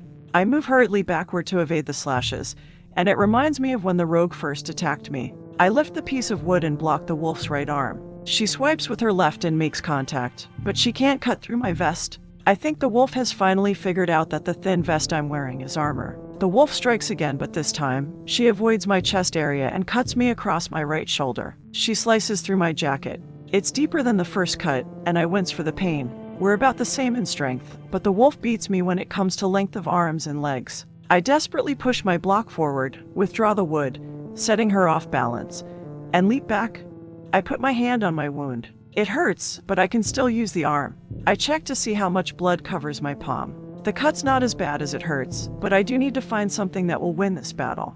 I don't have my gun. With it I would have the advantage now that the smoke's gone. You do not seem that experienced in fighting, the wolf tells me as she charges again and brings her knives over her head as before. Is it an act to throw me off my guard, or are you only a fool? I lift the poster to block, and the wolf stabs the wood, but to my surprise, she releases the knife that's in her left hand and grabs my right wrist. The wolf releases the other knife, drops her free hand under the broken poster, and punches with an uppercut. You are a fool, the wolf declares, and soon you will be a dead fool. I don't see the fist till it's a blur of pain in my face. I stumble back and drop the poster as the wolf comes at me with a roundhouse to the head. I fall to the floor with a bloody nose as everything around me whirls into one fuzzy tornado. Natasha's view. I kick the poster to the side and stroll over to the mongrel. I grin at my prey and watch as a trickle of red runs down to her lips, then over them and down to her chin. The mongrel starts to move, so I kick her in the ribs. She grabs her side in delectable pain. I move over to her and force her to lie back,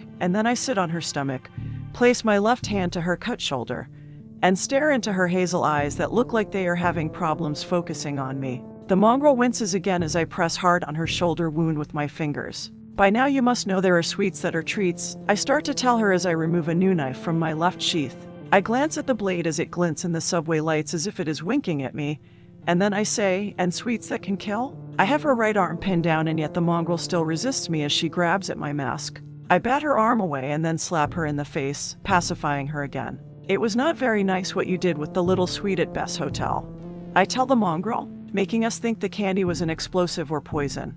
I stare at my knife with affection as I continue. Now, I will let my sweet deal with you, but before I do that, I lean to her ear and whisper, from Moscow, with love. I remove my WMD, bend to kiss her on the lips, but she quickly turns her head and receives the executioner's adieu on her cheek instead. I straighten and laugh, amused by her innocent-like shyness, and speak, I did not notice before, but you are cute like a little girl.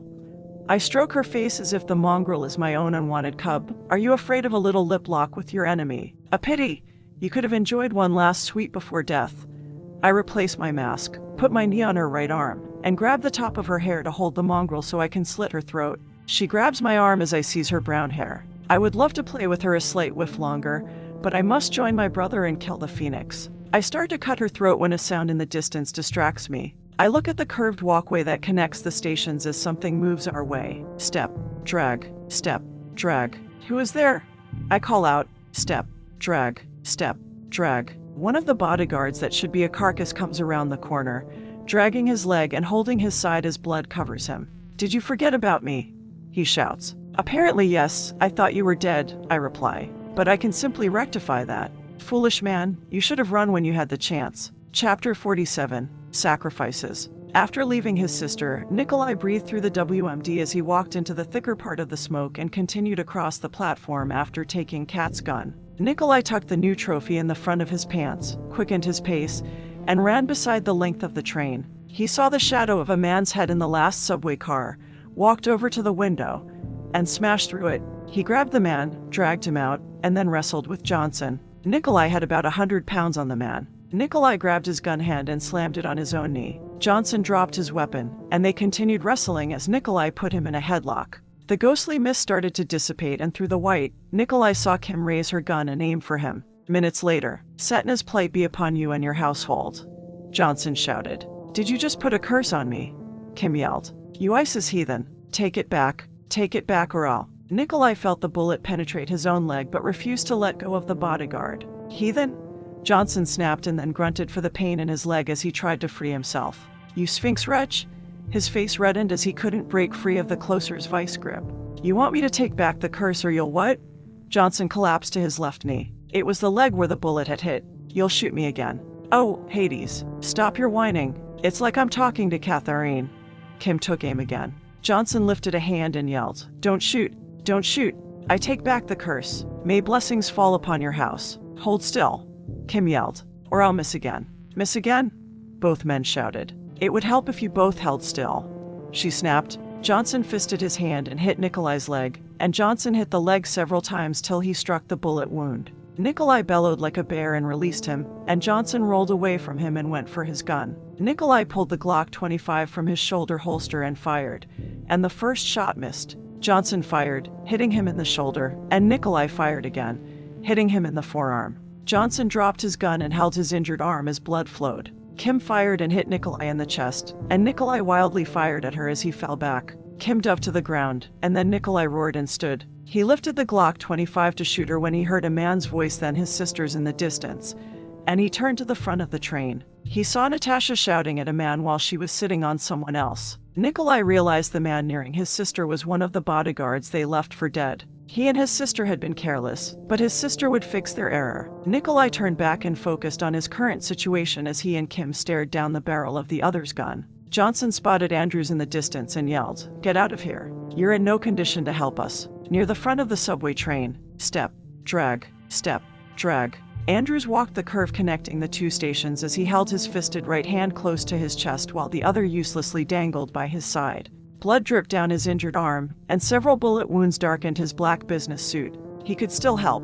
He could still make a difference. He wouldn't let another client die. Step, drag, step, drag. Near the back of the subway train, Kim was too close. If she shot the closer, he would fire back and hit her at this range. She had to make a kill shot, and she wasn't that good with a handgun. She kept her eyes on Nikolai. Near the front of the subway train, Catherine's view. The fuzzy tornado starts to slow and then it completely disappears, and I realize the wolf is sitting on me. I hear someone talking to her, and I strain to lift my eyes to see Andrews some distance from us. I'm having trouble breathing from the kick to my ribs and with the wolf sitting on me. I want to push her off, but I still haven't regained my strength. I try to look at Andrews again, and I see that he's really injured. "Run!" I try to yell, but nothing comes out beyond a rasp.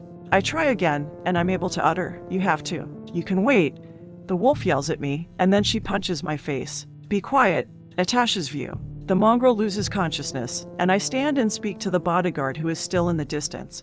"Foolish man, you should have fled when you had the chance. Instead, you choose to come find us. You must be seeking misery." I throw a knife and hit him in the left shoulder. The bodyguard pauses as the blade strikes but continues as if he does not feel the pain. He leaves the curved walkway connecting the stations and stops.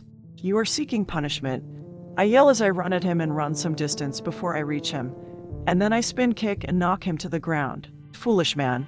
It would have been less painful if you waited for your death at the first subway station." The bodyguard lands hard, but he manages to keep his fisted right hand to his chest. He rolls over to his side and tries to get up. I notice there is a wad of blood-soaked bandages balled in his palm with only a few strips holding it in place. The poor little rabbit must have nearly lost his hand when my brother shredded him with his toy. I walk over to his side and kick him so that he lies flat on his back. I sit on his crotch, move his hand out of the way, part his suit jacket, and move my hands up and down his bloody shirt, feeling his muscular form beneath the wet material. "Your foolishness will also give me some time to play with you." I unsheath a knife and forcibly run the blade along the front placket, cutting off buttons, and then I rip open his shirt. Several bullet wounds seep blood as I place my hands back to his chest and smear the red liquid around as if I am playing in warm mud. I lean down, deeply breathe of the iron-like scent, and the familiar aroma arouses me, and our foreplay starts as I let out an elated gasp. I bend to his ear and excitedly whisper, "From Moscow, with love." I remove my WMD, set it to the side, and find the air in the subway does not bother me. I bend to him, put my mouth over his, and forcibly dip my moist tongue to his pressed lips. He tries to resist me as if my fondling is unwanted, but he does not have the energy to stop me. I penetrate his mouth, and the more he fights me, the more aroused I get until he stops resisting altogether. I lift from him, and the red imprint of the executioner's adieu marks his lips. "You are quite attractive. It is too bad we met as adversaries. We might have had some good times." I feel his muscles and move my hand to his groin. "Some very good times, my delicious little rabbit." Stop," he says. "You want me to stop?" I'm going to stop you." His voice rises as he says, "I'm going to stop you from killing them." "How are you going to stop me when you cannot even prevent me from fondling you?" "I will," he says. "I'll." Some distance from them, Catherine's view. I come to, roll to my side, and see blurry images of Andrews and the wolf in the distance. I realize I have to move. The wolf's going to kill him. I slowly rise to my knees as I scream in my thoughts. "Move. She's going to kill him." I manage to place one foot on the floor. "Hurry. He can't die." Argus. "Andrews can't die." Natasha's view. I replace my mask, draw back the blade to cut his throat, wink at him, and then change my mind and stab him in the chest. Gore sprays my mask, and I laugh as I tell him, "See, you could not stop me." "No." I hear the mongrel yell who is some distance from us. The bodyguard grabs my knife with his left hand as his eyes widen in pain. "See, you have fallen prey to the wolf, and now I will kill the one you were protecting." I go to move when the bodyguard grabs my arm. I try to pull away from him, but he clamps down on me. "Let go of me, you filthy beast." I shout and struggle against this once weak and foolhardy man, but I cannot free myself. I cannot believe how strong he is now. He had been as weak as a rabbit's kit, but now he's like a steel trap. I said, "Let go of me." The bodyguard tells me even as death draws him into the grave, "I won't let go. I have you." The wolf has fallen prey to her own carelessness. I am the predator, but in that moment, I have become the prey. I turn and shout, "Nikolai, help me." I hear my brother yell to me, "Tasha, I am coming." I turn back to the bodyguard as he speaks, "Matthew, Karen, Beth, I'm sorry. Daddy won't be coming home." He closes his eyes, and he dies. I believe his left hand will lose its grip on me, but only his right fist loosens and the bloody wad of bandages falls to the floor. The wad unravels enough for me to see that the bandages conceal a metal object. I gasp as I yell, "Nikolai, grenade." Nikolai's view. Tasha. I shout as an explosion flares up and sends my sister flying through the air. I rush past the plain woman who is slowly nearing my sister and run as fast as I can on my injured leg. I drop the gun I am carrying, fall to my knees, and cradle my sister in my arms. I cannot lose her. She is my world. She is my sister in the fur. Near the front of the subway train, Catherine's view. I manage to stand after the explosion, start moving my battered body, walk past the raven and the wolf, and walk a little farther to Andrew's. I stare at his blown-apart form. He sacrificed his life. I divert my gaze from the bloody sight. He sacrificed his life to save Melissa and the children. A deep sorrow flows over me. "Did you fulfill your sense of duty?" I whisper, then my sadness turns into rage, and I shout, "Was this worth not seeing your own children grow up?" I fist my hand and shout again, "Why did you do this? You didn't have to die." My rage vanishes as guilt replaces it, and I whisper, "I'm sorry. I didn't mean to disrespect your sacrifice. I know you loved your children, and with this selfless act, you have guaranteed a future for them. Please forgive me. Forgive me for not saving you." Moments earlier, at the back of the subway train, Kimberly's view. I cover my eyes as the blast catapults the wolf backward, and then I run over to Johnson, questioning him, "Are you all right?" He nods, pulls himself to the side, and leans against the wall. "I won't be walking out of here on my own." Johnson removes his tie and wraps it around his leg to help stop the bleeding. He has nothing to tie around his shoulder. What about Melissa and the children? I glance at the tunnel I helped them escape through. I still need to complete Melissa's closing, and I believe if I do this, voice will cancel my closing. So I say as I run toward the tunnel, "I'll go check on them." At the front of the subway train, Catherine's view. I hear the raven crying, and I look at him as he cradles his sister. This is all their fault. I head toward them. Andrews would be alive if they hadn't have tried to kill us. "Tasha, I am sorry." I hear him speak as he weeps. "I should have protected you."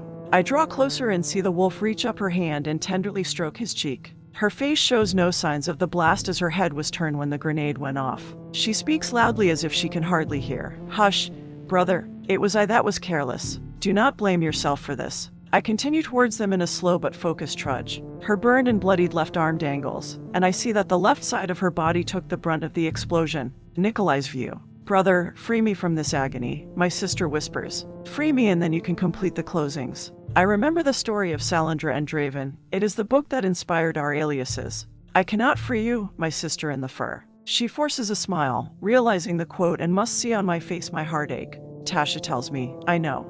Fear overcomes her expression as she pleads with me. "I am afraid. Do not leave me. I do not want to die alone." "I will not leave you," I tell her. "I will never leave you." Catherine's view. I hold my side as I walk up to them, and neither of them hears my approach. I reach down and pick up the Glock 25 and check the gun to make sure the safety is off. The raven finally hears me behind them, and he reaches his hand underneath his suit jacket, pulls a Glock 19 from his back holster, and turns his body halfway, aiming at me. I aim back in return as the sight of him cradling his sister reminds me of when I held Preacher in my arms. The deep hollowing sorrow returns, and I know what the raven must be going through. "Give up your closing," I insist. "I will never give up," the raven declares. "Then we're forced to shoot each other," I tell him, and then ask, "Then who will take care of your sister?" I remember the name he yelled, and I ask, "Who will take care of Tasha?" He turns his head, staring at his sister, and then he asks me, "You would let us go?" The raven faces me and questions, "After we murdered 2 of your own, you would let us go?" The image of Andrews flashes in my mind. "You killed 2 people today." I visualize the photo of his children. "You took away the father of 3, and I should kill you." I remember cradling Preacher in my arms and how I agonized over his death. But the killing needs to stop. I glance at his sister and remember the tragic story of Draven and Salandra. If you love your sister, go now. Save her and never come back. The Raven shouts at me in his grief and rage. I will not run. I will gun you down where you stand. You shoot. I shoot and most likely we'll both die. And so I ask my question again. Who will take care of Tasha? Brother. He turns to his sister. It hurts so much, and I am so cold. She pleads with her eyes. Help me. Make the pain go away. The closings. Nikolai insists. We must complete our closings. Nikolai, the pain. It is so great. If the closings mean so much to you, then kill me. Make the pain go away. He exclaims. No, I cannot. Then take me to a hospital. Make the pain go away. Take me to a hospital or kill me. He cries over her and then says, I will save you. The Raven glares at me. This is not over. He stands, lifting his sister into his arms, and then he starts out of the subway and shouts as he leaves, You should have killed us when you had the chance. You will regret letting us go. I watch as they leave and then glance at the Glock 25 I hold, wondering if I will regret not killing them. I walk to the back of the subway train and find Johnson leaning against a wall. I see that he has been shot in the shoulder and leg, so I kneel beside him and ask, Are you all right? Yes, I'm fine. Your partner asked the same question. Do I look that bad? I search the area and see my Beretta on the floor but no sign of her. And I ask, Where's Kimberly? She went to check on Melissa and the children. What about the closers? I glance back in the direction of the closers and remember our promise. Kimberly would wait till we dealt with the life closers who were after her. I panic as I answer him. The Raven and the Wolf won't bother us anymore. I pick up the Beretta and run through the tunnel. I'm going after Kimberly. Chapter 48. Questions. 8:20 p.m. Somewhere on the light side of the planet, Voice sat in a dark hotel room in front of a laptop, peering at incoming information from the Assassin's League's closers. Voice's white-gloved hands were the only things visible in the faint light as fingers typed rapidly across the keyboard. An email popped up on the screen from a guild prep cleanup crew, and it said, as instructed, We returned early to the best hotel's rooftop, and we discovered the sniper rifle we placed for the Phoenix as we left it. The rifle has not been fired. What are your instructions? Remove the rifle, Voice typed. The Phoenix will not be needing it. An urgent email arrived, and Voice noticed the sender.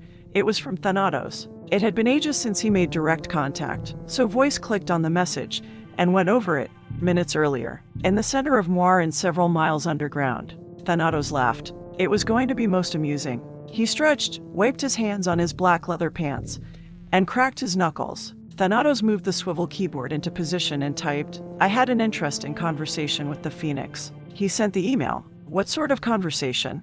Voice questioned. It was mentioned that the closing you issued for the Phoenix is unfounded. Did you order someone's death with no grounds? The Phoenix is one of your own. What would you know? Voice typed back. The Phoenix contacted me and made his or her plea for help. Thanatos rubbed his hands together and finished typing. It was the only course you left for the closer after you sent the Raven and the Wolf to close the Phoenix. Voice's view. The nipple-pierced punk hacked into my system. I'll need to change my security protocols again. I type, what do you know? End Voice's view. I know lots of things, he replied. Now, what of the Phoenix? Why has a closing been issued for this assassin? Voice didn't reply to him, so Thanatos typed, Are you going to answer me? Thanatos' view. I can't help but think why indeed. What reason could there be? Where is the evidence the Phoenix violated the contract with the Assassin's League? Could it be personal revenge? But the Phoenix is one of Voice's best assassins. What else could it be? What reason would he personally break protocol? I can only think of one. I type, the closing is a favor for someone. It would have to be from someone very important for you to break protocol. Is that not right? And Thanatos' view. That's nonsense, Voice replied. I would never break the rules that govern the Assassin's Guild. Not for anyone. What about the Phoenix? What about the closer? Voice questioned. Are you going to rescind the closing? You have no grounds for it. Do you have any grounds why I should cancel it? Thanatos typed. No. Then it stands, and there is nothing you can do about this closing. Thanatos. It's up to the Phoenix, the Raven, and the Wolf, and they'll decide the turnout. Thanatos' view. I pushed the swivel keyboard to the side. I did try, but as my counterpart stated, it's all up to them. I swing the keyboard back into place. Unless I enter the virtual hall of records for the Assassin's Guild. Unless I can find something more on Maestro, and here it is. The record says as much as the other one I found in Voice's archive. Maestro's alias has been retired for 10 years. I tap my chin. I'm missing something. Maestro's specialty was killing children, and with that in mind, I have to consider that the hit on Mrs. Circuit's kid wasn't a mistake but a deliberate act. If it was deliberate, what could be the reason? And who could hire a closer who's believed dead? And Thanato's view. The light side of the planet. Voice removed a cell phone from a briefcase and dialed a number. It is very urgent. I would like to speak with RG. After a few moments, a distorted voice spoke. This is RG. Thanato's contacted me about the Phoenix's closing. He suspects I ordered the closing as a favor to someone. He doesn't know you did this for me. RG said, do not worry about it. There's no paper trail to find. RG paused and asked, what have you heard from the Raven and the Wolf? Is the Phoenix dead? There has been no report. And what of the other closing? Ms. Odin's? What have you heard about it? The same. Nothing. I see. There was a long pause. Voice, at this time I would like to amend my request. Of course, RG. What is it? Chapter 49. Ms. Odin's closing. 8:21 p.m. Nile Sector, Comorant's vicinage. The subway. Catherine's view. I frantically run across the sidewalk and through the tunnel that leads away from the second station, and it seems to go on forever as if I'll never reach anyone in time. The area darkens the further I go, and I round the second curving tunnel. I have to find Melissa before Kimberly does. She promised not to kill her until we took care of the Raven and the Wolf, and now with them gone, I quicken my pace, step onto another platform, and come to a second subway train at a third station, and with each second that passes, I imagine the worst. Kimberly might have already completed her closing, and all I'll find is a corpse with 2 children wailing beside it, or worse.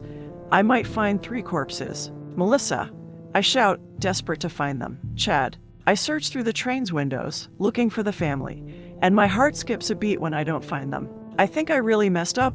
I turn around in a full circle, searching the area as I wonder if it was wrong of me to try to save both Melissa and Kimberly. Kimberly called me naive for placing a would-be closer next to her mark, but I couldn't stand it if either of them got hurt.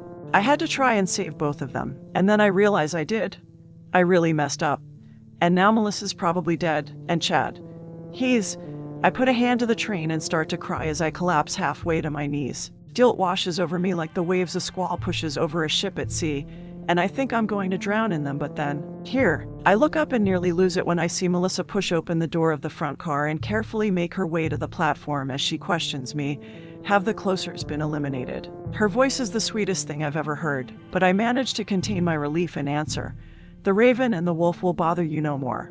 I motion to the tunnel as I wipe my eyes as if I've been crying. Quickly, let's go back to Johnson. I realize everyone's not safe just yet, so I glance around the area.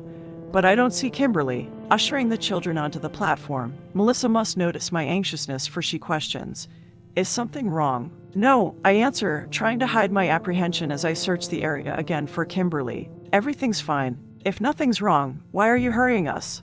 Melissa asks me. I have to come up with something fast. I don't want to scare the children, so I say, Johnson's hurt. We need to get back to him and get him to a hospital. Oh, Melissa says, and then she continues ushering the children back the way we came. Are you looking for your friend? Chad asks as he watches me. I halt and so do the others as I question. You've seen her? Yes, Chad answers, and then he motions in the other direction. She ran past here about 5 minutes before you did. Melissa comforts Bonnie as she states, I almost said something as she ran by us, but she never called out our names. I thought since she didn't say our names, maybe we still needed to stay in hiding. It's best to be on the safe side. Come on. I heard the group towards the tunnel. Let's hurry. I lead the group, wondering why Kimberly didn't call out their names. I want to believe that she felt like she needed to give them a chance and not murder Melissa right away. We start through the tunnel when someone calls out my name, Catherine. I inwardly gasp, recognizing the voice. I never even considered this point in time, but now I have to face it.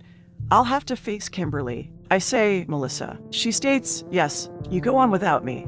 I turn, seeing Kimberly standing behind us. I'm going to talk with my partner. Are you sure?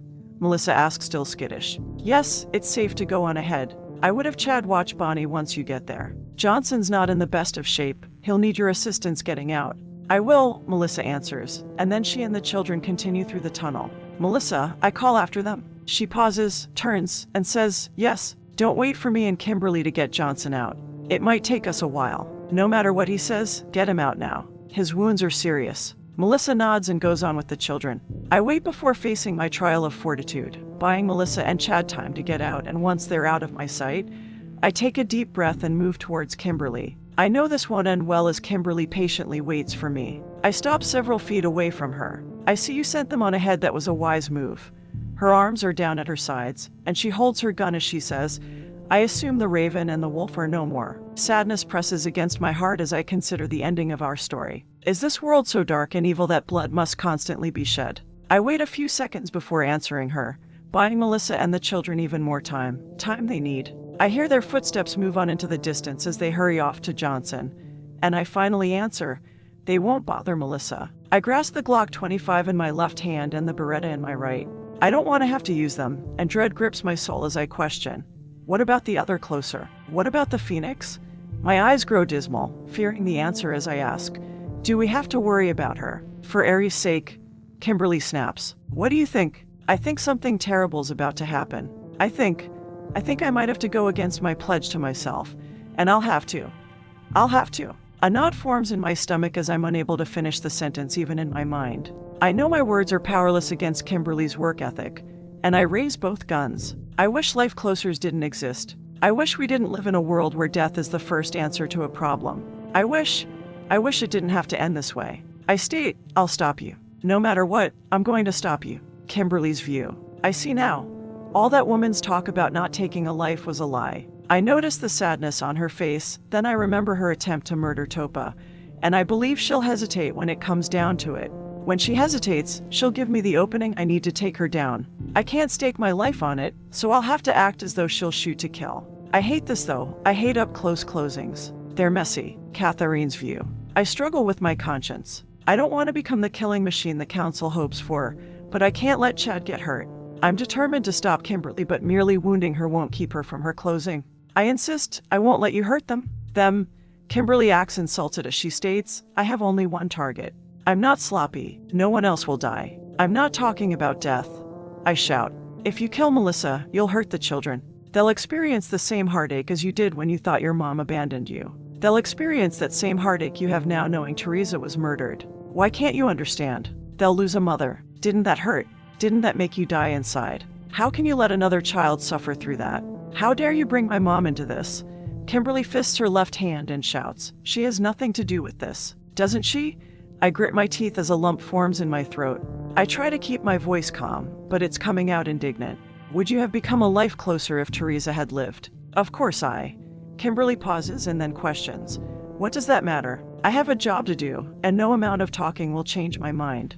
I'm a professional. Emotions or conscience can't interfere with my assignments. The knot tightens in my stomach, and the lump in my throat doubles in size. I drop the Glock down to my side and level the Beretta onto the person I thought would be there for me. I level it at her heart.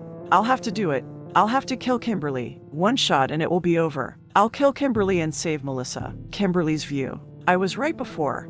That woman's actually aiming at me. I can try to shoot first, but I still have to lift my gun, and I'm not sure how fast that woman is. So I guess the question is, will she try to kill me? Will she complete the gamma phase my mom spoke of and warned me of? I tell her, you know what I am and what I must do. I'll be ready either way. I won't hesitate to kill that woman. But maybe I can mess with her head and throw her off her game. It might give me a chance against her. So I say, there's no stopping me. Unless you commit the thing you fear the most. Unless you. Catherine's view. Why must it come to this? I interrupt her as my small voice yells at me and pleads with me not to take a life. Why is there so much killing in this world? Idiot. You've had several minutes to take me out and save Melissa, and yet you keep talking. Do you honestly think you're going to change my mind? Do you believe your words will sway me to a different path? Do you think I have a heart you can reason with? You do understand I don't. I'm a cold-blooded killer, so do you really think you can change my mind? Yes, I have to for both our sakes. Yearning for release from the anguish attacking me, my eyes burn as if on fire. And I insist, this is not the person you were meant to be. Kimberly's view. Who does that woman think she is? She doesn't know me, and I'll make her pay for her do-gooder attitude. I ask, how would you know what I was meant to be? I bring my gun up as the dark side of myself raises its vicious head. Now, I cock the hammer, toying with that woman. I want to see her squirm over her convictions. I no longer think about my own life, only that I want her to suffer. If you're going to stop me, do it now, or I'm going to kill Melissa. I wait to see what that woman will do. I take pleasure in seeing her wrestle over crossing a line I myself bloodied long ago. Do it before I do. Chapter 50, Removing Obstacles. 8:43 p.m. Kimberly's view. That's right. You're so weak. I shout as I watch that woman struggle. And I take delight in it. You can't kill me, can you? Idiot. You talk all confident about saving everybody, but you can't, not if it involves taking a life. In that moment, as I yell at that woman, I see my own hesitation. I haven't acted, and I've allowed that woman time to toil over her decision. I'm letting Melissa get further and further away, and I can't fathom a reason for my hesitation. And then I consider that I take pleasure in seeing her torment. Am I that cruel? Maybe. No maybes, I am that cruel. I would have removed all obstacles by now, so what am I waiting for? Do I really want to see that woman suffer over this decision? Do I want to see her toil over it like the first time I agonized over it? Isn't she an idiotic idealist? Doesn't she need to be taught a lesson? I break through my own wall of deceit and realize that's the answer. I relax in the freedom of my hatred. I want her to decide to cross the line and become like me. The image of my mom, that the music box produces, appears in my mind. What does the hologram Teresa know anyway? Who cares if that woman takes a life? I shout, kill me to save Melissa. I need that woman to make her move, so I can kill her? I want her to die knowing she couldn't keep to her moral convictions. Catherine's view. My arm shakes with uncertainty as I aim the Beretta at her. I can't live with myself if I kill Kimberly. I think about the children. I can't live with myself if I allow Kimberly to kill Melissa. I don't know what to do, and this is a decision no one should have to make. Kimberly's view. Well, I thought you were going to save everyone. My hatred grows as I think more and more about that woman's innocent view of the world, and it makes me sick to think she's so optimistic. Oh wait, I'll take that world and make her see its ugly face. Daniels and Andrews are already dead, so I guess you can't save them, and only one of us will be leaving this platform. So there again you failed. Well, are you going to stand there and do nothing? That woman won't reply to my taunting. She only gazes at me with those pitiful hazel eyes. I do notice her eyes are filled with anguish and look like they're on the verge of crying. I say, as I thought, you're so weak. What did my mom ever see in you? When it comes down to it, you can't save anyone, not even yourself. You can't shoot me, can you? Catherine's view. Aiming for Kimberly's heart, I place my finger on the trigger, deciding I have no other choice. But when I go to pull the trigger, fragile glimpses from my past sail by my mind like dandelion seeds drifting on the wind. When I try to reach my hand after the hidden memories and snatch them from the breeze, they evade my mental grasp and float away, leaving only an impression of their brief existence. They leave me with a sense that I know Kimberly and we're connected, so I need to stay my hand. I realize what I am about to do is so horribly wrong, so I drop my arms so that both of my arms limply dangle by my side. For the sake of the inner voice that always pleads with me not to take a life, and for the fragile glimpses of my past, I drop both guns, and they hit the concrete floor. I won't kill her. I could never kill her. You're right. Filled with defeat and confusion, I close my eyes, shake my head, and whisper, I can't hurt you, not you. That's what I thought. Kimberly aims for my forehead. You're weak and useless. The council must see you as a waste of their precious time. I've failed Chad. I've failed him and Melissa. I start to doubt my decision. I couldn't pull the trigger. There's that impression that I know her, but I open my eyes, freeze, and stare at Kimberly, waiting for her to take the shot. I was supposed to save them. Andrews and Daniels laid down their lives for them. All I had to do was squeeze a freaking piece of metal, but I couldn't.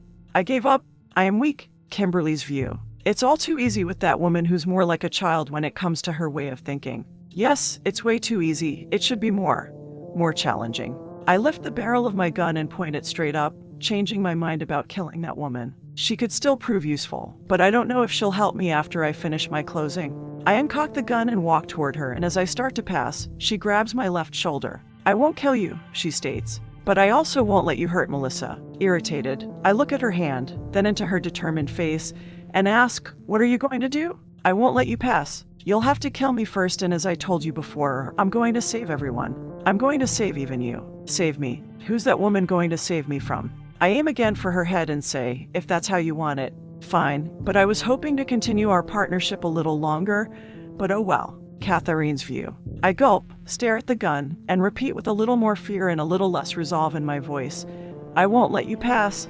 I won't. In my heart, I'm still determined to save everyone, but my body's the one who betrays my earnestness. If I can buy Melissa and the children a few more minutes, then maybe they'll flee to safety. But I'm so afraid of dying. My hand trembles as I hold Kimberly back. There's nothing else I can do but hold onto her shoulder and wait for the gun blast and the blackness that will follow, praying I've at least bought them the precious time they need with my sacrifice. Kimberly's view. A few seconds pass, and neither of us moves. I still haven't shot that woman, and I don't know why I'm hesitating again. For Aries' sake, what's with me? I know what that woman is and that it will be a waste to eliminate her. But is that the reason I don't shoot her? Or am I regrowing a conscience? No, it can't be that. I shout, Hades. We've gotten ourselves into a real mess. I prefer to have you around a little longer, but no, you had to go get all up in my business. I have a feeling you would have been useful. I then think of something. If that woman wants to save Melissa so badly, why didn't she attack me? She could have shot me in the leg or at least punched me. But she acts like she doesn't want to hurt me in the least. Isn't that ridiculous? I realize I have to eliminate her, and there goes our partnership. I press my finger against the trigger when a loud beep startles me, and I almost shoot with the jolt to my psyche. The sound comes from my knapsack. Hades, that was intense. I hold my aim as I question, do you mind if I take a look? It's my HHC. She stares at me with this puzzled expression on her face as she utters, ah. No, go right ahead. She releases my shoulder and takes a step back. I remove the device and glance at the screen. An email from Voice. I'll need to get this. She nods. It's so unprofessional, taking an email like this in the middle of a job. I lower the gun and holster my weapon. I open the email and read the message Voice sent me. MS. Odin's closing is cancelled. Repeat. Ms. Odin's closing is cancelled. The Valhalla Corporation has withdrawn their request. I click on the attachment, and it includes all the appropriate paperwork. I tell that woman the life closing has been cancelled. Really? Is this a trick? No, it's no trick. The closing has been cancelled. It seems I don't have to kill you or Melissa after all. I don't think I believe you, that woman tells me. For Aries' sake. I shout, what's going on? Why the last-minute cancellation? Is it really cancelled? She repeats, sure, I wouldn't lie. She raises her brown eyebrows, mocking my statement. Fine, maybe I would, but look. I show her the documents. See, cancelled. Catherine's view. Relieved, deeply hurt, and psychologically exhausted, I wrap my arms around myself and tremble. That last second I was sure Kimberly was going to kill me. I feel sick. I would be dead right now if her email had beeped a second later. What's wrong with you? Kimberly asks. Taking a moment before answering, I lie, nothing. I try to shake off the uncertainty, reach down, and pick up the Glock and the Beretta. Let's go back. I can't shake off the feelings. Kimberly would have killed me. She would have killed me, and I would have stood there and let her. Stupid. I can't protect Chad if I'm dead. Chapter 51. A Lesson Learned. 9:01 p.m. Catherine's view. We silently make our way back to Johnson, Melissa, and the children. Neither of us wants to talk about what happened between us. At the next station, Melissa has Johnson on his feet and hobbling toward the exit. She waves to the two of us as if she's relieved she'll have some help getting him out. We're here, Melissa shouts. I'm appalled. They didn't get very far. Kimberly would have tracked them down in no time, and she would have slaughtered Melissa. I wonder, though, would she have done it in front of the children, or would she have come up with a story and pulled Melissa away from the group before she did the grim deed? I watch her closely, still expecting her to try and kill Melissa at any moment. I can't trust her, so I don't need to be in this partnership. Surely I don't need someone like her. I think back to the business card I found. What about the clues that were left for me? Why was I supposed to find her? I glance at my Beretta. Am I supposed to stop her? That would be funny, and here I'm trying to make friends with her. Kimberly's view. I notice that woman watching me. Good for her. She doesn't trust me, and it's about time. She was an idiot to put her faith in me. I would have killed her. The next thought saddens me a bit. That woman has finally learned that she can't trust me, so what will that do to our partnership? Catherine's view. I warily walk behind Kimberly. Should I stay and work with someone that can betray me at any moment?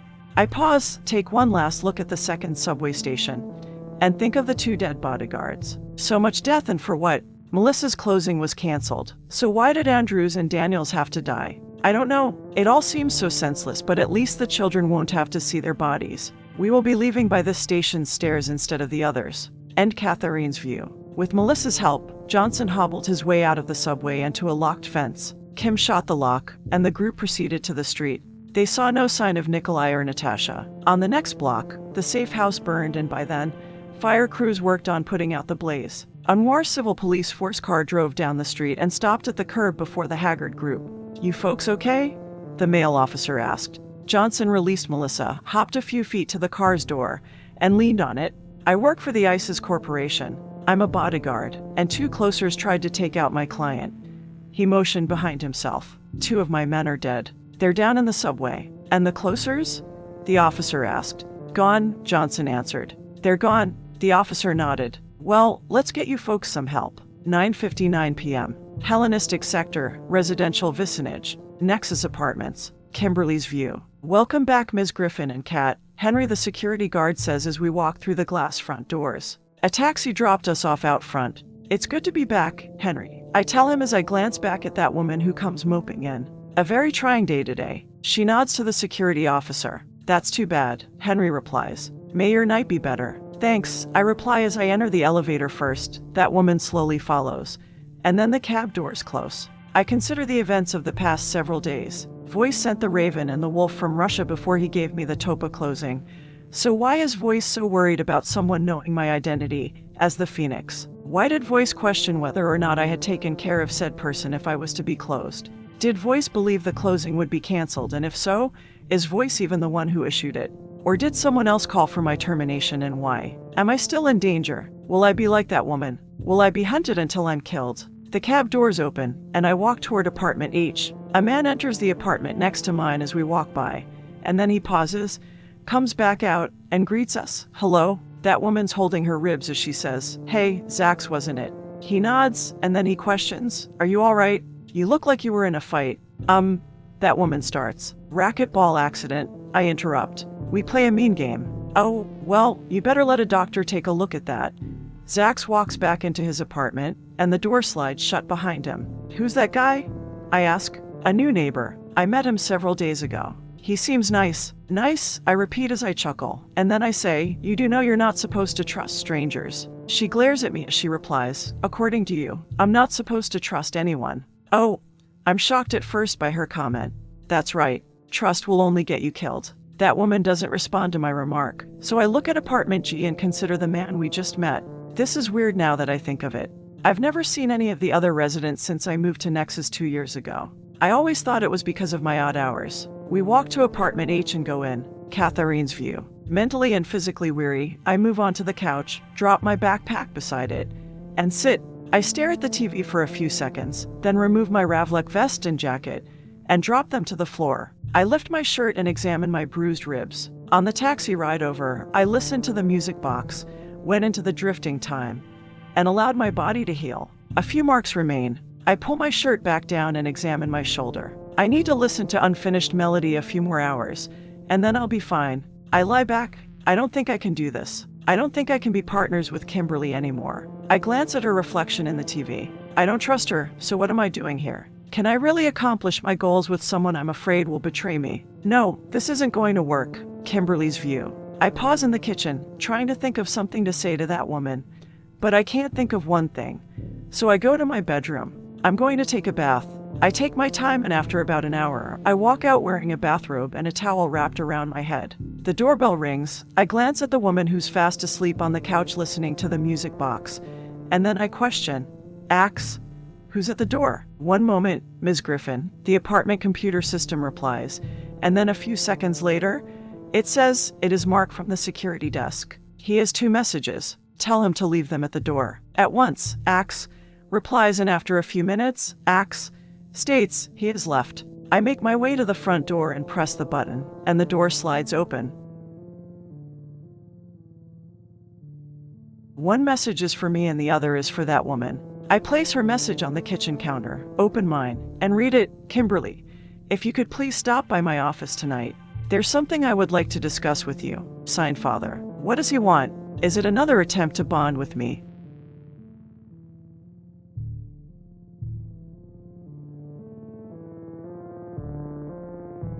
I glance at that woman who's still sleeping. No need to wake her. I'll write her a note.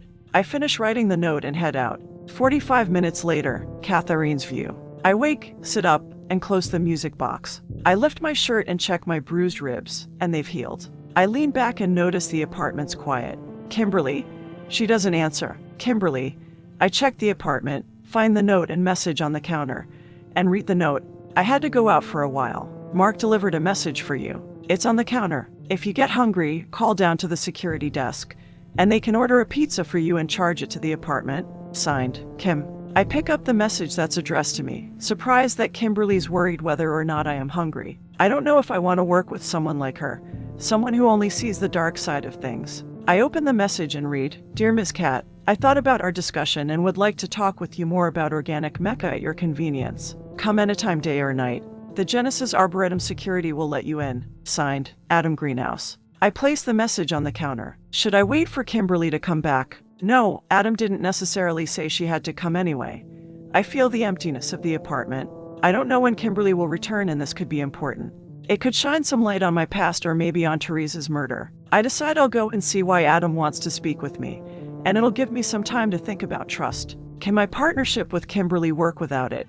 I glance around the apartment. Is this where I'm supposed to be? I clear my throat and say, "Axe?" "Yes," it replies. "Can I leave a message with you for Kimberly?" "Yes." "What is the message?" "Tell her." I pause, and then I say, "Tell her Adam Greenhouse wanted to speak with me, so I went to Genesis Arboretum. Tell her I should be back in a couple of hours." Message saved. Axe states, "Thanks." I go into the bathroom, freshen up, and then put on a new t-shirt. I grab my backpack and jacket, make sure I have the music box in my pocket, and walk out the door. Chapter 52. Dr. Col. 11:01 p.m. The boundary of the Hellenistic sector. The factory. The rogue stood in the hidden room, staring at the black stones and wondering what Pandora was doing at that very moment. "Mr. Pinchbeck," Mavin Crackerjack spoke as he walked in. "Oh good, you're here." "Yes, what is it?" Mavin lifted an HHC and said, "I have some documents that need your signature." The rogue took the device and scanned them. "What are you buying?" "I have found a small collection of Arcane's papers and art." The rogue signed the documents with a pen stylus. Excited over the purchase, Mavin took the HHC. "The collection should be here the next day or so, then I can dig deeper into the mind of Arcanes." He placed the device in a pocket inside his suit jacket. "I can find out more about the rushlight we're both looking for." "Both?" The rogue turned to him. "Is your drive as great as mine?" It would be hard to say since we both seem like men vehemently pursuing his quest, but I believe maybe mine is greater, he answered. "I want to know the truth, and I have since I first read about Janelle Urinkiski and Arcanes when I was a boy." Mavin paused and asked, "Do you know about Drive, Mr. Pinchbeck?" "Yes." The rogue thought of Pandora as it continued. "You could say I am fixated on one thing." It walked out of the room and Mavin followed. "Mr. Crackerjack, as a safety precaution, I would like the most valuable pieces of our collection brought into the hidden room. It is more secure in there." "Yes, of course, Mr. Pinchbeck," Mavin said. "I think we need a new name for the room. It isn't so hidden anymore. I will leave that to you." "I'll keep it simple then." "How about the exhibit?" The rogue said. "Excellent." They exited the passage and entered the gallery, and two SCMs stood guard there. The rogue and Mavin left the gallery and entered Research Lab 5. The room, once filled with cobwebs and dust, was clean as an operating room. All the equipment had been removed and the walls stripped bare so that the room could be converted, and 11 workstations stood in a line. The rogue set up its own network of 10 analysts with one supervisor. There were 3 such groups that worked in 8-hour shifts. Each of the analysts wore an ebony jumpsuit with white stripes on the sides, and the supervisor wore a white jumpsuit with black stripes. A female supervisor approached them and said, "Mr. Pinchbeck, we were able to retrieve 79% of the factory's central system after the T3 seconds deleted it." "Excellent." The rogue looked at her hand and questioned her. "Do you have something for me?" "Yes, here is the current information we've retrieved on the Pandora Project." She handed over the HHC. "Thank you."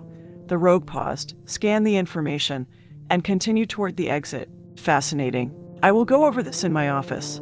It left the converted room now known as the Analyst Cove. Mavin said, "I'm going to fax these documents right away. The sooner they receive these, the sooner we'll have the Arcanes collection." He also entered the hall, and Mavin walked one way. The rogue walked the other way, went to its office, and sat at its desk. It had been reading the HHC. The whole way there. November 2nd, 30 IDC.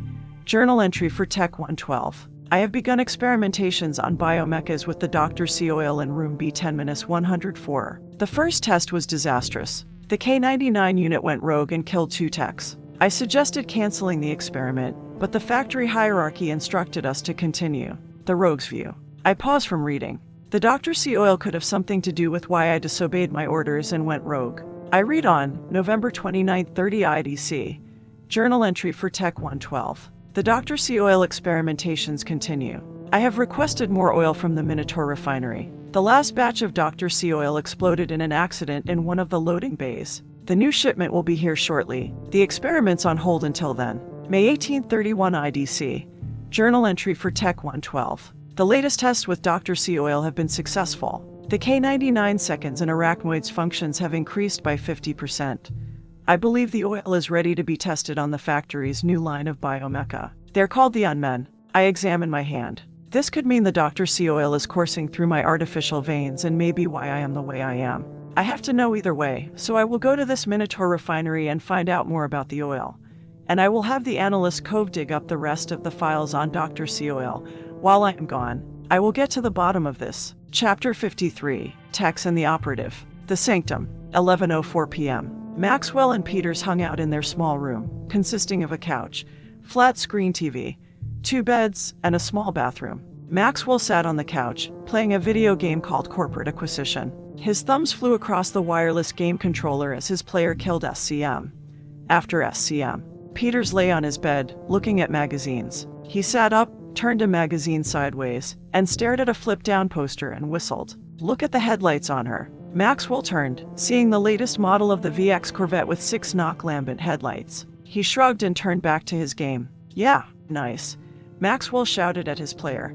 Come on, we gotta take out the vice president. Says here, Peters started. The headlights can penetrate the darkest night, even the darkness of tainted rain. He lay back down and flipped through the mag. That's amazing. Yeah, real amazing. Maxwell kept his focus on the game. If only they would develop tires that grip the road when it rains. He stuck his tongue out to the side as he blasted the vice president. Then the headlights might come in handy. Someone knocked on their door. Who could that be? Maxwell paused Corporate Acquisition, stood from the couch, walked to the door, and opened it. Can I help you? A female supervisor in a crimson jumpsuit stood in the hall. The council requests your presence. Peters jumped up from the bed. What? Now? He tucked his shirt into his pants. Yes, she replied. Please come with me. Sometime later, Maxwell and Peters stood before the council, not sure why they were there, and that made them a little wary. You are the men we acquired from the factory, Ms. Nana asked. They nodded. You helped design and program the Unmen? Mr. Dakuma questioned. They nodded. Mr. Morta asked, are you familiar with the T3 seconds? They nodded. We are placing you on a special task force to capture one of these rogue Unmen, Mr. Morta said. We have a few questions for them. Why did they attack our previous base of operations? And why did they destroy the factory? Ms. Nana added. Do you understand your new assignment? Mr. Dakuma asked. Yes, they replied. Good, good. That is all, Mr. Morta said. You may return to your room. You will be given further instructions later. They left. Now that the T3 operation is moving forward, we can focus on other things. What about Pandora and Cerberus? Mr. Dakuma questioned. Has Cerberus taken out the Wayward Project? And what about surveillance? Ms. Nana questioned. Are we keeping better tabs on Cerberus? Everything is fine. Mr. Morta leaned back, folded his hands, and rested them on his chest. Our best operative is on the case. Hellenistic sector, cultural vicinage, Argus view. I exit a black sedan, walk to the sidewalk with my rubber-tipped cane, and scan the surrounding buildings. I followed Cerberus here, and I remove an HHC from my trench coat's pocket and double-check the location of her tracking beacon. Cerberus is tracking down Cat. I look at the Genesis Arboretum. Is this where the battle will take place, and can Cat defeat Cerberus, or will she die by the new experiment's hand? I start around a building to find a way in and quicken my pace. Can I keep my no-interference pledge to the council? How much longer can I stick with my oath when it concerns Cat? Chapter 54, Father and Daughter, 11:47 p.m. Hellenistic sector, business vicinage, Kimberly's view. I drive my Corvette to the valet parking of the Sphinx Corporation 3rd branch office. A young man runs around the front of my red car and opens the door for me. He smiles at me. Welcome back, Ms. Griffin. Thank you. I hand him the key to my car as I step out of the vehicle and straighten my pantsuit. The young man climbs in and drives the vehicle away to park it as I look up at the massive building before me. I enter the main lobby and go up to level 150 and then walk to Kathy's desk. The secretary's not there. Kathy must have gone home for the evening. I thought I worked long hours. Corporate life's harsh, working 12 to 14 hours a day and 7 days a week. I guess that's one good thing about being a life closer. I get to set my own hours. I make my way to my father's office. I have no idea why he wanted to see me now and this late. It could have waited until tomorrow morning.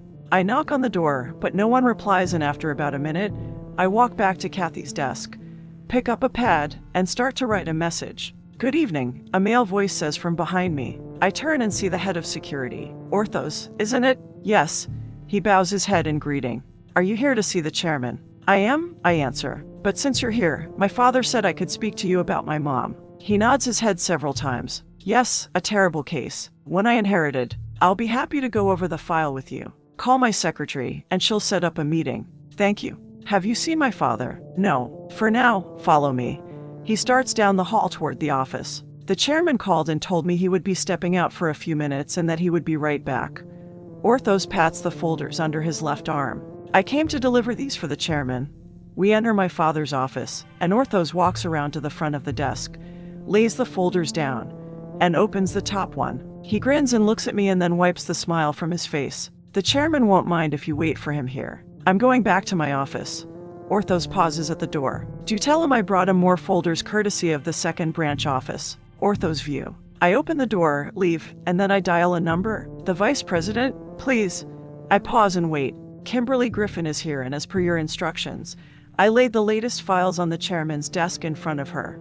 My grin returns as I answer, "Yes, I believe she will notice. She has about 15 minutes before the chairman returns. She will see, in the chairman's office, Kimberly's view." I don't want to wait any longer. I want to go home. I glance at the folders Orthos placed on the desk, see the open one, notice a note on the top paper, and read the upside-down message. It's a skill I picked up long ago in high school. "Chairman, here are a few more folders from when you were Janice and over security for me. Signed, the vice president."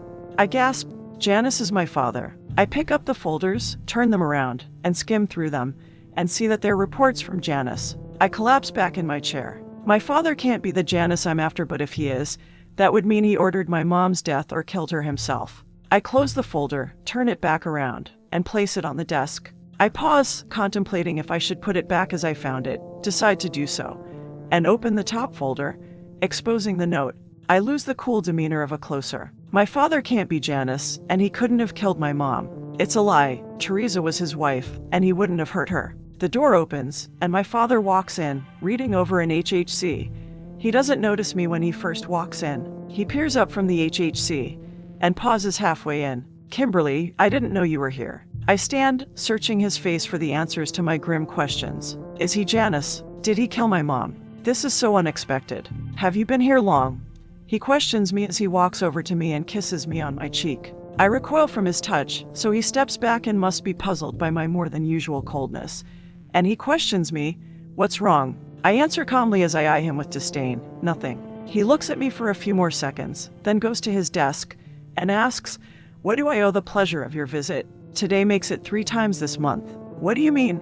I ask. "I received a message from you to come see you, and the message stated there was something you wanted to discuss with me." "I didn't send you a message," my father replies. "No matter, I have some questions I thought you might help me with." I sit, controlling my anger. What will I do if it's true? Will I kill my own father? My tone puts him on edge, and he asks, "What kind of questions?" "They're about Mom." I watch his expression, his unwavering eyes. "Oh." He leans back in his chair and tells me, "Go ahead, ask. Have you ever heard of someone called Janice?" His eyes dilate as he answers, "Janice? No, I don't think I know anyone by that name." He lied to me. I fist my hands as I ask, "Are you sure?" "Yes, why do you ask?" I control my anger again. I want to ask this person a few questions about Mom. I open my purse and glance at the PPK inside. He shrugs. "Sorry, I can't help you." I give him one more chance as I ask, "Are you sure?" Mr. Griffin's view. What does she know? I remember a conversation I had with Orthos. Did she discover something I overlooked? Kimberly's view. He's family, so I give him a third chance and ask, "Are you sure you don't know anyone by that name?" Mr. Griffin's view. I gamble she doesn't, and I answer, "Yes, why?" I watch her shift her gaze from me to my desk, so I look down and see the new folders, and then I notice the note. I read it to myself. "Chairman, here are a few more folders from when you were Janice and over security for me. Signed, the vice president." The vice president? Did he orchestrate this? I look at my daughter as my heart pounds, and I notice her expression darkens to the killer look of the phoenix. She removes her gun from her purse and screws the silencer on as I ask, "What are you doing?" Kimberly's view. "I'm going to get to the truth," I tell him as I aim for his heart, choking back uncertainty and heartache. "Why did you kill Mom?" Chapter 55. Death's Head Hawkmoth. 11:49 p.m. Hellenistic sector, cultural vicinage, Catherine's view. I'm anxious for some reason the entire ride over. The taxi drops me at the entrance of the Genesis Arboretum, and a security officer lets me into the main building. The guard escorts me to the area where we first met Adam Greenhouse and then to the sapling room. I am nervous. I guess it's because I'm going to find out about organic mecha. The security officer points to a door on the opposite side of the room and tells me, "Go through there. Mr. Greenhouse is waiting within." He drops his hand and starts to return to his duty as he adds, "Come back to the guardhouse when you're done, and someone will let you out." I walk through the room with thousands of pots, arrive at the door, pause, and look at a nameplate. The next room's called the Sphere Room. I open the door to a set of steps, start up them through a hall, and walk up a story to a rounded door and wall. I turn the knob, open the odd-shaped door, and a brilliant light explodes around me. It's so... what's the word I'm looking for? I shield my eyes. It's so brilliant. A few moments pass before my sight adjusts to the brightness. Wow, the room's humongous and shaped like a ball, and it's amazing. It's like I've landed on another planet and all my apprehensions evaporate. The sun appears on the horizon of an eastern sky, and it's a blue cloudless sky. A diversity of birds break out in song, greeting the morning, and a salty breeze blows across a field of lemongrass, rippling the green blades as waves roar in the distance. I close the door and walk further in. It's night outside but morning in here, and the clouds. There's no amazing, isn't it? Adam yells from a large banyan tree that takes up most of the Sphere Room's center. My own island of the sun. He waves for me and urges, "Come, Tum." He takes a few steps toward me across the lawn grass surrounding the tree. There's much for you to see. I follow a stone path through the tall lemongrass and cross a bridge over a pond surrounding the banyan. Koi swim in the water. The wooden planks creak under my weight as I approach him, and by then, he has bent over and returned to his work. Adam straightens, wipes his hands on his overalls, and waves for me to come closer. And I squint as I gaze at the ever-brightening morning sky. How's there? How is there sunlight? He interrupts as he places both hands on his cane. It is fake. The sky, the sun, and the ocean are all created by seamless projection screens. I even have a wind machine that creates the salty air. Adam lifts his pale blue eyes, scanning his pretend world. Everything else in here is real, though. I prefer living animals to biomechas. Wow, I didn't stand this close to you before. I didn't realize how tall you were. It's almost like you're two people, one standing on the other's shoulders. He eyes me oddly, so I put a hand to my mouth. That was very rude of me, wasn't it? I'm sorry. Sometimes what I should be only thinking just pops out of my mouth. I can't believe I said it out loud. Why don't I also tell him he looks older than creation? Adam's view. I eye her a little longer, smile, and say, "Don't worry, it isn't like you meant anything by it." Or did she? If only I could remember her name, then this feeling I have had since I met her might make sense. The sapling's friend. Who is she really? She peers around again and asks me, "Why is it morning?" If I had my way, it would be 24 hours of sun.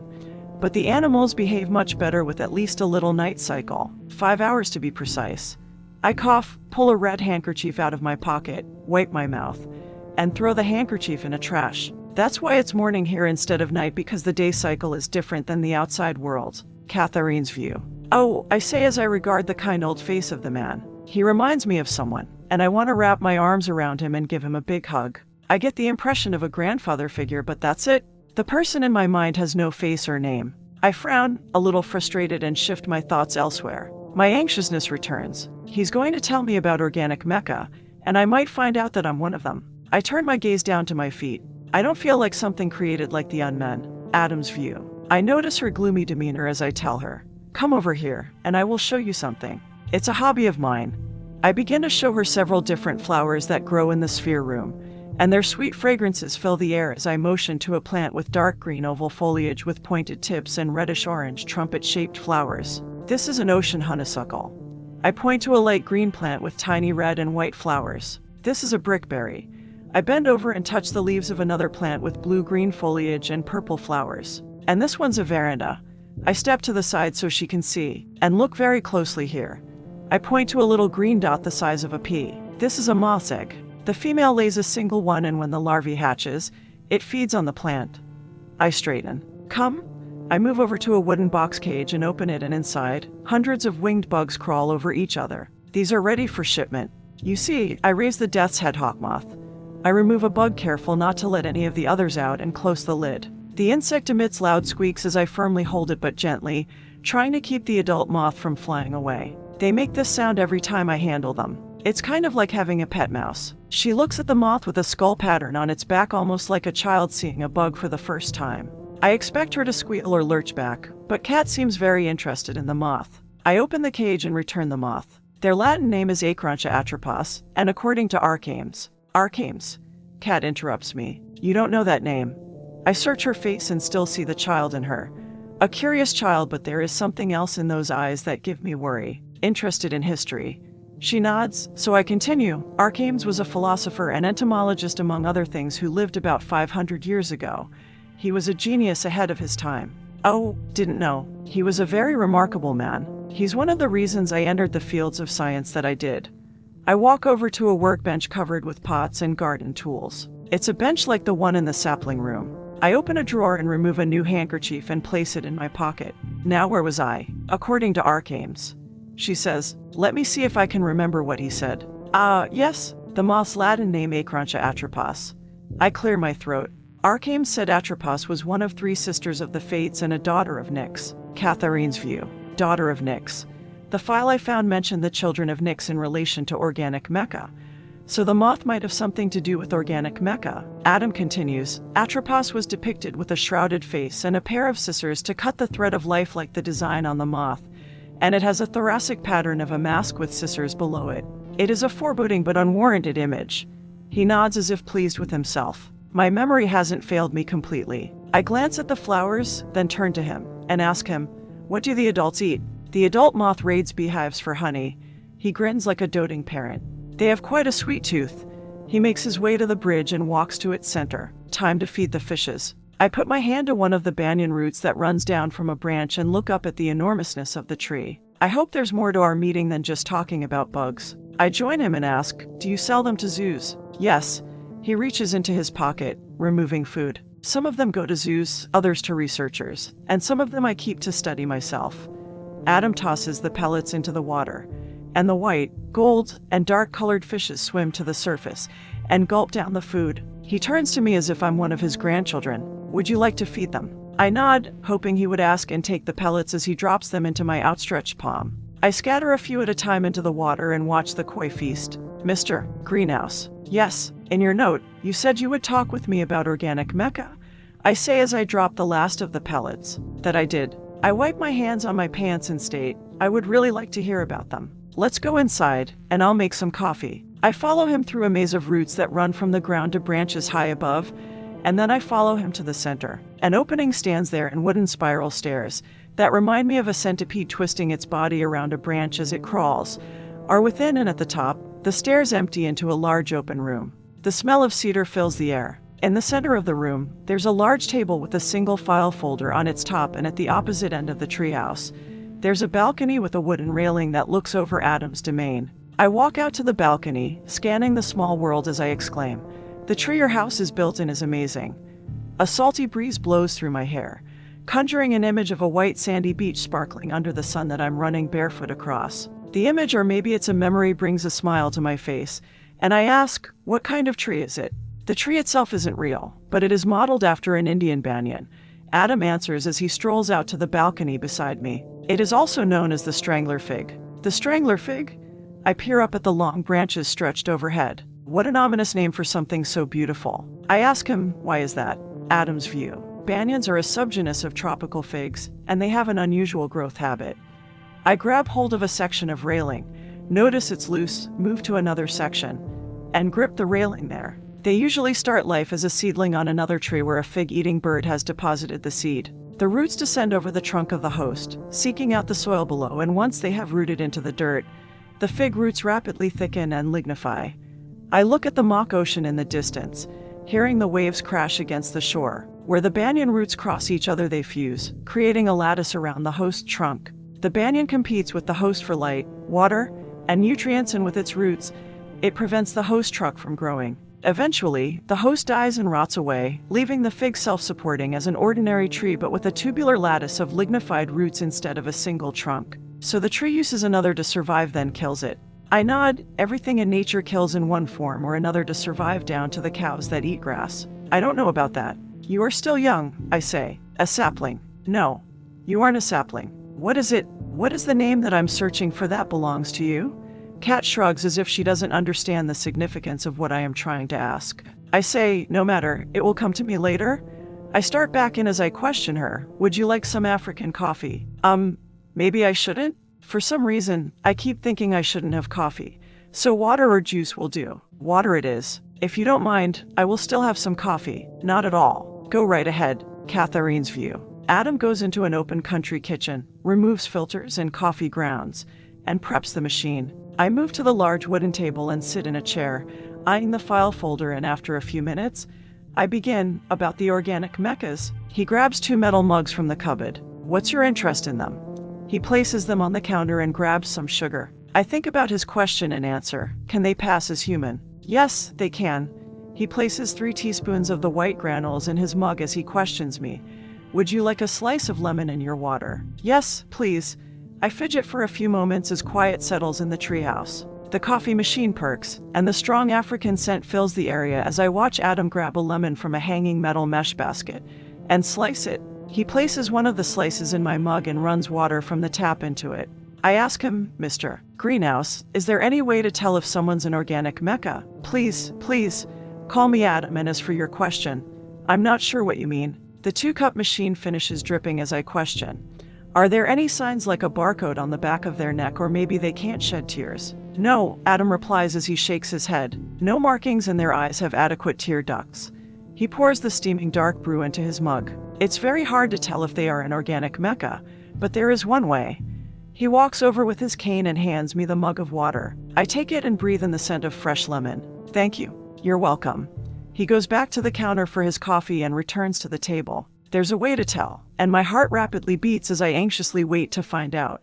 I take a sip of the cool, tangy liquid, trying to calm my uneasiness, and ask, so how can you tell if someone's an organic mecha? Adam's view. This could be my chance to see if Kat has Jin's cipher, so I sit in a chair beside her, set down my mug, and hold out my left palm for her left. Give me your hand, I tell her. She starts to give it to me, but then she places her right hand in mine instead. It won't be as easy as I believe to get a look at her other hand.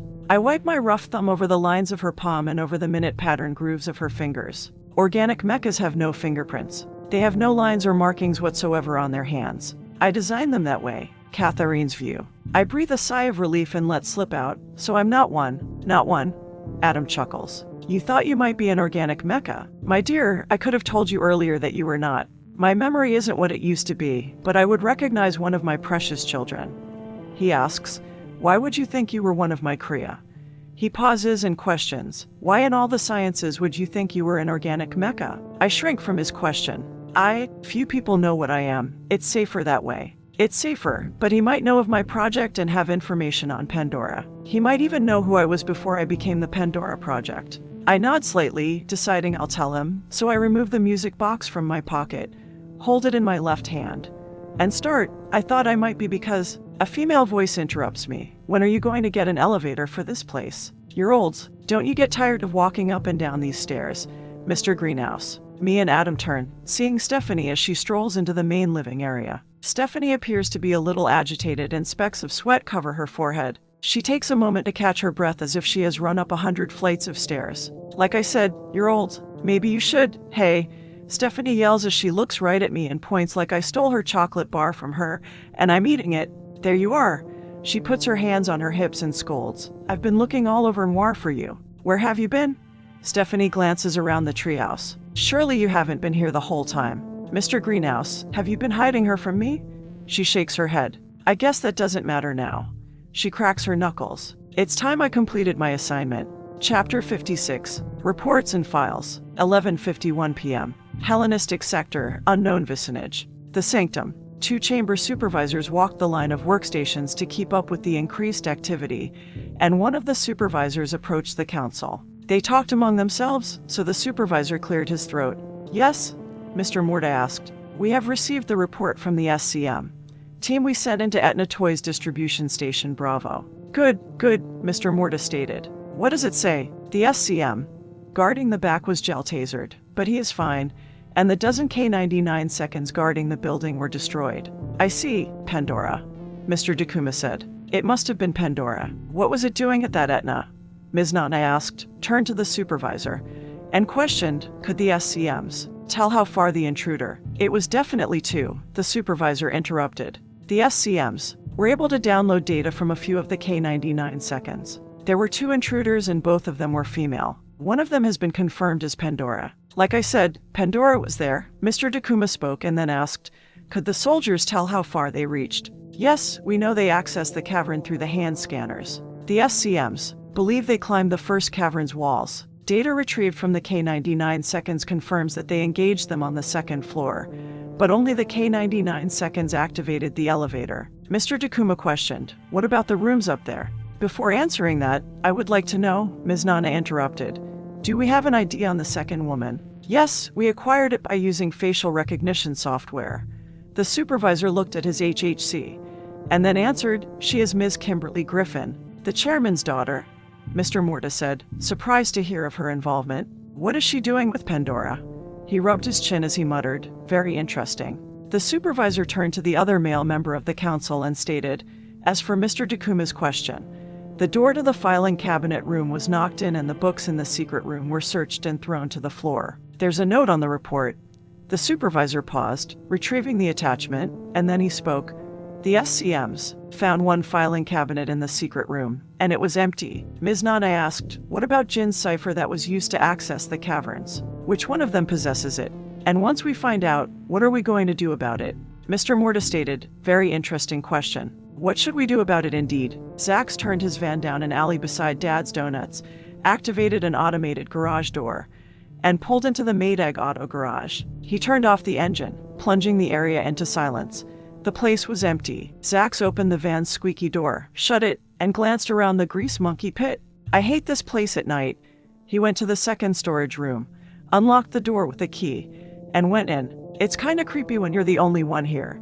The storage room smelled of dust and gas. Zax went to the back wall and looked up at a light. He knew he had to hurry. RG wanted to see him right away. He half unscrewed the bulb from the socket and pulled the chain, and the back wall flipped around, and on the other side, Zax walked along a gray stone passage to a knobless door. Identify yourself, a man's voice commanded through an intercom. Are you man or unman? Funny, real funny. Zax looked up into the lens of the camera. I'm the delivery man. Hurry up and open. He waited a few seconds and added, RG wants to see me. Hurry, hurry you say, the man replied. The door slid open, and Zax proceeded in. He quickened his pace, trying to make up for lost time, and halfway down a white-tiled hall, he came across the glass-enclosed security desk. The usual 4-guard team manned it. There were 3 men and a woman manning it. One of the men looked up and grinned at him. All 4 guards were armed with handguns. The man waved Zax up to a biodetector, and he went and stood in the device as the man scanned him for life signs. You ready for this again? The guard asked. Today could be the day. Come on, Tom, Zax said. We go through this every time I come in. Scan me and get it over with. I need to see RG. Testy today. You need to cut down on the coffee, Tom said as he scanned him. Funny, real funny. All clear, you may proceed. Tom flipped a switch, and the next door clicked open. Zax entered and hurried down the hall, and the passage ended at a door. He opened it and entered a dark room with a lighted spot in the center, and then he went and stood in it. Zax waited a few minutes in silence. Thank you for coming, delivery man, the mechanically altered voice of RG spoke over an intercom. I wanted to personally talk with you. I need for you to know what I have planned for Kimberly and Catherine. I'm listening. I mentioned in the past they would need to be tested. I have tested one of them. Which one would that be? He asked. I have tested Kimberly, the Phoenix. I had voice place a closing on her at the same time she was to perform a closing on Ms. Melissa Odin. Zax uttered. You did what? I needed to test her resolve. Would Kimberly carry out her job even though she was being hunted? RG paused and added, the test, in the end, was a failure. The closing for Ms. Odin was cancelled by Valhalla. What about Kimberly? Zax asked. What about the closing placed on her? I have cancelled it for now, RG replied. It's a shame. I had worked on that particular test since the Phoenix went to Moscow. It was not easy bringing a dead assassin back from the grave to work again, but I did convince Maestro. I don't understand. Why would you? Because I must, RG interrupted. We all have a part to play, and mine isn't the least hard. Now, earlier, you reported spotting Cerberus at their apartment. Yes. Could you tell what she was up to? No, Zax answered. I need to know. They aren't ready for this sort of test, but I guess I can't be in charge of every trial. Fate has stepped in, or should I say the fates? RG. Paused. Delivery man, continue the surveillance of the two, and remember, do not interfere unless I instruct you to. Is that understood? Yes. Well done. The single light turned off, plunging the room into darkness until the door opened automatically. Zax headed out. Hellenistic Sector, Business Vicinage. Sphinx Corporation 3rd Branch Office. Sublevel 120. Captain Creed monitored the Furies as they set up their base of operations. The SCM's Ultra Black Squad would be ready for the field within the week and ahead of schedule. He had assembled the elite from every field. They only needed to finish construction of the base. He glanced at his watch. It was almost time for his meeting with the chairman. He'd head up shortly. Sublevel 6. The archive. This could be it. Claviger opened a box and glanced through a few of the files. The other clerks in the archive paused from their work and watched the older man. Yes, I do believe this is it. Claviger waved the file in the air like a coveted trophy. I'll take this right up to the chairman. He shouldn't be too busy at this time of night, and he'll want these right away. He pointed to one of the clerks. You, help me with this box. I'm going upstairs. Yes, sir. The young man grabbed the box and headed for a golf cart. Claviger turned to the remaining clerks. The rest of you continue looking. There still may be another box or two, and besides, he grabbed his walker and started toward the golf cart. There are a lot of boxes we need to log. Chapter 57. Change of the Guard. 11:52 p.m. Nile Sector, Comorant's Vicinage. Melissa stood with Bonnie in her arms, staring down the street at her smoldering safe house. Fire crews finished putting out the blaze, and behind her down the road and sitting in an ambulance, Johnson received medical care. Chad stood in between two gurneys by another ambulance, and the boy stared at two body bags as tears streamed down his dirty face. 3 new bodyguards, 2 males and a female, had arrived about 20 minutes ago. The 2 males stood close to Melissa while the female talked with Johnson. The female bodyguard nodded as she took notes from him. She finished and motioned for the boy to join her as she walked over to Melissa, and Chad looked one more time at the black rectangular bags. They were like a bath in a bag, but more like death in a bag. He turned from Andrews and Daniels, wiped his eyes, and joined the female bodyguard. MS. Odin. Melissa turned to her and said, Yes, I'm Casper. I'll be heading up your new security. She looked at her HHC. The bodies of the closers were never discovered, so they did escape. Your case has been settled in court, so the closing has been canceled officially. The 3 of us will stay with you for the next few days, and I'll stay on after that as your personal bodyguard. Casper glanced at the smoldering safe house. We'll get a room at the best hotel across the street and stay there till we feel it's safe to return to your residence. Let's go there now. The children need to sleep. An hour later, the best hotel. Casper stood at a large window, looking out over Noir from the 20th floor.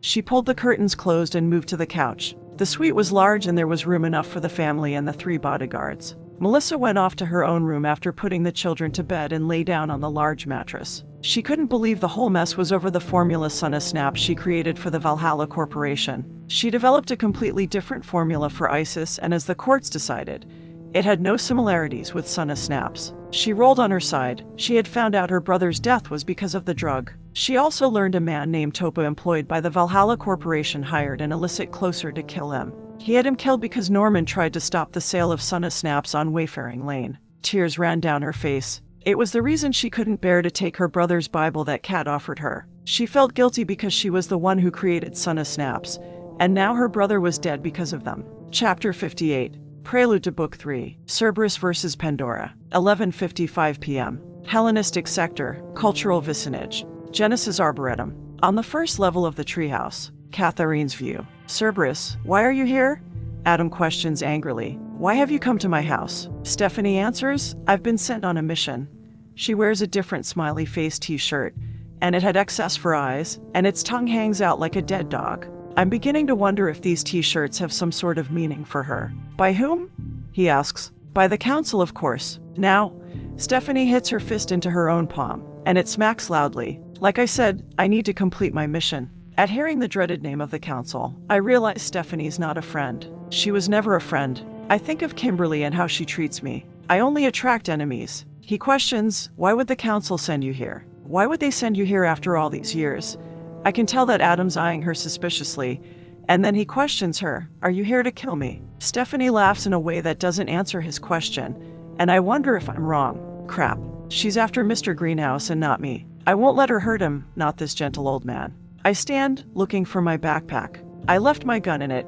The pack sits next to the stairs on the other side of her and out of my reach. Stephanie approaches the table, and Adam stands and prepares to defend himself against her.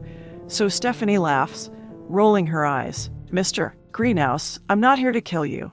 She folds her arms, a little offended. How could you say such a thing? She motions to me with her head and states, I've been sent to terminate Pandora. Me. I utter, by all the sciences. Adam exclaims as his anger and outrage slowly focuses on me. She's Pandora. I face Adam. He knows my project name, and I'm not one of his organic mechas, so. My mind races, filling with possible answers. Does he have something to do with my project? Does he know my true identity? He glares at me as he says, she can't be that foul project. No, Pandora was supposed to be iced. I don't know about the ice part, but Stephanie glances at the folder on the table and answers him. She's the one and only Pandora Project. She giggles like a schoolgirl. You mean you didn't know? She emphasizes the next two words. You are getting old, Mr. Greenhouse. How could you not recognize her? His demeanor darkens as he yells, You're Pandora. He takes a step towards me as his nostrils flare like some enraged bull. You dare enter my domain.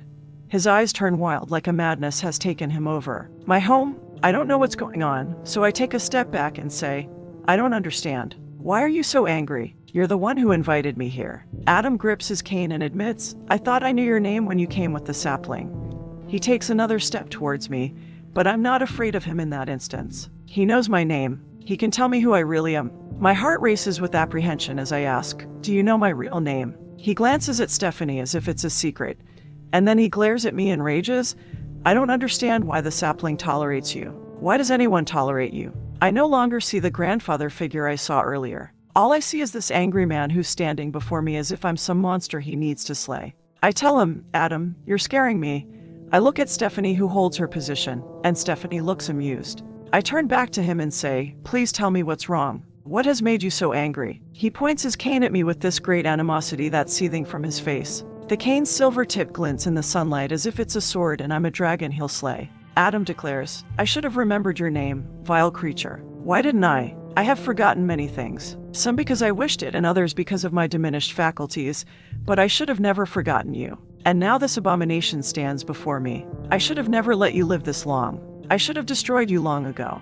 I feel betrayed and heartbroken. I came here so that he could help me. I came here for some answers, not this. This, whatever this is. I ask him, what do you mean? Why would you say such things? Such hurtful things? What do you know? Look how mad he is. I must have done something horrible to this gentleman to make him despise me. Look at the hatred in his eyes. It's like a resounding fear creeps up from the depths of my soul, and it's a fear that paralyzes my spirit and strangles my hope. It's like he knows who I am, and it sickens him. No, that's not it. I search his hate-filled gaze as my next thought terrifies me. It's like he knows not who but what I am. Yes, I should have destroyed you. Adam continues to rant as he ignores my questions. I'm about to yell back at him, but then he charges at me faster than a man his age should be capable of. He drops his cane as his feet thunder across the wooden floor. I retreat a few steps and out onto the balcony, but I'm not quick enough to escape his wrath. He yells, I must rip you out by your roots. He seizes me by the throat and bellows, You're a weed. A weed. I'm still holding the music box with my left hand, so I grab his arm with my right. Stephanie shouts, Hey, I'm supposed to kill Pandora. She's my quarry, so lay off. Adam ignores her as if she's not even there, and he yells at me, How dare you come to me? You're a vile, wretched creature. You're a weed. He squeezes my throat, choking me as I drop the music box and use both hands to try to pry his death grip from my neck. I look at Stephanie as if I'm hoping she'll help me. Stephanie folds her arms and pouts like a child. The council sent me to kill her. I'm supposed to kill her. Stephanie kicks at the air, throwing a tantrum as she states, Me. I want to kill Pandora. Adam doesn't hear Stephanie in the thralls of his rage and squeezes my neck harder. I have no luck prying his hands away. He's also stronger than he looks. I pull my knees up to my chest and kick with my feet. It does me no good and only makes him even madder. He lifts me up and slams me onto the balcony's railing, and the loose piece gives and falls to the ground. My back hurts where he slammed me into the railing, but I ignore the pain as I fight to survive. I start to lose consciousness. Adam dangles me over the edge as he shouts at me, Now the weed must die. He drops me before I lose consciousness, and halfway down, I manage to grab a small root. It stops my fall but breaks under my weight, and I fall, landing in the koi pond. Adam's view. Cerberus looks over the balcony and sulks as she says, "This isn't turning out how I imagined. Mr. Greenhouse, you ruined everything." The weed's body surfaces face down as I glare at the pond, then turn and head for the stairs. It isn't enough. I can't let this go, not again. Cerberus follows behind me as she questions, "Did you kill her?" "No, but I will make sure of it this time." "This isn't fair." She stomps her foot before we reach the stairs. "I came all the way here to kill her and you won't let me. Why are you doing this?" "I want to kill Pandora." "Let you?" I turn and face Cerberus. "If you want to kill the weed, have at it, but be quick about it, or I'll be the one to finish it." Less than a minute later, Catherine's view. I suck in water and wake myself up, and I lift my head out of the pond and cough. I'm dazed as I drag myself out of the water to a patch of land, not covered by lemongrass as I continue to cough and choke, and after a few more minutes, I clear my lungs to the point where it feels like I'm breathing air again, and not water. I crawl further up the bank. I can't seem to catch my breath, and I rub my bruised throat. I see a shoe by my hand and peer up. Stephanie stands before me. "You," I manage to say. "You were after me all along." Stephanie's view. I ignore her stupid statement, too upset with Pandora, and I yell at her, "Look what you did. You made Mr. Greenhouse go all lunatic on you and now you're weakened. I was so hoping to fight you at your best, but no. You had to be all stupid and come to Mr. Greenhouse's home. I don't think you're even at 55% fighting capacity." I kick Pandora in the face, knocking her unconscious, and the force of the kick sends Pandora backward into the water. I put my hand on my hip. I guess we don't always get what we want. The end. Next. Shades of Grey number 3. Cerberus versus Pandora.